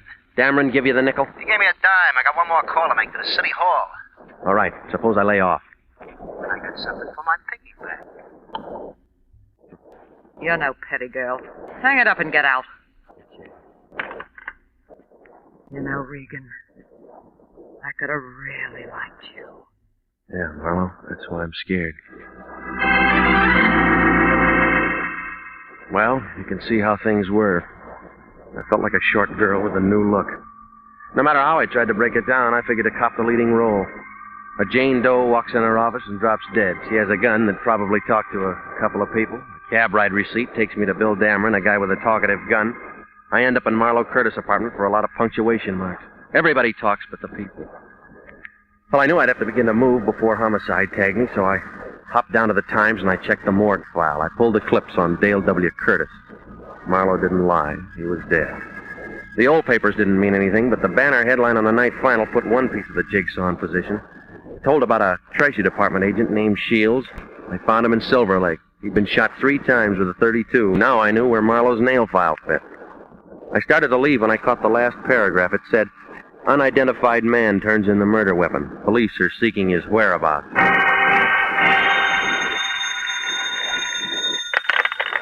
Yeah. This is Lyon. I've been calling your place for 2 hours. I just got home. Gonna give yourself up? It was your idea. Who's Jane Doe? I don't know. Why? You got a badge, you try. Look, Regan, you're hot. Every prowl car in town's looking for you. Yeah. Better start filling this in or they're gonna get you. Now listen, big shot, you're in this too. Not from where I sit. I gave you the gun. Now send me some dough over here. I don't have enough for your bail. I need some money for cab fare. No petty cash in the office. Don't lie to me. What about that money you got out of Jane Doe's purse? What do you mean? She could have never got up there without cab money. Well, she must have lost it in the elevator. Look, I haven't got time to play games. Now send it over. How much do you need? $10 won't break you. Where you going to, Yuma? I'll expect it in an hour. Goodbye. Hello? Hello, Dameron. Always like your door. That wouldn't stop you. You'd crawl under. Come on in, fellas. It's drafty out there in the hall. You got a parade permit? Rodney, say hello to Regan. I already did on the phone. What about Slim? Hiya, Grogan. His name's Regan, isn't it, Big Mouth? Sitting right next to Rodney when he made that call to you, it was perfectly clear to me. Wasn't it clear to you, Big Mouth? Rodney told you to lay out, but you just had to get onto that newspaper, didn't you, Big Mouth?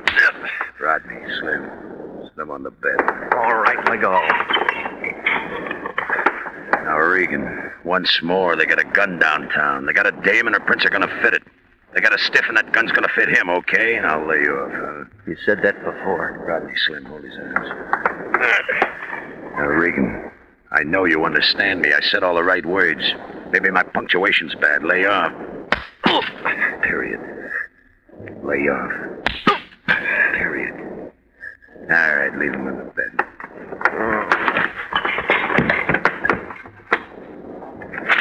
He's on the floor. That's fine. Now he won't have to change his bedding.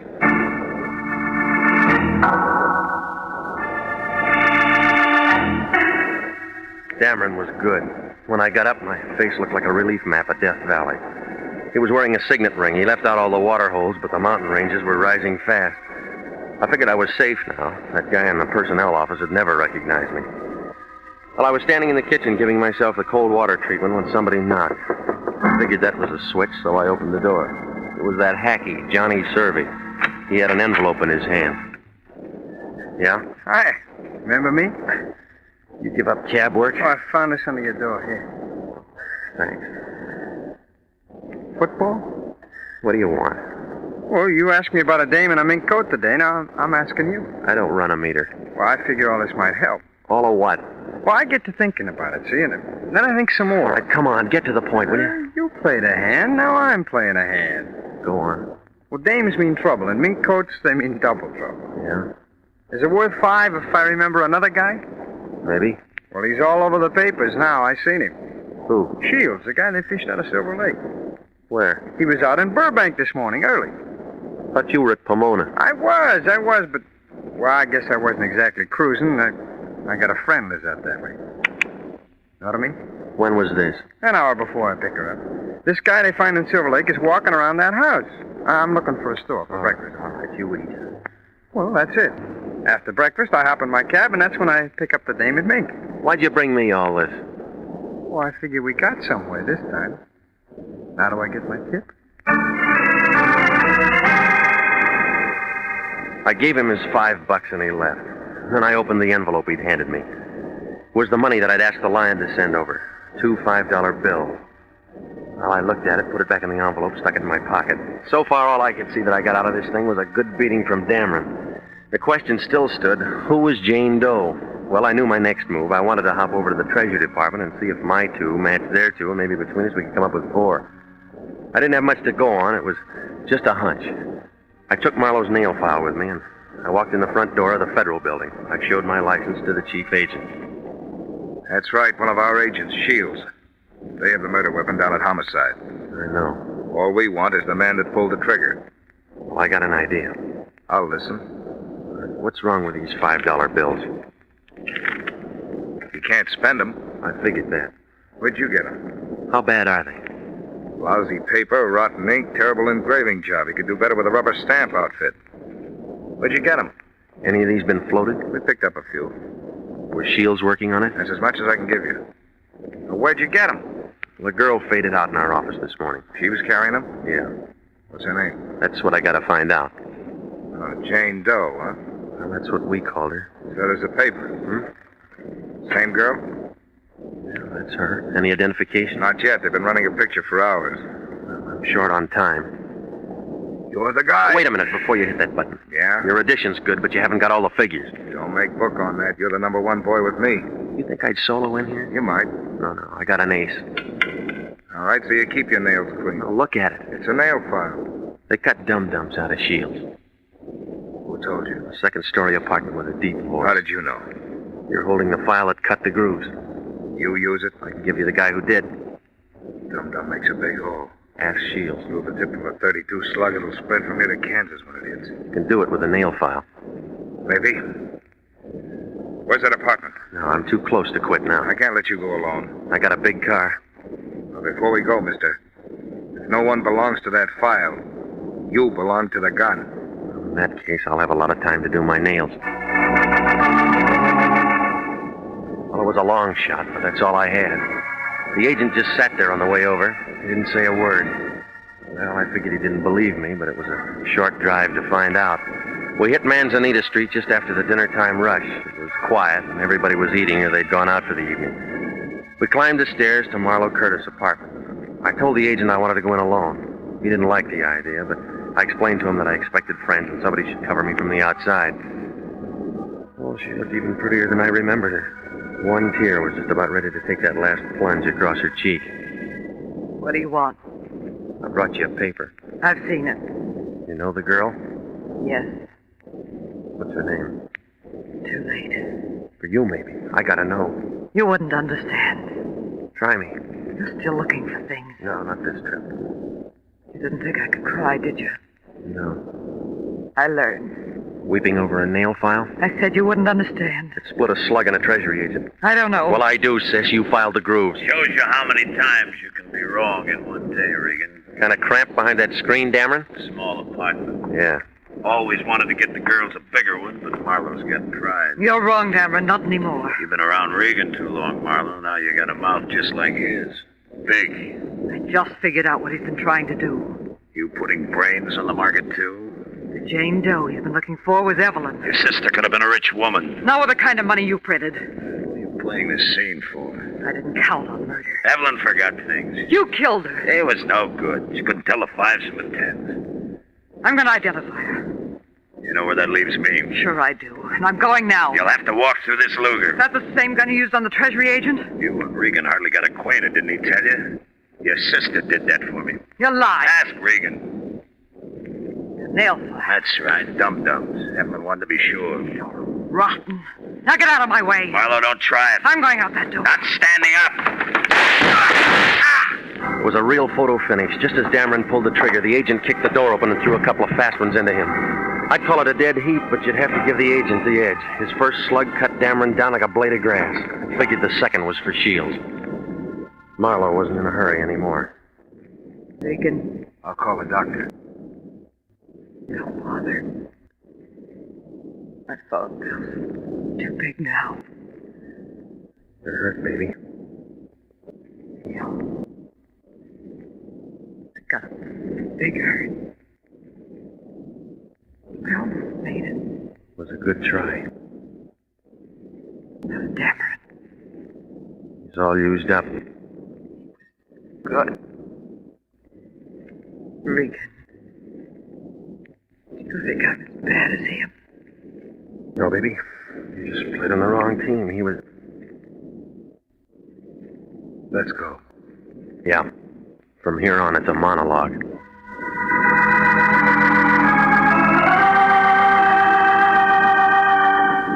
Well, it was hard to figure. It was like trying to throw a saddle on a porpoise. I gave what I had to homicide, and it unbuttoned something like this. The girl who pulled a quick exit in the office, Jane Doe, was Marlowe's sister, Evelyn. She was front man for Dameron's bad money. She helped him pass it. The Treasury agent, Shields, got a little too close, so Evelyn pumped a couple of dum-dums into him. She did it for Dameron, and then he slipped her the poison. He figured this stuff would work faster, but she lived long enough to take that taxi ride to the office. Well, it didn't begin to make sense until I got down to personnel. I didn't think to check it before, but when I handed the clerk that gun, I noticed the tip of the slugs were grooved. Then over at Marlowe's, I picked up that nail file. It was full of lead filings. From there on, it was a fast reel. Dameron filled in the rest in the fight with Marlowe. Yeah, well, it's too bad about Marlowe. We might have had something. That's what I don't like about this business. You can't build friendships.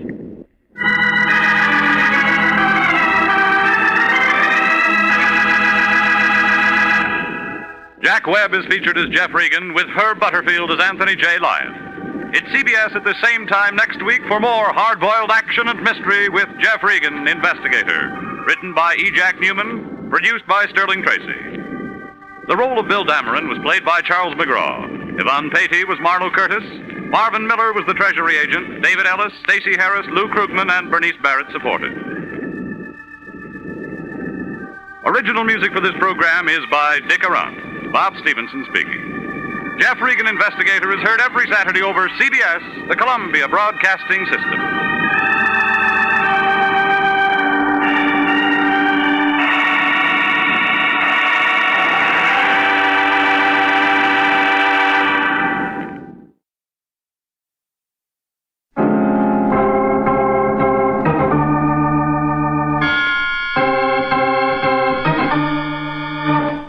My name's Regan. I work for Anthony J. Lyon, Detective Bureau. They call me the Lion's Eye.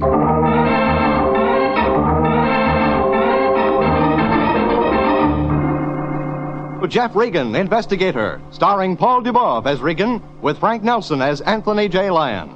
So stand by for mystery, suspense, adventure in tonight's transcribed story, A Claw, a Corkscrew, a Coffin, a Crab.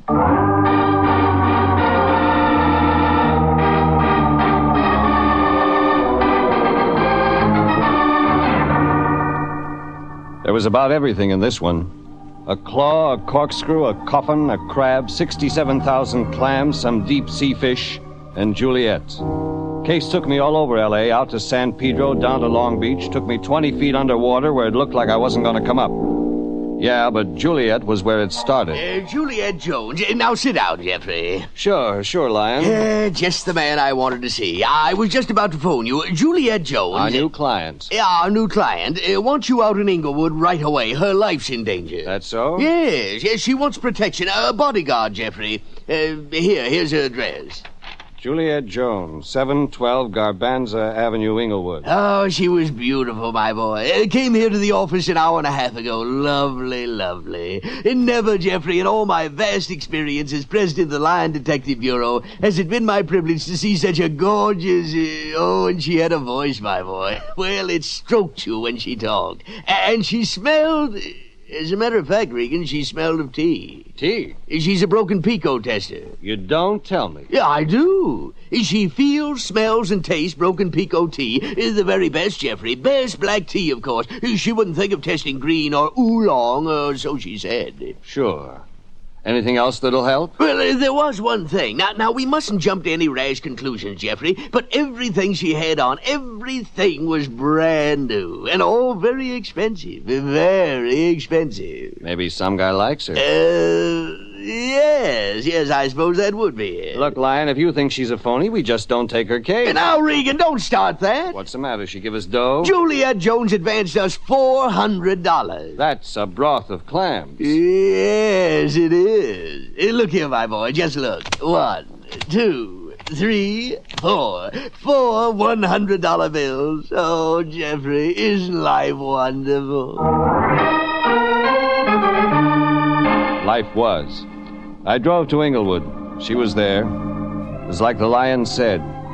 Hair tawny, eyes that were golden when she looked at you a certain way. And she looked at you a certain way. I found out the guy threatening her life was named Adam Garth.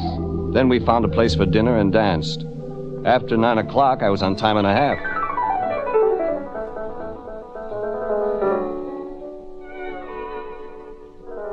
Jeff. Yeah, Juliet? Jeff, you make a wonderful bodyguard. I like my work. Jeff. Just think, this is all we have to do for days and days. Till Adam Garth takes that slow boat to China.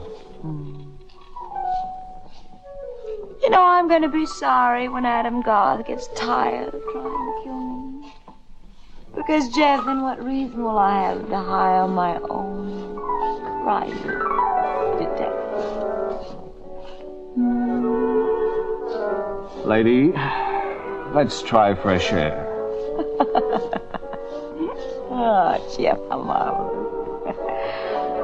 I know just where there is some.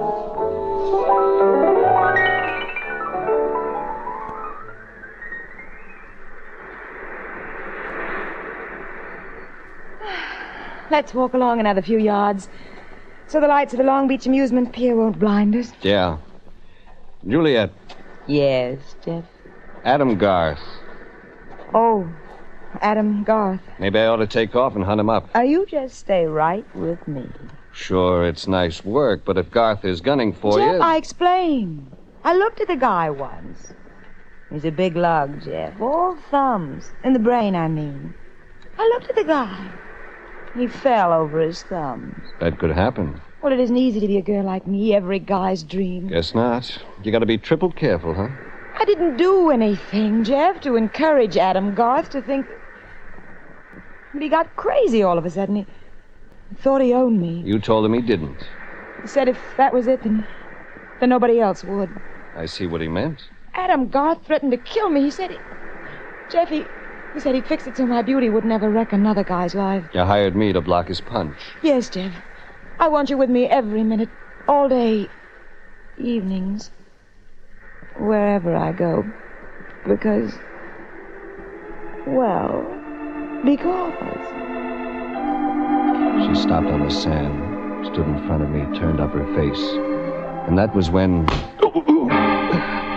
Even Juliet's kiss didn't pack a wallop like that. Somebody sat me from behind. I whirled, half groggy. There was a black shape between me and the white cream of the surf.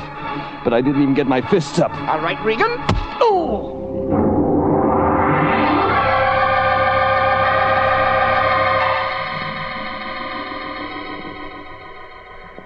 Couldn't figure it out for a second where I was. It's like a dream. Far, far away. A big production, and Juliet was in it.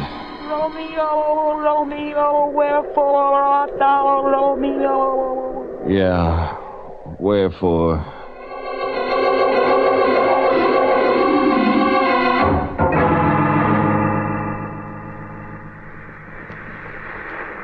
Coming out of it now, are you, Regan?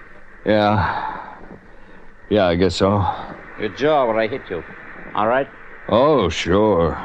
Well, then you'd break it up off the sand, Regan. Yeah. Okay. You can stand up. Fine.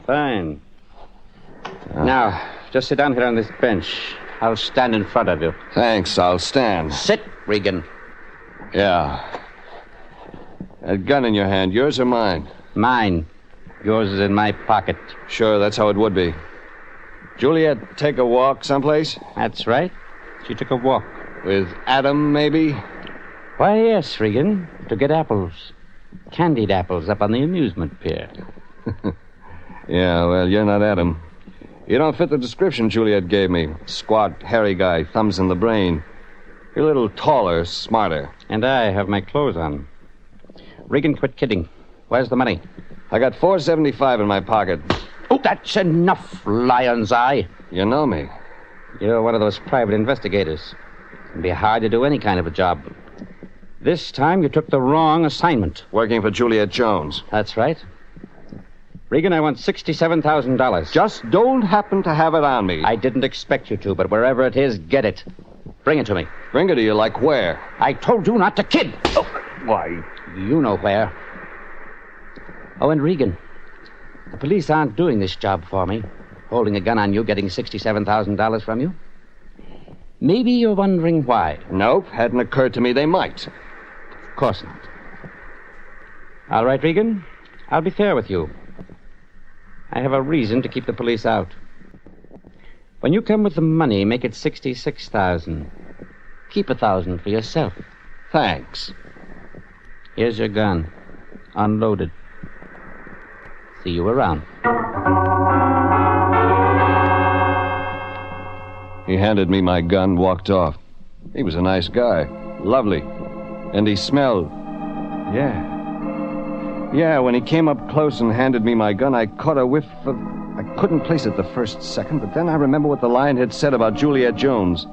He'd said she was lovely. Said she was lovely and smelled of tea. That was it. The tough guy that was 67,000 G's starved, he smelled of tea, too.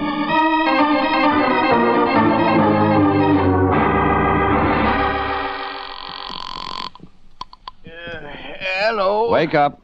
Oh, Jeffrey, it's 10:30. I've gone to bed. Where are you? Payphone booth, Long Beach Amusement Pier. Jeffrey, this is a toll call. That's right. Lion, when Juliet Jones talked at the office this afternoon, she said she was a tea tester, even smelled of tea from being around it so much. Jeffrey, if you've called me in the middle of the night, 10:30, a 25-cent toll call, or 30 cents, or whatever it is... Did she say where she tested tea? Where she works, you mean? I can't remember a thing like that. Call me tomorrow. Jeffrey. Yeah, Lion? Juliet Jones isn't with you. That's why you haven't asked her. That's it. Jeffrey, my boy, nothing's gone wrong with our lovely $400 case. A couple of things. We're in the red on it. In the red? But we can't be. Why, I have the 4 $100 bills right here, Jeffrey. In this chamois bag tied around my neck. Yes, here it is, under my nightshirt. Well, with that $400 taken away, we're only $66,600 in the hole on the case. That's the amount we have to cough up to get out. Jeffrey! No, I understand now. I'm asleep. This is a nightmare. Regan, get out of my dream! It's a nightmare, Lion, only you're not asleep. So shove your pillow between your teeth, Fatso, to stifle your screams. I'm going to give you the rundown.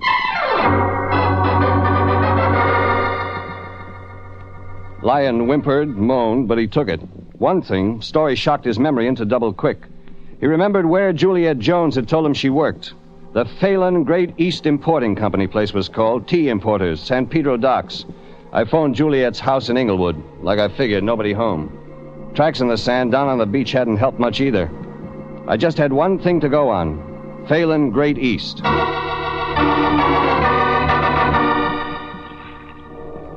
I drove out to San Pedro, dock section, parked.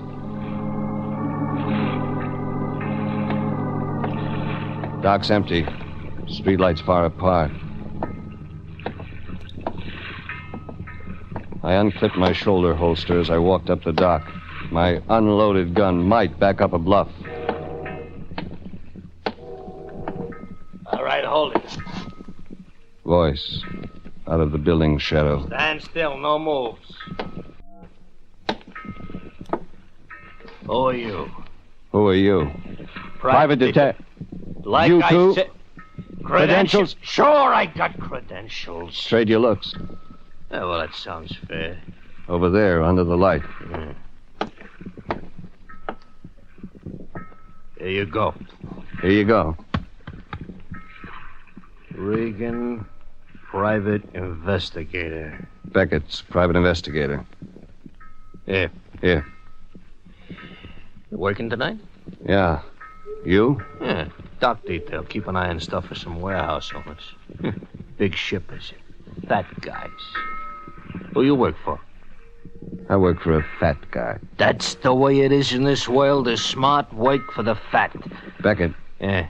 Phelan Great East warehouse around here somewhere. Yeah, that's it up there. You go up the stone steps, turn into the alley. There's a door in the alley. Yeah. See you, Peeper. See you, Peeper.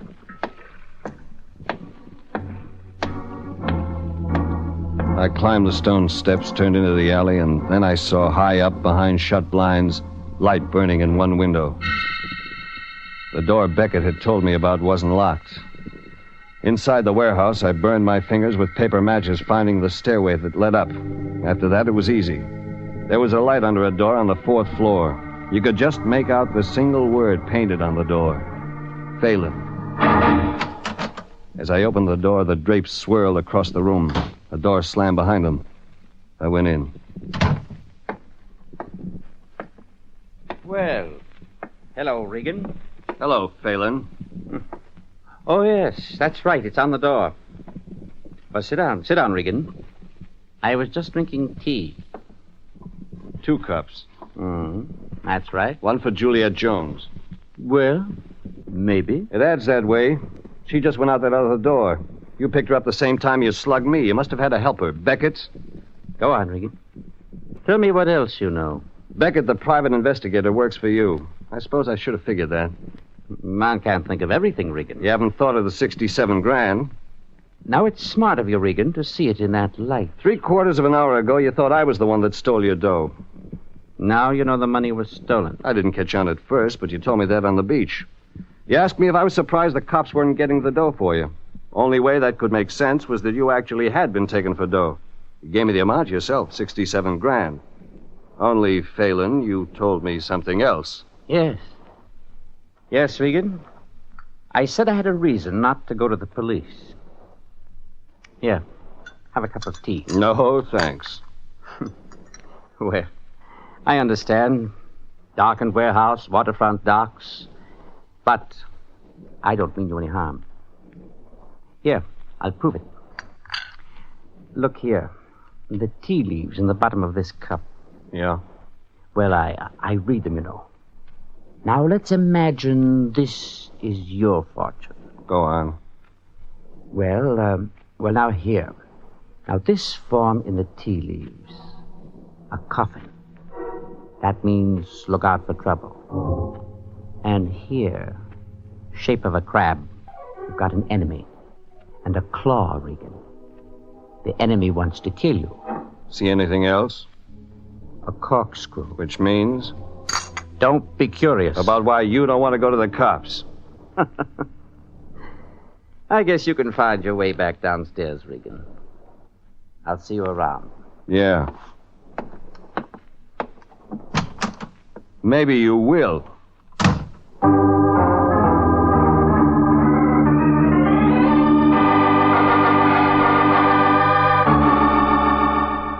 I had the pieces of the puzzle, jagged jigsaw pieces. Phelan, a Phelan Gray East tea importer. He'd been robbed of $67,000, was out to recover the loot himself because he was scared to go to the cops. My client, Juliet, was mixed up in it. That made sense. She worked for Phelan as a tea tester. She'd blossomed out all of a sudden in new clothes from head to foot. She had 100 clam notes to pay private detectives. Then there was Adam Garth, gunning for Juliet, Juliet said. I hadn't met him yet, but I didn't have to wait long. I let myself out of Phelan Great East warehouse by the door that opened on the alley. That was when I got a big surprise. Not who, but what she did. Jeff. Juliet, I knew you'd come out this way. I've been waiting. how come you beat it out of Phelan's office upstairs just when I got there? I'll explain all that later. Right now, there's something more important. The reason I've been waiting here. I've been hoping you'd get here in time. To what? Hold me. Huh? And you are in time. Not too early, not too late. Oh, Jeff, hold me. Hold me. Are you nuts? Jeff, I've got a good reason. A good reason. Jeff, you've got to hold me close to you and kiss me. You are nuts. Hold me. What? I think this will do it nicely. Now stand back, Jeff. I said stand back. Lady, you've skipped your rocker. Stand back, Jeff. I've got to get back from you now. I've got to get back. Jeff, stand back! She hurled backward, flattened herself against the far wall of the alley, and then I saw. End of the alley, away from the docks, man standing watching us. You couldn't make out his face, but his posture, feet apart, right hand forward, meant gun ready. I sucked back flat to the wall across from Juliet. 6 spurts of orange from the black silhouette. Yeah, but Mr. Jealous didn't score. Instinct, anger, threw my right hand to my unclipped shoulder holster, brought my gun to ready. Then I remembered. My gun empty. Regan, why don't you shoot? No bullets, baby. Gun's not loaded. Oh, you stinking dumb sap. You dumb shamus, and I paid $400 for this. You did, huh? What do you mean? You let go of me? Oh, no, Juliet. Exactly what did you pay $400 for? Regan, let me go. Why, you little... Let go! Juliet ran down the alley toward the docks. Only I decided to play it away from the docks instead of toward. I couldn't go both ways, and the guy who fired the shots had disappeared in the other direction. It didn't figure he'd be hard to find. All I'd have to do was make myself available, and he'd find me. Only I didn't expect him to find me so soon. Walk straight ahead, don't look back, and don't try nothing. Okay, Garth. Hey, how come you know me? Well, I was born in the dark of the moon. Hey, don't make no gags. You healed? I got a gun with no bullets in it. Don't make no gags. Well, it's the truth. Look, Garth, we've got things to talk about. I don't know who you are. I'll show you. No funny stuff. Sure not. Here, look. Jeff Regan, private detective. Here's my license. Oh, looks okay. Garth, you stole 67 grand from Phelan. Yeah, I did. That's right. Yeah, I did. You seem pretty set up about it. I stole $67,000 from Mr. Phelan. I don't know what come over me. I'm sorry I did it, and I am ready to go to prison and pay the penalty for my crime. Hey, wait a minute. Huh? Turn off the gramophone.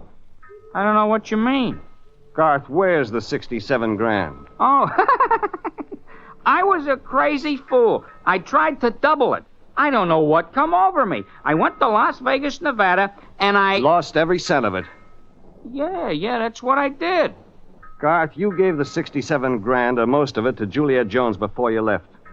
No, that ain't what happened. Oh, yes, Garth. You gave the 67 G's to her. You went to Las Vegas to pretend to lose at gambling. You came back here to California.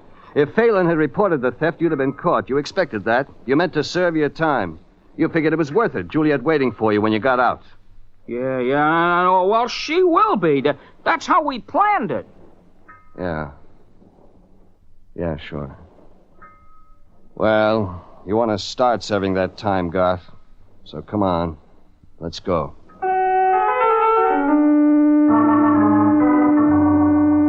I drove him to the police station in Long Beach. I let him think Juliet's plan had just misfired. I didn't have the heart to tell him what her real plan was. When Garth was booked out of the case, I had other business. I wanted to see Juliet bad, and I figured I knew how to find her. She'd left her coat in the check room at the Long Beach place where we dined and danced. She'd be going there to pick it up. I'd wait on the pier and get on her trail. That's how it worked out. Hello, Juliet. Well, Jeff, how could you possibly have found me here? Not tough. You unchecked your coat just now at the dine and dance place. I figured you would. And you followed me out here on the amusement pier. That's it. Well, I'm glad to see you, Jeff. Sure, yeah. In case Garth shows again, you'll want me to protect you. Well, yes, of course. Yes, of course, that's it. Sorry I lost you at the docks. Oh, well, that's understandable, Jeff. The confusion. I took off after Garth. I don't suppose you found him. No, I guess like you said, I'm a no-good dumb shamus. Oh, well, now, Jeff, I was upset. I wasn't responsible for what I might have said, what I might have done, Jeff, just You at that knew time. Garth was in range, watching. Yes, that was it. Why you wanted to get close to me? Because Garth was around. Well, yes, Jeff, because I was scared. I wanted protection. Sure. Lady, you and I got things to talk about. Things, Jeff? Things. Like a fall guy, like a poor dumb cluck in Las Vegas, Nevada, pretending to lose $67,000. Like that guy being willing to come back here, get caught, service time, expecting you to be waiting with the dough when he came out. You did find Adam Garth. I found him, and I didn't tell him all I knew. What else do you know, Jeff? Why you hired me. Oh? You wanted me to be around you all the time. Guard you from Garth, you said. Oh, no. You wanted to make Garth shooting iron jealous. Now, why on earth would I have wanted a thing like that? So he'd shoot, kill me, and go up for murder, or I'd kill him in self-defense. Either way, you'd have the $67,000 clear for yourself. Jeff, you are smart. Thanks. Come on, we're going to the clink. Jeff. Yeah? Are you sure there isn't anything else we could discuss? Such as? Jeff, I know a place we could talk. Alone. Just up the midway. It might be worthwhile. All right. Let's go.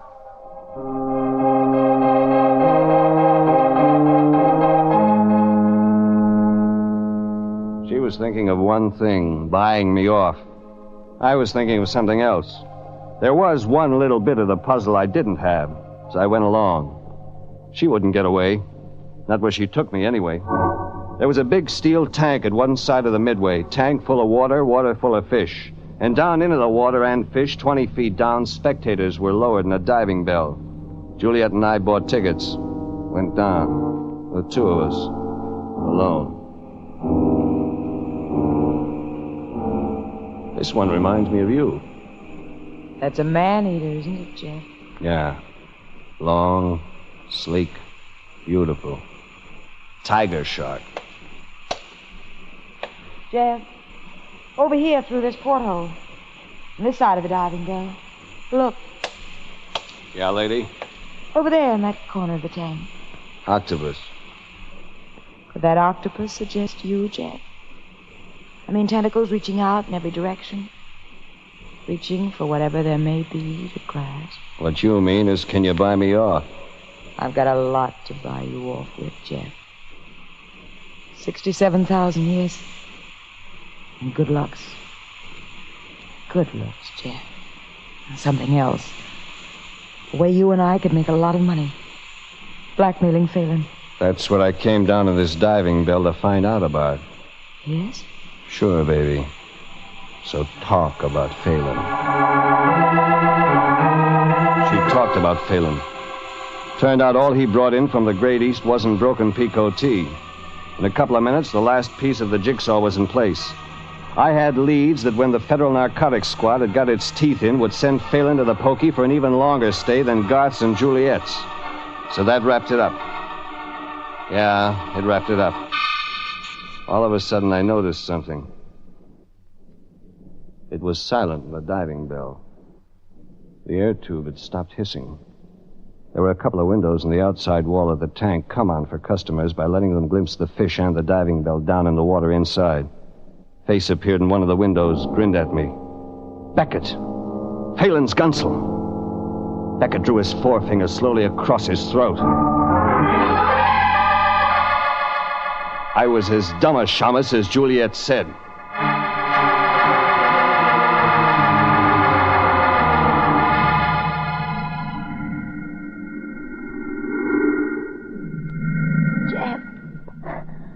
Jeff, I can't breathe. Jeff, I'm scared. She passed out. I was next. Everything was getting wavery. Water. Fish I saw through the porthole. Funny thing. One fish looked in at me. Looked like my boss, Anthony J. Lyon. All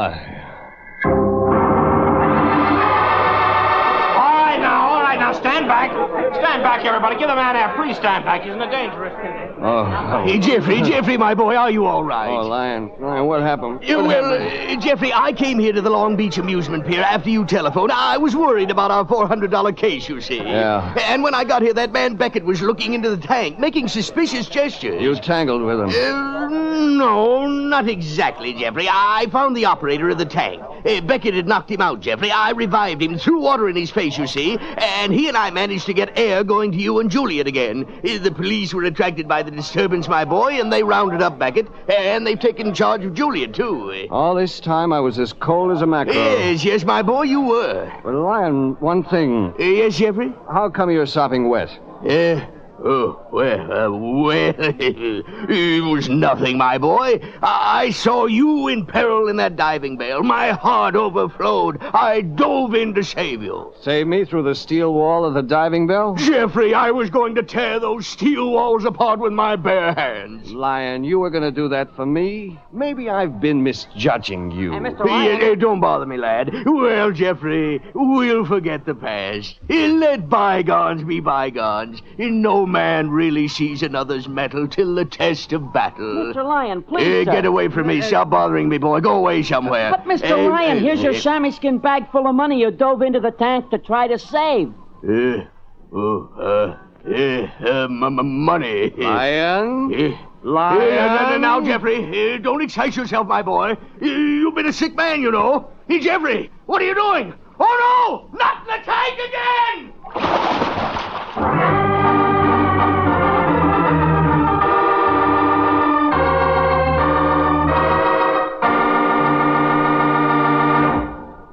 Jeff Regan, Investigator, was written tonight by William Fifield, produced and directed by Sterling Tracy, and stars Paul Dubov as Regan, with Frank Nelson as Anthony J. Lyon. Original music is by Dick Orant. Jeff Regan, Investigator, is heard transcribed each week at the same time over CBS. Alan Botzer speaking, and inviting you to be with us again for more suspense, mystery, adventure with Jeff Regan, Investigator.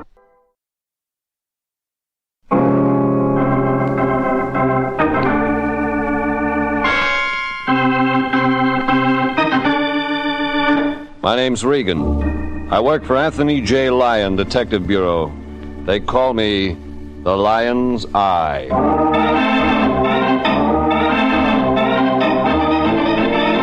Jeff Regan, Investigator, starring Paul Dubov as Regan with Frank Nelson as Anthony J. Lyon. So stand by for mystery and suspense and adventure in tonight's transcribed story, Oil for the Lamps of Burbank.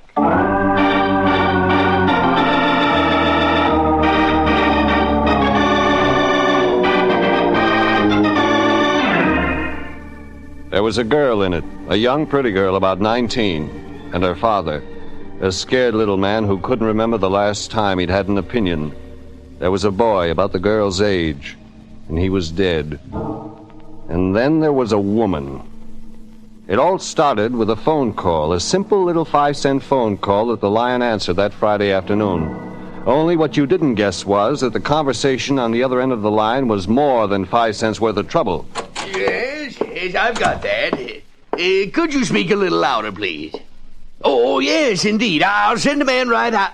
Hello? Hello? Hang up on you, Fatso? Yes, Jeffrey, I'm glad you got here. Sounds bad. Oh, Jeffrey, it is bad. That poor man, he could hardly get the words out. What's his name, Lion? Name?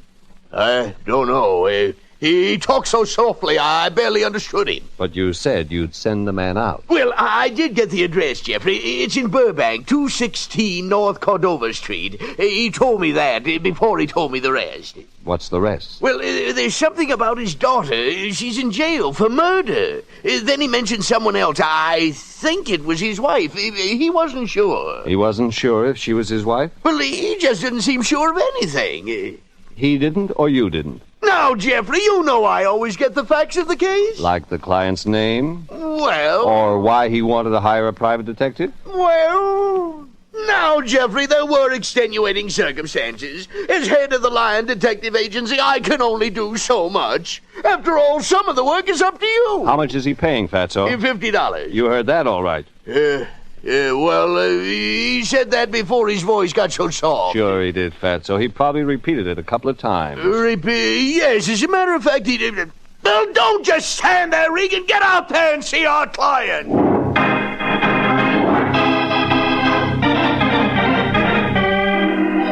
The Lion produced one of his more operatic-type roars, and I left the office. 20 minutes later, I found 216 North Cordova, a 2-story stucco house surrounded by apartments. The street had just been paved, but that didn't stop the rest of the yard from looking like an oversized sand pile.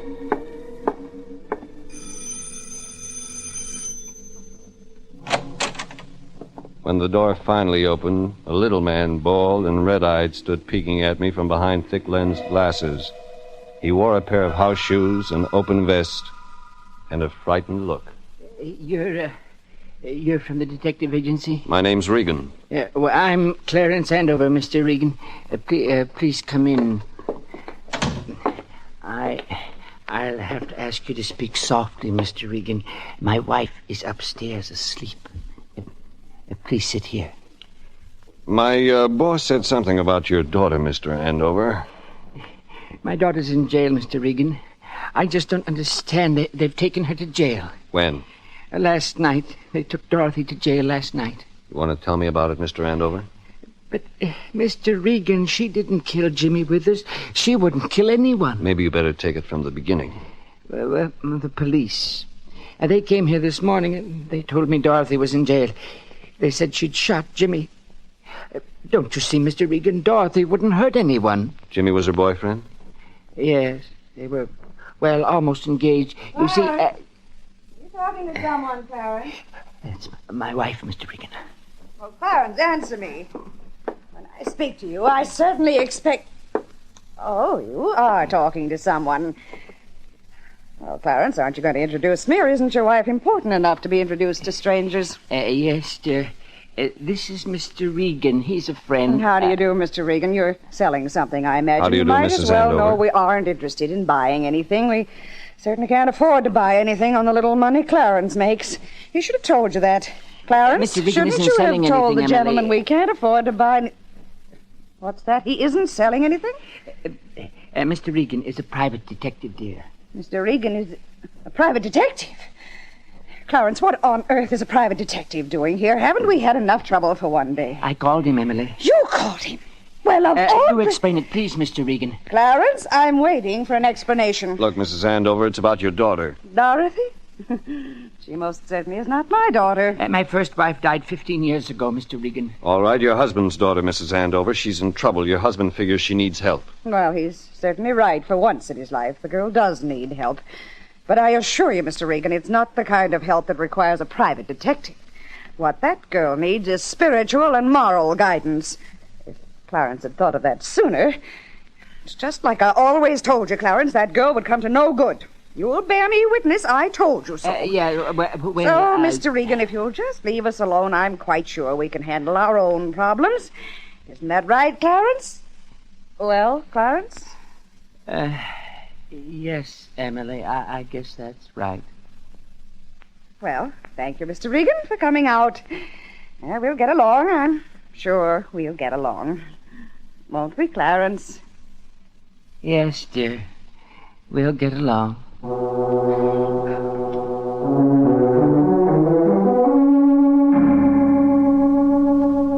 Clarence Andover wanted help.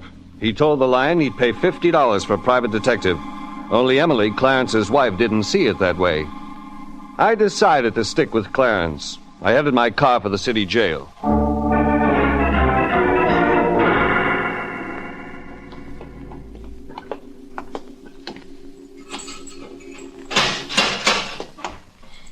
Okay, 5 minutes.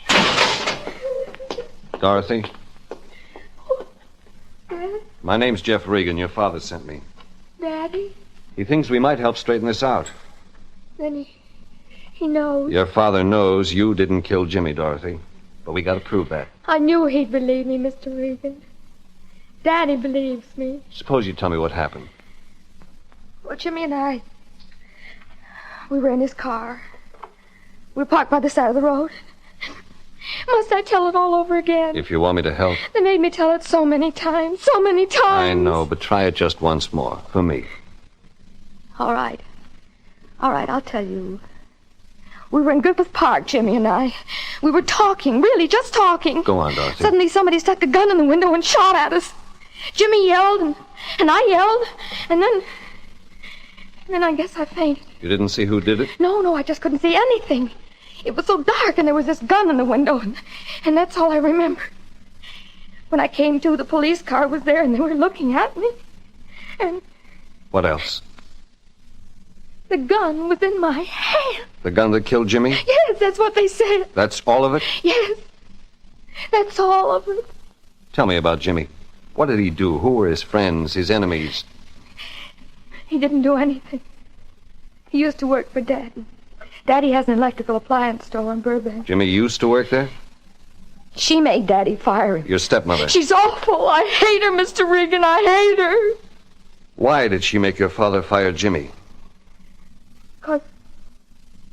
Because he stole something. Tell me about that. He and another boy, George Dennison. They robbed the store one night. But Jimmy didn't really mean to do it. He brought everything back the next day. He just let George talk him into it.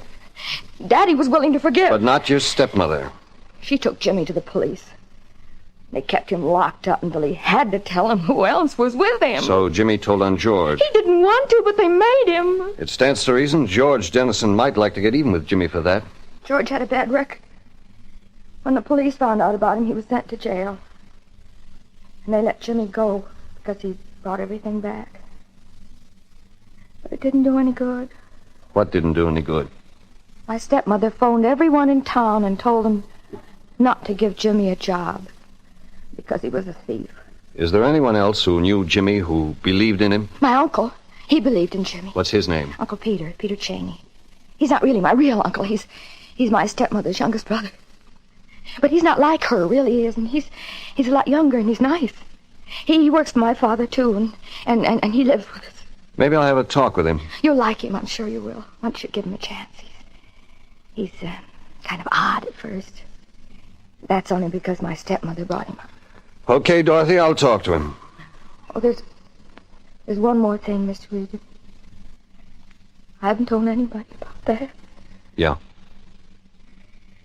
Jimmy and I, we were going to be married tomorrow.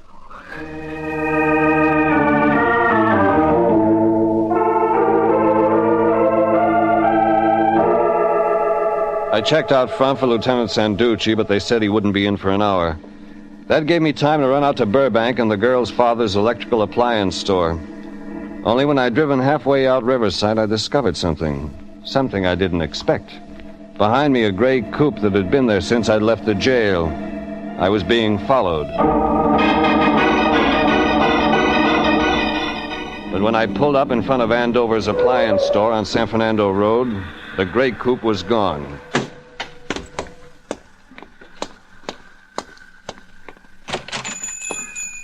May I help you, sir? I'm looking for Peter Cheney. Then you've come to the right place. May I show you something in electrical appliances? No, thanks. Fine. If you'll step this way, I'll show you our new home exhibit. Suppose we start with your home. Now, here we have the latest in coffee makers. With this little gadget, I can Look, refine... Cheney, never tell me about Jimmy Withers. A nice boy. Now, here we have a waffle baker, fully automatic, and it serves 4 people. Just Okay, Cheney, now we'll talk my business. Do you think your niece killed that boy? Dorothy Andover is not my niece.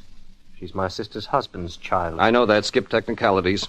I think we'd better skip the entire discussion, sir. I don't like your tone of voice. Jimmy Withers was killed at 11 o'clock last night, Cheney. Where were you at the time? I was at home reading, and I have a witness to prove it. Now, crude fellow, get out. That took care of that. Peter Cheney hurried off to another customer, and I walked outside to my car. Then I got another idea. A gray coupe had tailed me to Burbank and then disappeared. But maybe it had pulled over to a stop just before I did. Maybe the gray coupe was waiting for me to get started again. I left my car and walked down the street, then back. No sign of the coupe. Then I moved around the corner and back behind Andover's appliance store. There was a parking lot back there, and there was a gray coupe parked in it. The same car that had tailed me from the jail. 1941 Nash.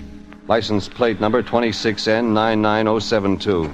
But that wasn't what I wanted. What I wanted was inside, wrapped around the steering post in a neat little celluloid folder. The registration card that would tell me who drove the gray coupe. I leaned in, moved it around to where I could get a good look, and... I never got a chance to find out.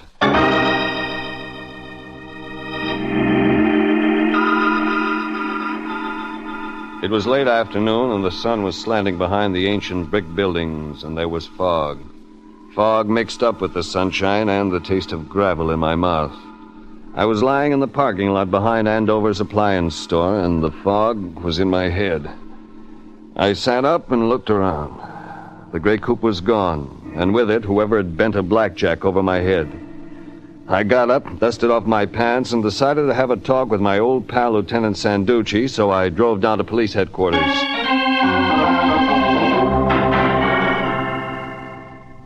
Regan, they tell me you wanted to talk to me. Yeah, that's right, Sanducci. You look like you don't feel very well. You know, that could be the most honest statement I've heard all day. Okay, Regan, what's the trouble? The girl you got on a murder rap, Dorothy Andover. Go on. You sure, Sanducci? All the evidence points directly to this girl. But you asked me if I'm sure, and I must tell you the truth. I am not. But you're still holding her. Regan, she was found with a gun in her hand. The boy was sitting beside her dead. What else can I do? Turn her loose and pray for a miracle? Okay.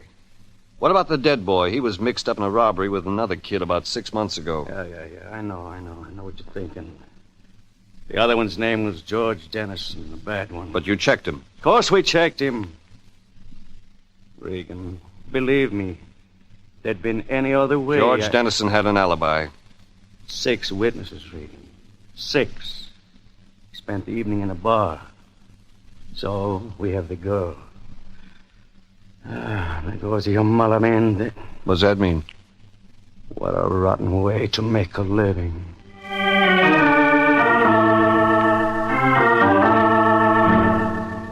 George Dennison, the logical suspect, had 6 witnesses that he was nowhere near the scene of the crime. But I still wanted to talk to him. I went out to a phone booth in the lobby and called my boss, Anthony J. Lyon. Lyon Detective Agency, Anthony... Me, Fatso. Jeffrey! What's so surprising about that? Jeffrey, you get up here to my office immediately. Is that clear? Listen, Lyon, I'm in the middle of finding... I don't care what you're in the middle of. You report back to my office at once. And, Regan, if you aren't here in 10 minutes, you're fired.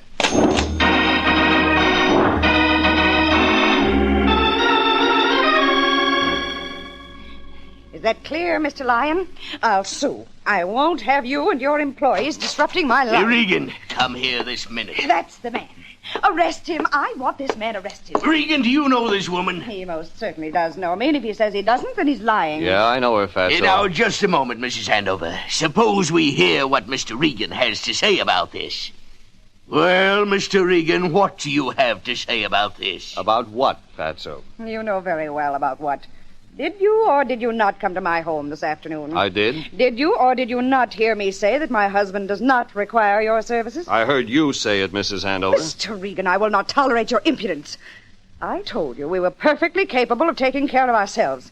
And let me assure you, I intend proving it. Regan, why didn't you tell me Mrs. Andover had fired you off the case? So you're lying to your Yes, employer. of course. Shut up, both of you. Now, suppose somebody tells me just what the complaint is. Well, Regan, you had Young no man, right. you had no right to investigate the private lives of my family. The very idea of your questioning my brother. Oh, so that's it. That most certainly is it. Peter phoned me that a man had been in the store questioning him. And I knew immediately that you would be just such a person. Well, I'm going to put a stop to it. You all through, Mrs. Andover? You too, Fatso? Okay, then I'm going to tell you something, both of you. There's a girl sitting down there in a jail cell. She's charged with murder. Well, I don't think she killed Jimmy Withers. I think she's telling the truth, and I'm going to find out one way or another. I'm going to find out. And you, Mrs. Andover, or you, Lion, aren't going to stop me. Have I made myself clear? Just stay out of my way.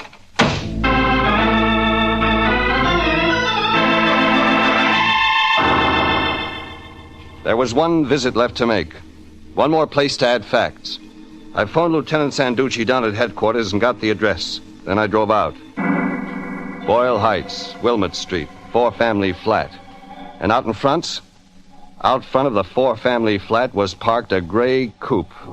A gray coupe, 1941 Nash, license number 26N99072. I moved faster.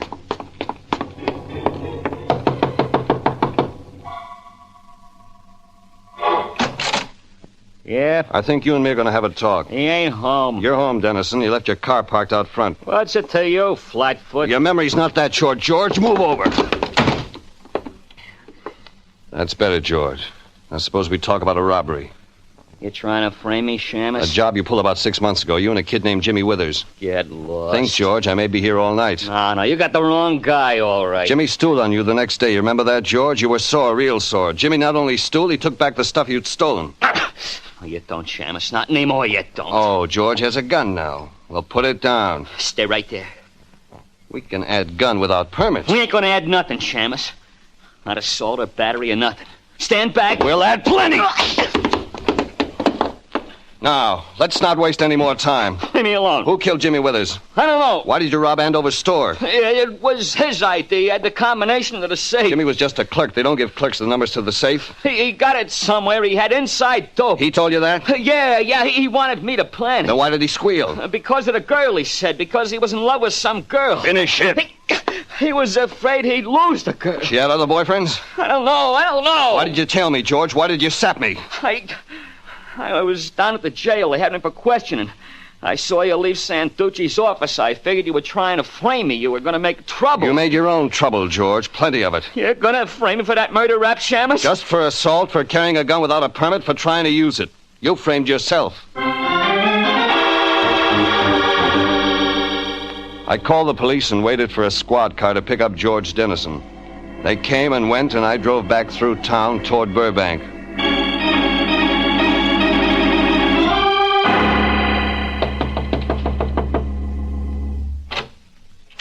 Yes? Oh, Mr. Regan. Mind if I come in, Clarence? Well, I wouldn't mind, Mr. Regan, but you see, that is, my wife is upstairs. She wouldn't care much for the idea, that it? Well, I wouldn't say exactly It's that. okay, Clarence, I'll say it. Besides, your wife's the one I want to see. Well, if you say so, Mr. Regan, I suppose. Thanks. You know, but, I'll tell Emily you... Just a minute, Clarence. I want to ask you one question first. Very well, Mr. Regan. Last night when Jimmy Withers was shot, were you at home? No, I wasn't. I was at a lodge meeting until midnight. You see, Emily said... There was just Emily and her brother Peter. Why, yes. We can talk about it later. Suppose you call your wife. The nervous little man shuffled up the stairs rather than raise his voice to call Emily. Glanced back at me once, unsure, worried, then moved up to the second floor. There were voices up there for a few minutes, and then down the stairs came Emily Andover. Emily in all her bombastic glory, a housecoat wrapped around her big frame, hairpins holding down a mass of twisted ringlets. Emily the Queen, hairnet for a crown. Well, Mr. Regan, and what excuse are you giving for barging into my home again, meddling into my affairs? Mr. Regan, You stay out of this, Clarence. What I've got to say is for your wife. Mrs. Andover, you spent the evening at home last night? Yes, I did. Your brother, he was here with you? Yes, he was. All evening? Mr. Regan, I'm going to call the police. I said all evening? Well, yes. But you're not sure. Yes, I'm sure. You sat here all evening with Peter? What is the meaning of this, Mr. Regan? Are you trying to imply that I lied to the police? Yes. Mr. Regan, you shouldn't say a thing like A boy that. was murdered last night, Mrs. Andover. Your husband's daughter's in jail for that murder. Sure, she's not your flesh and blood. She's your stepdaughter. But Peter Cheney is. He's your flesh and blood brother. He's yours. Mr. Regan, Yet you'd lie for what's yours and let another man's daughter die for a murder she didn't commit. That's not true. It's not true. It isn't? You don't believe in murder, do you, Mrs. Andover? Murder is wrong, but you provided an alibi for a murderer. No. Peter Cheney, your brother, shot and killed Jimmy Withers. Shot and killed him because Jimmy was about to take Dorothy away, because Jimmy was about to marry her. No, that's a lie. Peter Cheney followed them to Griffith Park. He shot Jimmy Withers, he returned to the house, and you provided the alibi for him. No, he wouldn't do a thing like that. Peter wouldn't. He couldn't. He wasn't home with you all evening. No, he wasn't. He went out about 10 or 10:30, came back maybe 30 minutes or so later. Yes, he did. But Peter wouldn't kill anyone. I know he wouldn't. He's my brother. Thank you for defending me, Emily. Peter. Mr. Regan is lying, Emily. You and I both know that. Peter, that gun. Well, Mr. Regan talks too much, my dear. We wouldn't want some of those lies spread around the neighborhood, would we? Or to the police, Cheney. We wouldn't want them spread there. Precisely, Mr. Regan. Just the way I feel about it. Peter, what Mr. Regan says... Emily, you shouldn't have admitted to Mr. Regan that I left the house last night. That was quite wrong of you. But, Peter, You didn't know you'd lied for a murderer, Mrs. Andover. You didn't know because he happened to be your brother? Mr. Regan, I don't like what you're doing at all. You're undermining my sister's faith in me. To say nothing of my dear brother-in-law. Is that right, Clarence? Don't talk to me. You see, Mr. Regan? My sister crying and my brother-in-law trying to act like a man again. Terrible what you're doing. Like you did to Jimmy Withers. You gave him the combination to the store safe. You encouraged him to pull off a robbery so you could turn on him, have him arrested, and have Dorothy for yourself. How did I know Jimmy was going to bring everything back the next morning? When George Dennison told me Jimmy had inside dope, it began to make sense. George also told me Jimmy was afraid of losing his girl, Dorothy. A lovely girl. Dorothy's quite fond of me, you know. So she told me in her jail cell this morning. When I added the robbery and the other man Jimmy was afraid of, it had to be you. You wanted Dorothy, but you let her go to prison for your crime. But I was sure George Dennison would be arrested. He'd been caught stealing in the neighborhood before. He hated Jimmy, and he had a prison record. Naturally, I was quite shocked when he turned up with such a good alibi. You're hateful. Hateful! Sister dear, that's no way to act. After all, you are an accomplice. And then, too, we must kill Mr. Regan before he brings ruin on both of us. No. You mean you aren't going to supply me with another alibi? Emily, dear, don't forget you have to save your own skin. No, I won't do it. I don't care what they do with me. I don't care. Even Emily, Peter. And you, Clarence? Surely you don't want to see poor Emily in prison. I want to kill you. Clarence, stay right where you are. I've hated you from the first moment you set foot in my house. From the moment I first saw you looking at my daughter. I listened to Emily. I gave you a job. I supported Clarence? you. I am not going to listen to Emily any longer, Brother Peter. I am not going to let you and your sister destroy what's left of my life. Stop him, Clarence!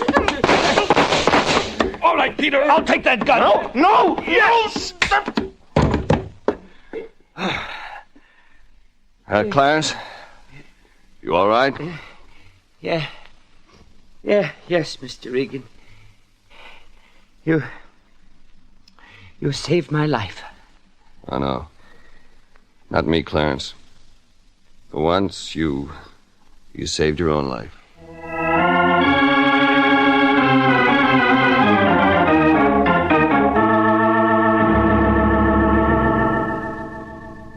Lieutenant Sanducci showed up for the prisoner, Peter Cheney, and with him went his sister, Emily. It made sense that Emily wouldn't get off scot-free for lying to the cops. But Peter, he could plan nothing less than life. Clarence Andover watched them go, and the look in his eyes gave the whole thing more meaning. Clarence didn't need either of them anymore. Even my boss, Anthony J. Lyon, was happy when I showed up for work the next morning. The flowers that bloom in the spring, la the flowers, Jeffrey. Happy today, huh, Lyon? Not especially, Jeffrey, not especially. Funny. You sounded to me like a guy who just received a check. A check? Why, how ridiculous. Jeffrey, who told you? Clarence Andover. He said he was mailing the fee to the office last night. He did? Oh, the fee. Yes. He mailed the fee. Just like I said, $50. Very kind of him, I'm sure. $50? Yes, Jeffrey. I deposited his check at the bank this morning. I'd have saved it to show to you, but you see, I wanted to get to the bank early. Avoid the rush. You understand. Oh, sure. I understand.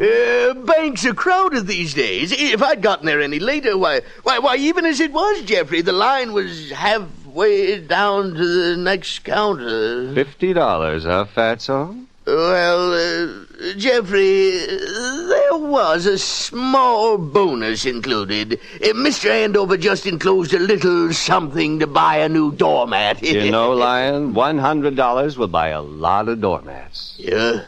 $100? Who told you? That Clarence Andover added another $50 because we saved his daughter? Well, now, Fatso... Oh, very well, Jeffrey. $100 is in the bank. You'll get your share. Well, thanks, Fatso. I already have. What? I was at the bank this morning, standing in line right behind you. Jeffrey!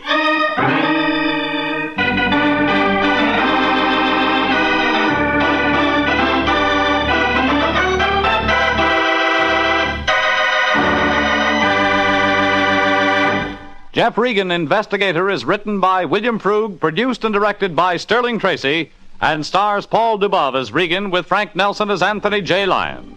Original music is by Dick Arant. Bob Stevenson speaking, inviting you to be with us again for more transcribed suspense and mystery and adventure with Jeff Regan.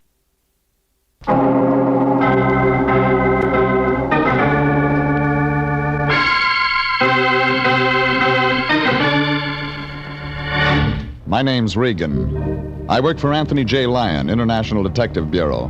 They call me the Lion's Eye.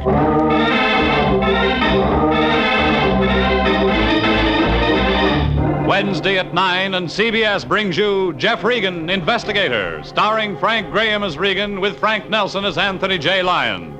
So stand by for mystery, suspense, and adventure in tonight's story of The Two Little Sisters.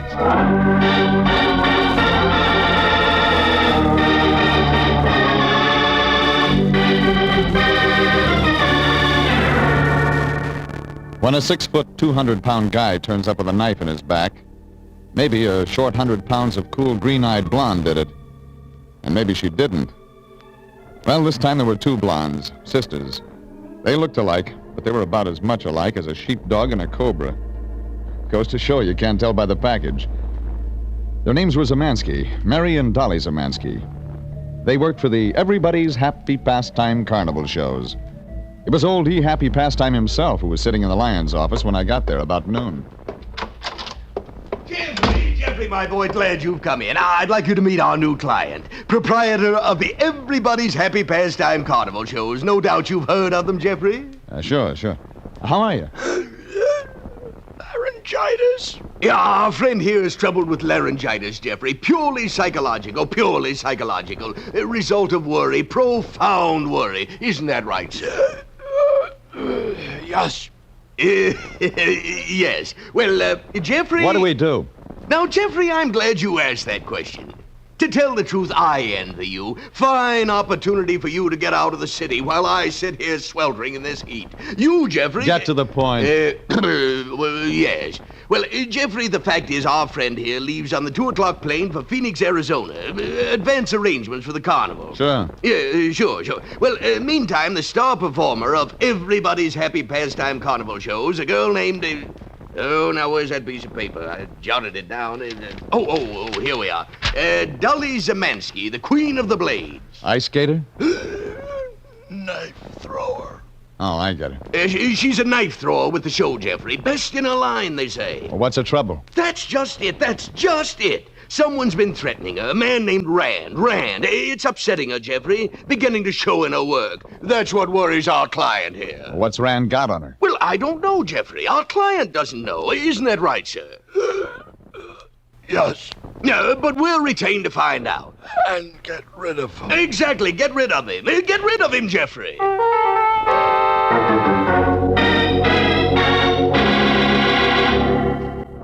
Like the lion said, it was a chance to get out of the city.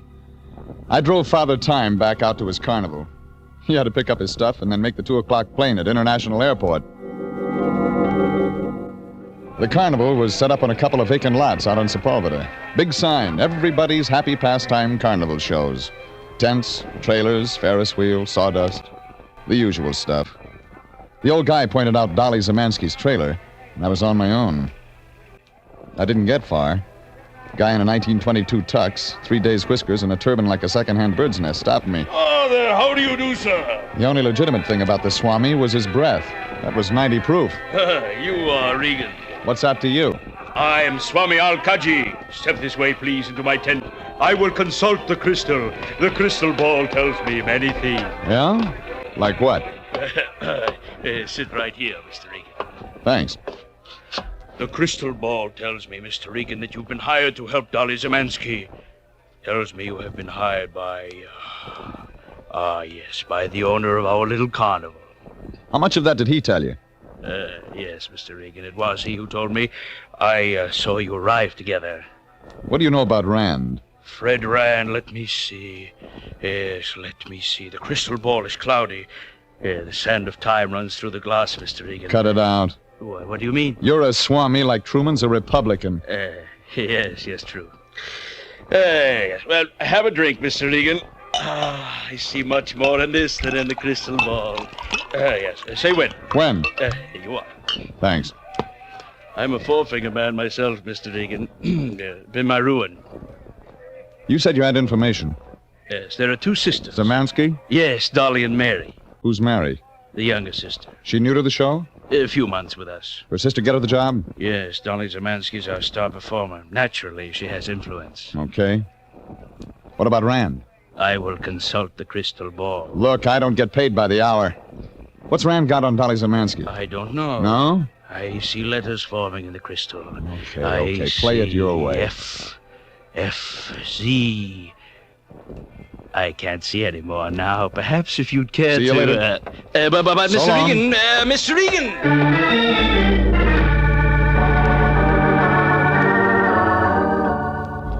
Maybe the Swami had something to sell. But if I couldn't get it for free, I could go back and buy it later. It was only a little ways to Dolly Zemansky's trailer. Big, expensive job. Everything was wide open because of the heat, so I walked in. Nobody home. Ladies' clothes lying around, theatrical makeup, grease paint stick. Picture of some round-faced guy with a crew cut signed, "Yours adoringly," no name. Knives and daggers around. And a frosty blonde with green eyes in the doorway watching me. What are you doing in here? Homework? It's clever. Who are you? That's what I ought to ask you. Oh, guess. You're Dolly Zemansky. No, I'm her sister. Mary Zemansky. Yes. I'm Jeff Regan, International Detective Bureau. You're a detective? That's it. You joined the carnival about 4 months ago. 5 months. 5 months. Been in show business before? No, I was a boy back home That him? What? Photo on the dressing table. No. Sister Pine. Pine? He's in love with my sister. Pine. Pine, don't I? Harold Pine. J.J. Pine's son. Yeah? You know, Pine warehouses. They're all over Los Angeles. So your sister's gonna marry them. Why, think so. But maybe she isn't. Mr. Regan, Supposing you give me what you know, About 4 days ago, a guy turned up, Rand. Yes. Your sister scare easy? Oh, no, Mr. Regan, that's just it. She's strong-minded. She left home when she was 15. Go on. Well, life can't have been easy for her, show business. Just tell it. Well, she's independent, Mr. Regan. I've tried to tell her... What about Rand? Mr. Regan, I can't tell you. Lady, I've got a job to do. What about Rand? I don't know. Your sister scared of him? She is or she isn't? It's something else. She told me she didn't know him. She said he was trying to get fresh, but twice I shouldn't tell you this. My fee says I help your sister. All right. There's a little street 2 blocks up Sepulveda. Twice I walked by there this morning and 2 days ago. There was a green sedan parked there both times, and Fred Rand and my sister were in it. They seemed to be arguing. Mr. Regan, that's all I know. Okay. How do I find your sister? She performs in the main tent, but she must be just about through. She might be over there. Okay. See you.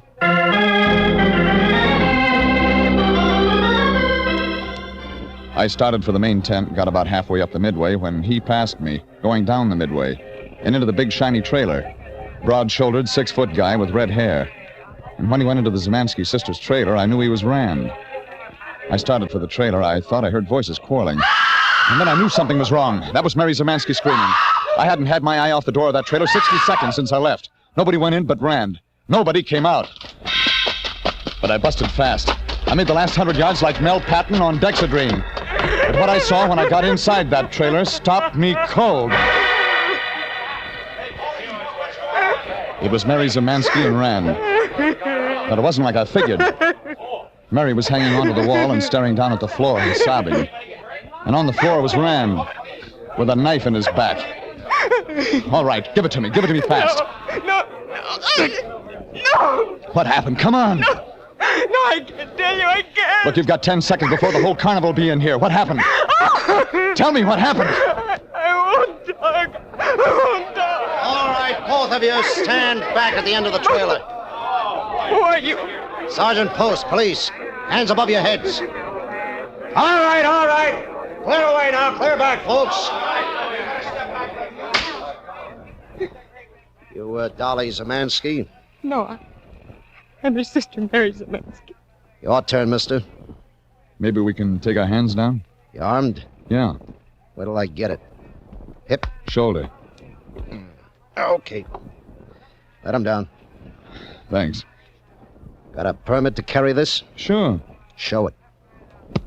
Regan, private detective, International Detective Bureau. Here's the file copy. Look good, Regan. You kill this guy? Okay, Regan. Well, maybe you'll tell me who the guy was. His name was Fred Rand. That check, Regan? What I heard. Maybe you knew Rand, Regan. Nope. How'd you get in here so quick? Heard screams. Sure. What's the use of all this? You both know what happened. No, what did? Mr. Rand came in here and he'd been bothering Dolly. Maybe he thought I was Dolly. We look a little bit alike. And he came in And? Go on. He struggled. And I killed him. It hung together like the Jap Navy. She was sore at Rand because he'd been bothering her sister, so when the big 6-foot guy came into the trailer, she grabbed him and stabbed him in the back. Sure, it could have happened like that. But from the look that came on Sergeant Post's face, I could see he'd try to make it stick. He looked like a hungry kid at a bakery window. He was seeing lieutenant stripes.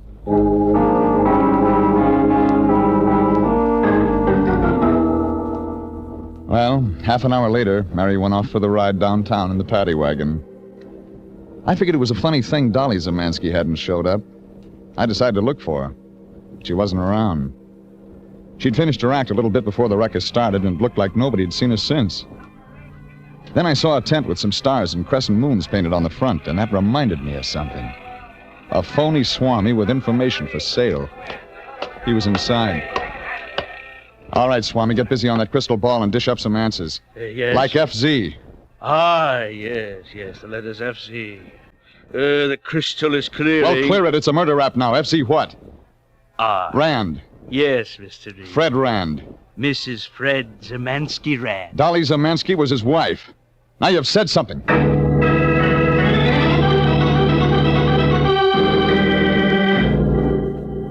That gave me something to work on, but halfway to my car, I remembered something else. Something Mary Zemansky had said. A green sedan parked twice in the same place. Maybe it was parked there a third time. It figured the owner wouldn't be driving it away. He was taking a free ride as a guest of the county to the morgue. It was there, green sedan, on the little street 2 blocks up Sepulveda. The door was unlocked. The registration on the steering post read Fred Rand. Well, that figured. The address was on a street called Delancey in San Francisco. But maybe I wouldn't have to go that far. There was a card down on the floorboards. One of those commercial hotel cards. Globe Hotel, Main Street. I stuck it in my pocket. That was when a guy said, I'm gonna kill you, Fred Rand. I hit the car door with my shoulder. That knocked him back, but he came in again and tried for me. I blocked it. Why, you... That was when I got a good look at him. He was the guy in the picture in the Zemansky sisters' trailer. Yours adoringly, Harold Pine.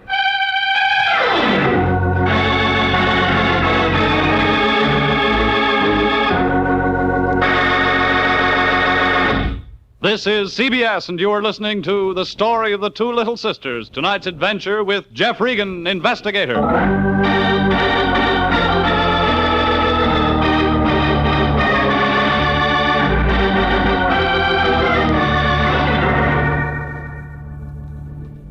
I'd like to have stuck around and had a little talk with Harold Pine. Maybe knew some answers. But one answer he didn't know was who killed Fred Rand. When he made that college try on me and called me Rand, it didn't take the FBI to figure he didn't even know Rand was dead. But it looked like Pine was going to be asleep a while, so I went downtown. The Globe Hotel. Last stop on the line for the canned heat crowd. Brass spittoons. Row of cracked leather chairs along the front. 2 or 3 old guys dying in them. Nobody at the desk, so I picked up number 306 from the register and went up. Door wasn't locked. Inside, you could see why. Nothing in the joint but a brass bed, cardboard suitcase on a chair with a couple of neckties in it. Fred Rand had been traveling light, but there was something else in the suitcase stuck in the lining. Item torn out of the Weekly Variety, the show business sheet. It said a couple of knife throwers named Duncan and Dolly had checked out of Las Vegas for work at a spot called the Blue Dolphin Casino, Los Angeles. The date line was half torn off, but you could make out the 46 at the end. There was a phone on the wall, and I tried the Blue Dolphin Casino. There was nobody home. Too early for a night spot. So I decided to let the Lion work on that one. International Detective Bureau, Anthony J. Lyon, President speaking. Lion, I've got something for you to work... Jeffrey, I'm glad you called. I've just talked to the proprietor of the Everybody's Happy Pastime Carnival shows from Phoenix. So we're off the job. Well, now, Jeffrey, what can we expect? We were retained to get rid of that fellow Rand, to relieve Miss Dolly Zemansky of any undue nervous stress that might endanger the box office value of her performance. Go on. Now, Jeffrey, it just seems that, the sister did the job for us. Sure she did. Jeffrey, I don't think I understand you. You can understand this. This job we stick on. Jeffrey, be reasonable. The matter's in the hands of the police. They've got the wrong goose. What's that? I don't think she stabbed a 6-foot guy in the back. I think somebody pitched the strike out in through the window. Dolly Zemansky? Maybe. I think that's what her sister thinks. I think that's why she confessed. Oh, I see what you're driving at now. We're defending the innocent again. We're not in business for money, are we, Regan? Why should we be with the world full of poor unfortunates waiting to be helped? Cut it out. Regan, from now on, if you want to work for charity, you work alone. You're fired. That's the only good news I've had all day.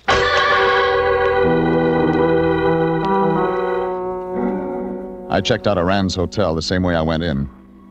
When I was crossing the street, I saw somebody coming up the other sidewalk. My high school geometry told me that if I walked fast enough, I could get opposite where my car was parked the same time she did. Okay, come on. Let go Come of on, me! sister. Get in the car. Can't do this to me! You're Dolly Zemansky, and I'm doing it. Get in there. And stay still. I don't like you, Dolly. How do you know my name? You look like your sister. Mary? Mary. Who are you? Never mind. Well, where are you taking me? A ride up Hill Street. There's a place to park above Temple. There's a nice view of the city jail. Jail? That's right, jail.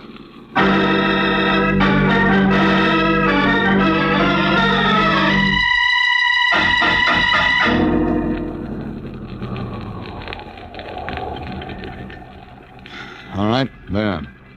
Like I said, there's a good view. What's the pitch, Regan? How'd you get that? The Regan? left on the steering post. You got good eyes. Thanks, honey. I didn't say that way. So you don't love me. What's the pitch? See that building down there? The bars on the windows? You said I had good eyes. You know who's in it? No. It's the city jail. Do you know who's in it? No! It's your sister. Mary? Mary. Why? She says she killed a guy named Fred Rand. Fred Rand? Never heard of Fred Rand, eh? Then why were you going to the Globe Hotel? You never heard of that either. Talk, will you? Okay, I will. You get the Pine warehouses on the hook. It looks good, but there's just one thing wrong. Fred Rand. You're married to him. The guy turns up. Maybe he heard about Harold Pine. He blackmails you. Okay, he blackmails me, so what? So you want to get rid of him. You come back from your act this afternoon with the knives in your hands. You get near the trailer. The window's open. You see Rand inside arguing with his sister. That must have been an easy pitch for the star of the show. Your sister's locked up down there on a murder rap to cover you, and you got nothing to say. Okay. I got nothing on you. Not now. But you'll talk. Later. Now get out. I got business.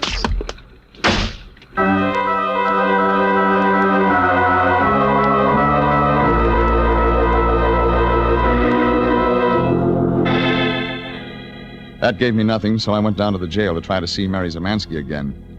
It took me an hour to find out I wasn't going to get to her. But I did find out one thing. That cop had done his job well. Mary had signed a written confession to the murder of Rand. I got in my car and bucked traffic out to Ventura Boulevard. I hit a gas station and checked the address of the Blue Dolphin. It was in Encino. That meant it was near the carnival and I could pick it up later.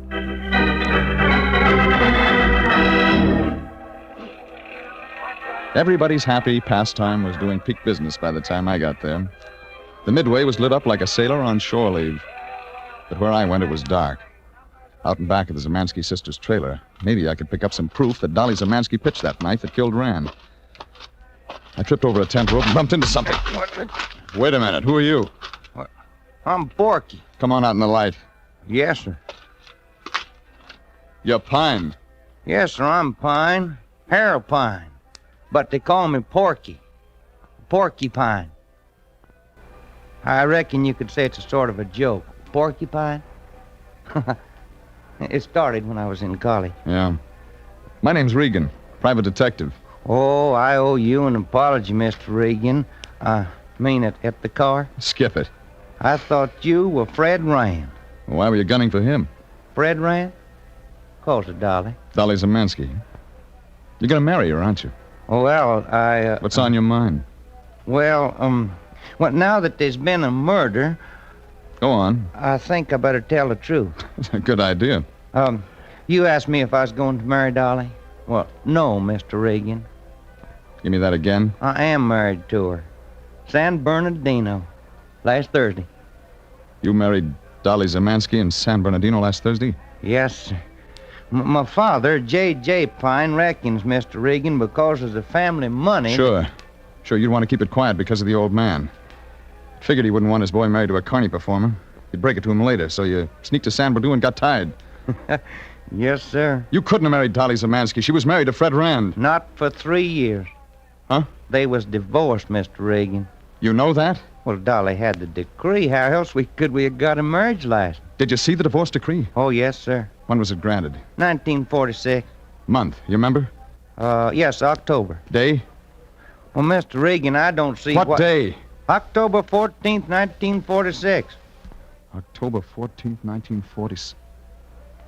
Okay. Well, Mr. Regan, I don't understand. Rand showed up again, huh? Yes, sir. So you decided to kill him? He was molesting Dolly. Sure. Well, maybe I'd just beat him up. You're a kid, Pine. Maybe I am. You're keeping bad company. I don't think so. Who do you think knifed Fred Rand? I don't rightly know. What were you looking for in back of that trailer? Nothing. I didn't think of anything. You know Dolly's sister, Mary? I do. You think she killed Fred Rand? No. Then who did? I don't know. Okay, Pine. You didn't, anyway. Well, maybe I was just pretending I didn't know he was dead when I fought with you at his car. No, Porky. You're not that smart. Mr. Regan, I reckon that's so.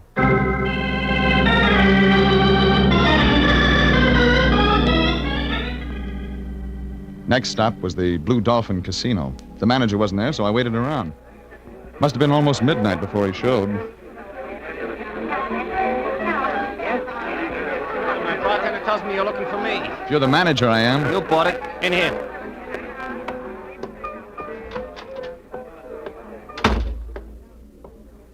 You book acts? Used them. You ever hear of Duncan and Dolly? Knife throwers? Did they ever play us? 1946. Maybe, October? I could look it up. Okay. Over here. Files, over here.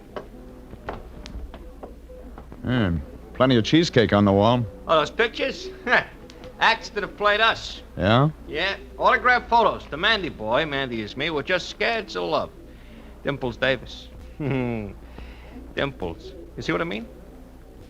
Yeah. See what you mean. October 1946? Could be. No. Hey, wait a second. Last week of September. 26th through the 29th. Last week of September, 1946, Duncan and Dolly... Let me see that, will you? Yeah, okay.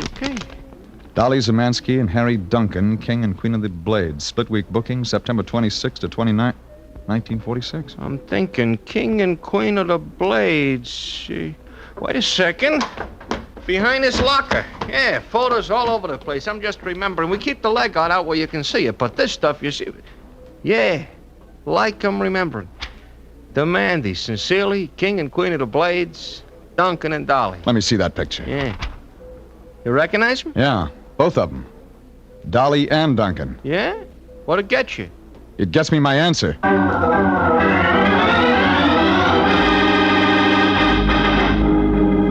I made it fast back to the carnival. The midway was closed, but I could see a light on in one of the tents. I could hear voices.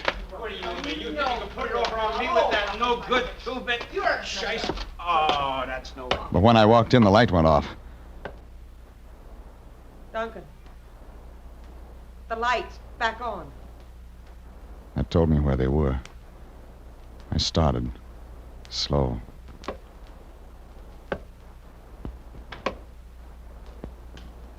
I waited. Duncan, don't. Put that knife down. Dunk, when's enough? Ran was enough! All right, Duncan, I'm coming. The knife went past, took some air that belonged to me, and stuck in the tent pole. He shoved the table at me, and I shoved it back. He made a try for the tent door, and that was when I got in.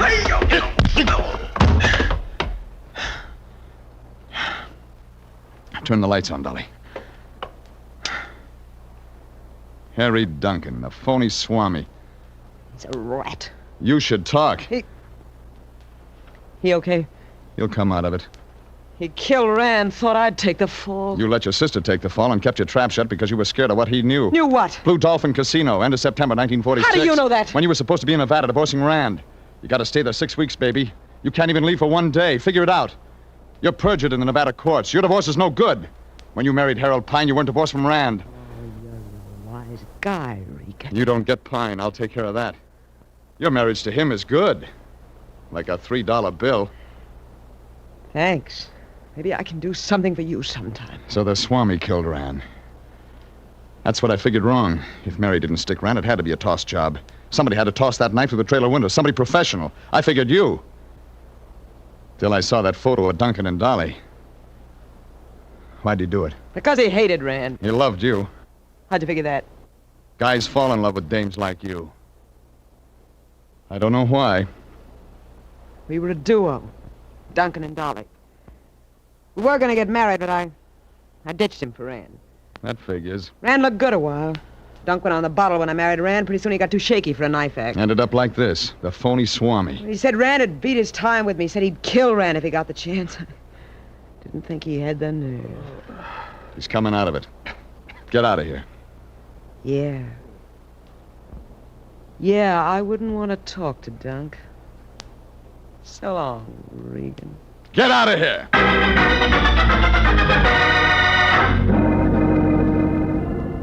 That wrapped it up for me. The police took it from there, and after a few hours at headquarters, I headed back to my apartment. But if I figured it was that easy to get rid of the lion, I was in for a new set of figures. The lion was there, waiting, hat in hand. Jeffrey, my boy, you've come back at last. I heard all about it. I've been waiting for you, Jeffrey. Sure. Candle in the window. Jeffrey, will you ever forgive me? Will you forget the unkind words I've uttered, the meaningless, petty things I've said? Oh, I rue the day I mistrusted you, Jeffrey, my boy. It was madness. Come off it, Fatso. But, Jeffrey, I mean it. You were right all along. Mary didn't kill that man. Mary was an innocent girl caught in the tangled web of suspicion. But you, Jeffrey, you defended her in her most trying moments. A noble thing, Jeffrey. But I'm fired. Fired? Oh, nonsense, my boy, nonsense. Haven't I apologized? It's just that I feel so sad about that poor child Mary and that Pine fellow without the bride he had taken to his heart. What will they ever do, Jeffrey? Save your sympathy, Lion. They'll get along. What? What do you mean by that? Well, when I last saw them, they were sobbing it out on each other's shoulders. You mean it, Jeffrey? They've discovered each other? How charming, how positively charming. And with all those millions he has, too. Millions of dollars. Stop drooling, Fatso. There's nothing in it for you. No, Jeffrey, I suppose not. But I can dream, can't I?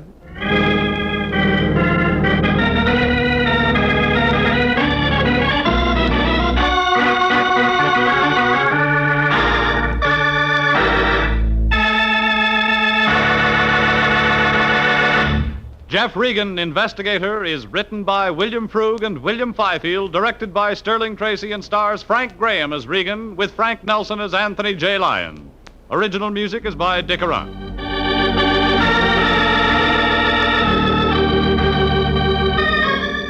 Jeff Regan, Investigator, is heard each week at the same time over CBS.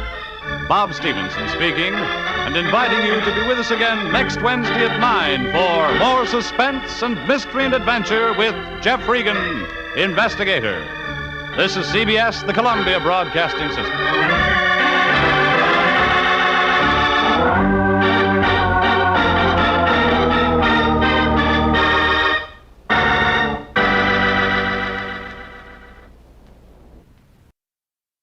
My name's Jeff Regan.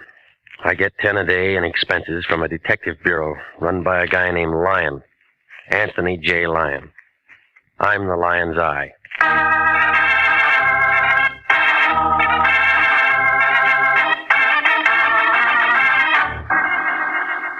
With Jack Webb as Jeff Regan, Investigator, stand by for hard-boiled action and mystery and thrilling adventure in tonight's story of The Diamond Quartet.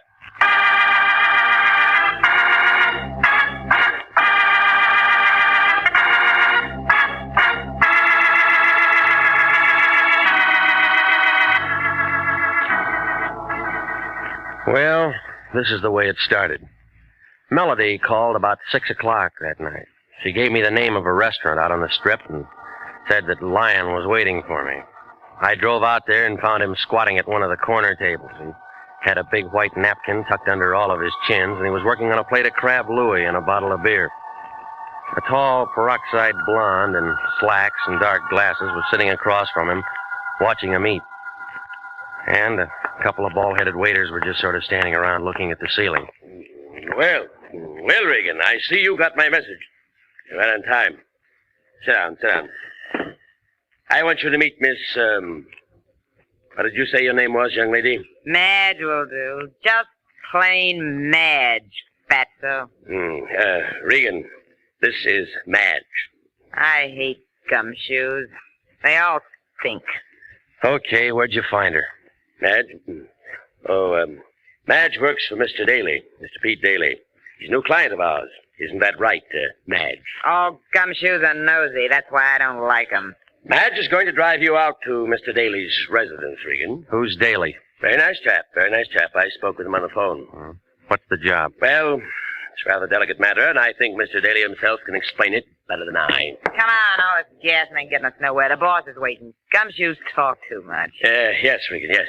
I told Mr. Daly you'd be there by 7 o'clock. You just run along with Madge here and see what it's all about. Let's drift. Nice to have met you, Madge. Dry up, fatso. Good. Call me, Regan. Call me if you're running into any trouble.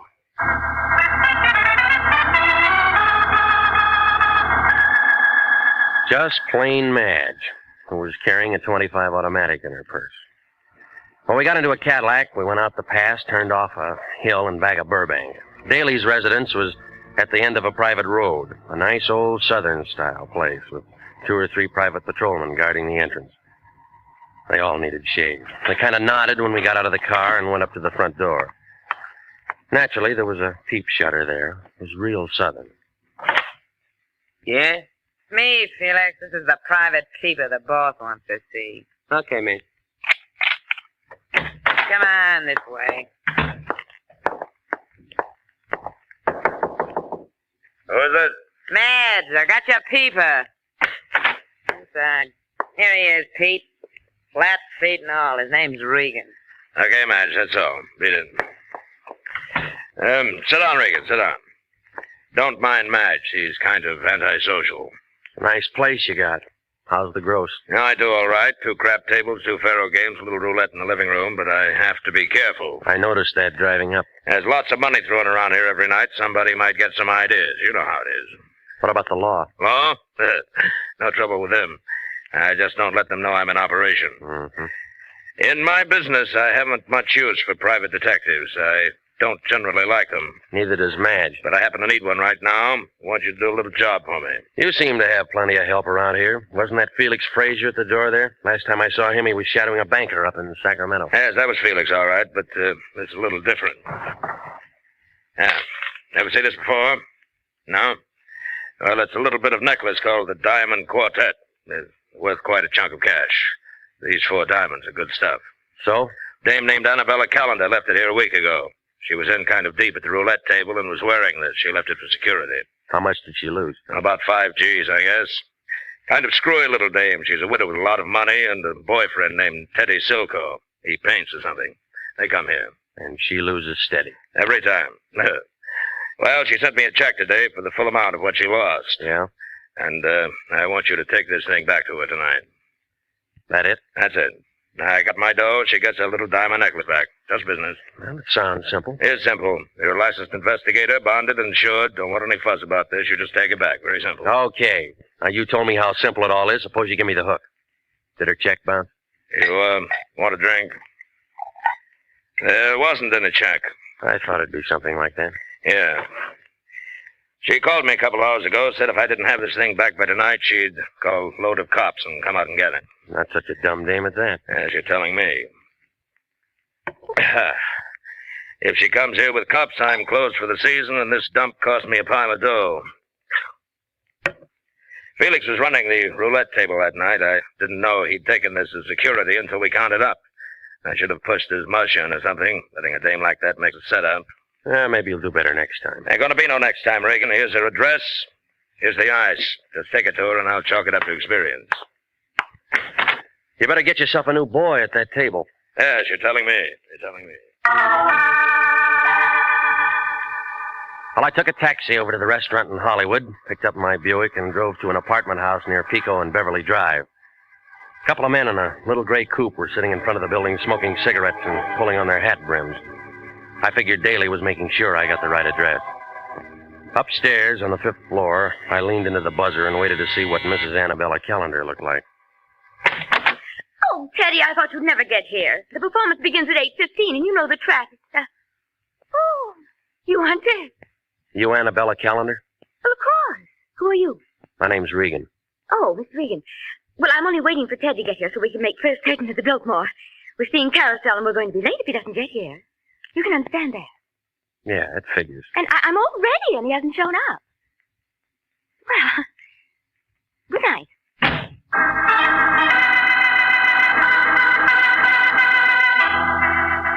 Yeah, her white ermine cape and the black strapless thing needed a touch. But she had it. That necklace I had in my pocket, or a very good copy, was hanging around her neck, and it looked like 4 Klieg lights at a Hollywood premiere.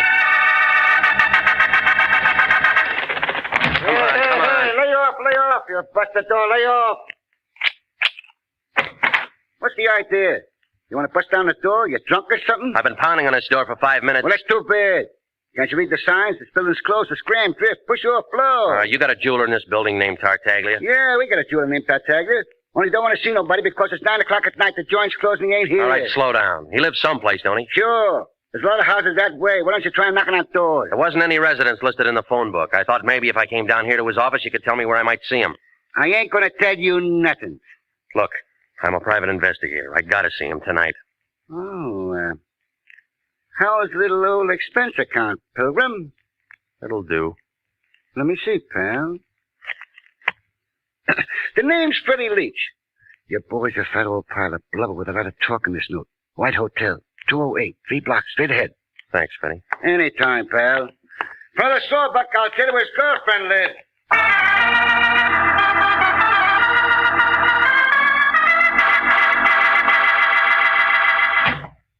Well, come in, Mr. Regan. Come in.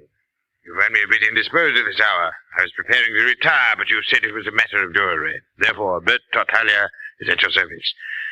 Now then, sir, what is so urgent? I came to see you about a diamond necklace. I found your name stamped on the inside. House of Tartaglia, most respected name in diamonds as in all the lapidary arts. Most respected. I'm the last of 4 sons. All... Continue, Mr. Regan. Take a look at this. And how do you come into possession of the Diamond Quartet, sir? A man named Daly, who runs a gambling club, hired me to take it back to a lady named Callender.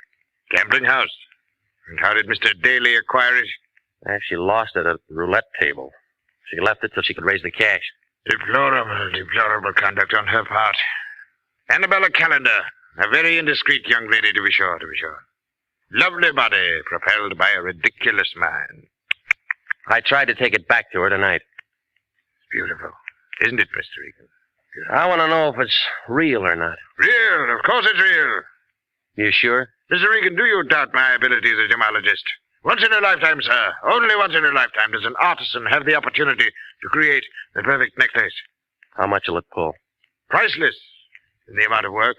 Roughly $65,000. See, here, under the light. See how carefully each stone is mounted. Without reservation, I pronounce the Diamond Quartet an incomparable masterpiece. Well, I saw one just like it tonight. Huh? I don't quite follow you, sir.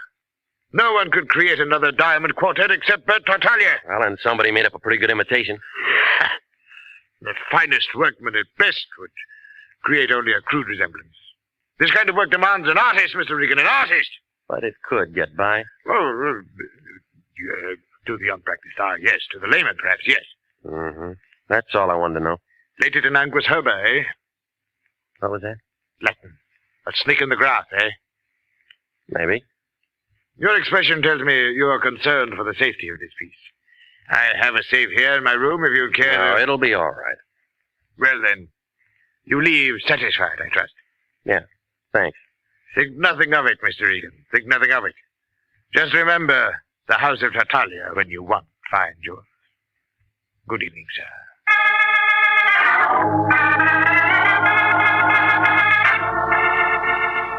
In the lobby, I got 2 3-cent stamps from the clerk. He watched me put the Diamond Quartet in an envelope, address it to myself, and mail it right there. He blinked a couple of times, but I didn't tell him about my 2 pals parked across the street in the little gray coupe. They were sitting there, still sucking on cigarettes and pulling on their hat brims. When I walked outside, they got out of the coupe, came over to where I was lighting a cigarette. The tall one tapped me on the shoulder. Here's the paper, Georgie. Want to ask him for a match? Georgie's nearsighted. That's too bad. That's him, Daddy. Got a match, Peeper? Georgie asks if you got a match, Peeper. He's a dummy, Georgie. Don't talk. Got a match, Peeper? But I tell you, he's a dummy. He don't look like no dummy. Oh, he's a dummy, all right, ain't you, Peeper? See, he's a dummy, Georgie. I told him about you being nearsighted, and he said it was too bad. Didn't you, Peeper? He still don't talk. Go on, Peeper. Tell Georgie how sorry you are about him being nearsighted. I told you he was a dummy, Georgie. Our private eyes like you. Georgie asked you a question. He wants to know if all private eyes is like you. Danny boy says you're a dummy. You a dummy? Georgie asked you another question. He wants to know if you're a dummy. See, you don't answer. I don't like dummies. We asked 3 questions already, and he ain't said nothing. That makes him a dummy. Maybe we'd find something if we went through the dummy's pockets. Yeah, even a dummy's got pockets. Ain't that right, dummy? Hold him, Georgie. Hey, move just like a dummy. What do you want? Hey, talk. Yeah. Make him talk again, Georgie. Oh. Make him talk bigger, Georgie. Oh. Talks real nice, but he don't say much. Maybe he's tough, Georgie. He might think he's tough. But then again... You see? It's so tough. Now it's my turn.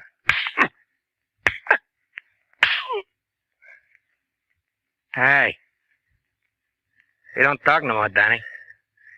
This peeper ain't no pretty picture, Georgie. Why you want to hold him up?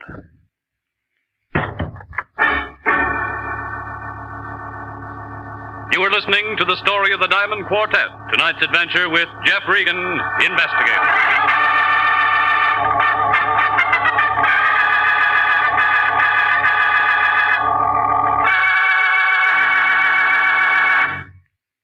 $29,000 nurses are needed now to join the new Army Nurse Corps Officers Reserve. For the first time in history, qualified nurses are given the opportunity of receiving a commission in the regular Army Reserve. These nurses will remain on inactive status, ready to serve their country in the event of an emergency. 4,000 of them, if they wish, may choose active duty. Inactive reserve status will not interfere with the nurse's civilian life, but the educational opportunities offered her by the Army Medical Department will be of a great advantage to her in her work. So don't wait. If you're a registered graduate nurse between the ages of 21 and 45, drop a card now for complete information to the Adjutant General, Washington, D.C. And now, back to the story of the Diamond Quartet and Jeff Regan, Investigator.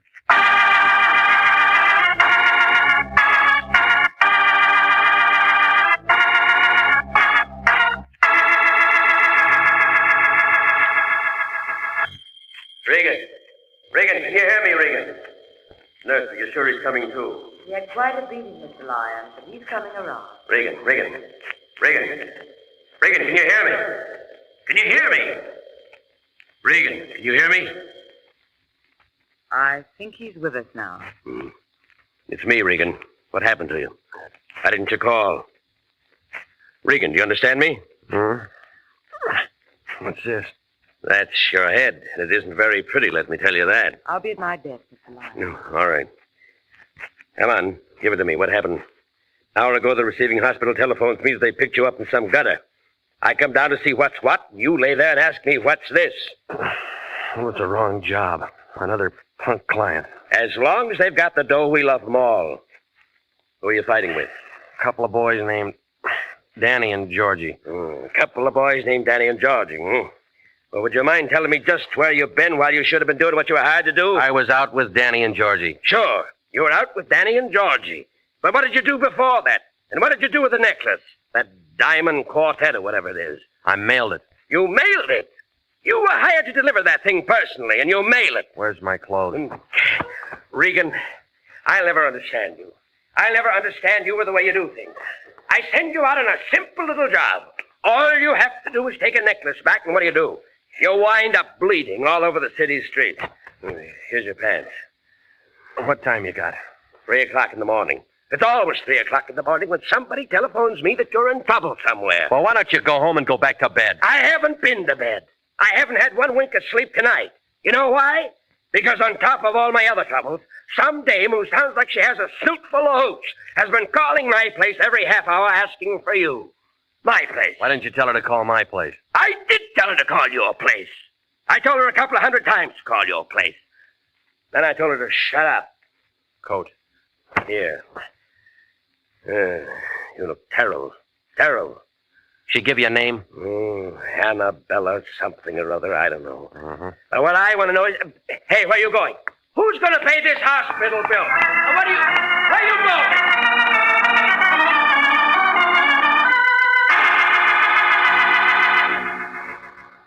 Well, the cab driver circled twice before he picked me up, but he got me out to her place in 20 minutes. When I got upstairs, her door was halfway open, and the light from the hallway kind of seeped in.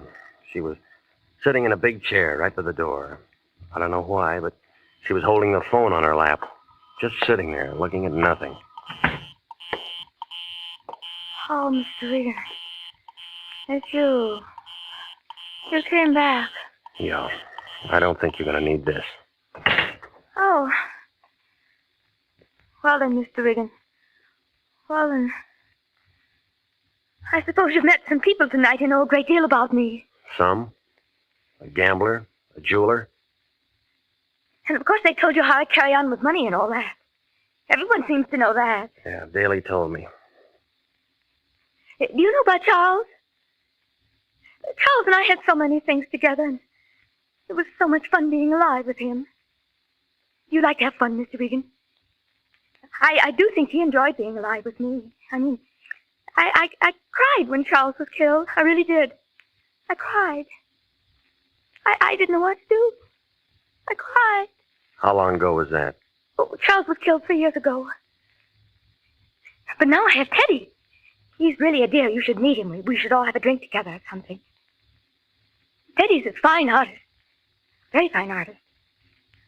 I think you'll be very prominent someday. I do. I really do think Teddy will be very prominent someday. Of course, it wouldn't make any difference now. Did they tell you that did they tell you? It's funny. I can't seem to get my tongue adjusted to my mouth. Did that ever happen to you, Mr. Regan? Sometimes.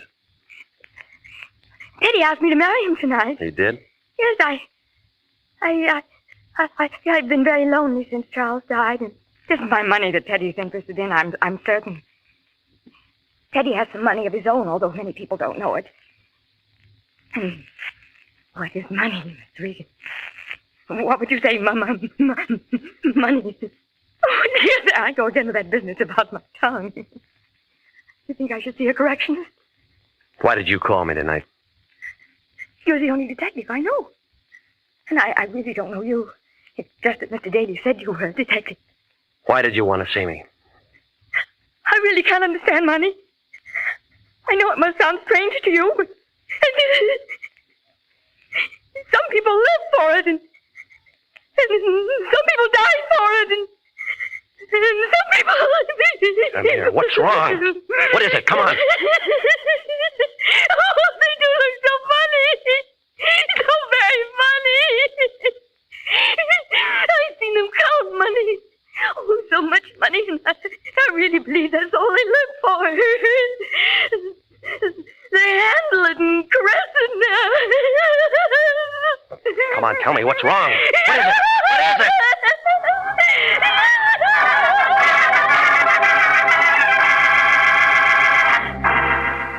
She was pointing to a black spot across the room. I found the light switch and turned it on. Oh, yeah. They looked funny, all right. It was Daly and his dumb roulette table man, Felix. And both of them were as dead as you can get.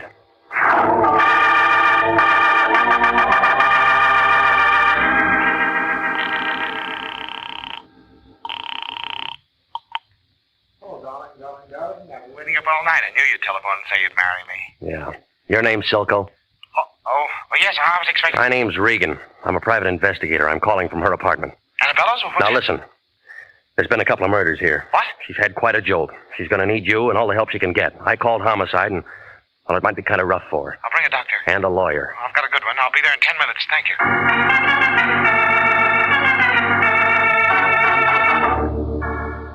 Well, he showed up about the same time Wendetti and the homicide boys got there. By that time, she couldn't even talk, and they had to put her to sleep.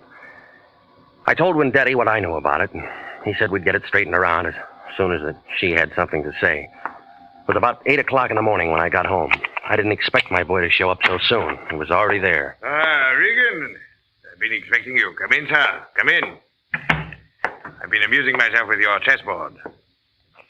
So we meet again. Sit down. You've had rather a hectic night, I'll wager. Your boys were pretty rough. Georgie and Danny. Two men of another world, Regan. Not our world. Allow me to apologize for their action. And so unnecessary, too. I underestimated you, Regan. Such an ingenious method of protecting the Diamond Quartet. Why, sir, by the simple expedient of placing a 3-cent stamp on an envelope and mailing it to you yourself, you were hired as guardians the entire United States Postal Service, not to mention the Army, Navy, and Marine Corps. You want one of these? No, thank you, Regan. Much too early in the day. But go ahead. You give me cause to admire you again, sir. I am one of those faint-hearted persons who cannot abide liquor until 5 o'clock in the afternoon. All right. What happens now? By gad, I admire your directness, Mr. Regan. When I met you last night, I promised myself you'd give me trouble, and you have. Who's in on it? Such directness. In answer, sir, that is a matter to be explained. Double cross. If you can bear my vanity, I have invented a new word. Triple cross. It does have a ring to it, doesn't it? Sounds familiar. By gad, sir, I like you. Daly in on this? Daly? No, of course not. A mere instigator. But when Madge explained to me that he was returning the Diamond Quartet, I first conceived the plan. Just plain Madge.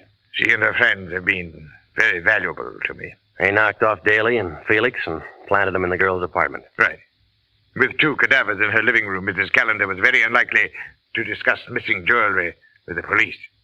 Then it was a phony she was wearing, and she didn't even know it, huh? And it caused all of this.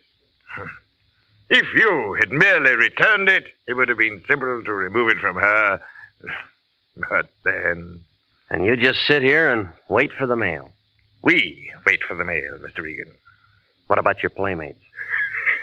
You do act your role, don't you? And I like you for it, Mr. Regan. I wish you and I could have worked out something together. An unbeatable team. In answer, sir, I'm afraid I shall be sought for murder for 2 this night. Danny and Georgie? And Madge. Does that name bother you as much as it bothers me? Give me a woman with a name like Celeste, or Josephine, or Roxanne. Those, sir, are proper names for the creatures. But Madge... Where are the police going to find all these bodies? In my hotel room, which I departed hastily. I know a man down at Central Homicide named Wendetti. Do you? Mm-hmm. He's the best cop I've ever seen. You'll never get away with it. Allow me to correct you, sir. I don't intend to get away with it. Observe me well. You see before you a man advanced in years, attached to a destitute and bankrupt jewelry firm, with nothing more to look forward to than a grim few years, and finally the end. Now an opportunity to live like a king, and by God, sir, I've taken it. They'll pick you up before you can pack a bag. I'll risk that. I shall turn the Diamond Quartet into cash, and with a well-laden purse, I shall be satisfied to elude the police over half the world. Oh, yes, they'll get me. In 2 years, 3 years, perhaps. By that time, I shall have spent the money. And what more could a man ask than a perfect fulfillment of all his wishes? Huh? I ask you, sir, as one gentleman to another, what more could a man ask? You have company, and I have a gun. Answer it. Tell him to go away. I'll be right beside you. All right. Open it. One side, Shamus. I got a gun. Madge. Thought I'd find you here, flubber boy. You didn't do such a good job on me. Caution, my dear. I have a gun, too. I can last long enough to let you have it. Get out of my way, people. Oh!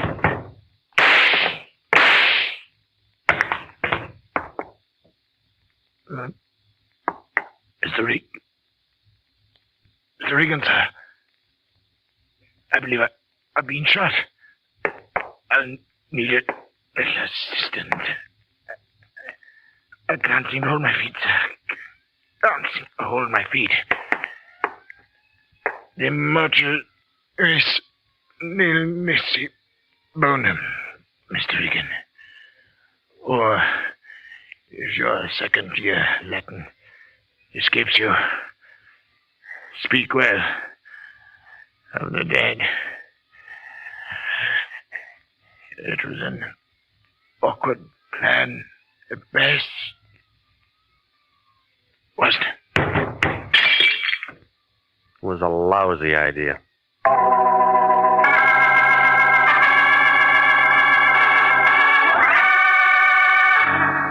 Well, there wasn't anybody left for Wendetti to arrest, so we sat around and looked at each other. Wendetti agreed that Madge double-crossed Daly. Tartaglia double-crossed Madge and her boys.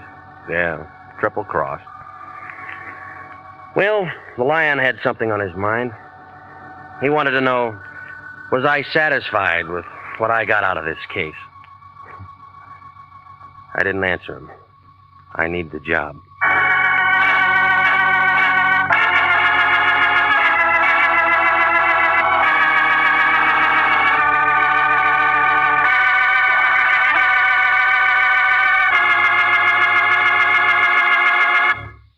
The Army Nurse Corps Reserve still has commissions available.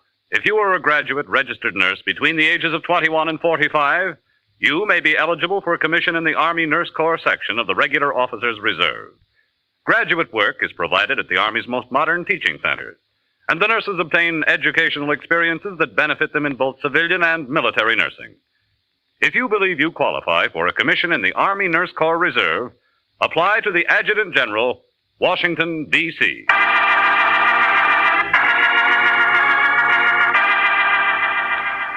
Jack Webb is featured as Jeff Regan, with Wilms Herbert as Anthony J. Lyon. The role of Bert Tartaglia was played by Barry Kruger. Lorene Tuttle was Annabella Callender. It's CBS same time next week for trouble, suspense, and thrilling adventure with Jeff Regan, Investigator. Written by E. Jack Newman, produced by Gordon T. Hughes, directed tonight by Cliff Howell. This is CBS, the Columbia Broadcasting System.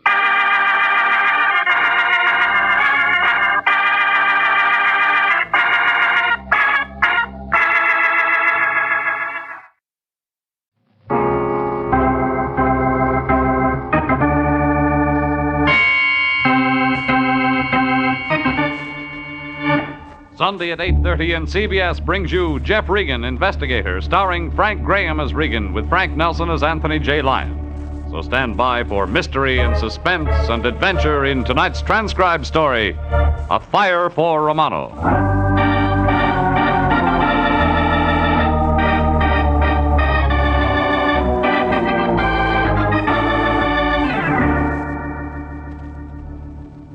It started with a little man with deep wrinkles in his forehead and troubles on his mind. Then there was a kid traveling fast in a hot rod. And then there were two women.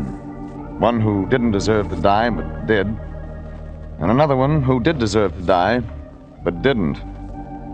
It was a sunny, healthy Chamber of Commerce Tuesday that I wandered into my boss, the Lyon's office. Got a surprise. No Anthony J. Lyon. Then I remembered he was on vacation. Yeah. This made it look like an even sunnier, healthier Tuesday. Let's see, the beach or the track or... That was before the door opened right behind me, and the aforementioned little man with wrinkles walked in. Mr. Regan? Huh? You are Mr. Regan, the detective? Yeah, I am. Please, Mr. Regan, I need your help. Could you help me? I'm afraid I didn't get your name. I am Romano. Elio Romano. Well, sit down, Mr. Romano. Thank you.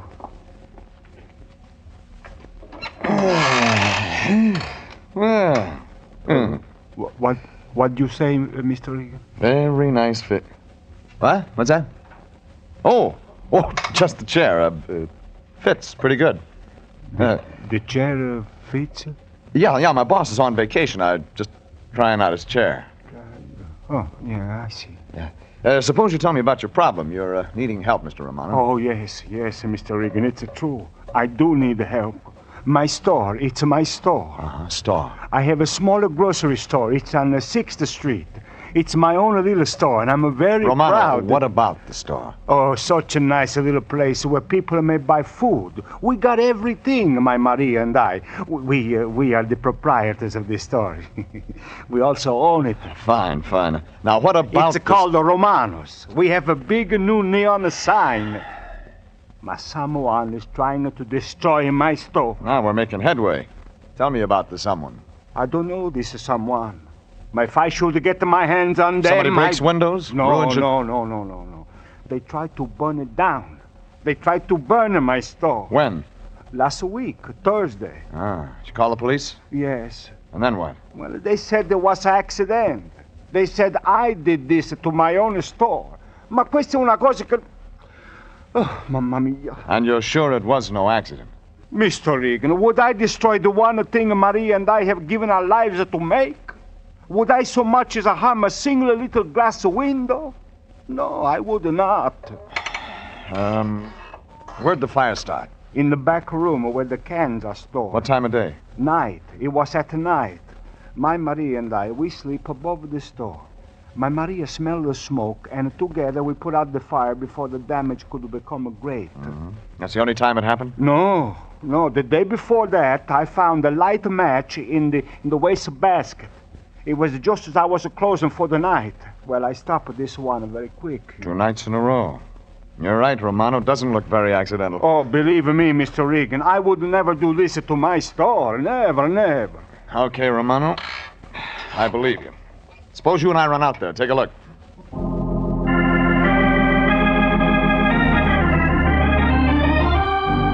The little man with the wrinkled brow got in the car beside me, and we drove out 6th Street, past Alvarado, past Union.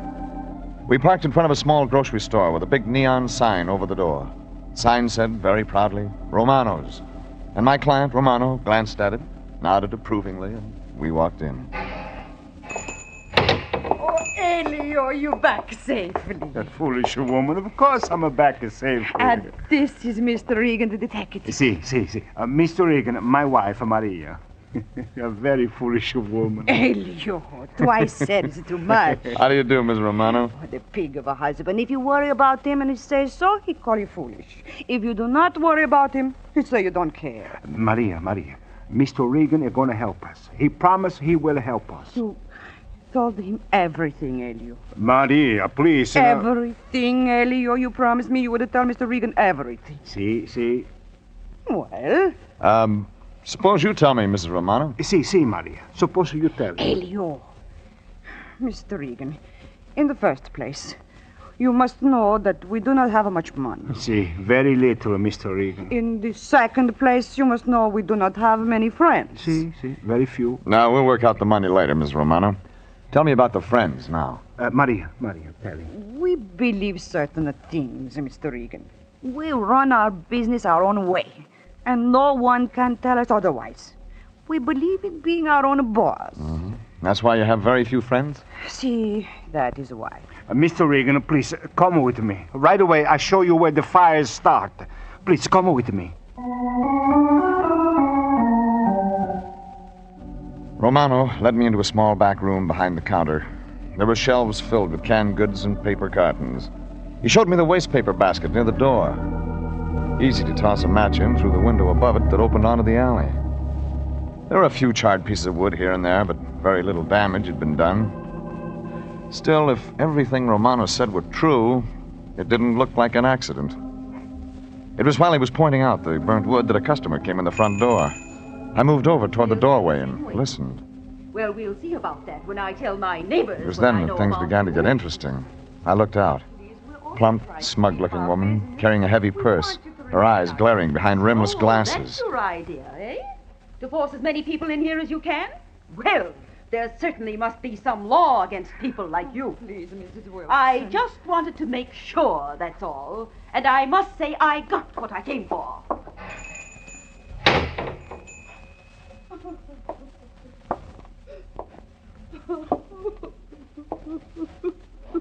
What was that all about, Mrs. Romano?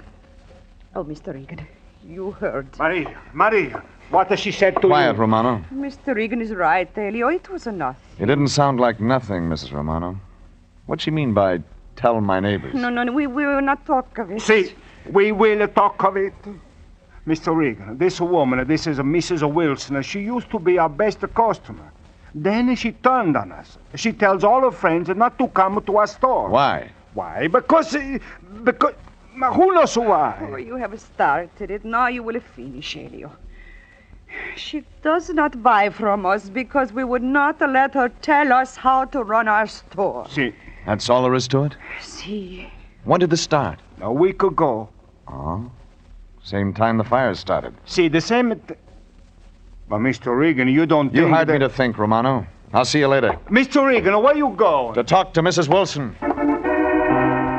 If I moved fast, I could find Mrs. Wilson. If I could find her, I could talk to her. She had answers, plenty of them. Plenty more than the Romanos gave her credit for. And then I saw her, a block away, walking fast. I followed. Around the corner, she turned up a walk and disappeared into a 2-story apartment house. I was right behind her. The mailbox out front said 208, and when I got there, the door was just closing. I knocked. Yes? Can I talk to you for a minute? Young man, if you're selling I'm not something... selling anything. Then what do you want? Just a couple of questions, Mrs. Wilson, about the Romanos. Oh, so that's your game, is it? You're trying I'm not to tell trying me... to tell you anything. We'd just better talk now, for your own good. You go back and tell those people we don't want them around here. We don't want them in our neighborhood. Is that clear? That's as good a place to start as any. Now we'll just... Oh, no, you don't. You're not coming in without a warrant. I knew you were a policeman right away. They called you those Romanos. Just like them to take advantage of our Constitution. But I know my rights as a citizen. Lady, I'm I trying to haven't tell broken any laws, you understand? It's them that cause all the trouble, them. And we don't want their kind around here. Now, good day. So I had nothing after all. I got in my car, drove down toward police headquarters. And it wasn't that easy. Because behind me, starting at Alvarado, was a yellow Model A Ford. A yellow hot rod, and it wasn't behind me by accident. It stayed there 2 blocks, 10 blocks, 20. And whoever sat behind the wheel didn't care if I knew it.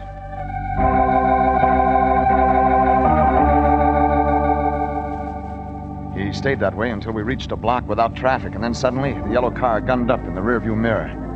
And I could see a young kid hunched angrily over the steering wheel, and there wasn't any doubt about what a kid like that had on his mind or what he was going to do. He moved the car up close, next to mine, and yelled something angry kids yell, and suddenly his yellow coupe shot out ahead and cut into me.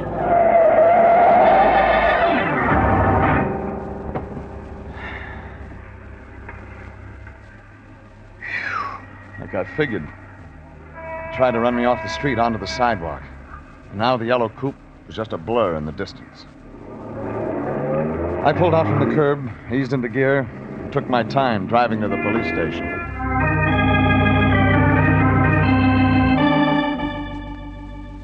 The police told me to check with the arson squad. The arson squad told me to check with the sergeant. And to make a rotten day just that much rottener, the sergeant turned out to be a guy I knew, named Bowles. All right, what do you want, Regan? Transferred from homicide, Bowles? I don't need any of your lip today, Regan. I'm busy. What do you want? You handle the Romano investigation?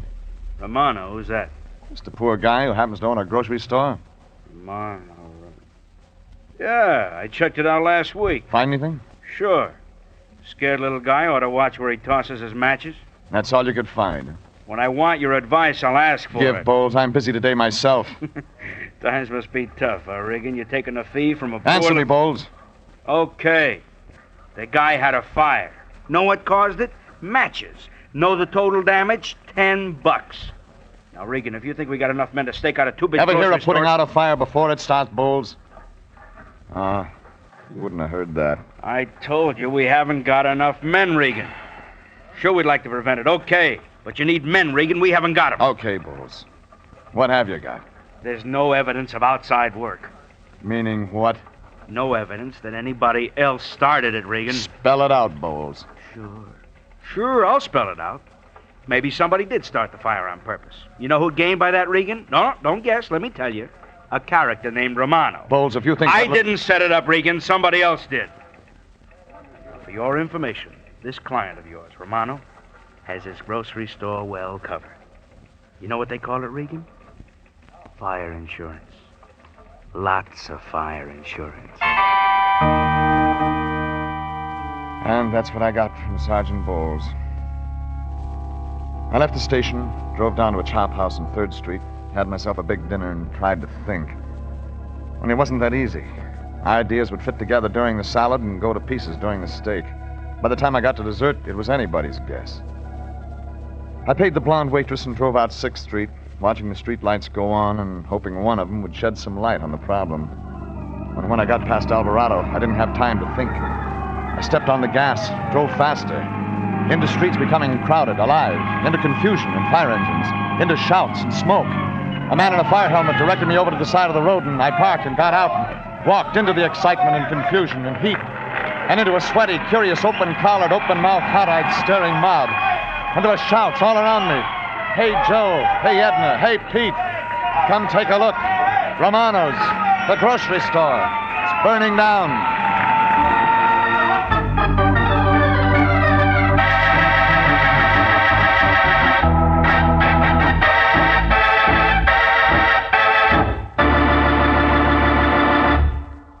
This is CBS, and you are listening to tonight's adventure with Jeff Regan, investigator, entitled A Fire for Romano.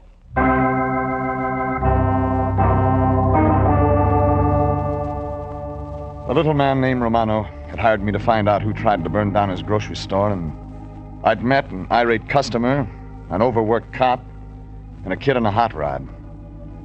Now I was back on 6th Street, back of Romano's little store, and there was a mob of excitement-hungry people yelling and cheering and shouting, while flames licked up the store walls and around the big new neon sign Romano had proudly shown me. And I was moving into the mob, trying to get closer, when a big burly man covered with soot and sweat shoved me aside. Hey, stand back, will you please, mister? Have you seen the owner? Too many people to see anything, mister. Out of my way.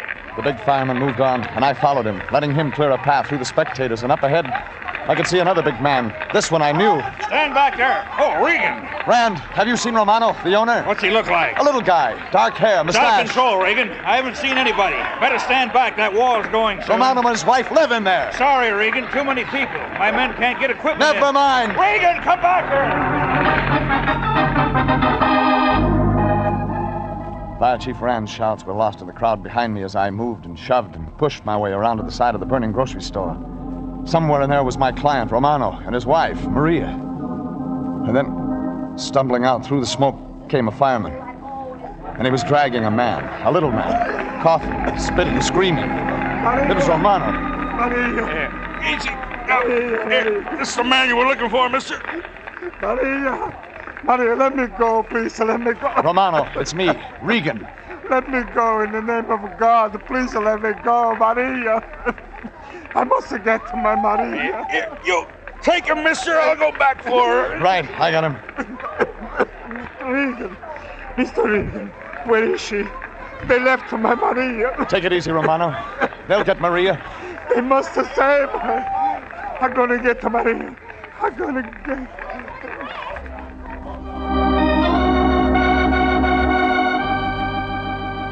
I pulled the little man away from the smoke and heat and people and stretched him out on the pavement.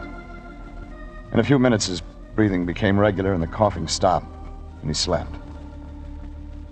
And 10 minutes after that, the big fireman came out with Maria and placed her on the pavement beside her husband. Only Maria wasn't coughing or breathing. She was dead.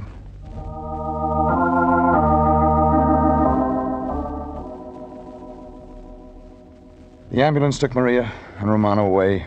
The fire hissed steam where the firemen's hoses poured gallons of water. And soon even the crowd had lost interest. And only the hissing steam and smoke filled the cavity that had been Romano's grocery store. Fire Chief Rand came over to me. Did you find him, Regan, that man you were looking for? Yeah, Rand. I found him. He okay? Yeah. Yeah, he'll be all right. Not his wife. Oh, sorry to hear that, Regan. We did the best we could. I know. Rand, what started it? I was just checking.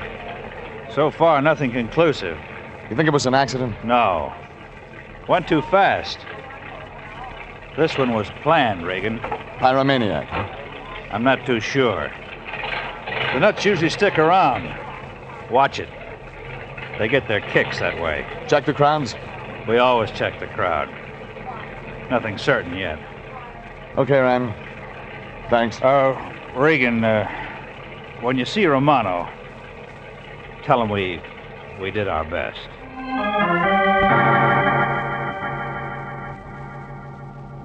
I left Rand examining the charred scraps of what was left of Romano's grocery store. I walked down the street, thinking, putting the twos with other twos and trying to make fours.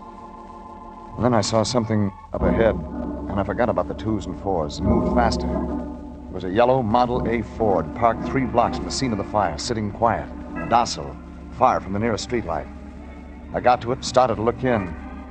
It was the car that had tried to run me off the street. It was... Get away from there, mister. I turned, saw a kid. The kid who'd driven the car into me. In his right hand, a revolver. Come on, get away from it. You like guns. They get me things. Come on. You also like matches. Shut up! You also like killing people. He blinked when I said killing, and I dove across the sidewalk at his knees, and we went down together, rolling on the pavement and digging for the gun. And it was anybody's weapon until I felt the cold steel of it pressing between us. Saw the barrel moving up under my chin. Heard the report.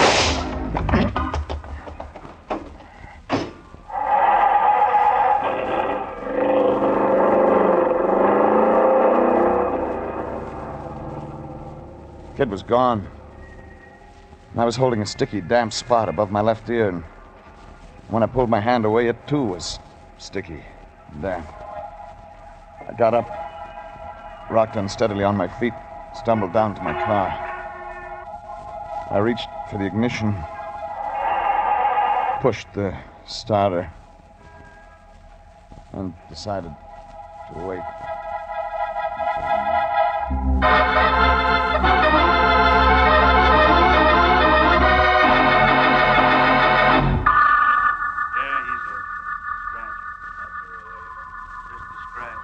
Voices and faces, and voices and lights, and a big blank wall to stare at.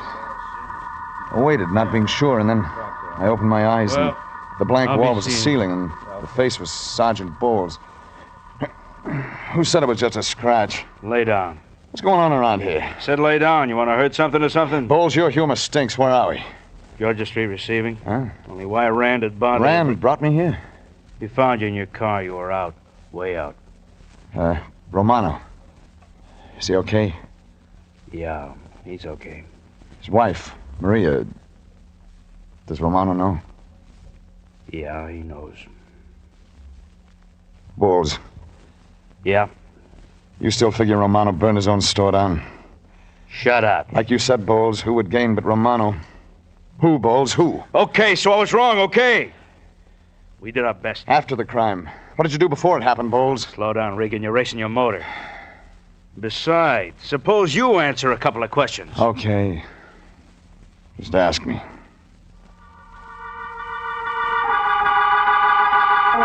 Bowles asked me, and I told him. And he folded his notebook and he walked out. I got up, checked my legs and the bandage over my left ear, glanced down the hospital corridor, and walked out. 30 minutes later, the cab let me off where I'd last seen that yellow coupe, and I began to check garages. And the first one I checked was behind the apartment building where Mrs. Wilson lived. And I got nothing. 30 minutes after that, I'd covered her side of the block and was on the last apartment across the street. 4 garages, side by side. First, Chevy. Second, Dodge. Third, Ford. Not a new one.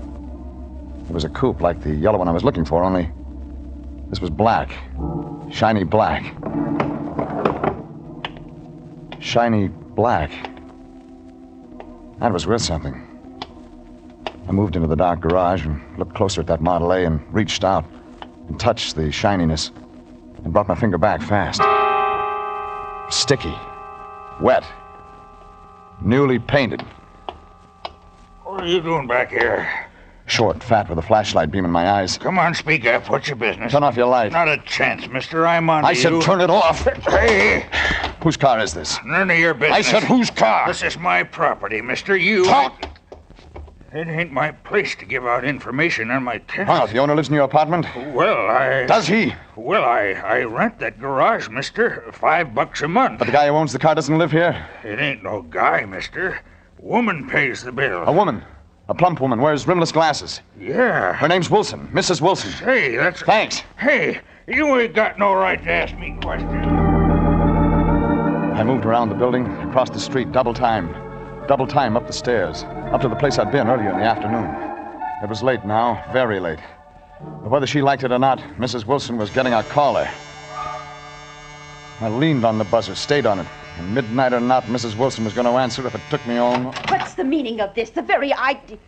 Oh, it's you. Well, see here. I'm coming in, Mrs. Wilson. I won't have this, you. I'm calling the manager. That's what I'm going to do. I'm coming in, Mrs. Wilson. You policemen have no right to disturb peace-loving citizens. I'm not the police, Mrs. Wilson. You're not the police? Well, in that case, Not this time. Get out of my house, do you hear? Get out of... Shut up. And what do you want? Your son. If he is your son. You're plain crazy. My son is out of town. Really? He's been gone since yesterday. He's visiting his aunts. That right? He left on the train for Santa Barbara. That's where my sister lives. Tommy left yesterday morning. Tell me about Tommy. He's a good boy. There's nothing he's done wrong. What right have you got? What right have you got covering up a murder? Murder? Sure, murder, Mrs. Wilson. When your kid set fire to Romano's store, somebody was killed. The law can call that manslaughter, Mrs. Wilson, but you and I know it's murder. You're lying. You're making it Why, up. Mrs. Wilson? That's all I want to know. Why? Why did you knowingly let your kid set fire to that store? What kind of a distorted brain... You shut up! What those people got, they deserved. We don't want their kind in this neighborhood. We've got our rights. Who's we? Citizens. Real American citizens. Oh, Romano's not, is that it? There's no place here I think for I'll such... just look around, Mrs. Wilson. Where are you going? Look around. Something brought this business to a boil. You stay out of there! Ah, I wasn't going in. But since you made a point of it... Kitchen. You get out of here! Now, why would you care if I looked in your kitchen, Mrs. Wilson? Interesting. Very interesting. You've got no right to come in here and... Sugar, soap, lots of it. Let's see. Say about 24 cans of coffee. A couple of cases of soap. And there's a sugar there. I paid for it. It's my right to buy what I want. Romano can't tell me so what I'm that's it. supposed... Romano tried to tell you how much you could buy. No dirty, filthy foreigner is going to tell me what I That's can... right. You're an American.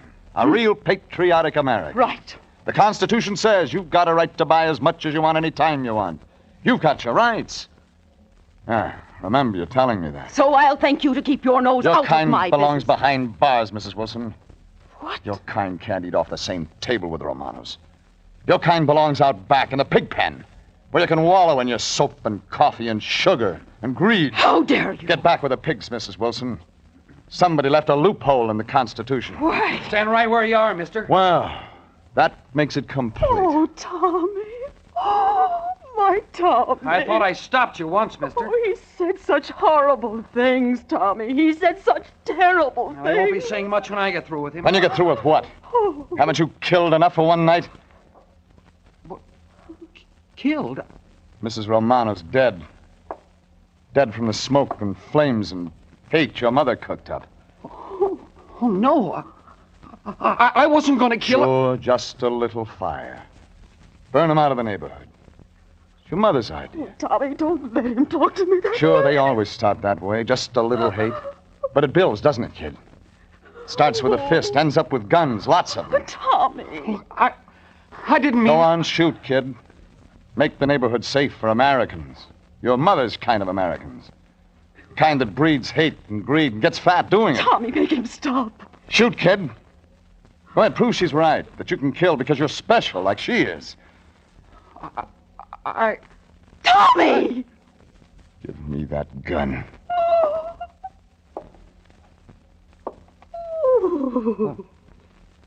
The gun. The gun. Thanks. There must be something in the Constitution that fits you, Mrs. Wilson.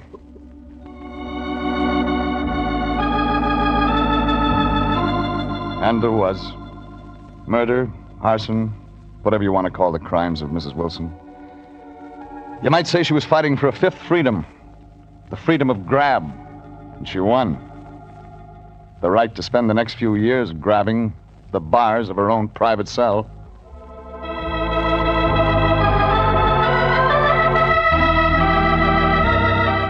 The next morning, I checked in down at the office of my boss, Anthony J. Lyon. Empty. Anthony J. on vacation. Way up in the mountains, breathing fresh air, living the hard, rugged life. Fishing, hunting, getting next to nature. And doing good. Thought about that as I sat down in his big swivel chair.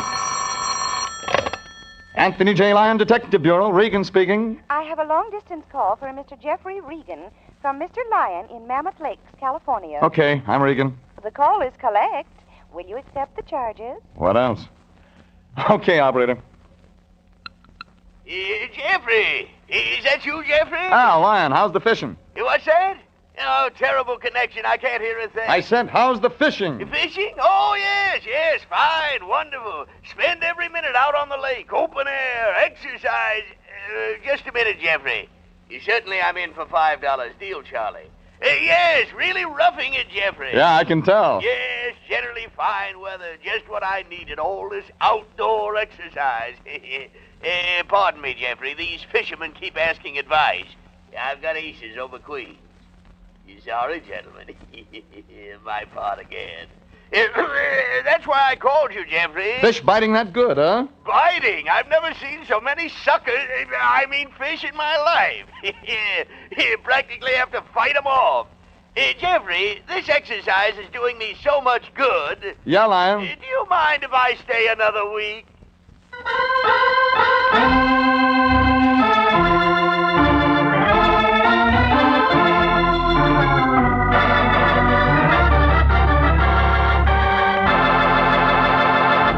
Jeff Regan, Investigator, is written tonight by William Frug, produced and directed by Sterling Tracy, and stars Frank Graham as Regan with Frank Nelson as Anthony J. Lyon.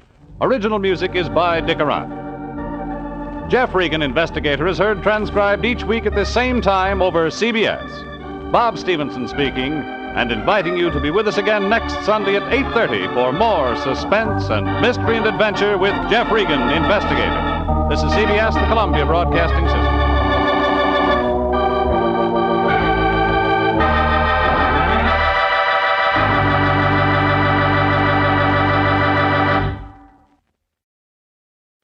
There's a lot of guys in L.A. who wear black suits. Ushers, waiters, floor walkers, and the crew down at the coroner's office.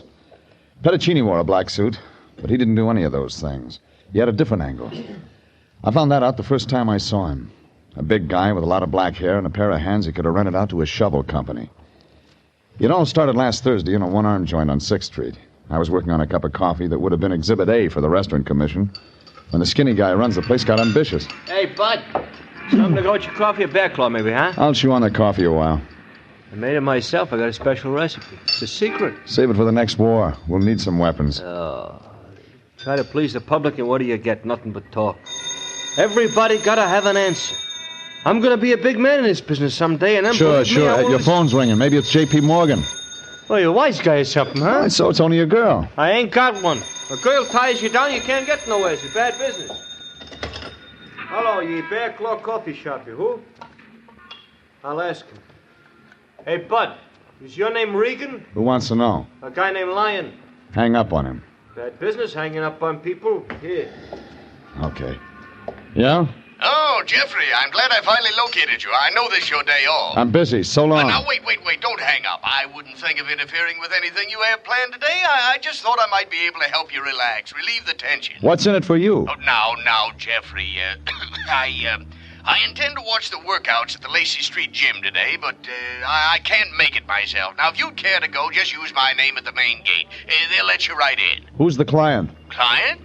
Client? I didn't say anything about a client.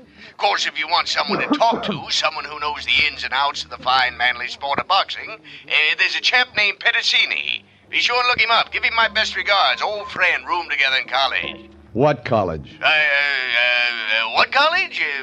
Well, at the moment it escapes me. So did I. So long. Now, wait. Oh, the truth is, Jeffrey, I don't really know this Petticini guy at all. He retained us. But I thought you could enjoy yourself at the gym. Meet Petticini, talk to him, find out what he wants. Then the first thing tomorrow, you can start right in, show him the kind of service International... That's bad business, you're hanging up on people. Oh, shut up. Every time I get hot under the collar, I always sit down and drink myself a cup of coffee. You want some? I'm not that hot. Oh, is that going to be for you, that him calling back? Huh? Try hello. You'll pick it up from there. Hey, where you going? What'll I say to him? Try hello. You'll pick it up from there. That's what you just said. Yeah. I had my choice of talking to the Lion again or going straight out to the Lacey Street Gym and talking to a guy named Petticini. I already knew what the Lion had to say. So I drove out Sunset past Alvarado, found it in the middle of the block. Big pile of cement that might have been a soundstage once. I drifted through the gate and started up the ramp. That's when a little guy wearing a hat he could have used for a snoot stuck out a hand. Price is 50 cents. 50 cents to watch. I work for Anthony J. Lyon. He said to use his name. All right, you used it. 4 bits. You always this nice? I won first prize this week. You must have cheated. Look, the name's Joey Arch. Used to fight bantamweight. Now, you're tempting me, and it'll be an assault with a deadly weapon if I hit you. I'll wire for help. Oh, cut it out. All the time answers.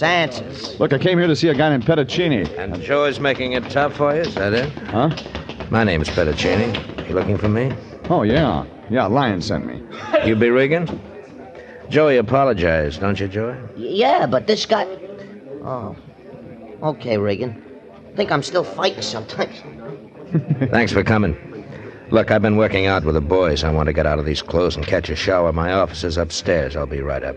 Make yourself at home.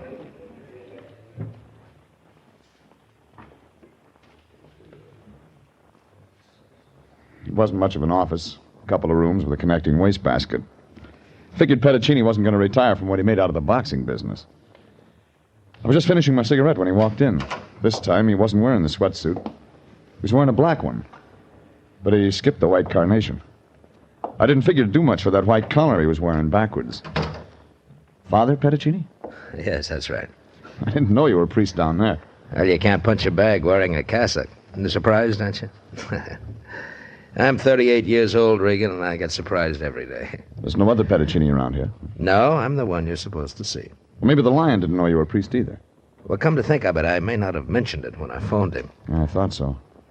Well, Father, we'd be glad to help, but I'm not sure you have anything to be in our line. This is in your line. Oh? All right, Father, what can I do for you? Find Davy Lang. Do you know him? Middleweight? Mm-hmm. One who topped Al Shummer 2 nights ago. That's him. Gee, a guy like Davy'd be hard to lose.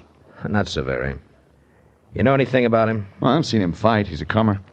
Turned pro a couple of years ago, that's all. I'll tell you the rest. He's got a good right hand, and he keeps in training. He's one of my boys, Regan, and I want him back. Well, a guy like Davy can take care of himself. Nobody can take care of himself. Davy's on parole, Regan. He made a mistake once. And you don't want him to make another one? He's due to report at the parole office before Saturday. Well, what's he waiting for, an engraved invitation? I don't know, Regan. I haven't talked to him lately. Oh, he's disappeared. Yes. They gave him a rule book when they let him loose. He knows what he's doing. And you and I both know what it means if he antagonizes those people. It'll be rotten if they send him back up. Rotten. You can only do one job, Father. I'll do a dozen if I have to. That's why I wear this collar. Have you got a light? Yeah.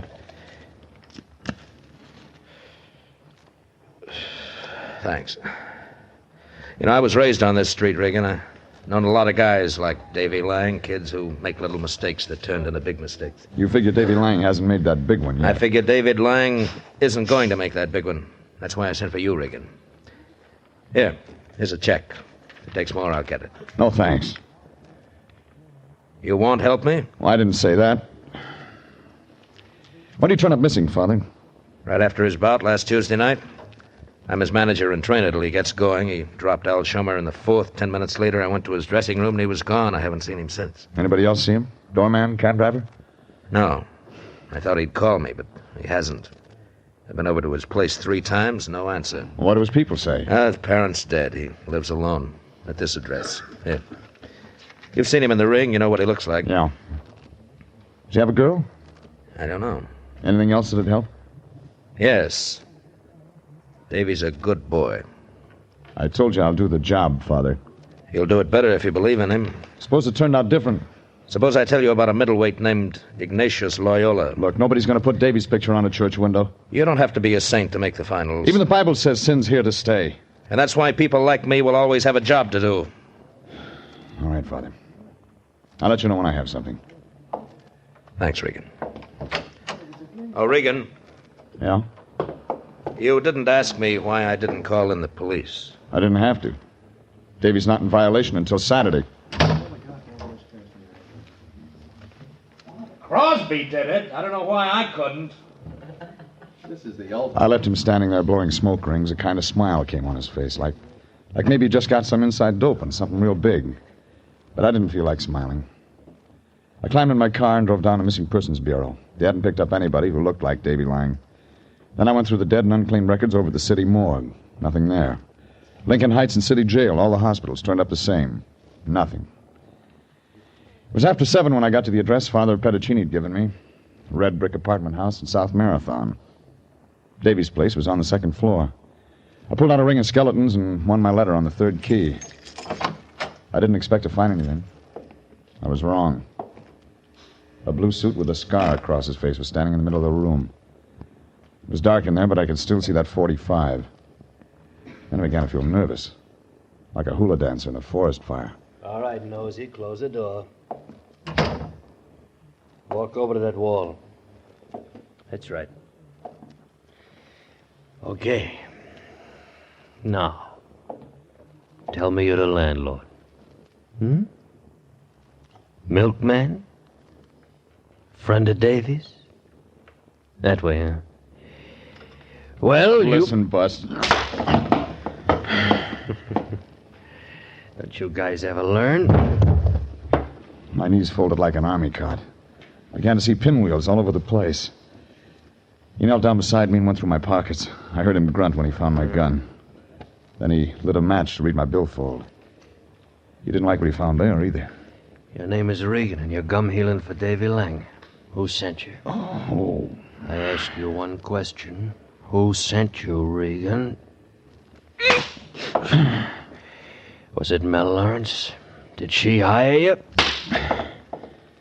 No. She'd have more brains than that.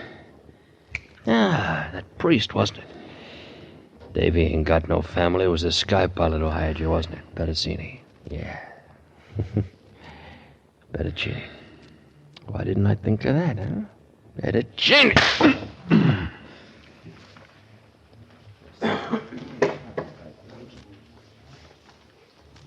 It was a good show, but I didn't catch the last act. I did remember the advance publicity. Any kind of preview would tell you Davy Lang hadn't just run out on a priest and parole board. There was a lot more I had to find out, and it figured Father Pettacini wasn't going to like the way it wound up.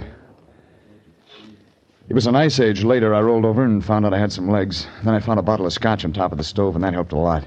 I tugged on it while I went around the place. There were 3 suits and an empty suitcase in the closet, and some shirts and things in one of the drawers. Wherever Davy'd gone, he was traveling light. I was trying to fit in the guy with the scar when I remembered him talking about a girl named Mel Lawrence. I polished off the scotch and tried the telephone book. I was lucky. It said Mel Lawrence lived over on Melrose.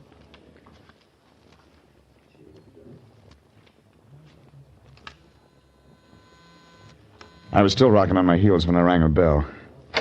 Bell? When I saw that blonde hair, I began to feel better. She stood there and looked at me a while like I was breathing some air I shouldn't.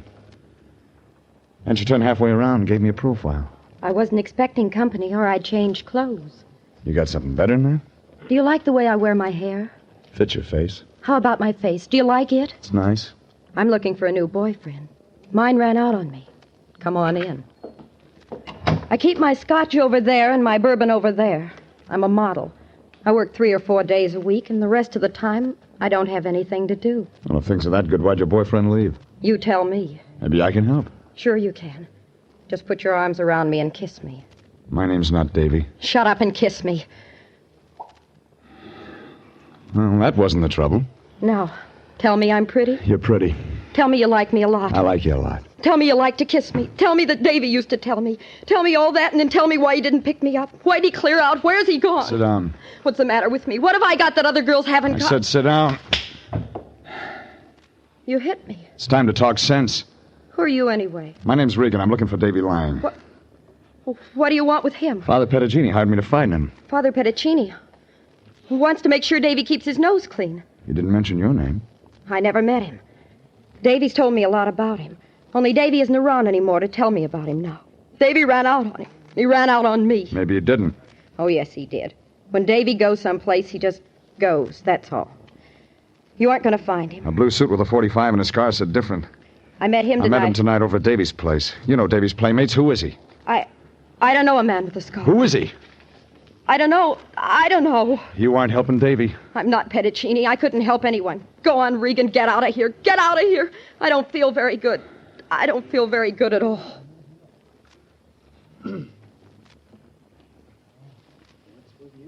Well, I knew she had some more to say, but I knew she wasn't going to say it then. So I left her sitting there and got in my car and drove home. I wanted to think. I wanted to get one good reason that said Davy Lang wasn't playing on the wrong team. When the lion's around, you don't do any thinking. The lion was around. Jeffrey, I'm glad you got home. I wanted to talk to you about Petticini. He's a priest, isn't he? Yeah, why? Run any expenses yet? No. Good, then we'll drop it. I'll phone him first thing in the morning, recommend another agency. I've been thinking... You've been thinking wrong. We're staying with this one. Now, see here. I'm the president of International Detective Bureau, and I can't collect a bonus from a member of the clergy. It wouldn't seem right. You better not try. Oh, I wouldn't. Those men take the vow of poverty. But we haven't taken any vow of poverty, and the agency has expenses. Now, get this. We're hired to find Davy Lang, and we're going to find him. Why? Why should we? Because everything doesn't add up to $. No? What doesn't? A priest named Petticini. A guy named Davy Lang who's got a date with a parole board. Now, wait a minute, Regan, wait. You've been touched by this thing. Get out of here. There's something in all this has got to you. The humanity of the thing. Oh, I can see it now, Regan. Your picture on the front page. Me standing beside you. Brotherhood. Yeah, sure. Yeah, don't shout. The agency held up to public acclaim. Perhaps the paper starts a fund to repay us for our humble efforts. Out. Hey, Jeffrey, I haven't finished. You can't shove me out the door that way. Jeffrey, let me in. What's the meaning of this?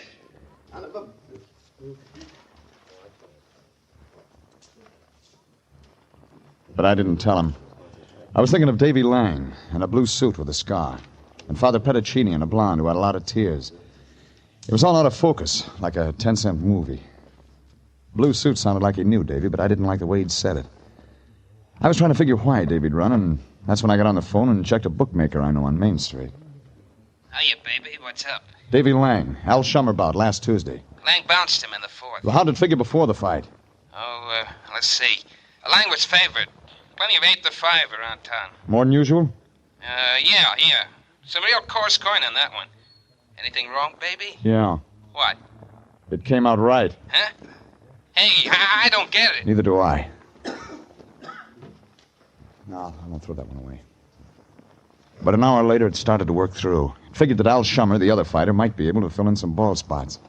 I got his address from the Times sports desk and went down to his hotel, a place on Soda Street. But Al Shummer was through answering questions. He was lying on the floor when I got there. A knife the size of a baseball bat was sticking out the front of him. And he had company. Father Petticini, picking up where that knife left off. You'd better phone the police, Regan. Who did it? When did it happen? What? Regan, just call the police, that's all. All right, I'll do it. But, Father... I know enough law for this one, Regan. I'm suspect number one. This is CBS, and you are listening to the story of the Man in Black. Tonight's adventure with Jeff Regan, Investigator.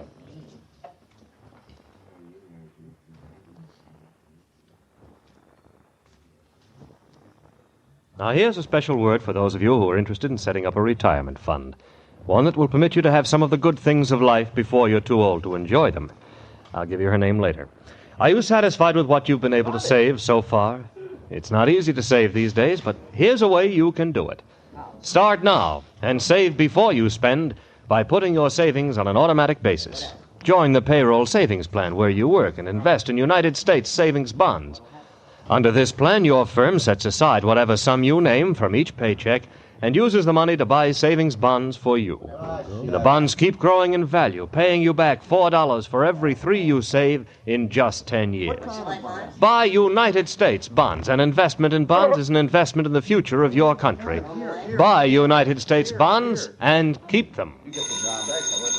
And now back to tonight's story of the Man in Black and Jeff Regan, Investigator.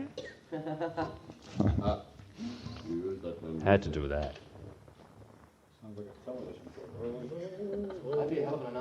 When I walked in that hotel room and found Father Petticini standing over what was left of Al Shummer, it didn't take 20/20 vision to see Davy Lang was running hard. And Petticini was blocking for him. Well, I phoned homicide, and they showed up 10 minutes later. Sanducci was handling it. He changed 8 shades when he saw who he had to ask questions. But Sanducci's a cop. Took him 13 years to get that double-breasted suit. And he started in. All right, all of you. Clear out, beat it. We'll dress it up later. Well, Father, you know what I gotta do? We all have our jobs, Lieutenant. I'm gonna ask you first, Regan. I came over to see Al Shummer. And he found me beside the body. I was administering extreme unction.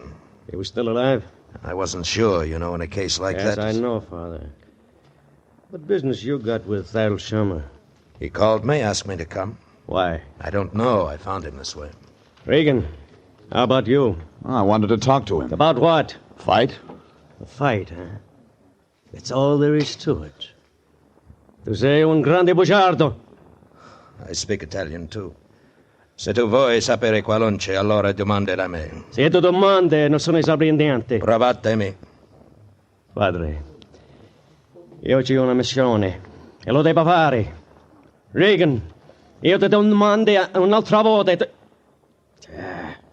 Look, once more, Regan. Tell me why you want to see Schummer. Regan works for me. Ask me the question. All right, I ask you. Not here. Down at headquarters, Lieutenant. Headquarters? You want me to arrest you? Regan found me in a room with a murdered man. That's enough to take me down for. But I... All right, Father. I take you into custody. And Regan, you know what you have to do. I know, Father. Well, let's get busy. Father? Yes? I've made 1,000 arrests in my day. I've taken them in for everything. You sure you want me to do this? Like you said, we all have our jobs to do.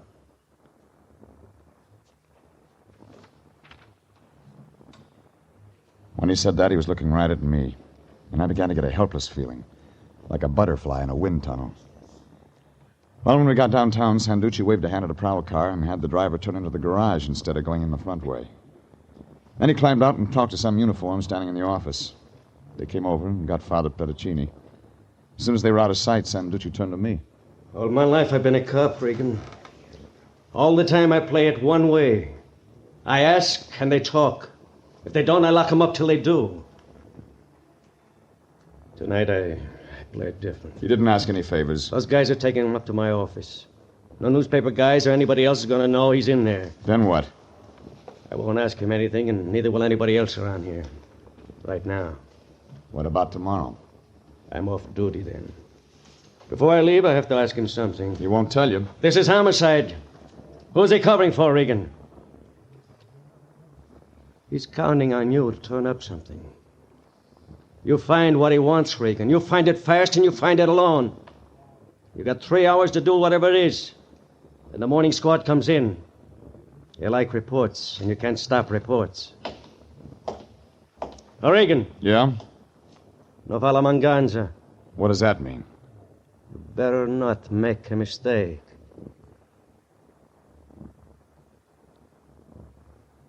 Sanducci was bending over backwards to give me time. 3 hours to find Davy Lang. That meant I had to forget the routine stuff and try other ways. I got to Melrose as fast as I could. It took her 5 minutes to answer the door. She didn't look happy. What are you doing back here? I forgot my homework. Say, you can't. I just did. Why, Now, look, lady, we can pass up the preliminaries, get to the main event. You...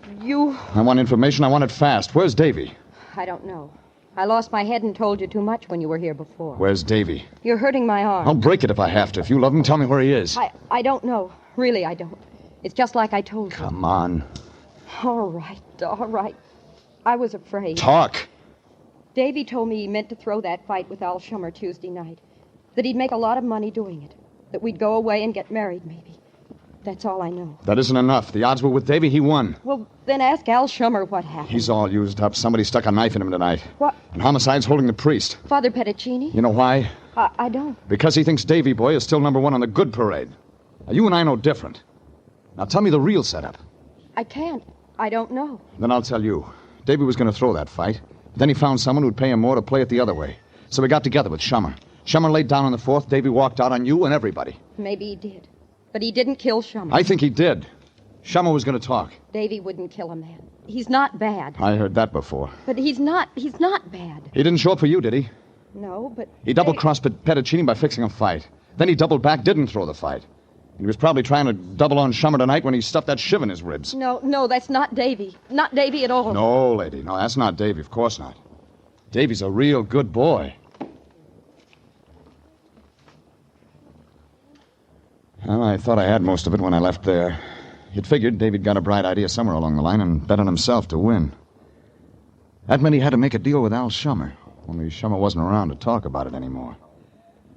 I figured if I walked into the station and gave that much to Petticini, he'd let Homicide handle it from there. But I was wrong. Regan, did you find him? No. Something's happened to him. He's blown town. I can't believe that. Father, he was fixing a fight right under your nose. Davy? He was going to take a dive, but he didn't. And Schummer, was he in on it? Well, they must have tussled over the payoff. What else? Well, he's rattled on everybody he knows, including his girlfriend. We haven't heard Davy's story. He couldn't write one good enough. Isn't it that late? Father, you can call in Sanducci right now. You can tell him what I've told you. They send out a pickup on Davy. You'll have to sooner or later. And what about the parole board? He's broken that. Schummer's dead. We don't know if he did that. Who else? It doesn't fit Davy. All the rest of it does. That can be cleared up. You take a lot of convincing. You're a detective, Regan. You always come up with facts. All I've got is faith. In him? I can't believe he'd kill a man. I'll get Sanducci. All right, Regan. All right. Hey, Sergeant, You want... Through, Regan? Yeah.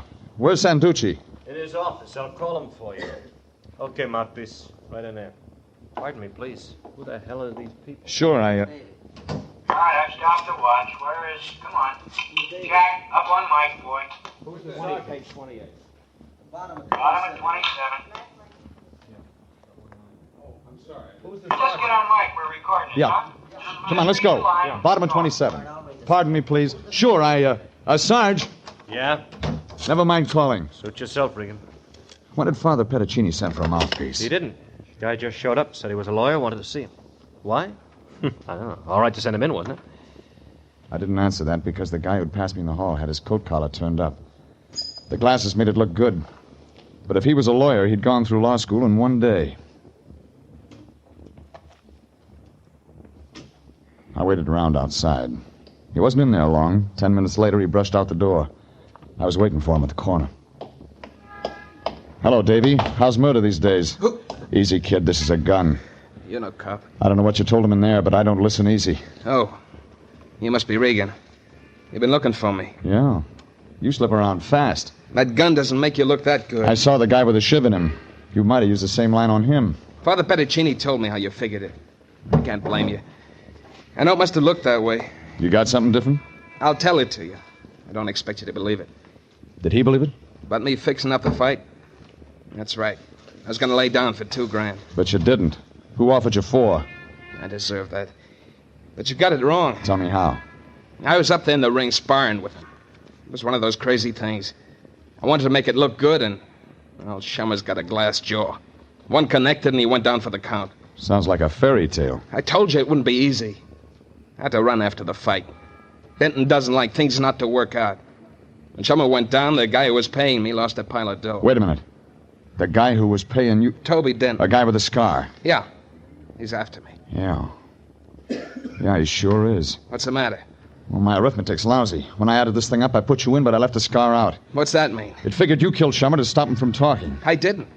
I can't prove it, but I didn't. Well, whoever did called the Padre to come over there.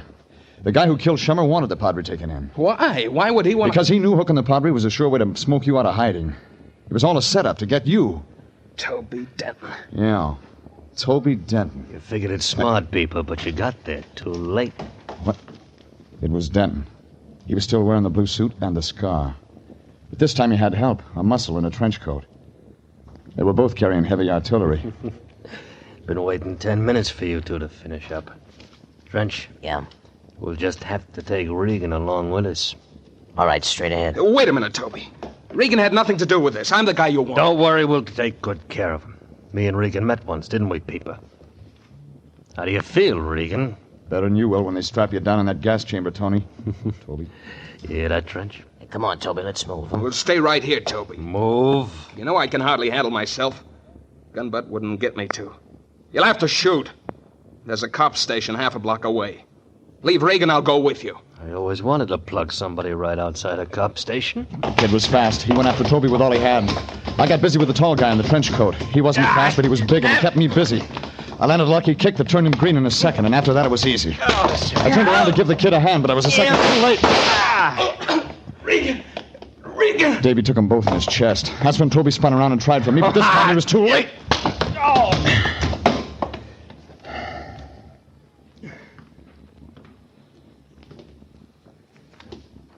Lie still, kid. I'll get a doctor. Regan, I done everything wrong. I didn't want him to get you, too. Don't talk. You made up for it all. I'm not bad. All the way? No, like the Padre always said. You're a good boy.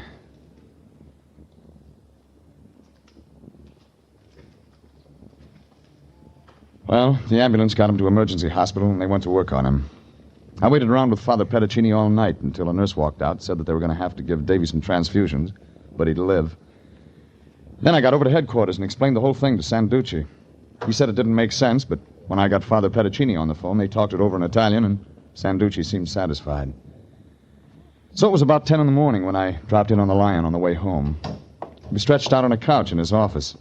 It was sagging in the middle. So was the Lion. Oh, Jeffrey, don't disturb me. I'm ill, Jeffrey, ill. Now what's the matter with you? Oh, it's that man Pedicini. He's a fiend, Jeffrey. Man's got an uncanny power. 'Tisn't natural. Wait a minute. Where did you see Pedicini? At the hospital, of course. I checked with headquarters and found out what had happened, so I just thought I'd go over there. You mean you took his money after all? Took his money? Are you being funny? I walked in, the first thing I knew, he'd Sven-Gollied me into the operating room. The operating room? Yeah, I'm a type O, Jeffrey. Me, the same blood type as Davy Lang. And you think you made this thing turn out right. Well, what are you grinning about? I don't see anything funny. You wouldn't. But cheer up, Fatso. Why? Why should I? The hospital pays $25 for a pint of blood. You may get something out of this yet.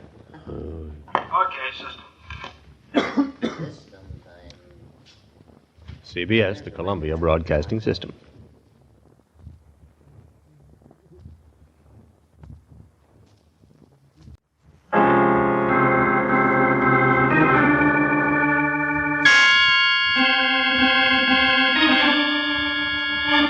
My name's Regan. I work for Anthony J. Lyon, International Detective Bureau. They call me the Lion's Eye.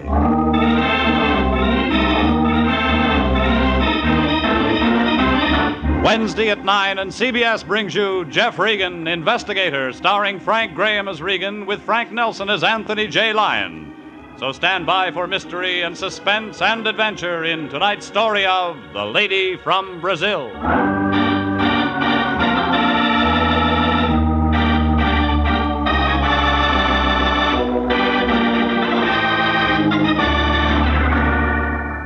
Her name was Irene Centino.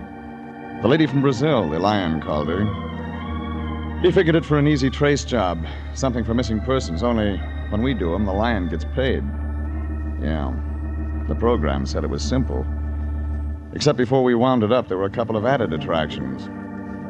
A doctor who didn't do any doctoring, a nurse with a built-in temperature, and a couple of blackouts that were meant to be permanent.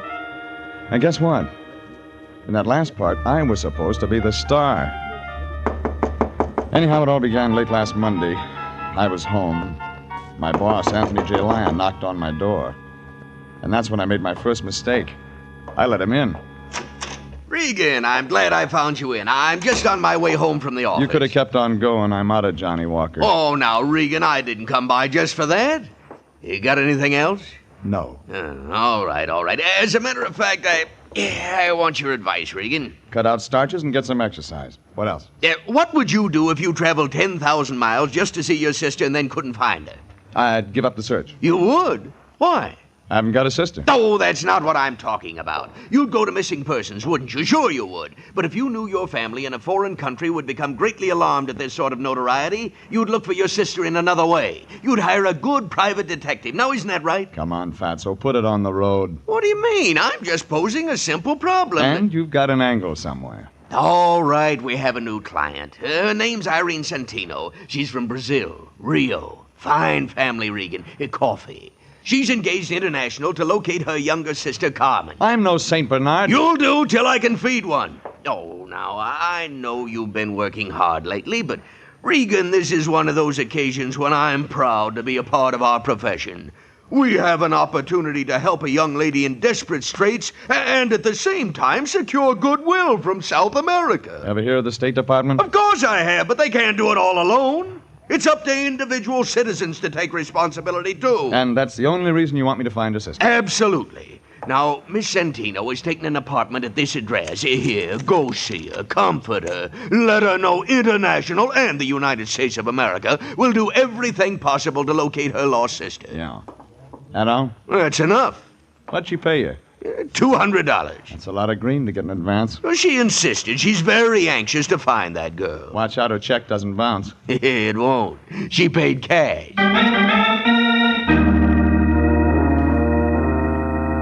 That $200 was already making a lump in the lion's coat, and I knew the next spot for it was his mattress. Well, maybe that's the reason he's a bachelor. I left him in my place and drove over to the address he'd given me. It was one of those Beverly Hills apartments with a long, glassy look, like a greyhound with a sore stomach. Irene Santino's apartment was on the second floor. She was a tall, brown-haired girl without a smile. She wore glasses, and when she talked, she sounded sad, like a banjo player with a paper pick. Thank you so much for coming over, Mr. Regan. I've been very upset all day. I just had to do something about Carmen. Your sister? Yes. She's the one I came to California to see.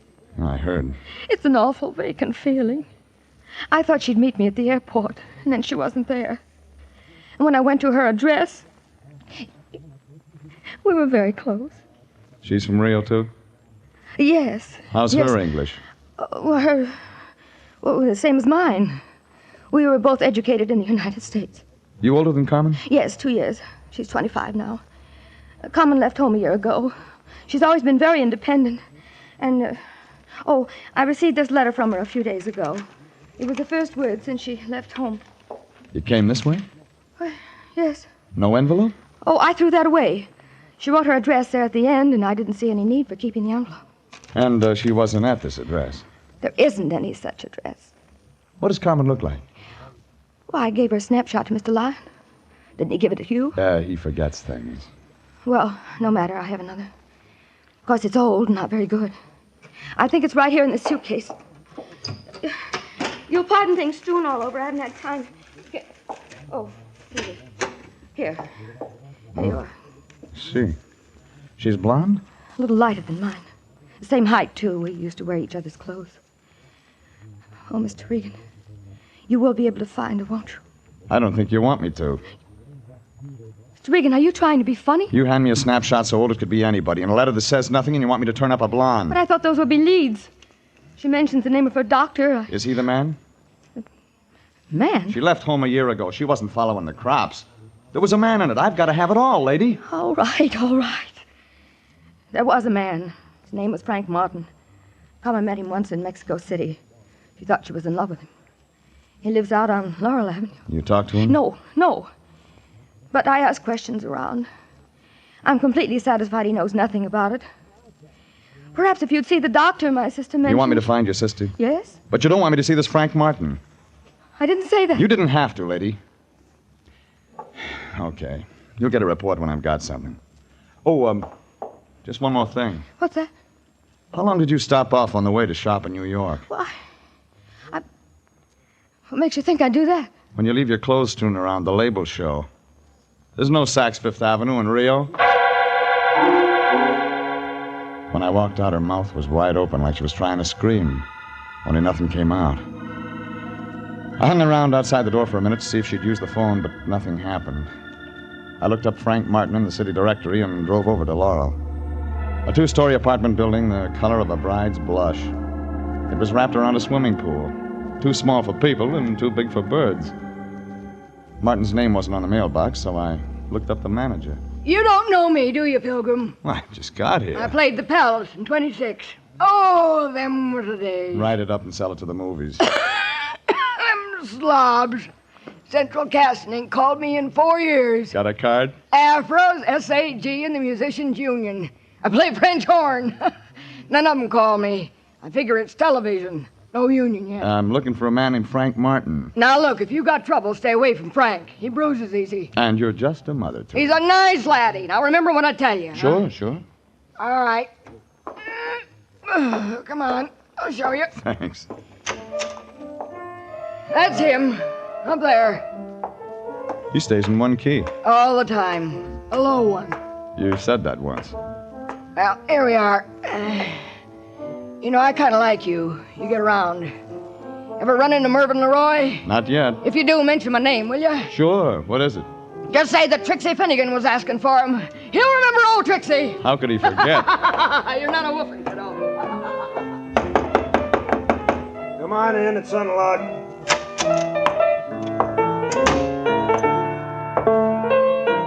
Your name Frank Martin?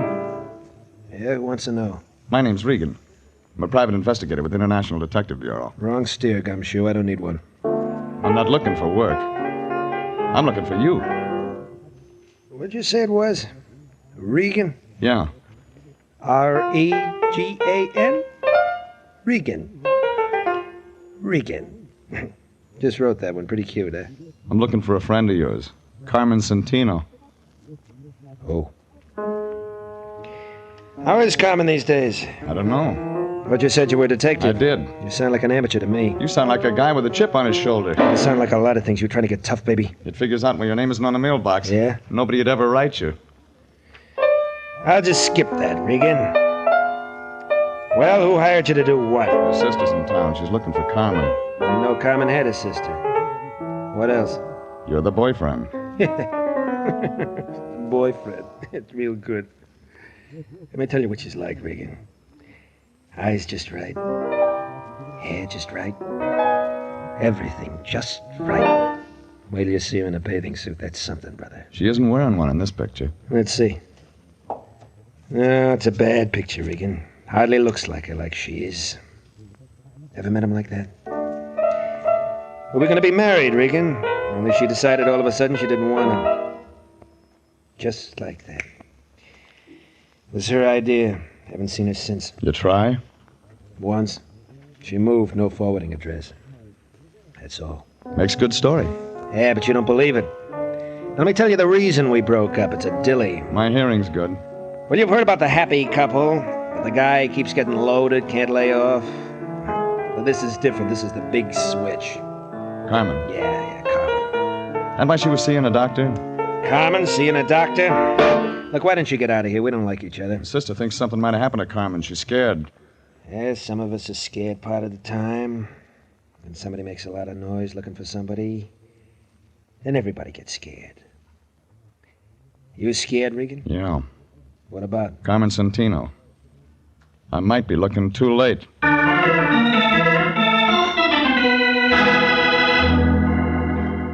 Well, what he gave me filled in the cast, but the plot wasn't getting any clearer. So I looked up the doctor Carmen had mentioned in her letter. His name was Kingston, and the only address was a place out in Encino. It was a ranch house spilled all over the top of the hill like whipped cream. Figured he was getting oversealing for his pills. I parked my car by the gate, followed the flagstones up to the front door. When I pressed a button, I heard something that sounded like chamber music. And then a blonde girl wearing a red dress that must have been riveted on opened the door about the middle of the second chorus. I like blue serge. Has an effect on me. It's the only thing in the closet. You fill it out nice. But you don't look sick. I want to see the doctor anyway. Come on in, we'll talk about it. You are tall, Mr. Regan. Regan. Who are you, Florence Nightingale? I hold the doctor's stethoscope. My name's Vivian Lytell. Mind telling him I'm here? He's busy. He just opened another bottle. Well, I'm right on time. Oh, Rex isn't sociable like me. He drinks alone. He gets more that way. Let me entertain you. Easy, Angel. I don't know how to fix a fracture. I've already got a man who can do that. I want one with brains. What's the matter with the doctor? Keeps his in a bottle. Hasn't used them for a long time now. He's done all right. This? He'd be selling papers if his wife hadn't left him a good insurance policy. Don't you like his money? Oh, don't get me wrong. It's just that the girl has feelings, too. Yeah, they show. I'm glad I met you. We're going to have some nice afternoons. I thought you worked for a living. Got lots of free time. Besides, I should have at least one outside interest. Keep looking. You'll find one. You smile good, but you talk nasty. I only came to see Kingston. Well, there's always the phone. Call and make an appointment. Now, get out. Oh, Vivian, about... Oh, I didn't know you had company. I'll talk to you another time. Just a minute, Doctor. This is Mr. Regan. Huh? He's your company, but he doesn't have a business card. Oh. Well, Look, Mr. Regan, I'm no longer in practice, just doing research on my own. I have all the medical equipment I can use. I turned all my patients over to another doctor. I know one you forgot. Well, tell me who. Carmen Santino. Carmen. Go ahead, Vivian. I'll speak to Mr. Regan. Watch yourself, Rex. He doesn't know how to be nice. Only take a minute. I'll crack some ice. You'll need a drink. She's a very fine nurse. Yeah. It's a nice uniform. Well, working on my own, very casual. You said I had a patient named Carmen... What was that? Carmen Santino. I'm afraid you're mistaken, Mr. Regan. Who told you that? Well, I read about you in a letter. That must have been another Kingston. There's only one with a license. You're a relative of the girl's? Friend. You're a detective, aren't you? Yeah. Want to show me your files someday? Why not today? This way, I keep them right here in my lab. Help yourself, Mr. Regan. Oh, you want a drink? Too early. You don't mind if I have one? Your house. Didn't find anything? Not under Santino. She could have used another name. No, that's possible. When was I supposed to have treated her? Well, about a year ago, according to this letter. Here, this is a picture. No. Oh. I've never treated anyone who looks like that. Sure. Positive. What was her illness? Might have had something to do with that stuff you're drinking. They die from it sometimes. I see. You can't see it from this window. But just over the hill, my wife is buried. I had special permission from the county, of course, bury her on my property. She was a great comfort to me. We were very close. I haven't been the same since she passed away. And that is why I am no longer in practice. I didn't ask for that. Oh, but you did, with your eyes. You're a strange man. Do you enjoy making a living this way, prying into other people's lives, searching for what is best left alone? Is he still here, Rex? Yes, Vivi. He's just leaving. You can find your way? Yeah. Well, bye, Blue Surge. You were a real disappointment. Don't give up. I'll be back. Don't bother, Regan. The doctor will be out.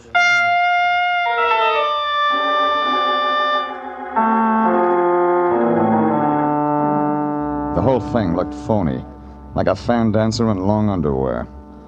But when I left the two of them, I was beginning to get an idea, just beginning. I walked over the side of the hill to look at that grave. It was there all right, like he said. Irene Kingston, 1922, 1948.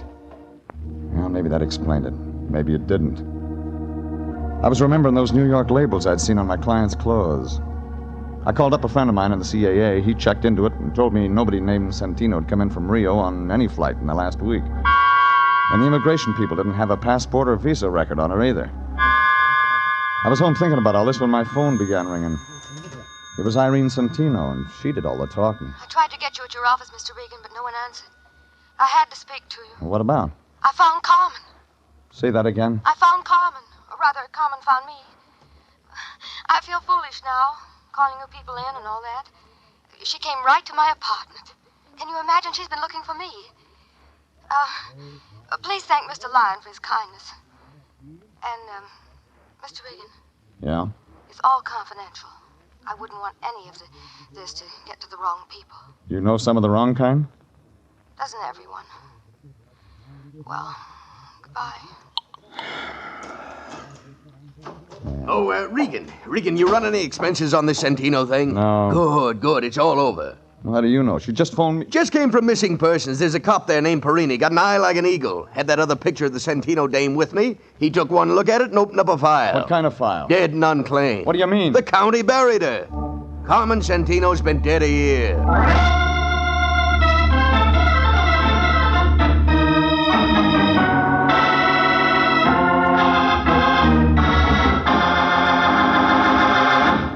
This is CBS, and you are listening to The Story of the Lady from Brazil, tonight's adventure with Jeff Regan, Investigator.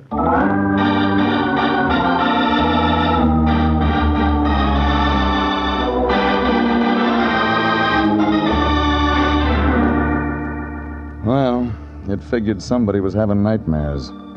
I didn't say anything to the lion and went down to the Hall of Records. There was a little guy sitting at the desk in vital statistics. His fingernails were dirty, and that wasn't a Harry Drucker haircut he was wearing.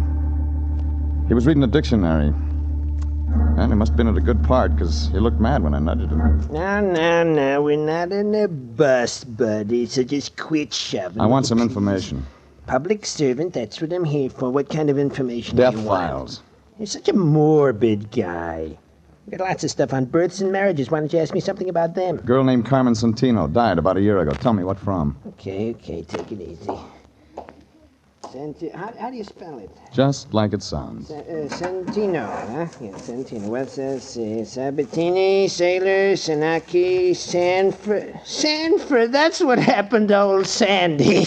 No wonder I ain't seen him around lately. Get the Santino. Oh, yeah, Santino, yeah. Yes. Santino. Date of death, 15 October, 1948. Cause of death? Alcoholic poisoning. Yeah, that's right. How'd you get it? Never mind. Who signed the certificate? Rex J. Kingston, M.D. Okay. Now, here's one more for you. Look up Irene Kingston. The doc's wife? Look it up. Okay, yes. Let's see. Kingsley. Oh, yeah. Kingston, Irene, 13 October, 1948. Cause of death? You guessed it again. The same. Alcoholic poisoning. Hey, this guy couldn't keep a patient. Well, that filled it in. I could see the plot, but I wasn't sure of the ending. So I didn't waste any time getting over to Irene Santino's place. But I wasn't fast enough. The door was halfway open when I got there. All the company had left, but Irene was still around. She was sitting there looking at the phone like it was all she had to think about. Miss Reed. What's so funny? Excuse me for not getting up, but I didn't expect you. I told you I found my sister, didn't I? You told me, but you didn't tell me she was dead. I didn't even tell you that I haven't got a sister. Did I? Come on, lady, give it to me. What are you talking about? This little red spot on my arm. It doesn't look like much, does it? But you just wait, Mr. Regan. You just wait. You just wait.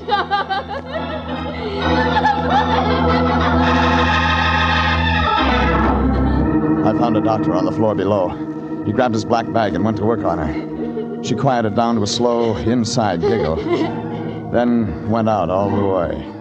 The doctor got a hold of an ambulance and carted her off to a hospital. They just wheeled her out the door when the lion showed up. Regan, did I see an ambulance out in front? That's right. Your client was in it. Huh? Somebody stuffed her full of something that made her giggle. I don't understand all this at all. I stopped by home to change to my dark suit so I could come by and bring Miss Santino the news of her sister's death, and what do I walk You can into? save your tears, Fatso. She didn't come from Brazil and she wasn't rich. That woman gave me $200 cash. There was nothing unreliable about her. We had a contract. Well, New Year's coming up. You can use it for confetti. Now, see here, Regan. Look at this picture. Irene Santino. I have one just like it. All right, draw some glasses on it. Add about 6 or 7 years. I don't understand you, Regan. We're talking business, and all at once we're playing games. Look, when I came to see her tonight, she wasn't wearing her glasses. She looked a lot like the dame in this picture. Well, of course she did, naturally. That's her own sister. She never had a sister. Never had a sister? Then who did the county bury? That's what I'm going to find out from a certain Dr. Kingston.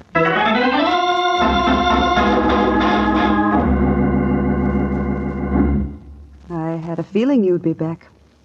I built a fire. I forgot the marshmallows. We'll think of something else. I'm not mad anymore. I'm still looking for your doctor. Well, let me take care of you. I have a way with men. Didn't we do all this once before? Well, it's night now.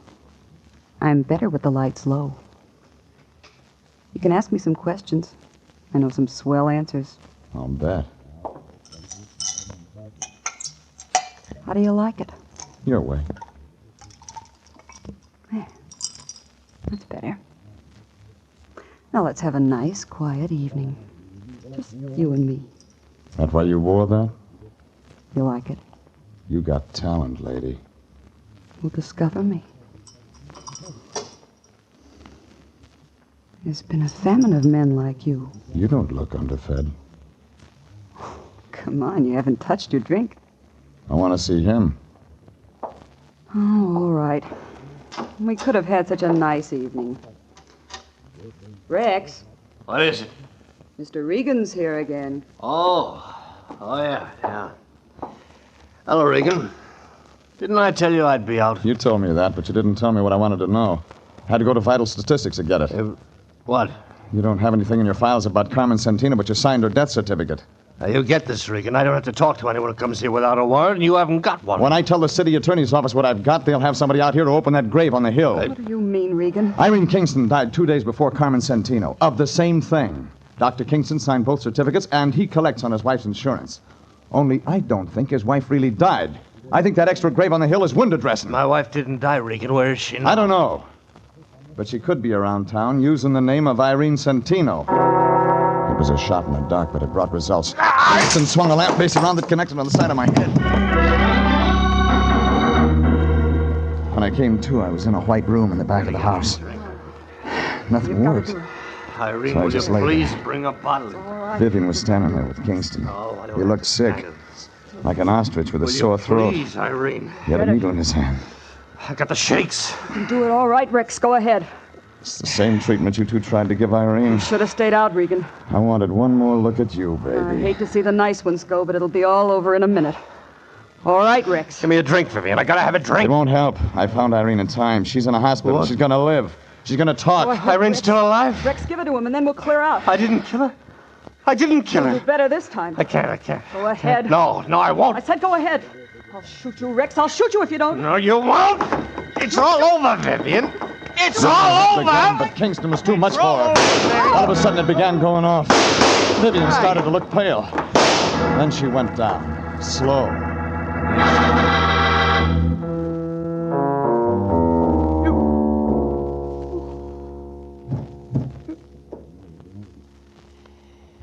Oh, she deserved that. That's what you're going to tell the state? Regan, is Irene really gonna live? That's what the doctor says. Oh, good. Regan, look, no, don't try to move. I gave you a shot of preparatory solution. You won't be able to move for another hour. I suppose I ought to run. You won't get far. I know. Listen to me. Irene is my wife. She's innocent of all this. When you tell the police the real story, I haven't got it all. I know it started with Carmen Santino. Oh, she stumbled in one night, dropped dead before I could do anything for her. Alcohol. Yeah. Before she died, she kept talking about a man named Martin. Lives over on Laurel. But I didn't get in touch with him. I had a better idea. She looked a great deal like my wife, Irene. It was really quite remarkable. The insurance. Yeah. Irene didn't want to do it, but she loved me, so she finally agreed to hide out in New York. I used one body for 2 death certificates, buried an empty box up on the hill. I was supposed to join Irene later. We were going to start a new life together. Vivian. Yeah. Vivian came along. I was drinking one night. She found out the truth. I was trapped. Would have stayed that way if Irene hadn't hired you. Well, it figures she made up that story about a sister from Brazil just to scare you into getting rid of Vivian. It worked, too. I'm scared stiff. Yeah, like that guy Martin said. Somebody gets scared, and then you... Everybody. Regan? Regan, can you hear me? Huh? Oh, sorry. Stuff's making me sleep. Yeah, that'll wear off. I'm going now, Regan.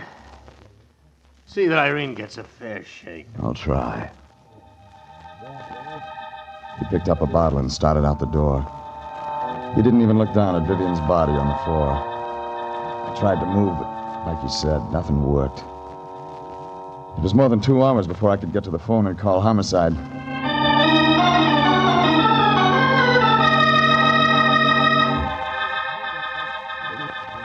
And it was more than 2 days before I talked to the line. Jeffrey, my boy, how you feeling? Better? Well, the fog's gone out of my head, if that's what you mean.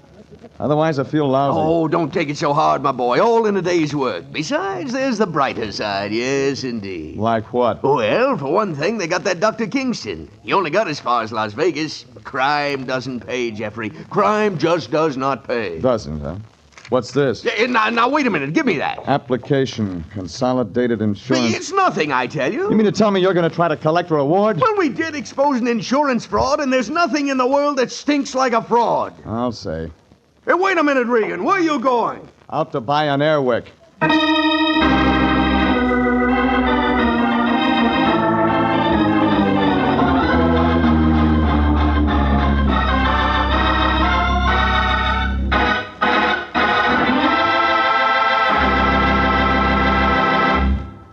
Jeff Regan, Investigator, is written by E. Jack Newman, directed by Sterling Tracy, and stars Frank Graham as Regan, with Frank Nelson as Anthony J. Lyon. Original music is by Dick Arant.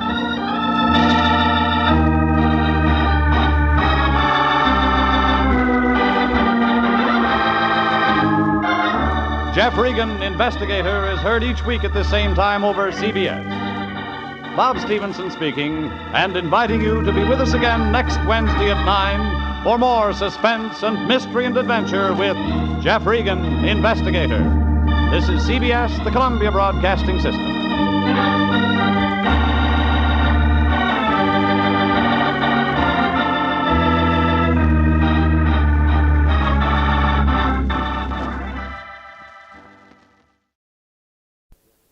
My name's Jeff Regan. I'm the Lion's Eye, his private eye. I work for Anthony J. Lyon, head of the International Detective Bureau. He doesn't care where the money comes from, just so long as it comes to him. He cashes in on trouble, and for him it pays off. For me, it's work.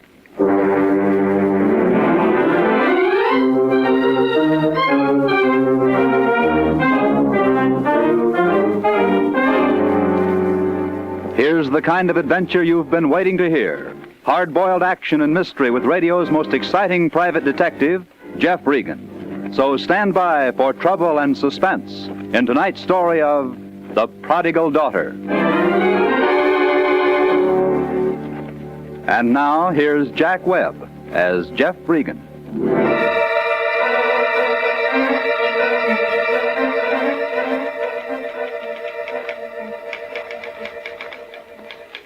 Well, this is the way it started.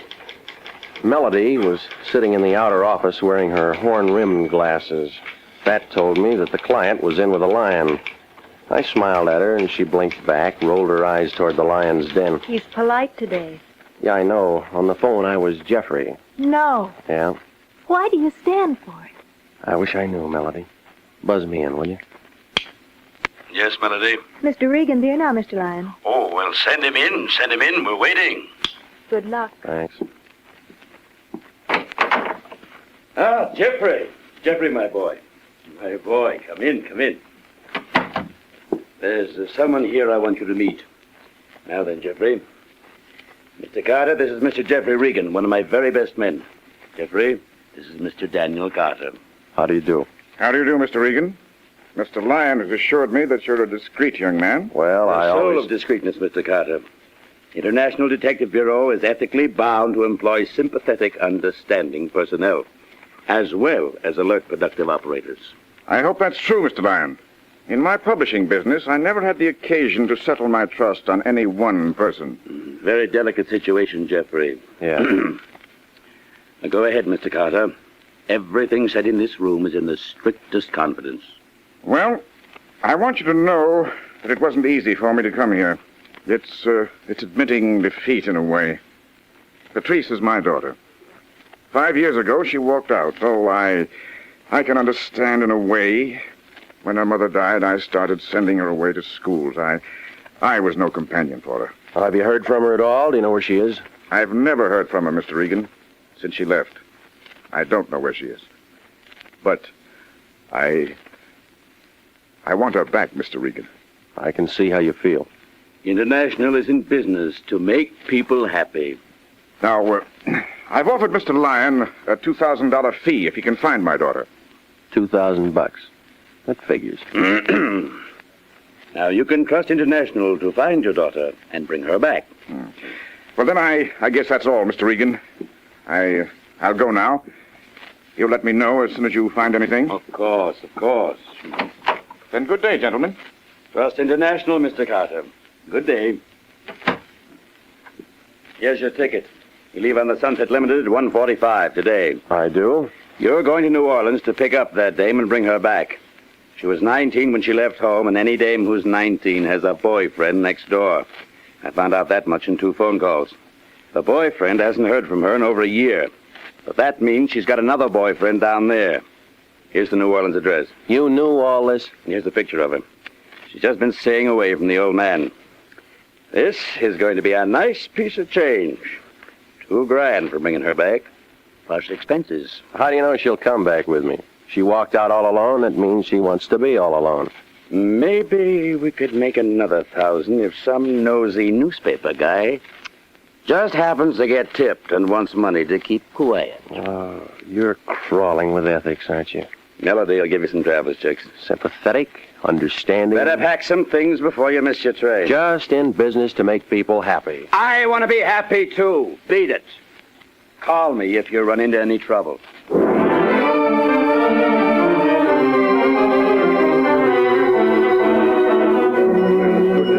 Them cotton boys are here for just one thing I'll tell you right They serve the most delicious oysters, and Charlie had to go racing. 2 days later in New Orleans at the Roosevelt Hotel, home of the original Ramus Gin Fizz, I figured it'd take a lot of fizz to pull away that southern heat, but everybody in the lobby seemed cool enough, some linens, tropicals, and seersuckers, except me and a big perspiring man leaning against the CNS ticket counter. He smiled when he saw me and came across the lobby holding out his hand. Well, I'm certainly glad to see you. We thought you'd never get here. Nice trip? It was all right. See, the rest of the boys are headquartered in E10. They're mighty anxious to meet you. They are? Mighty anxious.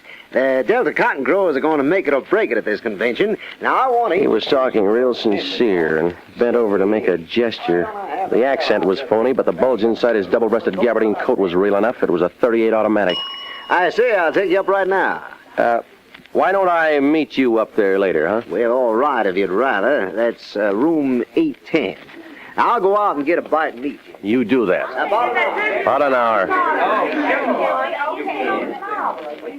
Clerk. Yes, Mr. Regan? How long have the Delta cotton growers been in town? The Delta cotton growers? Why, they had their convention last May. Last May? Yes, sir. Who's registered in room 810? Well, we have no 810, Mr. Regan. That's what I thought. Thanks.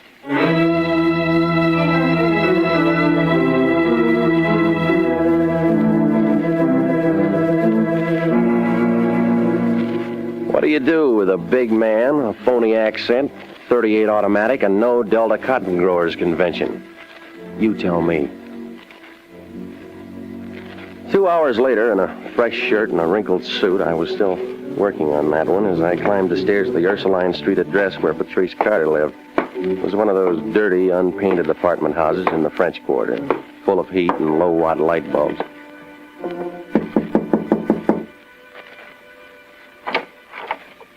The girl who opened the door was tall, black-haired, wore a black dress. The picture Lion had given me of Patrice Carter was a blonde. Yes?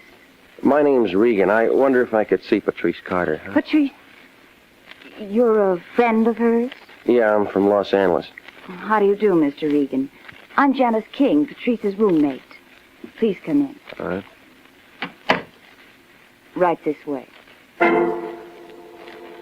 Maybe it was because the 2 big rooms I followed her through were dimly lit, or maybe it was the sweet, sick smell of flowers. I don't know, but perspiration began to trickle down my back, and I braced myself when Janice King opened another door.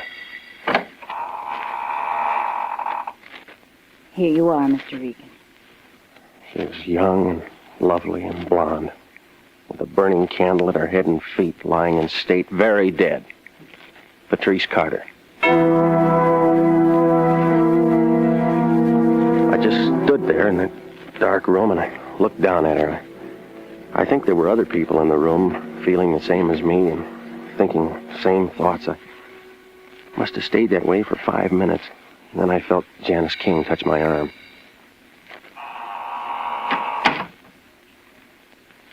Did you know Patrice very long? No, I didn't know. She asked to have it this way. I know how you must feel, being a friend, Mr. Regan. Look, Miss King, I didn't know her at all, and I didn't know that she was passed away. I'm a private investigator. I was hired by Daniel Carter to locate his daughter. Daniel Carter. You knew that she had a father. Yes, Mr. Regan, I knew. She told me about him. She told me everything. Oh, you aren't the first one who's been here looking for her. There have been others, detectives and lawyers trying to get her to go back. Carter knew she was here? If he'd loved her for just one unselfish moment, she'd never have left him.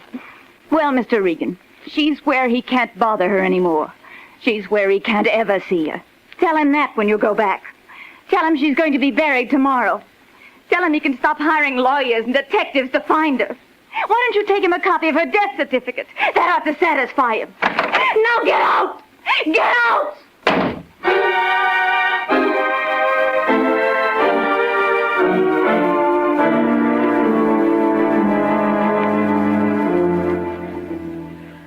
Well, the whole thing had looked too easy right from the beginning.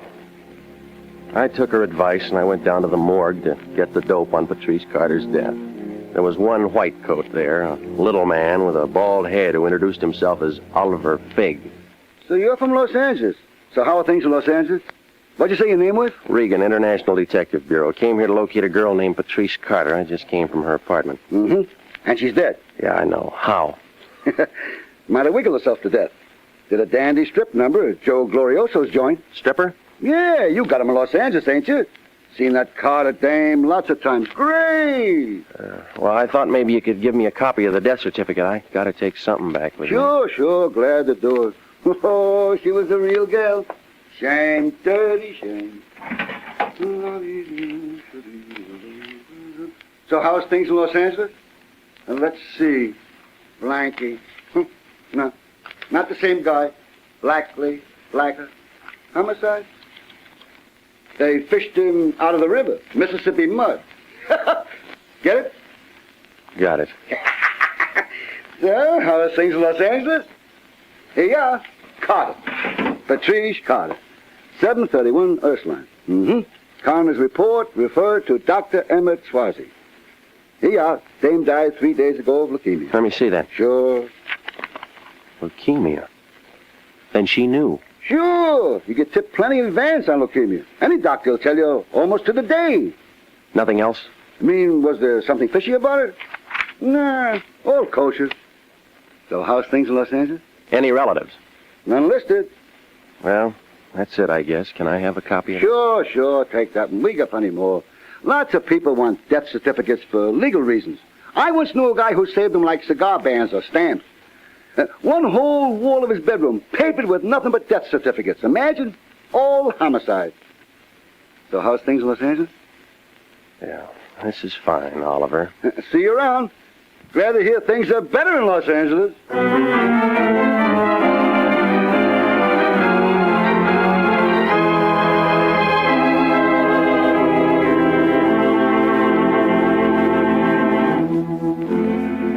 There wasn't anything more to do after that but go back to the hotel and try to get a reservation out of town. When I asked for my key, the clerk passed me 3 printed messages telling me that a Mr. Lyon of Los Angeles had been calling. When I got to my room, he called again. Regan, is that you? Where you been? Keep your shirt on. Come on, tell me. Did you see her? Yeah, I saw her. What'd you say? She gonna play ball? How soon are you coming back? She didn't say anything, and we aren't coming back. What do you mean? She's dead. What? D-E-A-D. Dead. She can't do that. It happened 3 days ago. Leukemia. Now, wait a minute. Old man Carter's paying us $2,000 to bring her back. They're going to bury her tomorrow morning, and they don't want any interference. She was laid out. Her roommate laced me up and down for working for the old man. Name of Janice King. Good-looking brunette. I told Carter we'd bring back his daughter, and we will. There's $2,000 in this, and you know how I feel about money. Yeah, I know. So get busy. Now, look. I've done a lot of dirty, rotten things for you, but he's an old man, and he's sick, and I'm... And he doesn't wear dark glasses because it's a sunny day. He's almost blind. Now go on over and get that roommate and bring her back.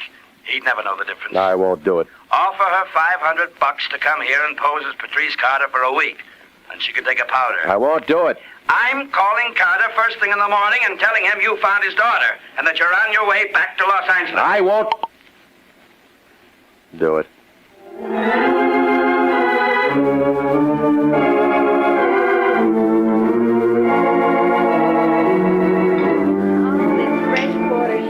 Something. Say, why don't that piano player play? Oh, honey, let me take you away from all this. Come on, let's out now, Roger. It was in the French Quarter. They served a thing called a Sazerac and promised a very good floor show at 1 o'clock. I sat there watching the piano player and feeling kind of sorry for myself. I figured I had more trouble than anybody else, so I had 3 for Regan.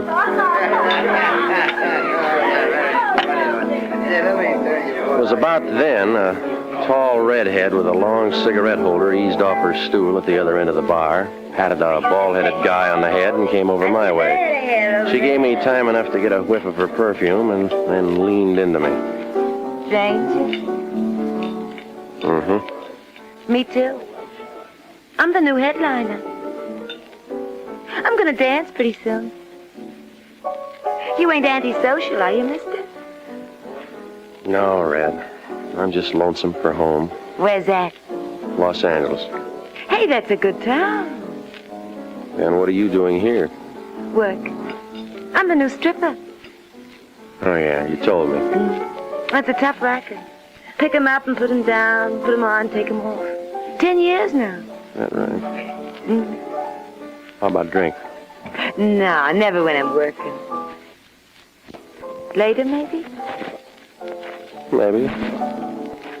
Are you sure you ain't antisocial?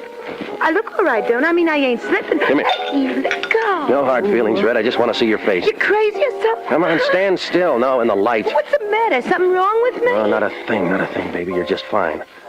How long did you say you've been dancing? I've been dancing 10 years. Let go. Oh, hold still. That makeup. You wear it all the time? Have to in my business. All right.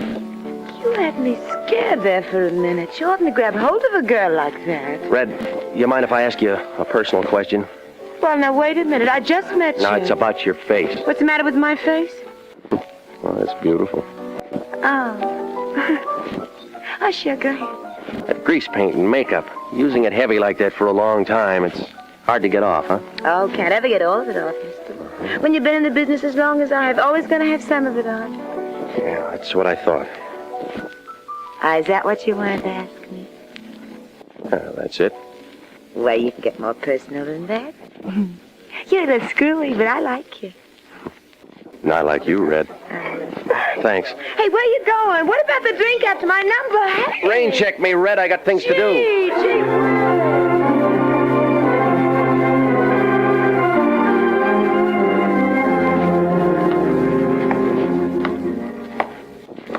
I had to go back to Janice King's apartment. It was a sticky, sick kind of New Orleans night.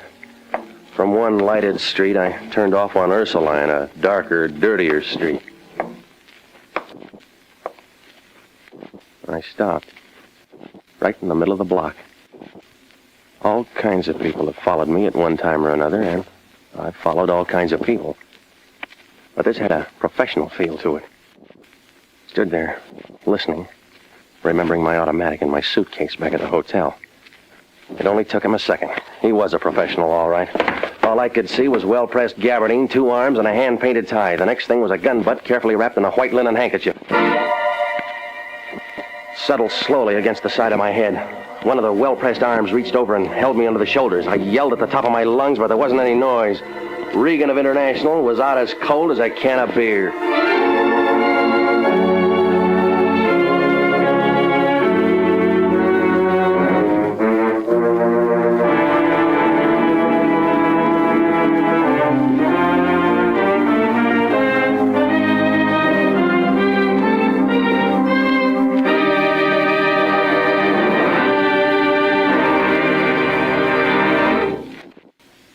We'll return to Jeff Regan, investigator, in just a moment. An easy way to save for future security is by a payroll deduction for savings bonds. Or if you're not paid on a salary basis, You can purchase savings bonds at your nearest post office, bank, or Savings and Loan Association office. Now is the time to ask your employer to start deducting for savings bonds or to buy a bond on your own. If no other plan is feasible, your bank will deduct enough each month from your savings or checking account to buy a savings bond. For money in the future, buy United States savings bonds. You'll be glad you did.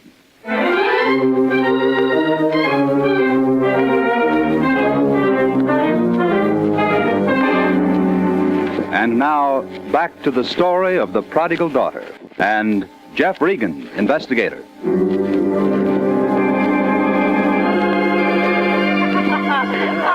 I declare you amaze me. When you look at that, isn't that awful? And him all dressed up. We won't pay any attention to him, honey. The next thing I knew, a man in a straw hat and a polo shirt was kneeling down beside me, carefully smelling my breath. Easy now, buddy, easy. You've been making whoopee. Yep, that Sazerac will do it every time. Ooh. You know, you folks visiting down here ought to be more careful. Get your suit all dirty?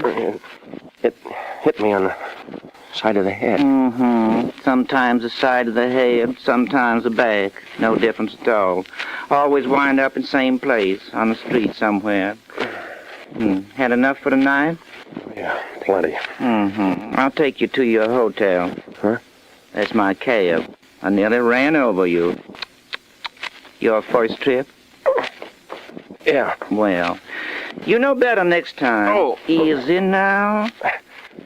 Did you see my friend? Big man, gabardine suit. See nobody. Want to look for him? Later. Say, what you hunting for? My wallet. Somebody take it? No, nothing's missing. Everything's right here. Honest town. Oh, yeah, you're so right. Well, you feel better when you get back to your place. Yeah, sure. It wasn't quite right. I didn't feel better until the next morning when I got a telegram and read, "Found out Carter's broke. Come back. Forget the whole thing. Lion." And that was the first good news I'd had in 3 days.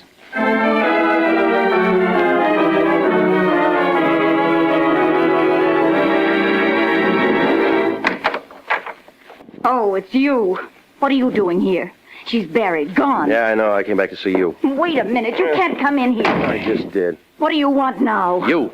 Yes, you. I was hired to come to New Orleans and bring Patrice Carter back to Los Angeles. She's dead and buried, and you know it. That's what you say. That's what a death certificate says. There's only one thing I learned lately. Don't believe what people say. Don't believe what death certificates say. I don't know what you're trying to do, but Oh, stop it, will you?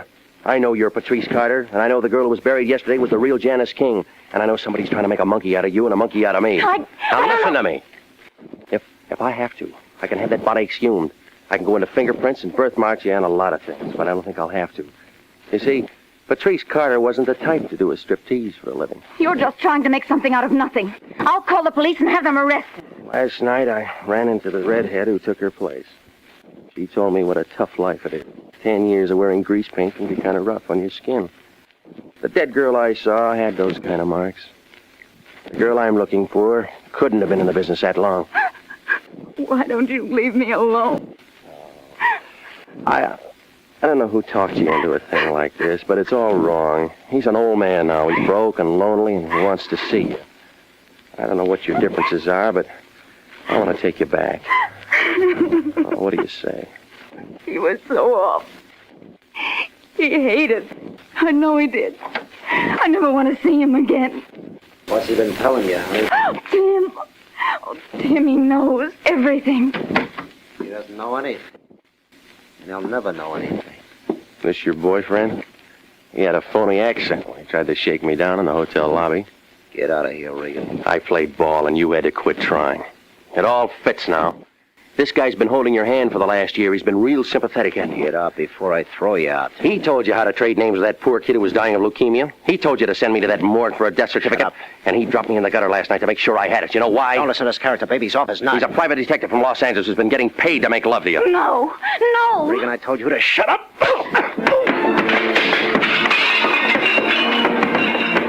Oh, he was good at the side street work, but this was an apartment, and he didn't have enough room to move fast. I let him have the top of my head under his chin for a starter. And then I took a lot of feet in my face, but when he started to cross the carpet pulling for that 38, I saw my chance. She stood there and watched him go down.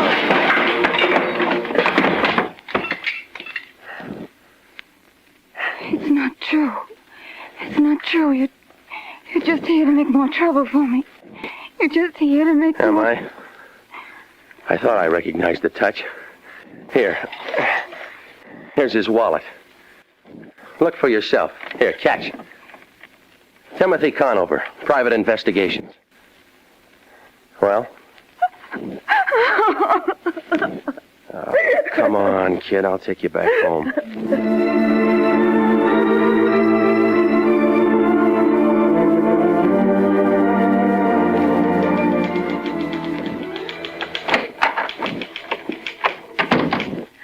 You're back. How was New Orleans? Oh, I didn't know you had someone with you. I'll see you later, Melody. The lion in? Yes, but I wouldn't go in. He's in a bad mood. Uh-huh. What else? Come on, Pat. Regan! So you finally got back, did you?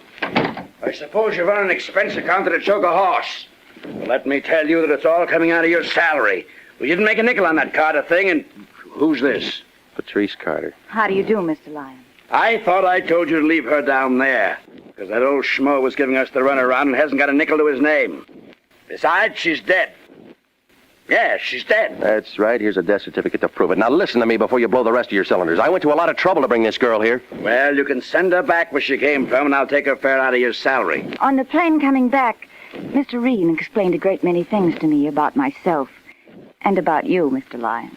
Well, I wish you'd explain something to me. When I was a baby, my father placed a trust in a large holding company under my name. $50,000.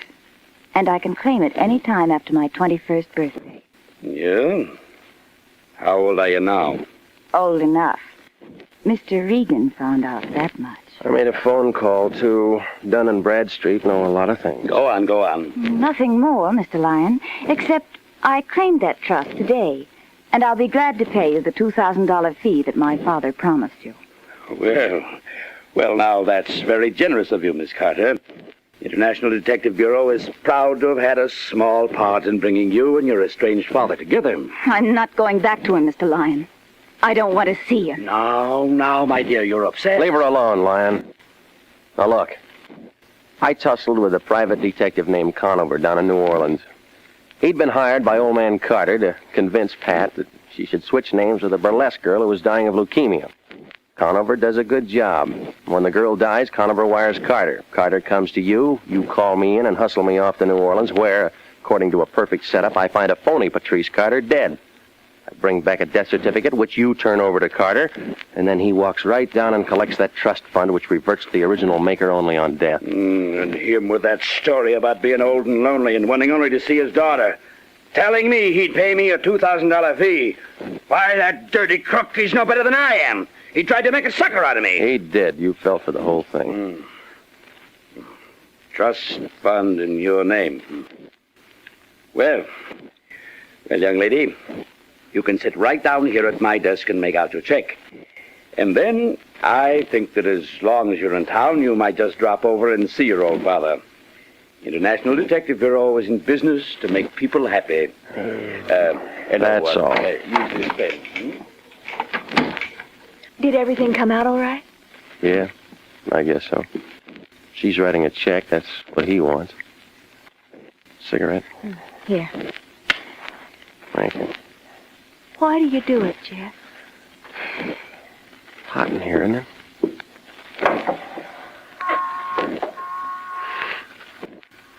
The air feels good. Makes you clean. He doesn't care whether it's homicide or arson or a lost daughter or just people getting kicked around. He makes money on it. I help him. You didn't answer me. Why do you do it? I don't know, Melody. I don't know.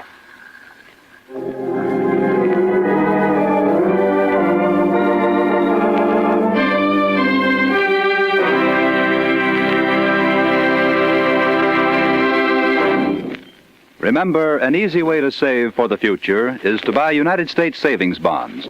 You can buy bonds at your nearest post office, bank, or savings and loan association, or you can ask your employer to start deducting for a bond a month on the payroll savings plan.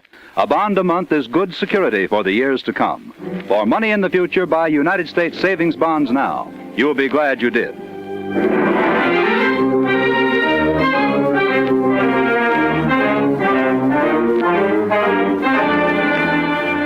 Jack Webb is featured as Jeff Regan, investigator, with Wilms Herbert as Anthony J. Lyon and Laurette Philbrandt as Melody. Tonight's cast included Betty Lou Gerson as Red, Lou Krugman as Conover, Theodore Von Eltz as Mr. Daniel Carter, Eve McVeigh as Patrice Carter, and Harry Lang as... How's things in Los Angeles? Remember, it's CBS same time next week for hard-boiled action and mystery with radio's most exciting private detective, Jeff Regan, as he tells the story of the Lonesome Lady. Jeff Regan, Investigator, is written by E. Jack Newman, produced and directed by Gordon T. Hughes, with original music by Del Castillo. This is CBS, the Columbia Broadcasting System.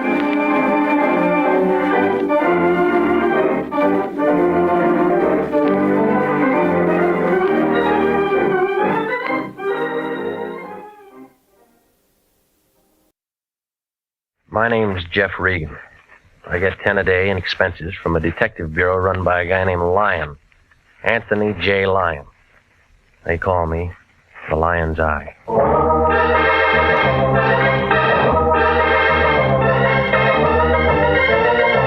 With Jack Webb as Jeff Regan, investigator, stand by for hard-boiled action and mystery and thrilling adventure in tonight's story of The House by the Sea.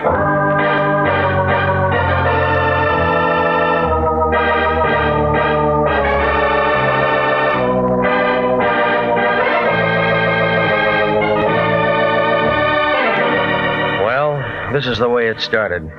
I walked in the office about 11 o'clock that morning. It was a nice, warm day, and I didn't have much on my mind. That's the trouble with nice days. You take a couple of easy breaths, open somebody's door, and it's just like peeling a wrapper off an atomic bomb. The Lion was in his den, sitting behind his desk. You couldn't tell where he left off and the desk began. He was talking to a girl with a flock of black hair. She was the kind you see driving a Cadillac convertible down Sunset Boulevard on hot Sunday afternoons. No wonder the Lion's cigar was out. It was wet on both ends. Well, come in, Regan, come in. I was just about to call you, but now that you're here, it makes things simpler. Miss Carmen, this is Mr. Regan. How do you do, Mr. Regan? Mr. Lyon tells me you're just the man I want. You said the same thing to a mortician last week. He is the man I want, Mr. Lyon. Well, that's fine, Miss Cobbin. I knew you'd be pleased. I'm very proud of Jeffrey. As long as I'm in the cast, how about a look at the script, huh? Miss Carmen is associated with the famous psychic consultant, Prince Carew. I help the prince look into people's minds. Well, that ought to be real fun if all your customers are under 6. You don't believe in thought transference, Mr. Regan. Do you? I said I help the prince. Prince Carew sent Miss Carmen to retain an operator, Jeffrey. It's a very delicate matter, and I'm placing the entire case in your hands. Why didn't he come himself? Do you disapprove of me? I just want to know what's what. Well, Prince Carew never appears in public. He prefers to spend his time in meditation and thought. Yeah. I handle all of his outside contacts. So, Jeffrey, you just drive on out to Prince Carew's home in Oceantown with Miss Carmen and speak to the prince. What kind of a retainer did he send? How much did you get? Now, see here, Regan, we don't discuss finances in front of clients. Oh, stop it, will you? This is another blind spot. You don't know what it's all about. All you know is she waltzed in here with a check, and you'd sell your grandmother to a glue factory for $2. How do I know I won't wind up being a patsy again? Is there any way I can reassure you? Buy me a battleship. Jeffrey, have I ever involved you in anything that I wouldn't undertake myself? Have I ever knowingly imperiled your life? Yeah. Jeffrey. Come on, lady. What's it all about? You work for the guy. Well, I really don't know. He was excited this morning, called me in, gave me this address, and told me to make arrangements. He must have told you something. He never tells me anything. As you say, I just work for him. Well? All right, I'm hired. Good. Now call me, Jeffrey. Call me if you run into any trouble.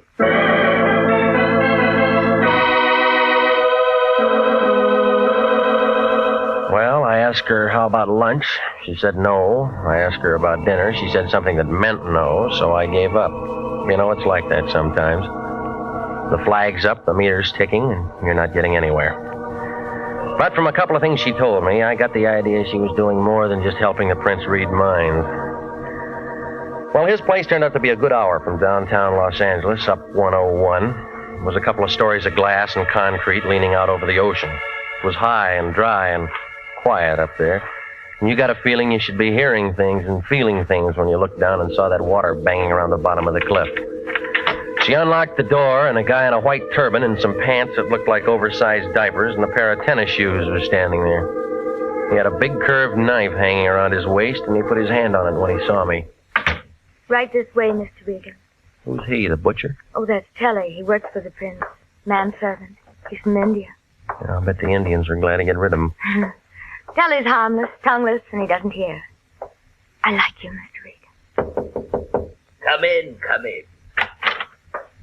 Thelma, my dear, you've returned with spoils. Welcome, sir, welcome. Mr. Regan, this is Prince Carew. Regan, the lion's eye. I've heard of you, Mr. Regan. I'm honored. Sit down. That'll be all, Thelma. Charming girl. She handle all your outside contacts? Most efficiently. Except, of course, for matters that I must handle personally. What kind of matters? I'm in trouble, Mr. Regan, and I beg your assistance. Well, it's all paid for. Correct. But there's a personal bonus in this for you. Why? Because, sir, I want you to save my life. You look healthy to me. I am healthy, let me assure you. But my life has been threatened. Well, that'd come under police business, wouldn't it? Normally. Didn't Miss Carmen explain that this was a delicate matter? Yeah, she did. Why didn't she call the police? I'm hardly in a position to ask the police for assistance, Mr. Regan. It is a delicate matter. Outside it says you're a mind reader, all right? What am I thinking now? That I'm a charlatan, a faker, and that I'm trying to hide something from you. That gets you the cigar. It's been a very lucrative arrangement for the most part and very satisfactory. Except, of course, for the annoyance of having my life threatened. Who's the guy? It would be of no consequence if it were a man. It's a lady, Mr. Regan. A very beautiful and lovely creature. And she'd like nothing better than to see my carcass go out with the tide. Why does she want to kill you? A matter of confidence. Suffice it to say that she is thoroughly capable of doing just that. How do you know? 1, she is erratic, ill-tempered, ruthless. 2, she called me this morning and told me what she intended to do. She giving you a chance to reach for your gun? To reach for you, Mr. Regan. What do you want me to do? I feel the entire matter could be settled amicably if you were to call on her. Inform her that you are my personal bodyguard and that you are here to protect my life. You think she'd go for that? I'm positive. How long you been blackmailing her? What? Well, your racket might last 6 months or a year, but not long enough to pay for a place like this. The answer's blackmail, isn't it? Okay. I should have told you. How do you do it? I can slip them into a trance. They spill a family secret or two. I push a buck that way. That's nice. If they want their minds read, I read them. $25 a brain. And shakedown. The guy's got to eat. You put the squeeze on her. She's an actress. She was in on a deal at the studios. She wouldn't shake? At first, I just told her I had to have a larger fee. Then they come out with it, cold turkey. And she said she'd blow your head off. Yeah, she's the kind. I went wrong on this one. I'm in a spot. Who is she?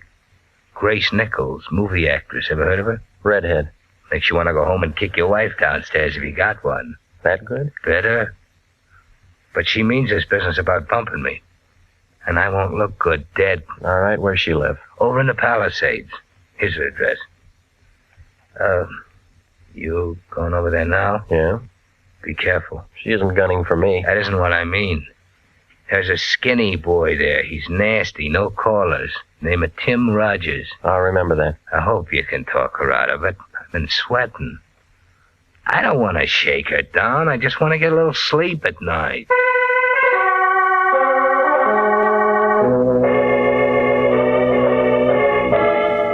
I left him sitting there, scratching his bald head under his turban. He looked about as happy as a guy who just ate a Vaseline sandwich.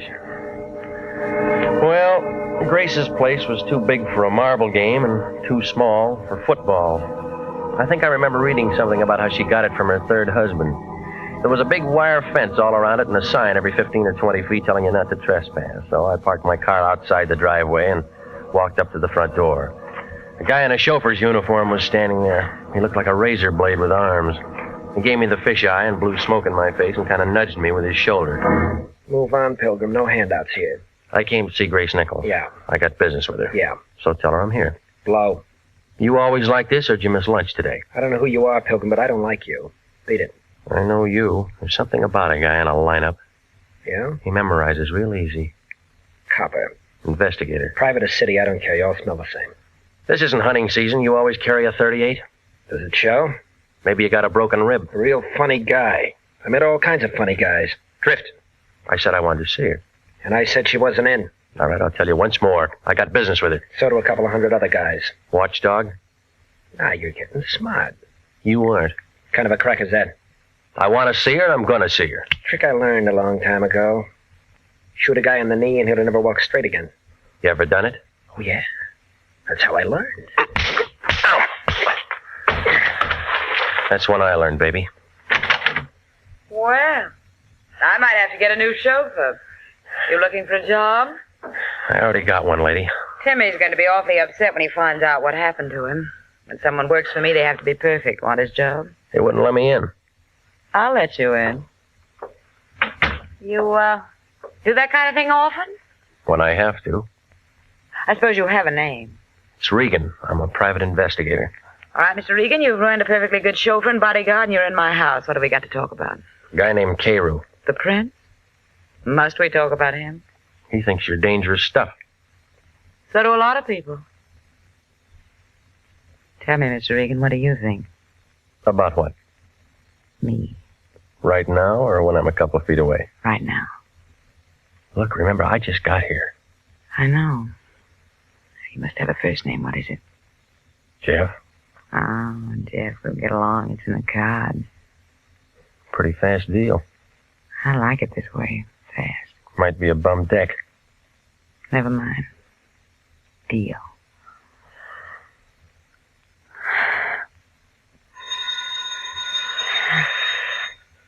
That's the bell. How much time between rounds? Well, you know me better. Hello? Yes? Yes, right here. You know a man named Lion, Jeff? Uh-huh. He seems to be roaring. Give it to me. Yeah. Regan, is that you? Well, now, how do you figure it? Now, don't be smart. Who's the dame who answered the phone? Our client's friend. Sounds like she's a friend of yours now, or maybe you have been doing some road work. Did you have something to say, or is this the day you turned scoutmaster? I'm busy. Well, you can stop being busy, lover. It's all off. Don't tell me you're passing up a fee. I'm passing up nothing. Prince Carroll called me 10 minutes ago and told me to forget the whole thing, and that's what I'm telling you.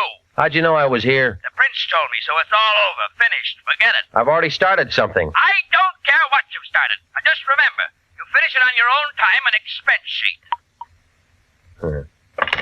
You look worried, Jeff. Anything I can do?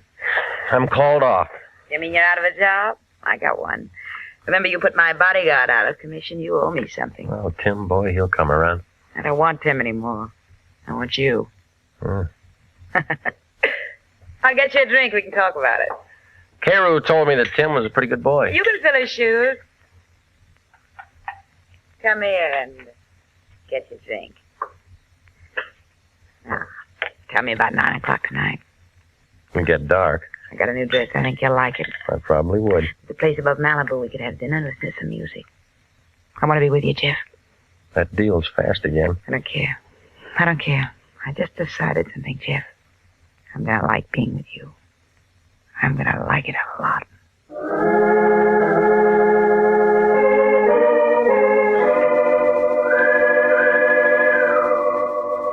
Well, she didn't want me to go, but I was thinking about the prince and the way everything looked. I told her I'd see her that night. I was just climbing into my car when Tim Rogers, her ex-number-1 boy, stepped out from the gate. I waited for him to walk over. You're pretty good with your women, Regan. You look lonely, Timmy. Somebody stole your popsicle? Bum joke, Regan. I've been waiting to talk to you. You were so quiet in the house I didn't want to make any noise. Any better here? You came out champ this afternoon. But you won't even make the prelims next time. You got something to say? Stay away from her. You're shaking. You need a drink. Stay away from her, Regan. I've been with her too long. Known her too long to take the bounce from a 2-bit gum heel.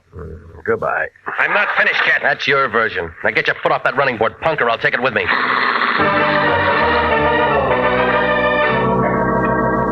I left him standing in the middle of the driveway. If I'd have waited another minute, he'd have been crying. I stopped off and had some barbecued ribs at a drive-in out on Sunset. It was just getting dark when I got to my place. I had company. It was Velma Carmen, Prince Caru's right-hand man. She was sitting on the edge of my sofa. Her back was as stiff as a filing cabinet, and there was a little ring of white around her lip. She looked like she'd just been measured for a coffin. There was a .25 automatic sitting in her lap. I've been waiting for you, Mr. Regan. I asked the janitor to let me in. Yeah? He was very nice about it. I told him I was associated with one of your clients. Yes, I told him I was associated with one of your clients. Did you know that Prince Carew was my husband? Since when? Oh, a long time now, a long time. Not many people know that. Is that what you came here to tell me? No. I came to tell you that you don't have to worry anymore. None of us have to worry anymore. You mean you're calling me off the case? That's it. That's exactly it. I'm calling you off the case. Well, I've already been called off. My office phoned me when I was over at her house. First Nichols? Yeah. Then it was about her? Yeah. Well, then, we don't have to worry anymore, do we? No. She's very pretty, isn't she? I've seen her many times. I think she's quite pretty. I could hardly blame the prince. I could hardly blame him at all. What are you getting at? Could have told the others were pretty, too. Where'd you get that gun? This. I bought it for $30. Let me see it, huh? Oh, yes. I brought it here so I could show it to you. I paid $30 for it. I paid $30. I'd imagine the air would be cleaner in there, don't you? What are you talking about? I mean, it's really very humane, they tell me. It's just like sitting down and never waking up. I've read all about it. You just walk in and sit down, and if you don't try to hold your breath, you go to sleep, don't you? You've met murderers before, Mr. Regan. Do I make a good murderer? Do I make a good murderer? Stop it, will you? You trying to tell me you killed him? Mr. Regan, that's why I came here. I shot him. I walked up behind him and I put the gun close to his back and pulled the trigger. They don't make such a great deal of noise, do they? I left him sitting there in his house by the sea, and he looks very much alive. Only he isn't alive at all. Now answer me. Now answer me. Do I make a good murderer? Do I make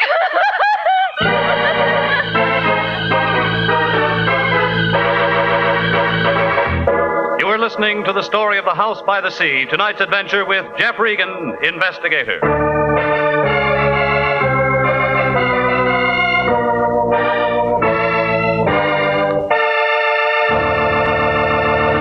They're still available for qualified nurses.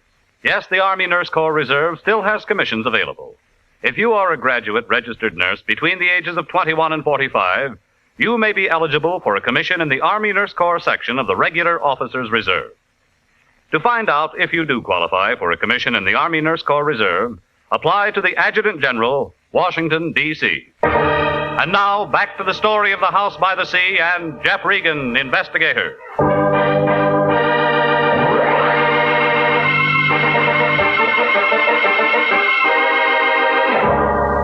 Well, after she got through, she settled down to a slow, even kind of a giggle that started somewhere around her shoelaces and didn't get past her knees. It was one of those things that gives you a feeling like somebody's standing in back of you with a red-hot iron ready to press your pants before you get them off.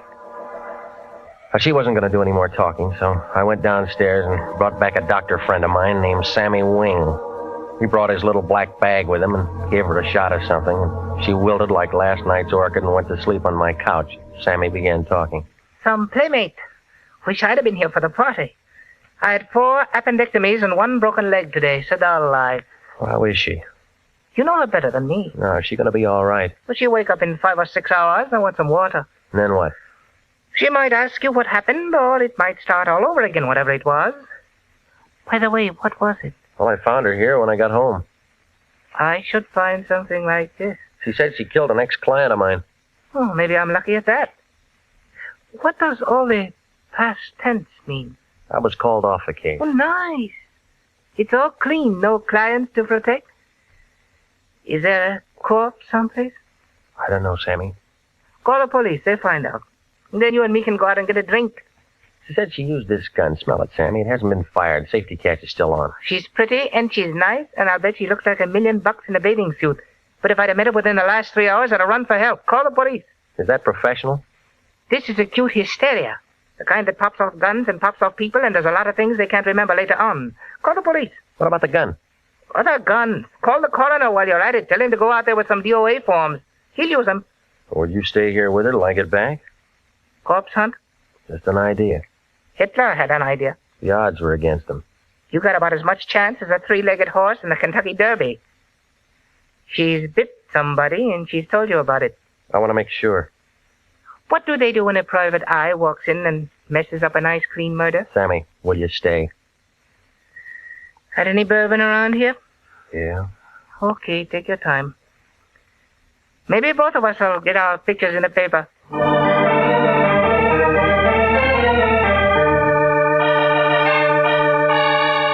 I left him with a kind of a soft smile on his face, like he had some inside information on Tuesday's winner at Del Mar. Well, it was 9:30 by the time I got there, and it was dark enough to give a ghost the creeps. It was different, too. Maybe it was the fog. I used that ring of keys I'd taken from her purse. It smelled dry and funny inside, and it was real quiet, like somebody was waiting for the world to fall apart. I clicked on my flashlight, and I walked down the long hall to his office. He was there, just like she said. There were 3 holes in the front of his shirt, but it wasn't the laundry's fault. I spotted the .38 on the floor by his hand. I broke it, and 3 cartridges came out. It was the right gun for the job. It was pretty messed up. While I was standing there trying to figure Velma Carmen's story, the lights came on. A fat man wearing a sheriff's star was standing by the switch. There was a taller man in a brown overcoat next to him. They both looked like they'd just finished dinner. Scavenger hunt, son? You don't talk, Charlie. Ain't much for him to say, is there, Cap? Guess not. Well, son? Well, it looks like you're going to be calling me names. What do you like best? Killer, murder, or slayer? The papers use slayer a lot. I don't like any of them. Kinda breezy for a hot boy, ain't you? Mind giving me a name? It's Regan. I'm a private detective. It's Regan. He's a private detective, Cap. Yeah. Got a card or something with you, son? Yeah. Yeah, he's right. With International. Lion still there? Yeah. Who's that? An old bum I used to know. Regan, why do you go around killing people? The Lion will be mad. Look, this is a fix. Now, why do you want to say a thing like that? Somebody tip you? Phone call a little while ago. Huh? Funny kind of a voice, a whisper.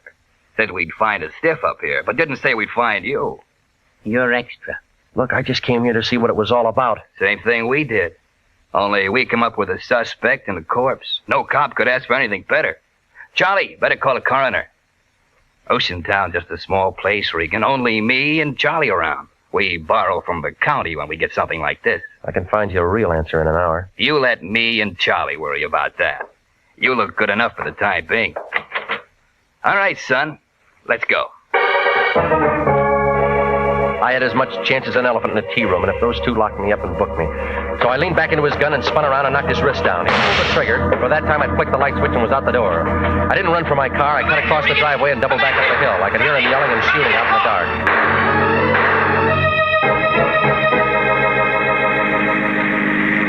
I hailed a cab about 5 blocks away, and he took me to the place above Malibu. I found her in a booth with a piano player. She was wearing one of those black strapless things, and it was worrying a couple of bald-headed guys sitting at the bar. You're late, Jeff. We said 9 o'clock. I had 3 drinks all alone. You want me to get mad, or are you going to catch up? How long you been here? You sound like you're out of the mood. I thought we were going to look at the stars together. How long you been here?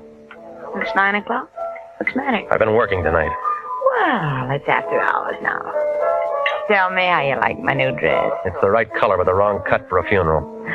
I haven't read the obituaries today. It'll be in tomorrow's paper, only it'll make the front page.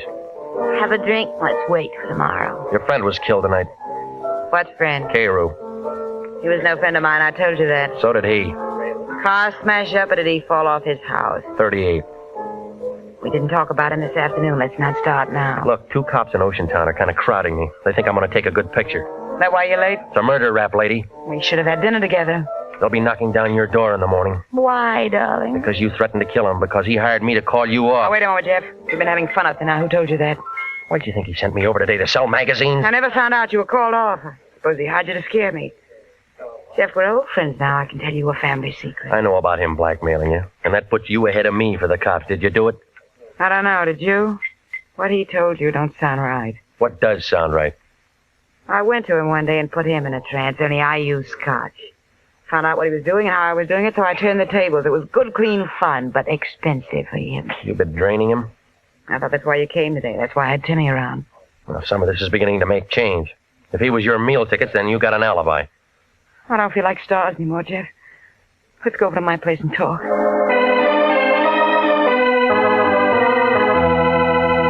On the way over, she didn't have much to say, and I couldn't think of anything. I was all too mixed up. If she'd really been shaking him down, then she figured out. And the girl back in my apartment figured in.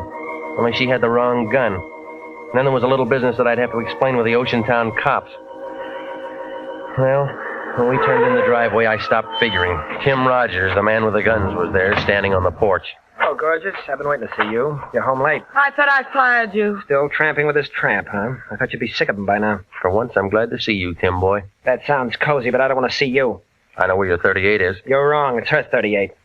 And it's got her prints on it. Jeff, he's making it look bad for me. Ask him what he's doing here, will you? Just in for a showdown, Angel.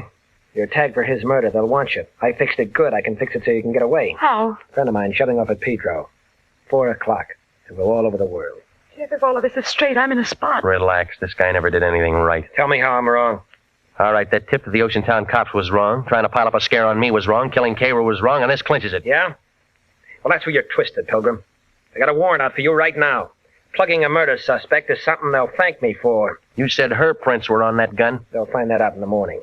And how was I to know? Just happened to hear on the radio they were looking for you tonight. I see you, I plug you. Everybody will be sorry, but it'll be manslaughter and suspended. I worked it once in Toledo. What do you say, Angel? Do I plug him and meet you somewhere in 2 weeks? Let me have a smoke. Let me think it over. Sure. Sure, go ahead. Angel.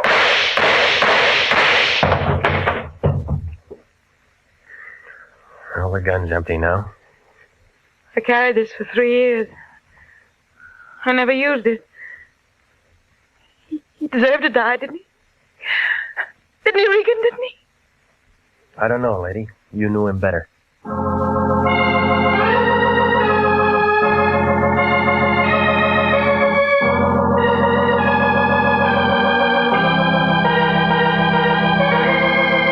Well, it unwound like red thread in the Levi factory. Grace Nichols had been putting the shake on the prints. He got tired of it and called me in and told me his phony story so he'd have a good self-defense angle when he finally got around to shooting her some afternoon. He had Tim planted there to keep me from really seeing her. Oh, it was a nice idea, only I bounced Tim and got inside. And then Tim made a phone call and the lion jerked me before I had a chance to compare notes with her. I guess Tim went kind of crazy seeing how well we got along together, and he figured Grace would do anything if she was wanted for murder. So he killed the prince and made her the patsy with those fingerprints. She'd handled the gun before, see. But then I had my caller, Velma Carmen, the prince's wife. She went kind of crazy, too, when she walked in and found him dead. It took 3 doctors a couple of weeks to tell her what really happened. When I told it all to the lion, he was mad at first, but then he saw Grace Nichols' picture in the paper. He asked just one question. What was I doing at Grace's place all afternoon? I didn't even bother to answer him.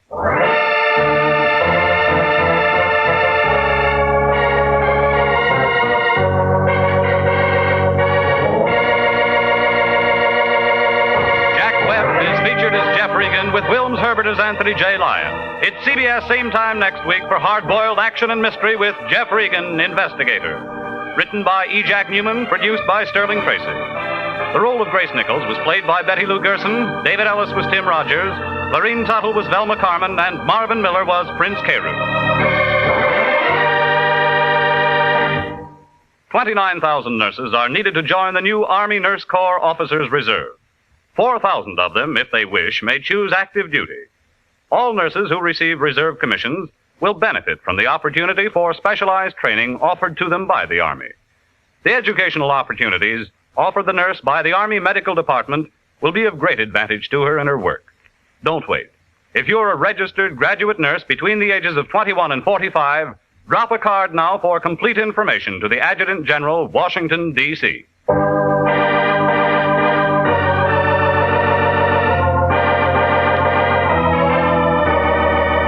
Original music for this program is by Dick Around. Jeff Regan, Investigator, is heard every Saturday at 9:30 over CBS.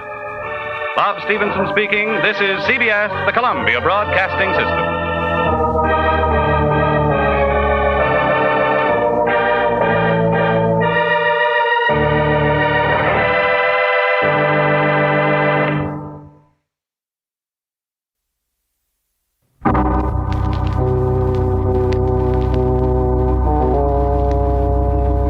My name's Regan. I get 10 a day in expenses from a detective bureau run by a guy named Anthony J. Lyon. They call me the Lion's Eye.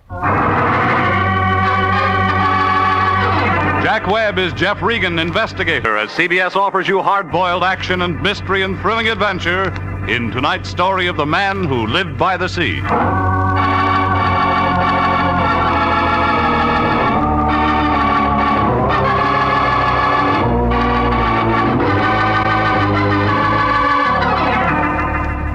The next time you're out for a drive, pick up Olive Street along about the 700 block.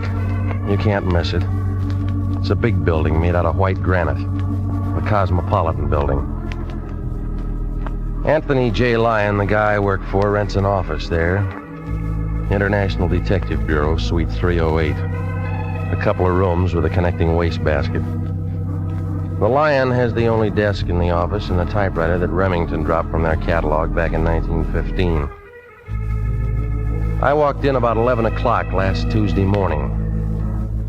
The room was loaded with taboo. She was a tall girl with a flock of black hair and a mink coat. The kind you see driving a Nash convertible down Sunset Boulevard on warm Sunday afternoons. No wonder the Lion's cigar was out. It was wet on both ends. He had one arm around her shoulders. He knew by this time that coat was the real article. There wasn't any music, but he didn't seem to mind. Come on in, Regan.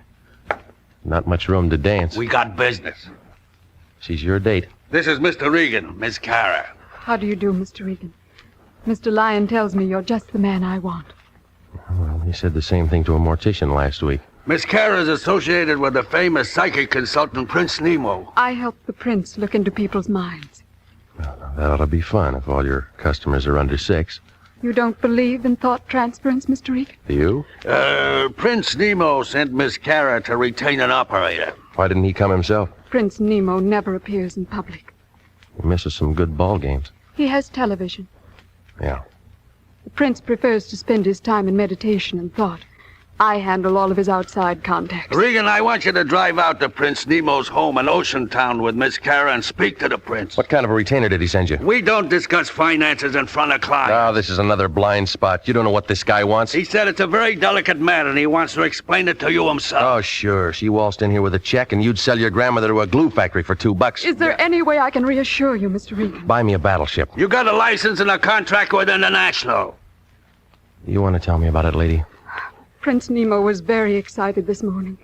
He called me in and told me to make the arrangements. It's not enough script. He never tells me anything. I just work for him. Will you please?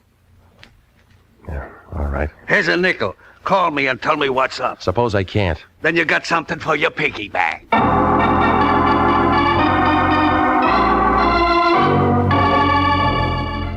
The Lion stood there and watched us leave.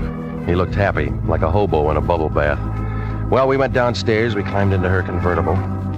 The guy in the parking lot had to take a walk around the block when she flashed him a smile. I asked her about lunch. She said no. I asked her about dinner. She said something that meant no. It's like that sometimes. The flag's up, the meter's ticking, and you get nowhere. But from a couple of things she told me, I got the idea that she was doing more than help the prince read minds. His place turned out to be a good hour from Los Angeles up 101. A couple of stories of glass and concrete leaning out over the ocean. Inside, a guy in a white turban and some pants that looked like oversized diapers put his hand on a big curved knife he had in his belt. He was wearing tennis shoes. Right this way, Mr. Regan. Butcher? That's Guinea, the prince's manservant. He's from India. I bet the Indians were glad to get rid of him. Guinea's harmless, tongueless, and he doesn't hear. I like you, Mr. Regan. And this is the prince's study. Come in. Oh, come in. This is Mr. Regan. Of course. Welcome, sir, welcome. The Lion's Eye. I'm honored, sir. Please sit down. That'll be all, Lena? Of course. I'll be in my office. Charming girl, Lena. She handle all your outside contacts? Except for those matters I must attend to personally. Mr. Regan, I'm in trouble. It's paid for. I want you to save my life. You look healthy. I am healthy, let me assure you. But my life has been threatened. They got police departments. I thought you understood. This is a delicate matter. We aren't here to discuss me. Who's the guy? It's a lady, Mr. Regan. A very beautiful and lovely creature. And she'd like nothing better than to see my carcass go out with the tide. How do you know? She's erratic, ill-tempered, and ruthless. Any more? Yes, she called me this morning and told me what she intended to do. You got a chance to reach for your gun. To reach for you, Mr. Regan. Now, I feel the entire matter could be settled amicably. If you were to call on her, inform her you are my personal bodyguard and that you are here to protect my life. What makes you figure she'd go for that? It's worth a try. And besides, I'm paying. Mm-hmm. Now tell me how long you've been blackmailing her. Blackmail? What do you mean? Oh, your racket might last 6 months, a year, but not long enough to build a place like this. The answer's blackmail. My dear fellow, Okay, so I should have told you. Give it to me. Well, I can slip them into a trance, spill a family secret or two. What kind of secrets? Any kind. They want their minds read, I read them. $25 a hit. Where does the shakedown come in? When I tell them what they told me. You been putting a squeeze on her? She's an actress. She was in on a deal at the studios. And she won't shake. She said she'd blow my head off. Look, I'm in a spot, Regan. She's the kind who'd do it and make love to the jury. Give me a name. Doris Patrick. Ever heard of it? Where's she live? Palisades. Here's her address. All right. You going over to talk to her now? Well, she isn't gunning for me. Oh, thanks a lot, Regan. You know, I've been sweating. It's real good for a cold. Yeah, I'll try and catch one. You guys yell real loud when they answer back. I'm just thinking of my future, Regan. I won't look good dead.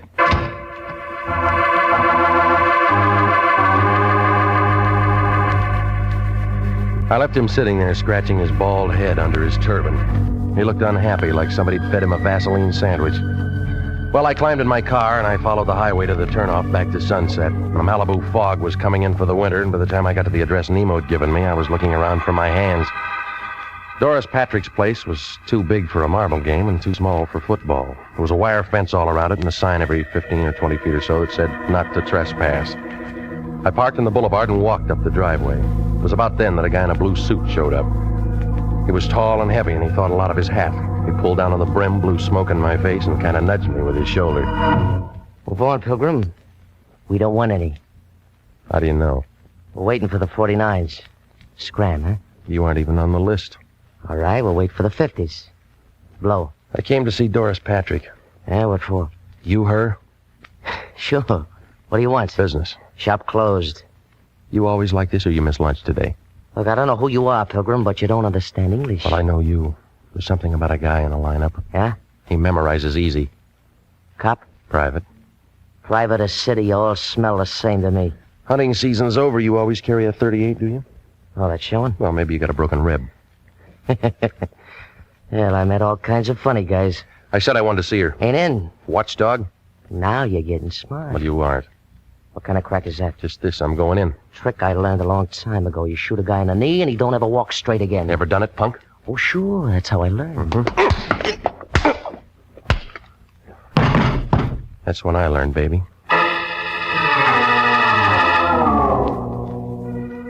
He slumped against the side of the wall, and he looked tired, like he'd been running from Compton. Well, I left him there, and I went up the driveway to the porch. Coming around a blind corner, I bumped into something that kind of relaxed and rolled into me. It was a blonde girl, about 25, in a white polo coat. Well, I was willing to try it again, but she began talking with a voice that was deep enough to go in the oil business. Oh, I thought you might be running interference, but you look like the whole team. Whose side are you on, lady? I keep score. Doris Patrick? You're on the right field. Where's the locker room? Maybe I like you. Where do you come from? Right here. Didn't know we raised your kind anymore. Or did you grow wild? Do I pass? What'd you say your name was? Regan. Welcome. Mm-hmm. Which highway? Straight ahead. To the den. It's a nice place you got. When's harvest time? I said welcome. That isn't what the tall boy said. Tall boy? A blue suit with a .38 and a hat. That'd be Jesse. I was married to him once. What about now? Oh, he hangs around like that sometimes. I never see much of him. Trouble? No, not much. You got a lot of size, mister. Must have been good. Do that kind of thing often? Only when I have to. Sit down. How do you like it? Soda or water? Your way? There now. Isn't that better? I don't know. This is my first drink. You'll get another. It's a cold day. Not in here. You're quick. Must have a good straight man. His name's Prince Nemo. Must we talk about him? He thinks you're dangerous stuff. What do you think? Right now or when I'm a couple of feet away? Now. Hey, now look. Remember me? I just got here. Your name's Regan, and we're gonna get along. Yeah. It's in the cards. You got a fast deck. Go ahead. Deal. All right. How much time between rounds? Yes? Who? Oh, just a minute. You know somebody named Lion? Yeah. He has quite a roar. Here. Yeah. Who's the dame who answered the phone? Nemo's friend. Sounds like she's a friend of yours. All right, you got something to say? It's all off. Check bounce? It was certified. Nemo called 10 minutes ago and canceled a contract. Well, what happens now? Finished. Come back to orbit. Who told you I was here? The prince. It was a quick change. We got paid. Well, I already started something. I don't care what you started. You finish it on your own time and expense sheet. Bad news? Well, I'm through working for the day.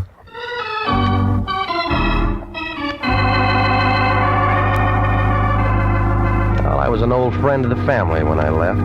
She didn't want me to go, but I was thinking about Prince Nemo and the way that nothing made sense. Oh, the whole thing looked phony, like an undertaker in a white derby. It didn't take 20/20 vision to see that somebody was getting anxious to make a play. Well, by the time I got home, I figured I was out of it. But my company had other ideas. It was Jesse, and he had friends. You should lock your door, Regan. Why? You'd crawl under. All right, fellas. Friends? Yeah, I just hired him. You got a parade permit? Stan, say hello to Regan. Hello, stupid. What about Skinny? Hiya, Grogan. Name's Regan. He's a detective. Isn't that right? You're pretty good with your women, Regan. You know, you look lonesome, Jesse. You got something to say? Stay away from it. You're shaking. You want a drink? Already had one. Stan, Skinny, set him on a bed.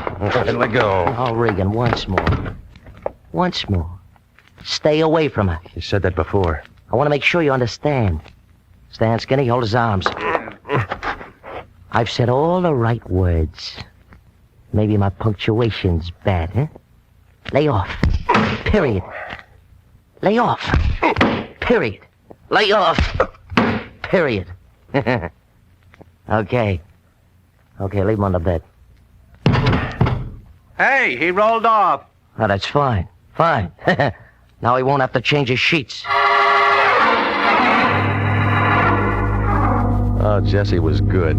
When I got up, my face looked like a relief map of Pasadena. He was wearing a signet ring. He left out some of the boulevards, but the Rose Bowl was right out in front. I found a drink in the cabinet, and I started for the mirror to see what was left. It was about then I heard a knock on the door. He was a little guy in a cab driver's suit. It figured that he got the job because they ran out of big uniforms. They double-crossed him on that cap. If it wasn't for his ears, he'd have been wearing a snood. Hiya. Yeah? Football? What do you want? Your name, Regan. That's what it says on the mailbox. I met a friend of yours today. Get to the point, will you? A dame named Lena Cara. Yeah, Lena Cara. Something. All right, you're in the register. Wait, that ain't all. She wants to see you. What about? Didn't say. Just said to see if you was home. You home? Yeah. I got her down in my cab. We'll send her up. I don't think she can make it. What do you mean? She looks kind of funny. Maybe you better come down.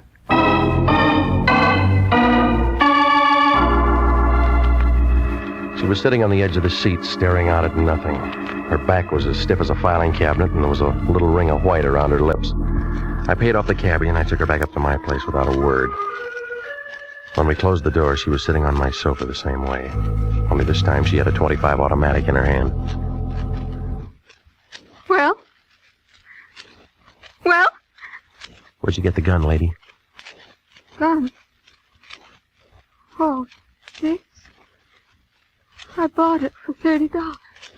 Can I see it? Oh, yes, Mr. Regan. I brought it so I could show it to you. Mm-hmm. I paid $30 for it. Paid $30 for it. Yeah. It's brand new, isn't it? Oh, yes, of course. Did you know Prince Nemo was my husband? Since when? Long time now. Not many people know that. Did you come here to tell me that? No. No, I came to tell you that you don't have to worry anymore. About what? About what my husband hired you for? Well, I've already been called off. Oh. Oh, I didn't know that. Did you meet Doris Patrick? Yeah? Then it was about her. What do you want, lady? Nothing. Nothing at all. Just that we don't have to worry anymore, do we? Tell me about the gun. Doris is very pretty, don't you think? Seen her on the screen many times. I think she's quite pretty. Could hardly blame the prince at all.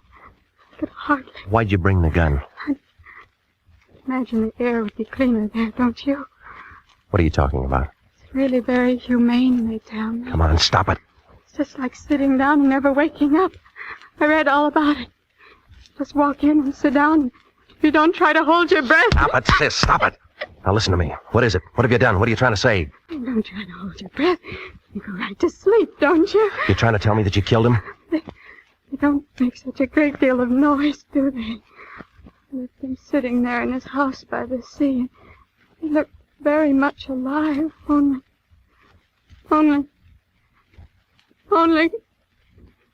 He isn't alive at all! Tell me, Mr. Regan, tell me! Do I make a good murder? Do I?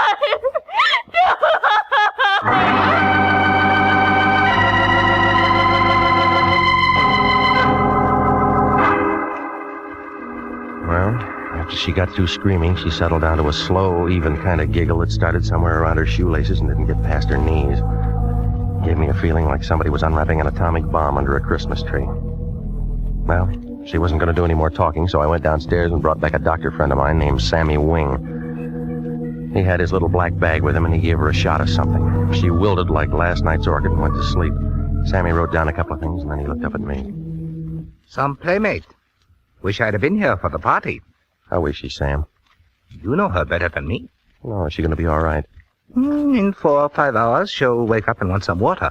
And then what? She might ask you what happened, or it might start all over again. By the way, what was it? I don't know. She came over to see me. I should have visitors like this. I've been working too hard. She said she killed a guy who was a client of mine. Maybe I'm lucky at that. Why the past tense? The Lion called me off the case. Official, huh? Yeah. You got nobody to protect. Where's the corpse? At a house in Ocean Town. Here, call the police. And you and me can go out and do our Christmas shopping. Oh, she said she used this gun. A .25, it killed people. No, Sammy, there's a bullet jammed in the chamber. Dames don't know how to reload. It hasn't been fired. Ballistics got better ways of telling. She's pretty and she's nice, and I'll bet she looks like $1 million in a bathing suit, but if I'd have met her within the last 3 hours, I'd have run for help. Was that professional? Acute hysteria. The kind that pops off guns and people and does a lot of things they can't remember later on. Call Sanducci. Look, it doesn't figure she'd do it with this. Maybe she had another one. While you're at it, call the coroner. Tell him to go out there with some DOA forms. No, I'm going first. corpse hunt? Just an idea. La Brucherie had an idea. Yeah. This dame's bit somebody, and she's told you her story. Well, I don't like it. What do they do when a private eye messes up an open and shut murder case? Sammy, stay with her, will you? There's some bourbon out in the kitchen. Maybe both of us will get our pictures in the papers. I left him sitting there. He looked sad, like a water buffalo caught in a drought. I pushed through the fog for about 40 minutes, and I pulled up in front of Nemo's place in Oceantown about 9:30. It was dark enough to give a ghost the creeps. I used that ring of keys that I'd taken from her purse, and I went inside. It smelled dry and still, like somebody was waiting for the world to fall apart. I clicked on my flash, and I walked down the long hall to his office. Well, he was there, just like she said. And there were 3 holes in the front of his shirt, close range, but it wasn't the laundry's fault. He'd been dead maybe 2 hours. The desk drawer showed some canceled checks made out to Doris Patrick. While I was thinking that over, I spotted a .38 Smith & Wesson on the floor by his hand. Lynn had been carrying a .25. I broke it, and 3 cartridges fell out. From the looks of the holes in his chest, the .38 was the gun for the job. Well, that made her story and the .25 a fairy tale. While I was kneeling there, a light went on behind me. A fat man wearing a sheriff's star was standing by the switch. A tall leather jacket with a flashlight in his hand was in front of me. I began to feel helpless, like a trombone player with a short arm. Scavenger hunt, son? You don't talk, Charlie. Ain't much for him to say, is there, Cap? Guess not. Well, son? You're going to be calling me names. What do you like best? Killer, murderer, slayer? Papers use slayer a lot. I don't like any of them. Kind of breezy for a hot boy, ain't you? You mind giving me a name? Regan. I'm with the International Detective Bureau. It's Regan, Cap. He's with the International Detective Bureau. Got a card or something, son? Yeah. Here. This guy here, a friend of yours? My client once. What'd you do for him? Okay, tell me this. Why'd you plug him? There's another story. Any good? Better than the one you got. You'll have a hard time selling it. It's a fix. Oh, why you want to say a thing like that? How long you been on the force? Easy, Regan. Me and Cap's being nice. Phone call a little while ago. Funny kind of voice. Said we'd find a stiff here. We didn't say we'd find you. Yeah, you're extra. The dame who worked for him told me. You tell homicide? No. That was a mistake. Where's this girl now? Name? Charlie, call a coroner. Oceantown is just a small place. Only me and Charlie around. We borrow from the county when we get something like this. Well, I can find you a real answer in an hour. You got ideas? Lots of them. You can tell me all about them later. We got a corpse, we got a suspect. You know that's good. Even a weapon. I'll have an alibi when you check the time of death. We'll worry about that later on. All right, son, let's go. Well, I had about as much chance as an elephant in a tea room if those 2 locked me and booked me. I leaned back into his gun, spun around, knocked his wrist down. He pulled the trigger. But I'd already hit the light switch, and he was making rockets in the dark. I left my car there and cut across the highway and doubled back up the hill. They spread out in the wrong direction.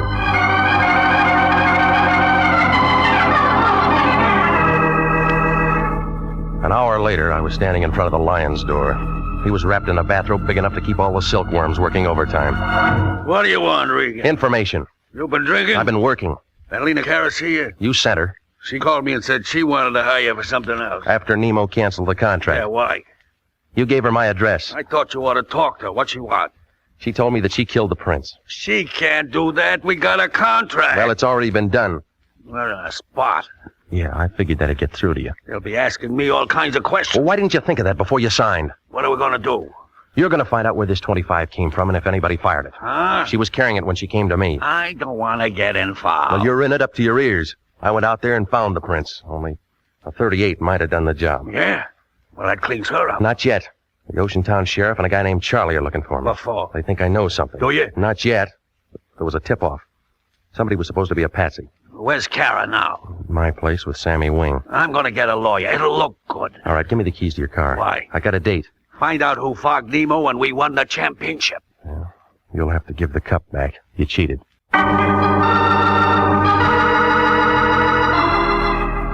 I drove back out to Doris Patrick's place in the Palisades, and I rang the bell and waited. Took her a while, but she showed. She was wearing a filmy kind of a thing that made a spider's web look like canvas. I began to feel warm, like a sun lamp on a picture set. We had a date at 9 o'clock. I broke my watch. Come in, I'll see if I can fix it. I'm great with a Swiss movement. Yeah, it shows. We were going to look at the stars together. How long you been here? I gave you up at 10. Tell me, how do you like my new dress? It's the right color, but the wrong cut for a funeral. I haven't read the obituaries today. No, it'll be in tomorrow's paper. Have a drink and let's wait for tomorrow. Your friend Nemo was killed tonight. He was no friend of mine, I told you that. So did he. Did he fall off his house? Murdered. We've been having fun up to now. You know, you'll be first guess. I don't think I like that. He tried to blackmail you. The story's backwards. Well, that's the way it comes out. Not quite. You got another way? He never tried to blackmail me. Mm-hmm. I blackmailed him. How? I went to him one day and put him in a trance. Only I used scotch.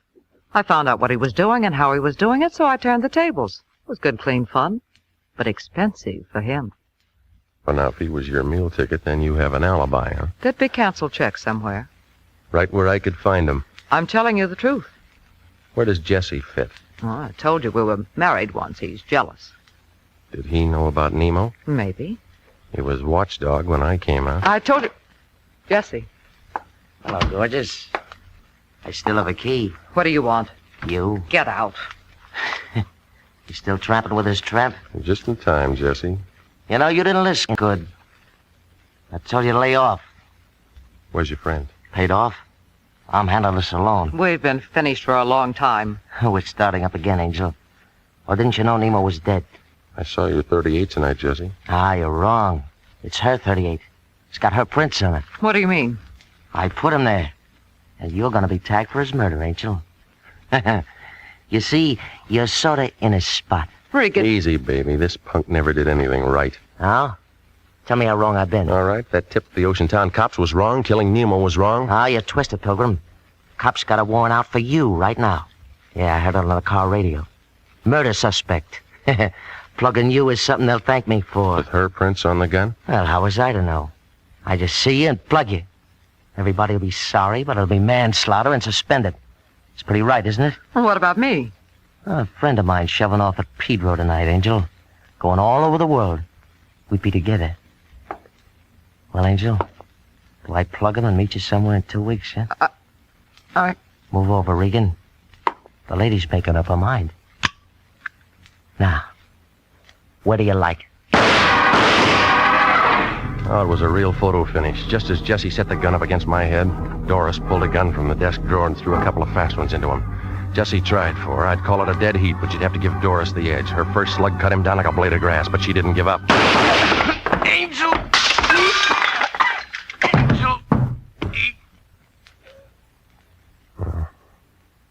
He's all used up. Never shot anyone before. You look like a professional. Give me the gun. He deserved to die. Didn't he? Didn't he? I don't know, lady. You knew him better.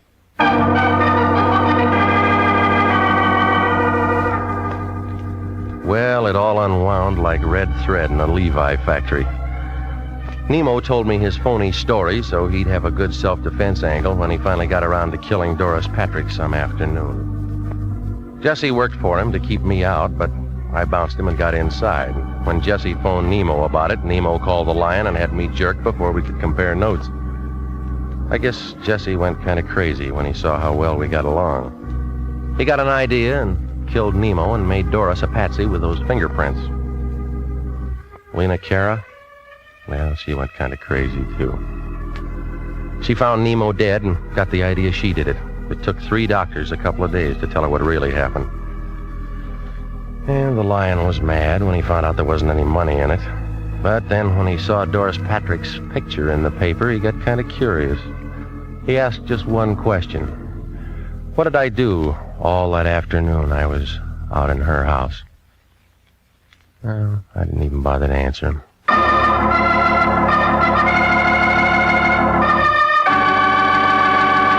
Jack Webb is featured as Jeff Regan with Herb Butterfield as Anthony J. Lyon. The story of the man who lived by the sea returned tonight by special request and was written by E. Jack Newman, produced by Sterling Tracy. In tonight's cast, the role of Doris Patrick was played by Yvonne Patey. Also heard Sidney Miller, Peggy Weber, Paul Frees, Marvin Miller, and Barry Kroger. Music for this program is by Milton Charles. This is Bob Stevenson speaking. This is CBS, the Columbia Broadcasting System.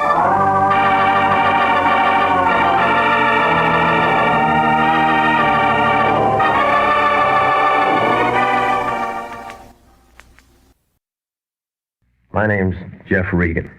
I get 10 a day in expenses from a detective bureau run by a guy named Lyon.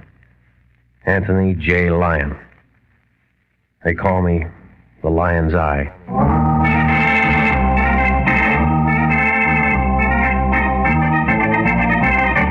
With Jack Webb as Jeff Regan, investigator, stand by for hard-boiled action and mystery and thrilling adventure in tonight's story of Cain and Abel and the Santa Maria.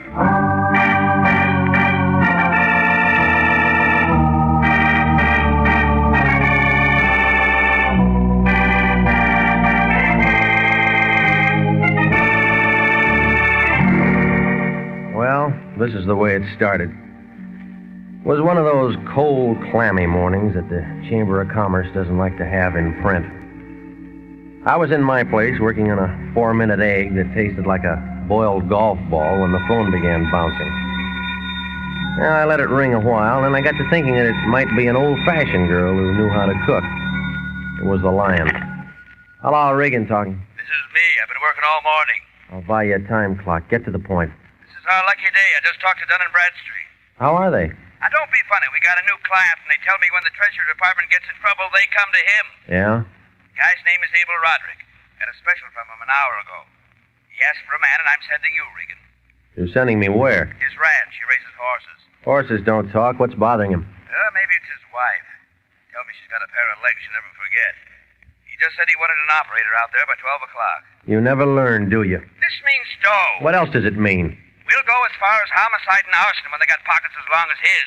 Money all you ever think about? Yeah, you learn something when you're as old as I am. That's all there is to think about. Well, then get yourself another boy and start teaching him. I don't learn easy. Now, just a minute. That's no attitude. Taking somebody's check before you know who's who and what's what means trouble. Jeffrey, please. You misunderstand me. I wouldn't jeopardize your bond or the good reputation of International by accepting an unreliable client. Look, last week that guy had a record longer than a roll of ticker tape. I've been with Harry Presidio all morning. He knows Abel Roderick. Yeah? He's the grandson of Gallant Roderick. Name used to be Rodriguez. One of our finest old California families. Jeffrey, he's a gentleman like yourself. Oh, that's nice. And he needs our assistance. Well? All right, where is it? Inland route between here and Santa Ana. Take Firestone. Yeah? Now, you run out there and see what Mr. Roderick wants. And, Jeffrey. I know. Call me, Jeffrey. Call me if you run into any trouble.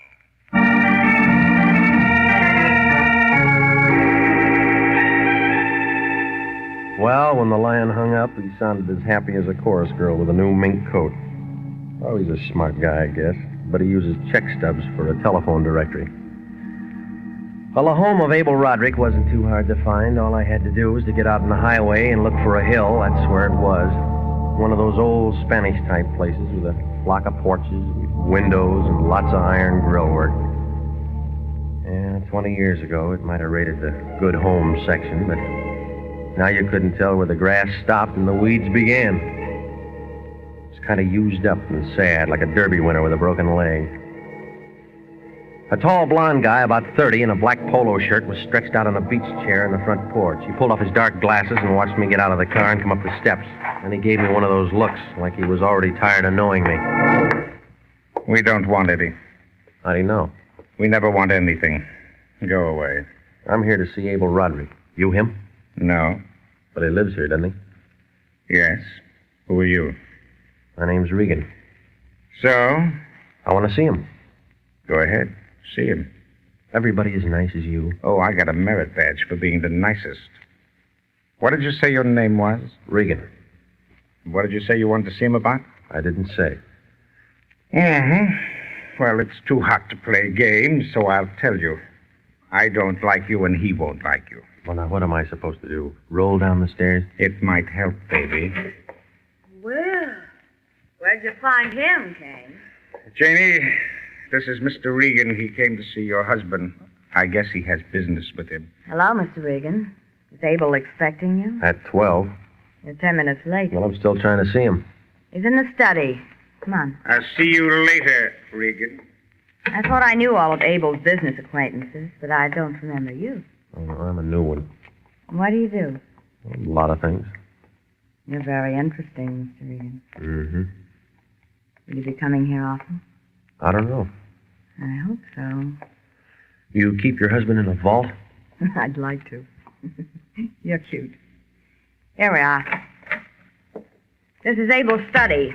I guess he stepped out for a moment. Would a drink take off the rough edges? Might. Good. I'll make you one. Okay. Where are the horses? Horses? We gave that up a long time ago. We've given up a lot of things, Mr. Regan. Let's not worry about that. Here's your drink. Thanks. That blonde boy out on the porch doesn't like me. Okay. He doesn't like anybody. But let's not worry about him either. You're crowding me. Don't you like to be crowded? It all depends on whose wife is doing it. You're worried about Abel? I'm drinking his whiskey. I've never had any complaints. I don't see why you should. What kind of a nasty crack is that? You figure it, lady. Mister, nobody talks to little Janie like that. Hello, my dear. Introduce me to our visitor. Oh, Abel. This is Mr. Regan, darling. He says he has business with you. Regan? Oh, Regan. Yes, of course. How do you do, Mr. Regan? I'm Abel Roderick. How are you? I see Janie's made you comfortable with a drink, so we can get right down to business.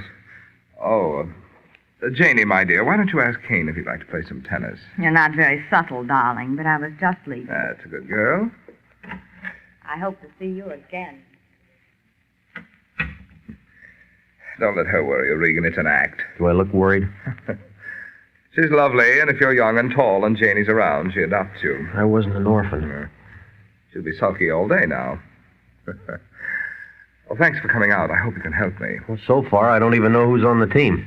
A man in my alleged position is quite often the object of subterfuge. You can understand that. Well, you mean because you got money, yeah. To be quite frank, I have no money, Mr. Regan. That's going to come as a shock to somebody I know. Who? Never mind. Go on. It's my grandfather, Gallant Roderick. He controls all of the wealth in this family. You his front man? The eldest son of a son. And I live in this deplorable old shack waiting for grandfather to die. How long you been waiting? Too long, Mr. Regan. But I'm past 40 now. I don't know how to do anything else, so I continue to wait. Along with my devoted brother, Cain, who has the same thing to look forward to. Yeah, I met him. If you think he's bad, you should meet my grandfather. He fitted us with these charming names, Cain and Abel. Well, what's all this got to do with me? Here. Look at these. 2 little ships of silver. Perfect replicas of the Pinta and Nina, named after Columbus's fleet. Yeah, you can't buy stuff like that anymore. Not even on a time plan. Hardly. 20 years' work on the part of an ancient silversmith in Madrid. And a prized possession of the Rodriguez family for 7 generations. My great-great-great-grandmother wore them on her wedding dress. Where's the other one? You guessed it, Mr. Regan. The Santa Maria is missing. Jane